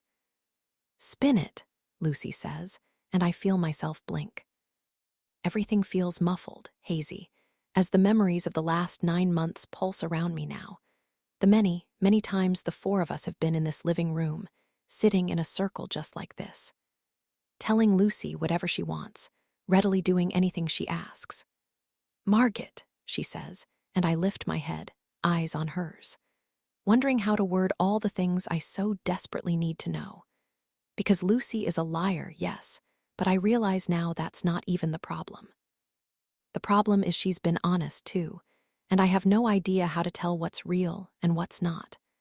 What's the truth, sprinkled in so carefully, so casually, and what's nothing but an outright lie? She's let me in on little things, cherished things. Things that have shown me the rarest of glimmers into who she really is. Things that still make me love her somehow, despite or maybe even because of it all. "Spin," she repeats, and I exhale slowly, grabbing the bottle of vodka between us and taking a pull to coat my throat. Her pupils seem to be stretched to 3 times their natural size, and she nods at me, a red stain on her teeth, before I flick the knife and watch it twirl, all of us leaning forward as it slows, breath smothered in our throats. "Truth or dare?" I whisper, watching as Lucy grabs the handle, the knife tip pointed directly at her. I feel the air exit the room as Sloane straightens up and Lucy starts to smile.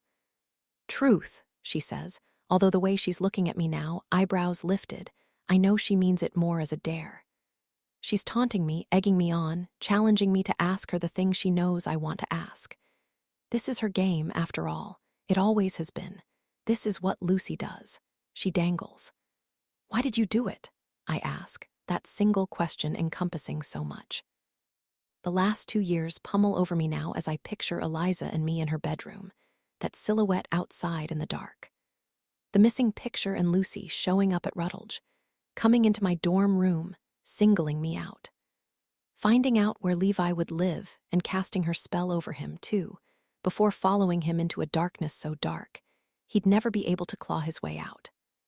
I picture his body in the mud, eyes wide and afraid. The trail of death that seems to follow her around for reasons I still can't explain.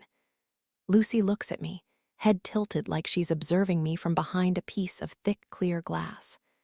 Like I'm some foreign creature she doesn't understand until a thin smile stretches slowly across her face. The look of a person who's just realized they've won. "Margit," she says at last, "you, of all people, should know the answer to that." Chapter 62. I can still feel myself lying in bed, phone alight in the dark. Those videos of Eliza and Levi playing on repeat, branding themselves right into my brain. I couldn't help but watch them, study them, the way they swayed in unison, his arm on her shoulders, that bottle of vodka passing between them before she leaned her head back and howled at the moon. "I don't know what you're talking about," I say now, my heart hard in my throat as Lucy stares, smiling. "Oh, I think we both know that you do." I had heard about the party, of course. It was an annual thing, a sacred senior tradition to descend upon that old school during the first full moon of the summer, a rite of passage before we all parted ways. But of course, I didn't go. It was 3 weeks into summer and Eliza, and I still weren't speaking. Not since graduation, anyway, our smiles fake and fleeting as we posed for that picture. Arms rigid by our sides as we pretended to be friends. We were leaving for Rutledge in just 2 months, and I was starting to wonder how it would work, the two of us living together when we could barely stand to be in the same room. We would have to get over it eventually. One of us would have to crack, but Eliza had yet to apologize, so I hadn't either, opting instead to stay in that night and watch her life unfold through my phone. I remember the sky growing darker, the shrieks getting louder. Eliza looking drunker as the night wore on. I wanted to hate her. I wanted to see her suffer the consequences of her actions instead of relying on me to save her the way I always did.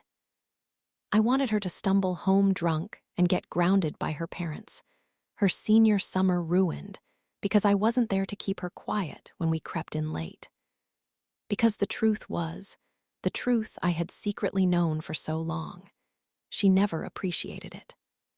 She never appreciated me, the way I always propped her up, kept her safe, so instead, I turned my phone off and flipped over in bed. I pinched my eyes shut and I tried, so hard, to just forget about it all. To forget about her, about Levi, about the stinging betrayal I felt every time I thought about the way she had looked at me in my bedroom, those horrible words hissing loudly between her teeth. I tried to tell myself I didn't care, that she could go ahead and ruin her life if she wanted to, but I did. I did care. I would always care about Eliza, even and especially when she didn't care about herself. "What are you guys talking about?" Sloane asks, leaning forward, but I can't bring myself to respond. Instead, I'm still back there, back in my bedroom, my body hot beneath the sheets as I let out a sigh, opened my eyes. Realized I could never go to sleep as long as Eliza was still with him, that sick boy next door who watched her through the window. The one who had broken into her room, laying on her bed. Wedged his way between us in a way nobody had ever been able to before. I remember flinging off the covers, frustration mounting as I crawled out of bed. Silently cursing her for making me take care of her the way I always did as I tiptoed through the dark and threw on my shoes, crept through the back door while my parents were asleep just down the hall. The school itself was only a short walk away, and I was stewing the entire time, muttering the things I planned to say to her. That old, burnt building looking haunted and strange as the moon shone down, looming like a shadow puppet cast across the wall. "Margit," Sloane says, but I can't peel my eyes from Lucy. Lucy, who has asked me about that party so many times, who has nudged me along, showered me with questions, almost as if she knew the truth and was trying to get me to say it myself. I think about that conversation back in the Outer Banks, New Year's fireworks popping in the distance, and our eyes trained on the stars above. Lucy had brought it up again. That night, that final night, Eliza and Levi stumbling around that old school together. Arms like loose nooses wound around each other's necks, and the vodka pouring down their gullets all tingly and warm. "He told me about the party," she had said, "the night she died." But that wasn't true. It was another one of her lies. Levi didn't tell Lucy about the full moon that night and the way they all gathered, drawn to it like a spell. Like some primordial instinct, some ancient rite, Eliza the sacrificial lamb left bleeding at the altar. Lucy knew about the party because she had been there the way she had always been there, the way she still is, appearing out of nowhere, all feline and quiet.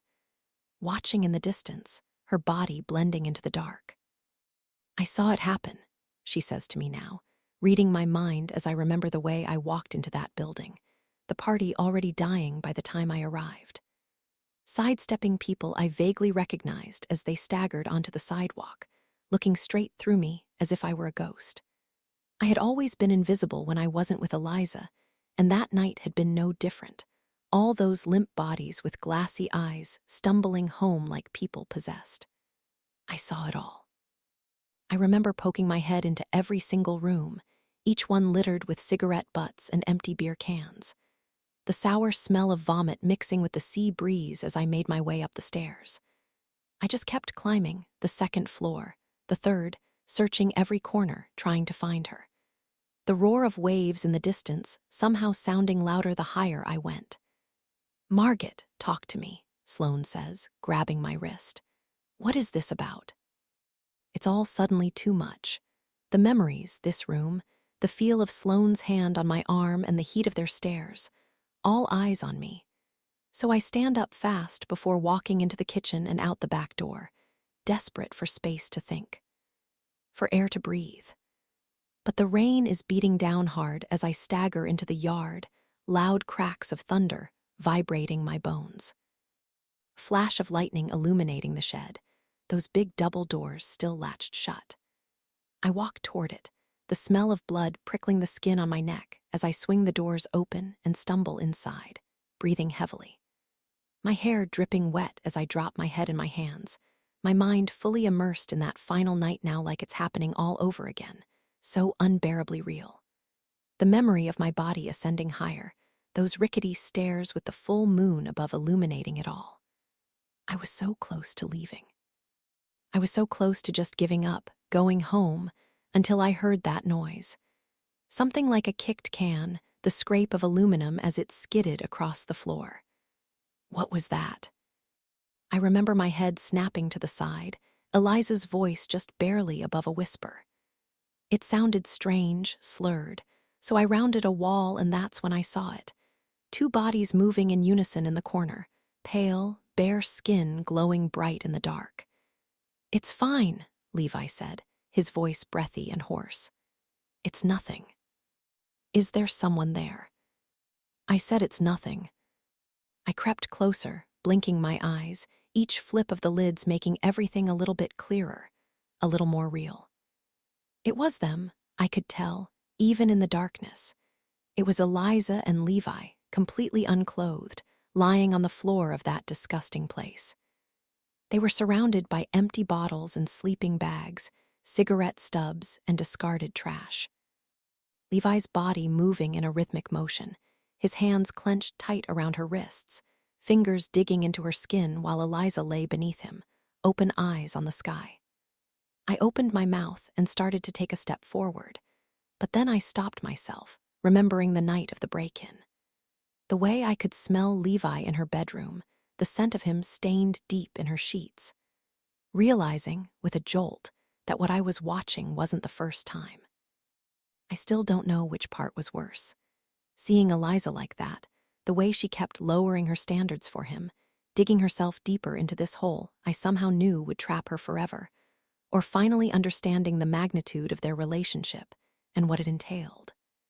The reality of just how far apart we had drifted, all the things she had kept from me, all the things she felt she couldn't say.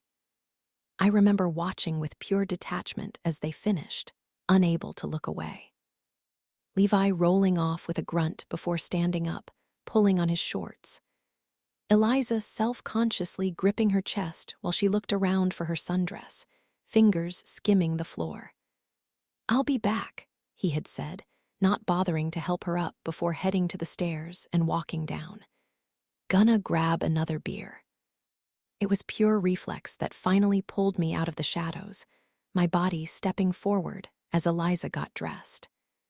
She was standing a little too close to the edge, swaying gently as she pulled on her clothes, her body eclipsed by the glow of the moon. I remember feeling such sadness then, watching as she tried to pull herself together, brushing her fingers through tangled hair, cupping a hand to her mouth as a hiccup escaped.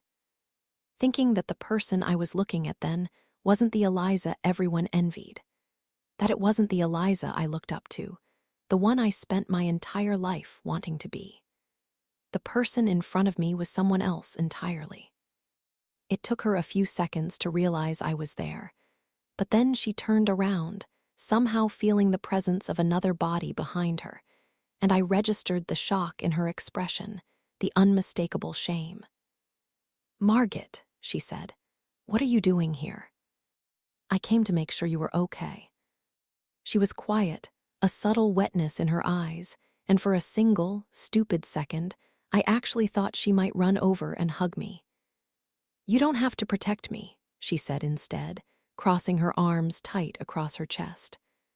"I told you that." "Obviously I do," I said, gesturing to the corner where she had just been, dipping my voice an octave lower, trying to hide the judgment that was so clearly there. "Eliza, I don't even know who you are anymore." "Yeah, well, neither do I." "What is that supposed to mean?" I asked, taken aback. She just scoffed, shook her head, and I took a few steps forward, the two of us suddenly close enough to touch. I could feel the wind whipping off the water in the distance, a welcome relief from the hot summer air, and I could tell she wanted to say something then. I could feel some big explanation for the way she'd been acting so close to barreling right out, and I wanted to hug her, to slap her, to tell her I hated her and tell her I loved her. But at the same time, the wall we had built between us was too tall at that point. The stones too solid to tear back down. I was exhausted, just so exhausted. I no longer felt that there was a point. "Let's go home," I said at last. "You need to go home." "I'm staying," she said, swaying some more. "It's late, you're drunk, you need to go to bed." "No," she said, her voice quivering a little. "I mean I'm staying." I looked at her, still not understanding until I felt a stab of something sharp in my chest. Rejection, pain, a terrible comprehension settling over me as I stared at her in the dark. "What?" I asked, taking a step closer. "What do you mean you're staying?" "I'm not going to Rutledge," she said. "I'm staying here with Levi. He'll graduate in a year, and then maybe we'll go together. His dad was a Kappa Nu there." "Eliza, this is crazy," I interrupted. "You're being crazy. What happened to you?" I felt the claw of tears then, their sharp nails scraping their way up my throat. I tried to swallow them down, push them away, but they sprang to the surface faster than I could contain them, gliding their way down my cheeks. "We were supposed to go together," I said, my voice fragile and wet. "You can't just leave me." "I love him," she said with a finality that cut deeper than any lethal weapon, any sharpened blade. I could practically feel myself bleeding out then, the life leaking from my body as she watched it pool. "I'm your best friend," I said at last, my voice barely above a whisper. "You're supposed to love me too." I noticed a little tremble in her lip, maybe a flash of regret like that day in my room. But before she could say anything, before she could respond, I spun around fast, ready to walk away and leave her there. So tired of caring about her more than she cared about me. "Margaret, wait," she started, reaching out to grab my arm. I remember feeling the clasp of her fingers, her touch sending a surge of rage through my chest. In that single second, our entire life flipped through my mind like a movie as I thought about everything she had done to me, everything she had said. Every time she had left me, abandoned me, made me feel like I wasn't her equal. And before I could think twice, before I could relax, I whipped my arm away, violent, hard, way too fast, knocking her back with too much force. "Margaret." I turned around just in time to see her stumble, eyes wet and wide as she reached out her hand like she was asking me to take it. But I didn't. I didn't take it. I don't even know if I could have reached her in time. I don't even know if it would have mattered, if I would have gone down with her, the two of us holding hands like we used to, fingers clasped together as we fell. But instead of trying, instead of helping, instead of swooping in to save her the way I always did, I simply stood right there, feet planted in place, watching in shock as her body tipped back. The flutter of her dress and the wind in her hair making it seem, for a second, like she was flying. Chapter 63. I told you had it in you. I whip around at the sound of her voice, the silhouette of Lucy between the open shed doors making my stomach turn. I hadn't heard her follow me out here, hadn't registered the slap of the back door above the roar of the rain. The rumble of thunder masking her steps as she approached me slowly, a predator slithering up silently behind their prey. Fresh tears burn my eyes as I remember the two of us on the beach again, me muttering about how I wanted to be bolder, braver, different than I've always been. Not the kind of person who let other people walk all over me, and Lucy's voice in my ear like a challenge, a dare, or maybe it was a reminder. Another little clue that she had been there, always, watching me in my lowest moments. "I know you have it in you to be different. I've seen it." "It was an accident," I say, shaking my head, the same thing I've been telling myself for the last 2 years. "I didn't mean to. I swear I didn't." "She never appreciated you," Lucy says, walking closer. "I saw the way she treated you before you even saw it yourself." I imagine Lucy witnessing all those times Eliza rolled her eyes as I tried to help her. The way she and Levi hushed into a nasty silence as I approached them on the dock, and feel a shard of shame lodge in my chest at the thought of Lucy seeing me like that. So malleable, so weak. A rubber dummy that simply sprang back for more after taking a punch, ready and waiting to get hurt again. My own words echo in my ears now, the four of us sitting on my bed on that very first night. The thing you need to understand about Eliza is that everyone loved her, I had said, thinking only I knew the real truth of it all. But just because you loved her, it didn't mean she loved you back. You deserve to know, Lucy says, and I remember the sound that had alerted me to their presence. A kick followed by Eliza's low voice.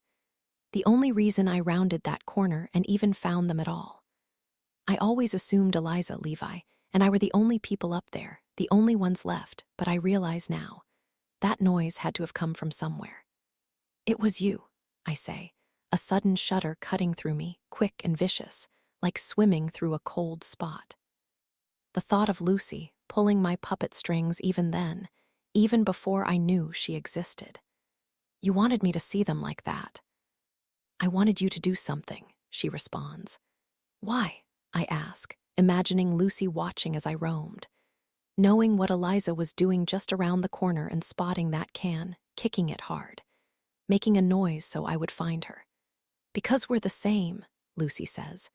You and I are the same, Margaret, spending our lives wanting people who never wanted us back. The sound of the rain turns to white noise in my ears as a flash from outside illuminates us both. The thought comes to me quick, before I can stop it, as fast and fleeting as the lightning itself. Lucy is right. We are the same. We were both rejected by the very people who should have loved us the most. Her father, my best friend. All we wanted was acceptance and belonging, a chance at being a part of something bigger than ourselves. I know you know who I am, she says, taking a step closer. I heard you and Sloane talking in your room. I know she looked me up at work. I saw you walk off with Danny at the party. I know you've been putting it together. I think about how Lucy is always there, always listening, always hiding herself in plain sight. I guess she wasn't at Penny Lane's that day like we thought, instead creeping home early and listening to our whispers. Pushing her ear flush against the door. I guess she really did have one eye on me on that island after all, and she had simply been biding her time with Levi, giving me space while she waited for me to figure it out. I saw what happened to Eliza that night, and I took my chance, she continues. I saw that I could actually step into the life I wanted, after having to watch her live it from a distance. I feel my body start to sway, that murky moral logic making my head nod gently along with her words. Strangely, in this moment, it feels like I understand Lucy more than I ever have before because I've felt that same way so many times. Maggie and me on the lawn outside Hin's, the envy and awe as we watched Lucy from afar. Her comment on Halloween after we ran into each other, understanding how desperately I wanted to live another life. All those times I had looked at Eliza and felt that flame of resentment flare up in my chest when I saw the things she had that she always took for granted. Lucy had wanted them too, and I can see it so clearly, her watching through the open window as we sat around the dining room table. The Jeffersons dancing in the kitchen and Eliza and me on the dock, staring up at the stars, sharing our secrets like best friends do. Her curiosity growing, morphing, taking over everything and the impulse to keep getting closer, from the dock to the yard to inside the house. Flipping through Eliza's planner, realizing, once she fell, how easy it would be to simply show up where she should have been. Start her new life in the very spot Eliza's stopped. Her best friend, her boyfriend, all of us ready and waiting for her. I've been trying to make you see it, she finishes. I've been trying to get you to understand that you don't have to feel so guilty all the time. You don't have to keep punishing yourself. She deserved it. I think back to that night at Penny Lane's, Lucy's soapbox about murder and death. The way she had looked at me and winked, spewing out justifications like she was trying to tell me it was okay. I would kill someone who deserves it. I think back to all of us around the dinner table, that fragile stem twisting between her long, skinny fingers. Every little comment a chisel to my conscience, chipping away slowly, trying to make it disappear. I always thought it was Levi she was playing with, dangling the knowledge of what I told her like a cat clutching a mouse's tail. Pawing at him, making him squirm, torturing him slowly just because she could. But it was never Levi. It was me she was trying to get to confess. All those little moments when she asked me questions about Eliza, her death, before sitting back and waiting patiently, quietly trying to pry it all out. She wanted me to put it together, and I had tiptoed around it so many times, so eager to ease the crushing weight of it all. This burden to carry that was solely mine. So I had sprinkled in my own truths when I could, telling Lucy about an argument, an accident, the guilt I carried, and all the different decisions I wished I could have made. I had been attempting to justify it, too, sitting on the porch with Mr. Jefferson, frantically searching for someone else to pin it on. For a way to channel my guilt into rage. I chose Levi, of course, the only other person who could shoulder my blame. He had been there with her, and everyone knew it. Other than me, who nobody saw, he was the last person to see her alive. And in a way, it was true. None of it would have happened if he hadn't come into our lives that day. Eliza's lips dipped below the water as she watched him curiously. His tan legs ambling down the dock, him handing her a cigarette. All his vices turning into hers, changing her into somebody she was, taking her from me even before she died. I look at Lucy now, suddenly remembering the way she stood up and followed Levi into the trees, her eyes on mine like we were sharing a secret. Like she was granting my wish, that thing I had muttered to her in the kitchen. My hatred for Levi like a festering boil. Why did he have to die? I ask, realizing now that it doesn't make sense. If Lucy was there the night Eliza fell, then she knew Levi had nothing to do with it. She knew of his innocence all along. Why did you kill Levi? I didn't, she says slowly, leaning forward like she's wondering when I'll finally fess up. You did. No, I say, shaking my head, even though I can barely remember the end of that night. Even though Sloane said I had been looking for him, stumbling off on my own, and waking up in the morning with mud on my pants. Even though I had that horrible feeling the next day, that sinking nausea, it wasn't the same as the way I felt waking up after that last night with Eliza. The horror of realizing it wasn't a dream. I'll never forget that feeling, the terrible knowing that you're the reason someone else is gone. The blood on your hands that's always there, ever present, no matter how hard you try to scrub it away. I understand better than anyone that something inside you changes after you've taken another life.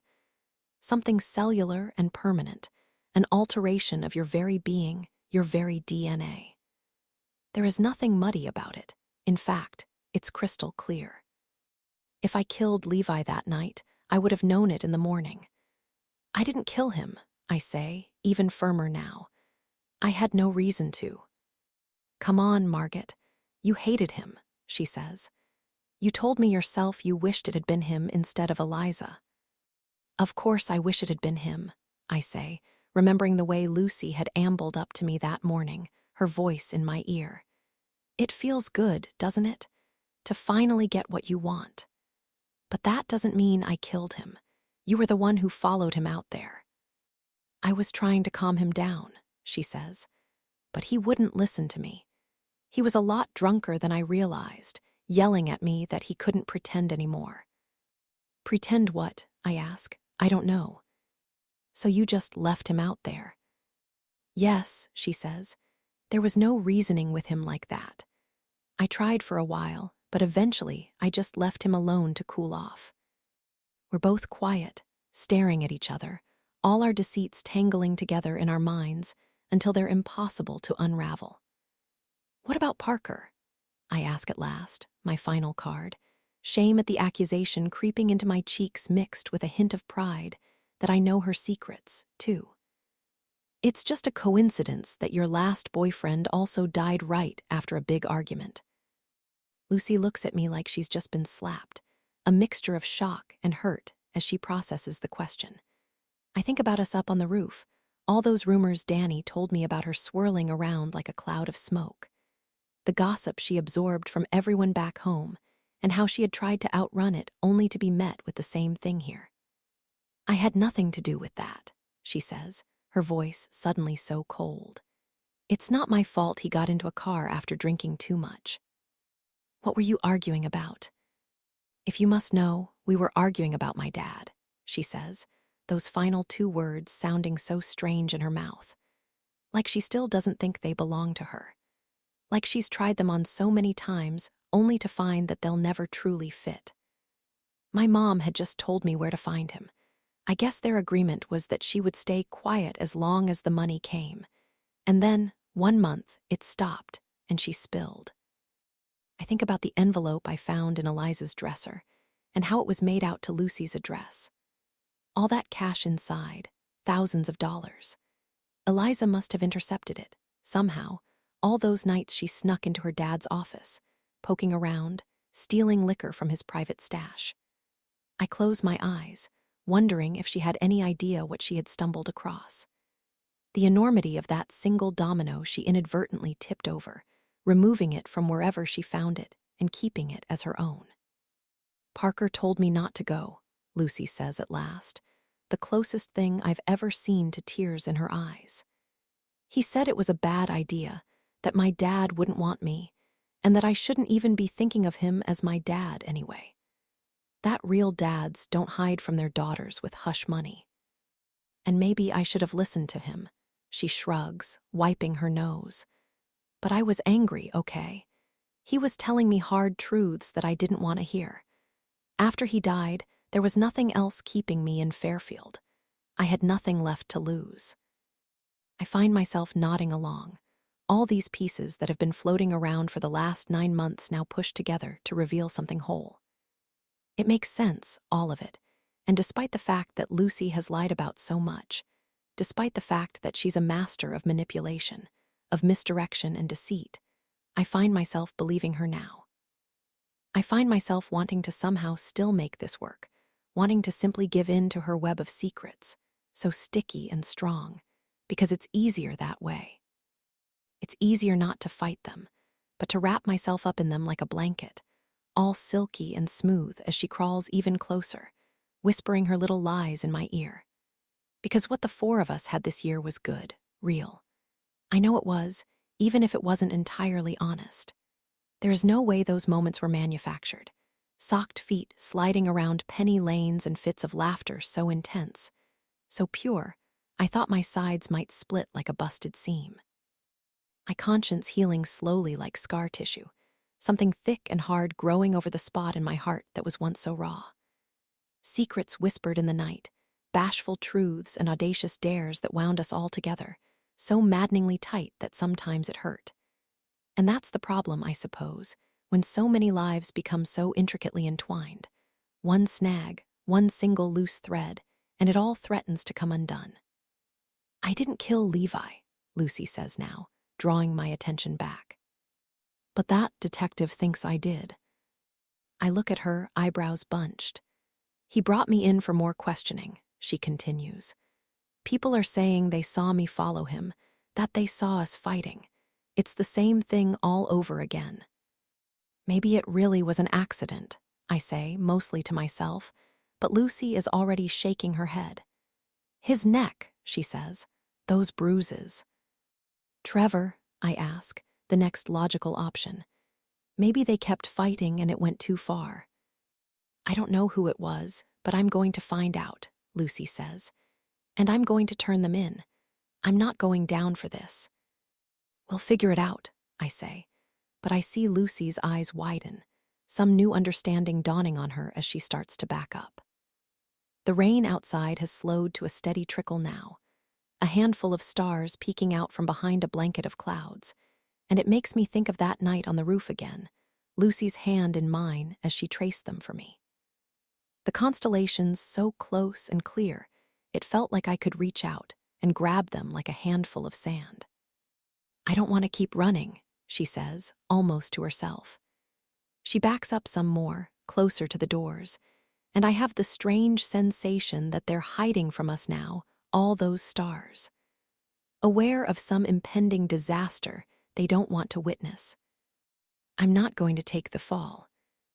"You won't have to," I say. "Lucy will handle it." "Margaret, I think it was." But before she can finish, I watch her expression twist into something haunted, something strange, her mouth wordless and wide before her gaze travels down to her stomach, a bloom of red erupting through her shirt. Chapter 64. After, I trail Detective Frank into the station. Whatever he wants to talk to me about apparently important enough to require bringing me in. "I'll be fine," I said to Sloane and Nicole earlier as they watched me ease into the back of his cruiser, their lips set into two twin thin lines. I tried to smile then, tried to exude a sense of calm and control. Although the metal partition cutting the car in half made the whole thing feel like a prisoner transport, the skin on my wrist, where those handcuffs once hung tingling with the memory. "I'll meet you at the apartment when I'm finished." Frank is unusually quiet now as he leads me down a long beige hallway, the entire building smelling like burnt coffee and body odor. I wipe one palm against the leg of my jeans, the other gripping a cup of coffee I had accepted just so I could hold onto something. There are so many scenarios running through my mind right now, so many reasons for why I could be here. They haven't found Lucy, I know that for a fact, but there are the other things they must have found. "I wanted to give you a heads up before the news goes public," Frank says at last. He stops in front of a closed door, putting his hand on the knob before turning to face me. "Some bombshells are about to come out about your friend. I wanted you to be prepared." "Bombshells," I repeat, my heart picking up in my throat. "What kind of bombshells?" He searches my expression, eyes flicking back and forth for information. Like he still can't decide what I know and don't know, what I'm sharing with the police, and what I'm keeping for myself. He sighs when he doesn't find anything, turning back around and pushing the door open. "I'd like for you to meet Lucy's father," he says, "although I believe you two are already acquainted." My eyes widen at the sight of him, feigning surprise, although it is still strange to see him here. Mr. Jefferson, ripped out of one reality and implanted into the next. I used to imagine him visiting Rutledge during parents' weekends, helping Eliza and me move into the dorm. Instead, I find him sitting on the far side of an interrogation table, his hands ringing nervously in his lap and his own cup of coffee sitting, untouched in front of him. "Margaret," he says, looking even more ragged than he did in December. That wiry beard flecked with gray, those wrinkles like scars, deep and jagged, the physical proof of his emotional pain. "Margaret, honey, I'm so sorry you got dragged into this." I walk forward slowly, cautiously, slipping into the seat opposite him. It's ironic, the two of us sitting at a table like this, cups of coffee between us like Christmas morning, 2 months ago, right before everything changed. I had no idea she would go to this extreme. "Lucy," I ask, finally finding my voice. I try to sound uncertain, confused, forever meticulous in the way I word my questions, careful not to reveal something I shouldn't already know. "Lucy is your—" "Yes," he says, like he can't bear to hear the word that comes next. "Yes, honey, and it was a mistake. All of it was a terrible mistake." I think of his words on the porch again, the torture in his voice as he rocked slowly in the dark. His own quiet admission, that secret he had been living with silently for the last 23 years. As a parent, you usually get it wrong more often than you get it right. "I thought I was doing a good thing," he says to me now. "I was providing for them, at least. I bought them a house, paid their bills." He stops, pushes his hands hard into his eyes, and I realize, for the first time, that he isn't wearing his wedding ring. I barely even knew her mother, he continues, refusing to look at me. It happened one time. She was practically a stranger. I keep my mouth shut, knowing I'm supposed to be learning all this for the very first time. It's hard not to call him out on it, though. Not to point out that the house he bought them was practically a trailer, that the bills he paid were a sorry substitute for real responsibility, that he was doing a good thing only for himself. Then Lucy showed up at the house one day, and I knew, he says, lowering his hands on the table, suddenly looking like a stranger himself instead of the man I always admired. The man who read my writing and danced with his wife in the kitchen. The man who sometimes felt like more of a father to me than my own. I knew who she was immediately. She had her mother's eyes, that bright blue color. "What did you do?"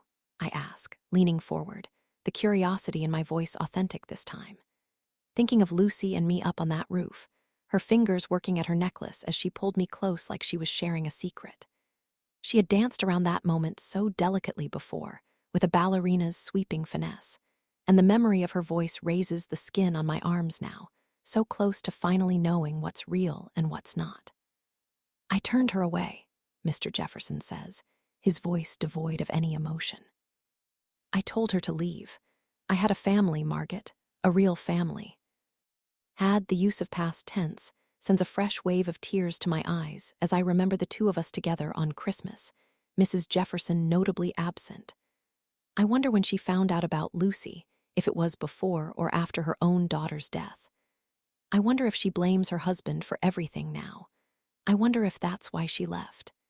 Eliza and her mother were just upstairs, he continues, pulling my attention back. I couldn't risk her ruining that. I picture Lucy on the stoop, a bundle of nerves and his rejection knife-sharp as he slammed the door shut. I can still see her standing there, dazed and numb. Nowhere left to go, so she just stayed and watched, imagined what it might be like to be them. But apparently Eliza overheard us talking, Mr. Jefferson says next, and I snap my neck up, surprise radiating through my chest like a tremor. I didn't even know until the police told me. She never said anything. "The police?" I ask, turning to Detective Frank, suddenly remembering what he said to me after he searched our house, the two of us sitting together in the yard. "I know about Eliza, Levi's old fling and your friend from before." I think about the way Eliza sat in the kitchen with that faraway stare, the way she opened her mouth so many times like she wanted to tell me something only to snap it shut, swallow it down. The way she and Levi were always whispering, silencing themselves when I got too close. How she kept alluding to going through something I wouldn't understand. She knew, I say, the shock still settling in. She knew about Lucy, and she told Levi instead of me. "Honey," Mr. Jefferson says, reaching out to grab my hand. "Sometimes it's just easier to talk to a stranger." I swallow, watching Detective Frank as he walks closer to the table. No wonder Eliza and Levi got so close so fast. No wonder she thought she loved him, the only person in the world who knew her secret, this heavy thing she just had to unload. It's why she got so angry with me when I pushed her, challenged her bitter best friend who always assumed her life was perfect. It's why she couldn't tell me, that ever-present fear of shattering the illusion. Levi went to his local PD over Christmas break and told them what he knew about Lucy, Frank says to me now, his voice from the yard still echoing around me. "It seems like a pretty big coincidence. Your next-door neighbor, your two best friends." Apparently, Eliza only knew Lucy's first name, but Levi was starting to put it together. He remembered Eliza telling him once about someone breaking into her house. I sit in silence, remembering how angry I had been at Eliza for confronting Levi about the break-in, how he had insisted it wasn't him. The way he looked at Lucy that first time in Penny Lane's like he somehow knew her, recognized her, jet black hair like Mr. Jefferson's, and tics like Eliza, that were too similar to ignore. The way he cocked his head on Christmas, eyeing us curiously from the door. The two of them sitting on his bed, his body rigid as Lucy pulled him in for that kiss. Levi told the police in December that he thought Lucy might have been there the night Eliza fell. Detective Frank continues. I look at Mr. Jefferson, his palm cupped tight across his mouth, like he's trying to keep a sob from escaping. He was beginning to think Lucy might have pushed her. I sit quietly, pulse throbbing in my neck, these next few seconds the most important of my life. He was told at the time that there was no evidence to support his claim, so it's possible he had been trying to get close to Lucy on his own to find some answers, he says, sighing, and I continue to nod, thinking back on what Lucy told me in the shed. Levi being drunk and angry, yelling at her in the woods about not wanting to pretend. We believe he may have confronted her about it on the island, which is what led to their argument. Maybe he really was calling her out, flinging her arm off his leg like that. Sick of coddling up to a girl he suspected was a killer solely for justice, a quest for answers. Maybe that's why his death barely even fazed her. Another happy coincidence, another barrier eliminated in her brand new life.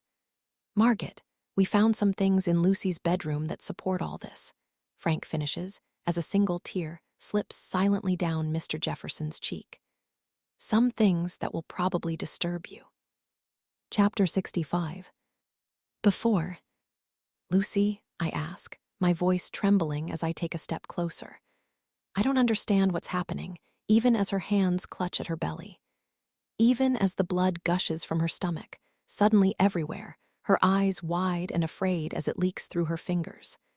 Her face suddenly a shade too pale, glowing white in the light of the moon. Lucy, I yell, rushing closer. I can't figure out what happened, where it's all coming from, but before I can reach her, she slouches down, falls to her knees, and I register another body standing behind her, the knife from the living room red in her hand. I had to do it, Sloane says quietly, her voice shaking and a look of pure shock carved across her face. I couldn't let her leave. I run to Lucy's body, now crumpled on the ground, noticing the way her blood trickles dutifully into the floor grate beneath us, the very spot where that deer once hung. The very spot where so many other things have bled out before her, dying slowly, their lives leaking out of them in one great pool of iron red. Lucy, I repeat, shaking her shoulders, clutching her stomach, though I can already tell that she's gone. Those ice-blue eyes are already dulling into a weak slate gray as the blood continues to seep from her wound, and I push my fingers into the side of her neck, searching for a pulse I know isn't there. What did you do? I scream at Sloane, looking up at her from the floor. She figured it out, she says, still standing at a distance, though her voice is already morphing back into that calm, controlled state, the way it always is. It was the only way. Figured what out? I ask, choking out a sob, suddenly thinking about the way Lucy's eyes had bulged just before she was stabbed. The way she had started to say something, that moment of knowing as she backed up toward the door. I'm not going down for this. I'm going to turn them in.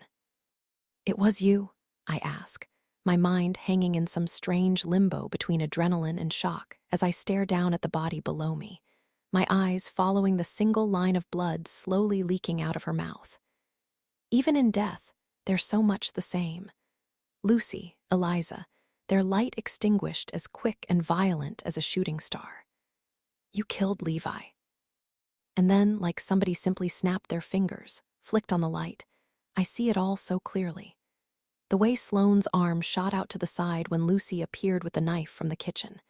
The way she had begged me to talk to her that day in her room, folding that t-shirt again and again on the floor. The need in her eyes as she asked me about Halloween, what could have happened that night that made everything change. Margaret, she had said, she's my best friend. Please. Sloane isn't protecting herself right now, that bloody knife still clutched in her hand. She's protecting the person she always protects. Nicole, I say, and I watch as she steps into view now, too. The two of them must have been just off to the side, behind the open shed doors, listening to Lucy and me talk in the dark. Absorbing our confessions, our secrets, all of them pouring out of us like water escaping two broken dams. I thought it was Trevor, Nicole says, her eyes wet with tears as her lower lip shakes. Her thin arms snaked around her waist like she's still trying to keep the pain inside. It was so dark, and he was wearing Trevor's shirt.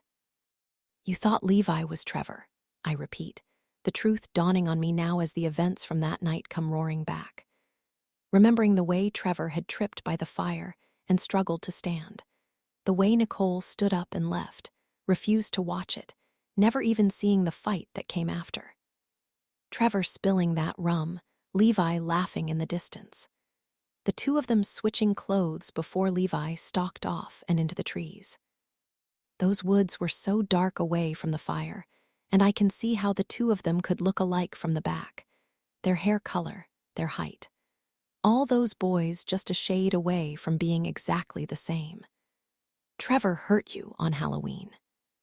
I can picture it so easily now, and I hate myself for not seeing it all sooner. Trevor hulking around that night with his shirt ripped off, that scary air to him like something bad had happened. Their fight the next morning, and the way Nicole never wanted to go over anymore, him squeezing her leg on the boat, making her flinch. I think of Nicole on the tile, so lifeless and limp. Vomit stuck to her hair, and those finger-shaped bruises scattered across her arms as I tried to pick her up, bring her back to my room. Nicole, come on, let's get in bed. I didn't want to, she says to me now, the humiliation in her voice still so deep. I was so drunk and I didn't want to, but I couldn't get him off me. He made me do it. He held my wrists. No, she had said, trying to push me away. No, stop. I had been so focused on Levi, remembering the way he gripped Eliza's wrists in the dark. The way he had been on our property, the way I had gotten so used to blaming him for everything. Levi walked in on us, Nicole continues, her gaze on the floor. On Lucy, staring straight back, the truth she had just worked out forever locked inside. I remember him looking back and forth between Trevor and me, like he was trying to decide what to do. I see Nicole and me on the island, that bottle in her hand. Me asking about Levi and her shaking her head, taking a swig. He didn't do a thing.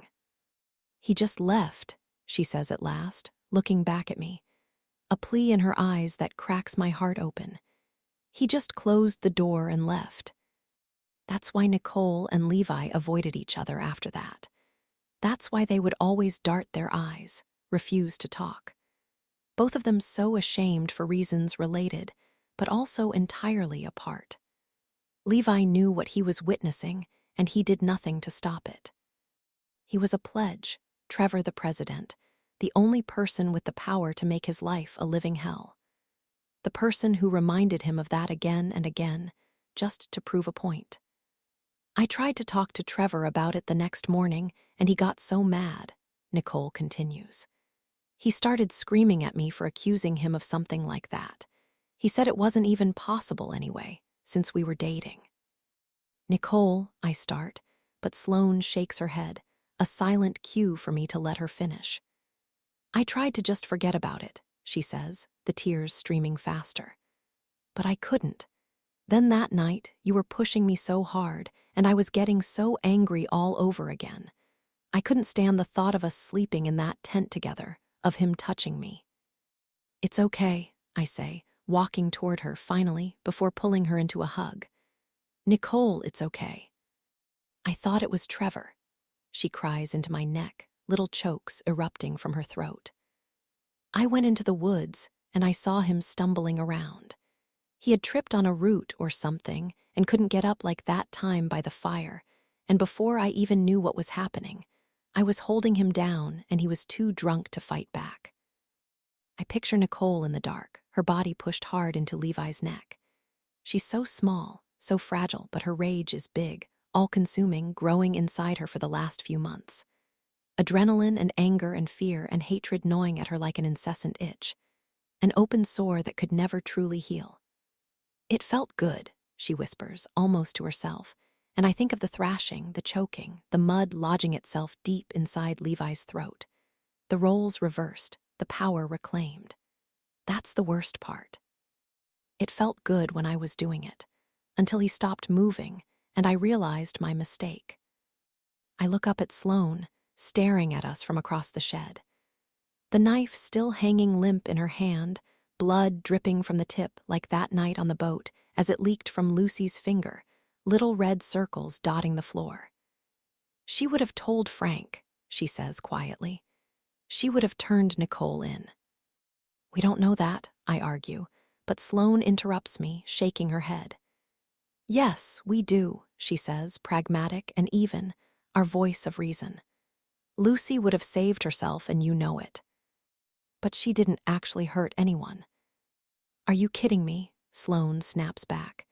She hurt all of us, every single one of us.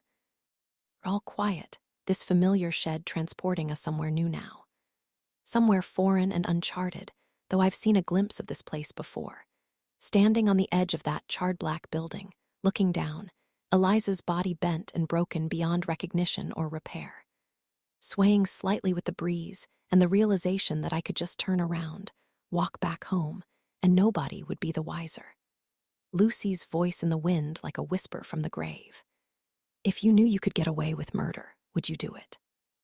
All of this happened because of her, Sloane says. She started it all when she walked into our lives.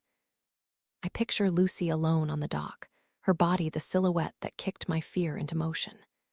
My unease and my envy, all of it directed at the wrong person. If she hadn't been there, if she hadn't done that, maybe Eliza wouldn't have felt the need to hide it all from me. Maybe she would have talked to me, told me the truth about Levi and the envelope she found. Maybe we never would have gotten into that fight, the missing picture still on her wall, the things we had said never escaping our lips. The resentment that built up between us still flimsy enough to tear back down, not the concrete barrier Lucy erected from afar. I turned to Nicole next, still nuzzled into my neck, the gentlest soul I've ever known. Lucy led her to Trevor like a cat chasing a mouse into the jaws of a fox. She used Nicole's kindness, her heart, her inability to let people down. She maneuvered us all like chess pieces, and people got hurt, people died. It was her or us, Sloane says at last. She could get me expelled. She could send Nicole to jail, Margaret. This is the best for you, too. I feel myself nodding, agreeing, because I know she's right. Lucy saw what happened between Eliza and me. She could have placed me at the party. She could have come clean about everything. None of our secrets would have been safe with her alive, dangling them over us the way she always did. Playing with us like another one of her games, her entire life an illusion she simply created and pretended to be true. The irony of it is that Lucy is the one who helped me see it, the necessity of her death. Talking about murder with such indifference, one scale rising while the other one falls. Once you find the right person, the right reason, it is possible to both love her and hate her, to trust and mistrust her. To feel so radically on both sides of the coin. It is possible to want my friend back more than anything, and to also want her to stay gone for good. Chapter 66. We work quickly, quietly, wrapping Lucy's body in layers of game bags we found stored in the corner of the shed. We've seen the boys use them before, lugging fresh kill back to bleed out, the very thing created to keep a carcass fresh. Everything we need is right here, right in this very room, the perfect place to bring something to die. A hose to rinse the remaining blood from the floor, a brush to scrub all traces of her clean. The smell of death already there, ever present. Just another body to add to the count. I'm sorry, Nicole says for the 100th time, practically shivering from shock as she stands off to the side. I'm so sorry. This is all my fault. No, it's not, Sloane says, crossing her arms, her anger toward Lucy hardened into a scab, crusted over, protecting her from feeling a single ounce of regret. I already told you. It's hers. Where are we going to put her? Nicole asks, the two of them staring down at Lucy in her makeshift coffin, long and lean and wrapped in twine. How are we going to get her out of here? We're not, I say, the plan that started to formulate in my mind, finally clear enough to communicate. We're going to put her in the cave. The cave, the basement. That little crawl space nobody knows is there. It's risky, I know, keeping her in the house like this, but it feels even riskier to move her somewhere new. We could be seen. She could be found. Plus, it's cool down there, so much cooler than the rest of the house. That draft that's always creeping into my bedroom and chilling the floor. It might become a problem once it gets hot, in the heat of the summer, but that's what the game bags are for, and will be gone by then anyway. Everyone will be gone. Kappa Nu is suspended. It's only a matter of time before they're disbanded for good. We won't be able to live here without them, and they won't be hazing anyone anymore. They won't be using that space at all. Once we leave, this place will sit empty, abandoned. The only people in the world aware of its existence, never inclined to speak a word of it again. What do we do when the police start looking? Nicole asks, panic creeping back into her voice. People are going to notice she's gone. Her car is still here. She won't show up for work. We're going to play dumb, Sloane says, a single bead of sweat trickling down her neck. We're going to let them think she ran away. But why would they believe she just ran away? Because they're going to find things, I say. I'll show you when we get inside. It's strange, the clarity of my thoughts as we walk back into the house. Like Halloween night, swallowing that pill, the edges of everything are as sharp as the knife that's been scrubbed 3 times and left to dry in the kitchen. It's 2 a.m. by the time we move Lucy, get the shed cleaned up, and the gravel in the driveway rearranged to hide the pressure of her body being dragged across the yard. The little door on the side of the house latched permanently shut, obscured by the azaleas, only visible if you know just where to look. Shouldn't she have that if she ran away? Nicole asks as we walk into the living room, gesturing to Lucy's phone sitting abandoned on the floor. No, Sloane says, the remaining adrenaline making her fingers twitch. They can track that. If it brings them here but they never find it, they'll know she's still on the property. I walk toward the phone and pick it up slowly, the collection of stars on the lock screen sending a fresh wave of sadness through my chest. I swipe up, attempting to get inside, and instead getting a grid of digits as I rack my brain for any combination that could have some type of meaning, but nothing comes to mind. Lucy never shared anything with us. No special birthday or anniversary. No unique mixture of numbers she held close. We knew so little about her, only her name, and I feel the sudden prickle of knowing on my neck as I punch at the digits and watch the screen open. Her name, Lucy. 5829. She didn't know much about herself either. Here, I say at last, navigating to her pictures before flipping through them quickly, going back months, years, until I find what I already knew would be there. It's a picture of Eliza and me taken through her kitchen window, Mr. Jefferson sitting just by our side. We're all together, laughing, the image grainy enough to know that Lucy had tried to zoom in as she watched us from a distance. Somehow, after thinking about the picture she stole from Eliza's bedroom, I had a feeling there would be more. Once the police realize she's missing, we'll let them find her phone and look through her pictures, I say, flipping some more, taking in the others. Eliza and me in her bedroom, stomachs down on the mattress. Eliza and Levi on the dock, her head light on his shoulder as they huddled close on the wood. They'll figure out who she is, I finish. We're just helping them put together a picture that already exists.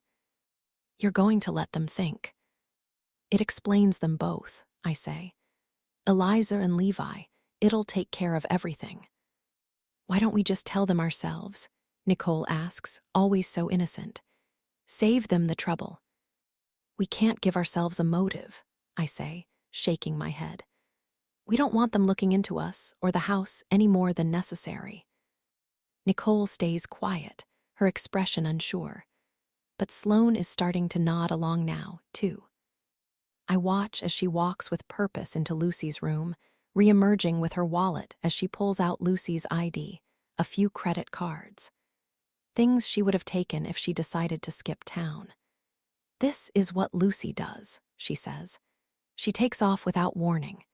In the beginning, we act completely unfazed, totally unbothered to hear that she's gone.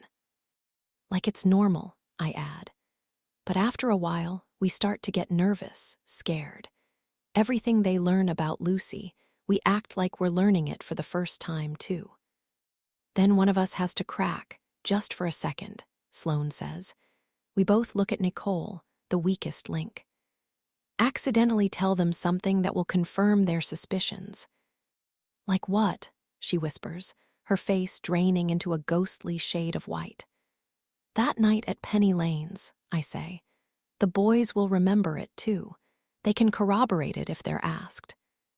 Nicole nods, her cheeks hollow and pale before walking to the couch and collapsing onto the cushions, pushing her head deep into her hands. They'll just think we're naive, I say, walking over to her now and rubbing her shoulders. That our only crime is being too innocent to see her for who she really is. That we're just girls, Sloane adds, her eyes distant and detached. Just a couple of harmless little girls. Chapter 67. Now, I enter the apartment to find Sloane and Nicole on the living room floor, boxes ripped open and all our belongings scattered across the room. How did it go? Nicole asks, standing up fast, eyes hopeful and afraid at the exact same time. She's looking better, though, a certain buoyancy to her I haven't seen in months. The color blooming back into her skin and her cheeks filling out, all fleshy and pink like a ripening fruit. Good, I say, smiling weakly. It's all good. I watch her exhale, and I take a seat in the middle of them, my head poking into the nearest box. Mr. Jefferson identified it all, I say, thinking about the things we planted in Lucy's bedroom, the evidence we snuck inside the locked drawers of her desk. Everything of Eliza, that I had kept, that tube of used lipstick, a scrunchie with her hair still tangled in the fabric. All of it painting a picture of a person obsessed, which Lucy was, in a way, although I suppose that means that I was, too. Kappa Nu is done, I continue. None of them are facing charges except for Trevor. I look at Nicole, surprise and relief flooding into her face. The other boys admitted that he was hazing Levi, singling him out. That Trevor's the reason he drank so much. It's going to be okay, Sloane says, fingers reaching out to grab Nicole's hand. All of us smiling at the thought of Trevor having to live with this forever, the consequences trailing him around for the first time in his life, for the rest of his life. We're going to be okay. We continue to unpack our things slowly, quietly, the magnitude of the last few months finally setting in. The fact that we actually got away with it, we got away with murder, not just once but 3 times over. One was an accident, one a mistake, and one a necessity to save us all.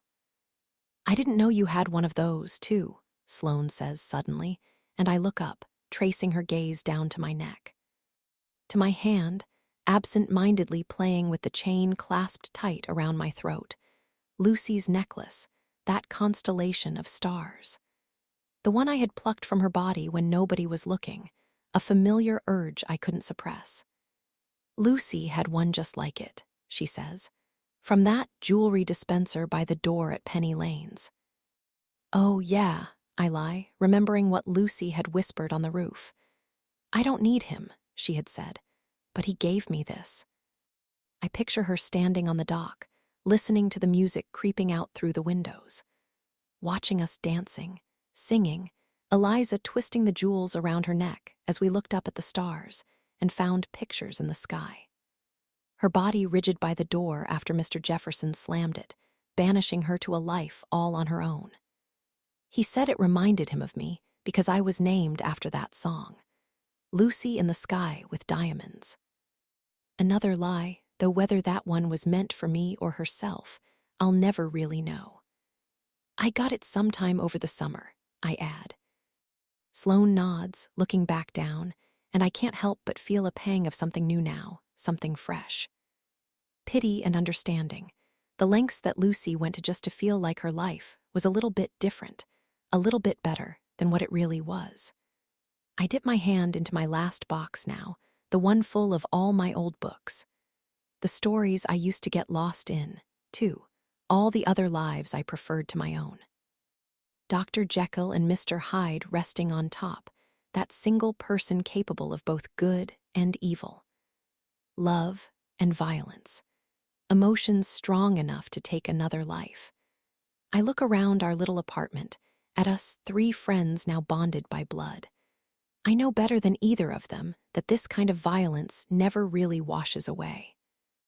No matter how hard they try to scrub it off, how desperately they attempt to keep themselves clean, it'll just keep seeping farther into their skin, their very foundation, all that blood running deep like a stain. What we did together is tattooed across all of us now, a permanent mark like a friendship bracelet tied tight around our wrists. Like a broken heart drawn in sunscreen, only whole when we stick together. In time, it may fade, but it'll never truly be gone. Because if one goes down, we all go down, which might be the most steadfast act of friendship I've ever known.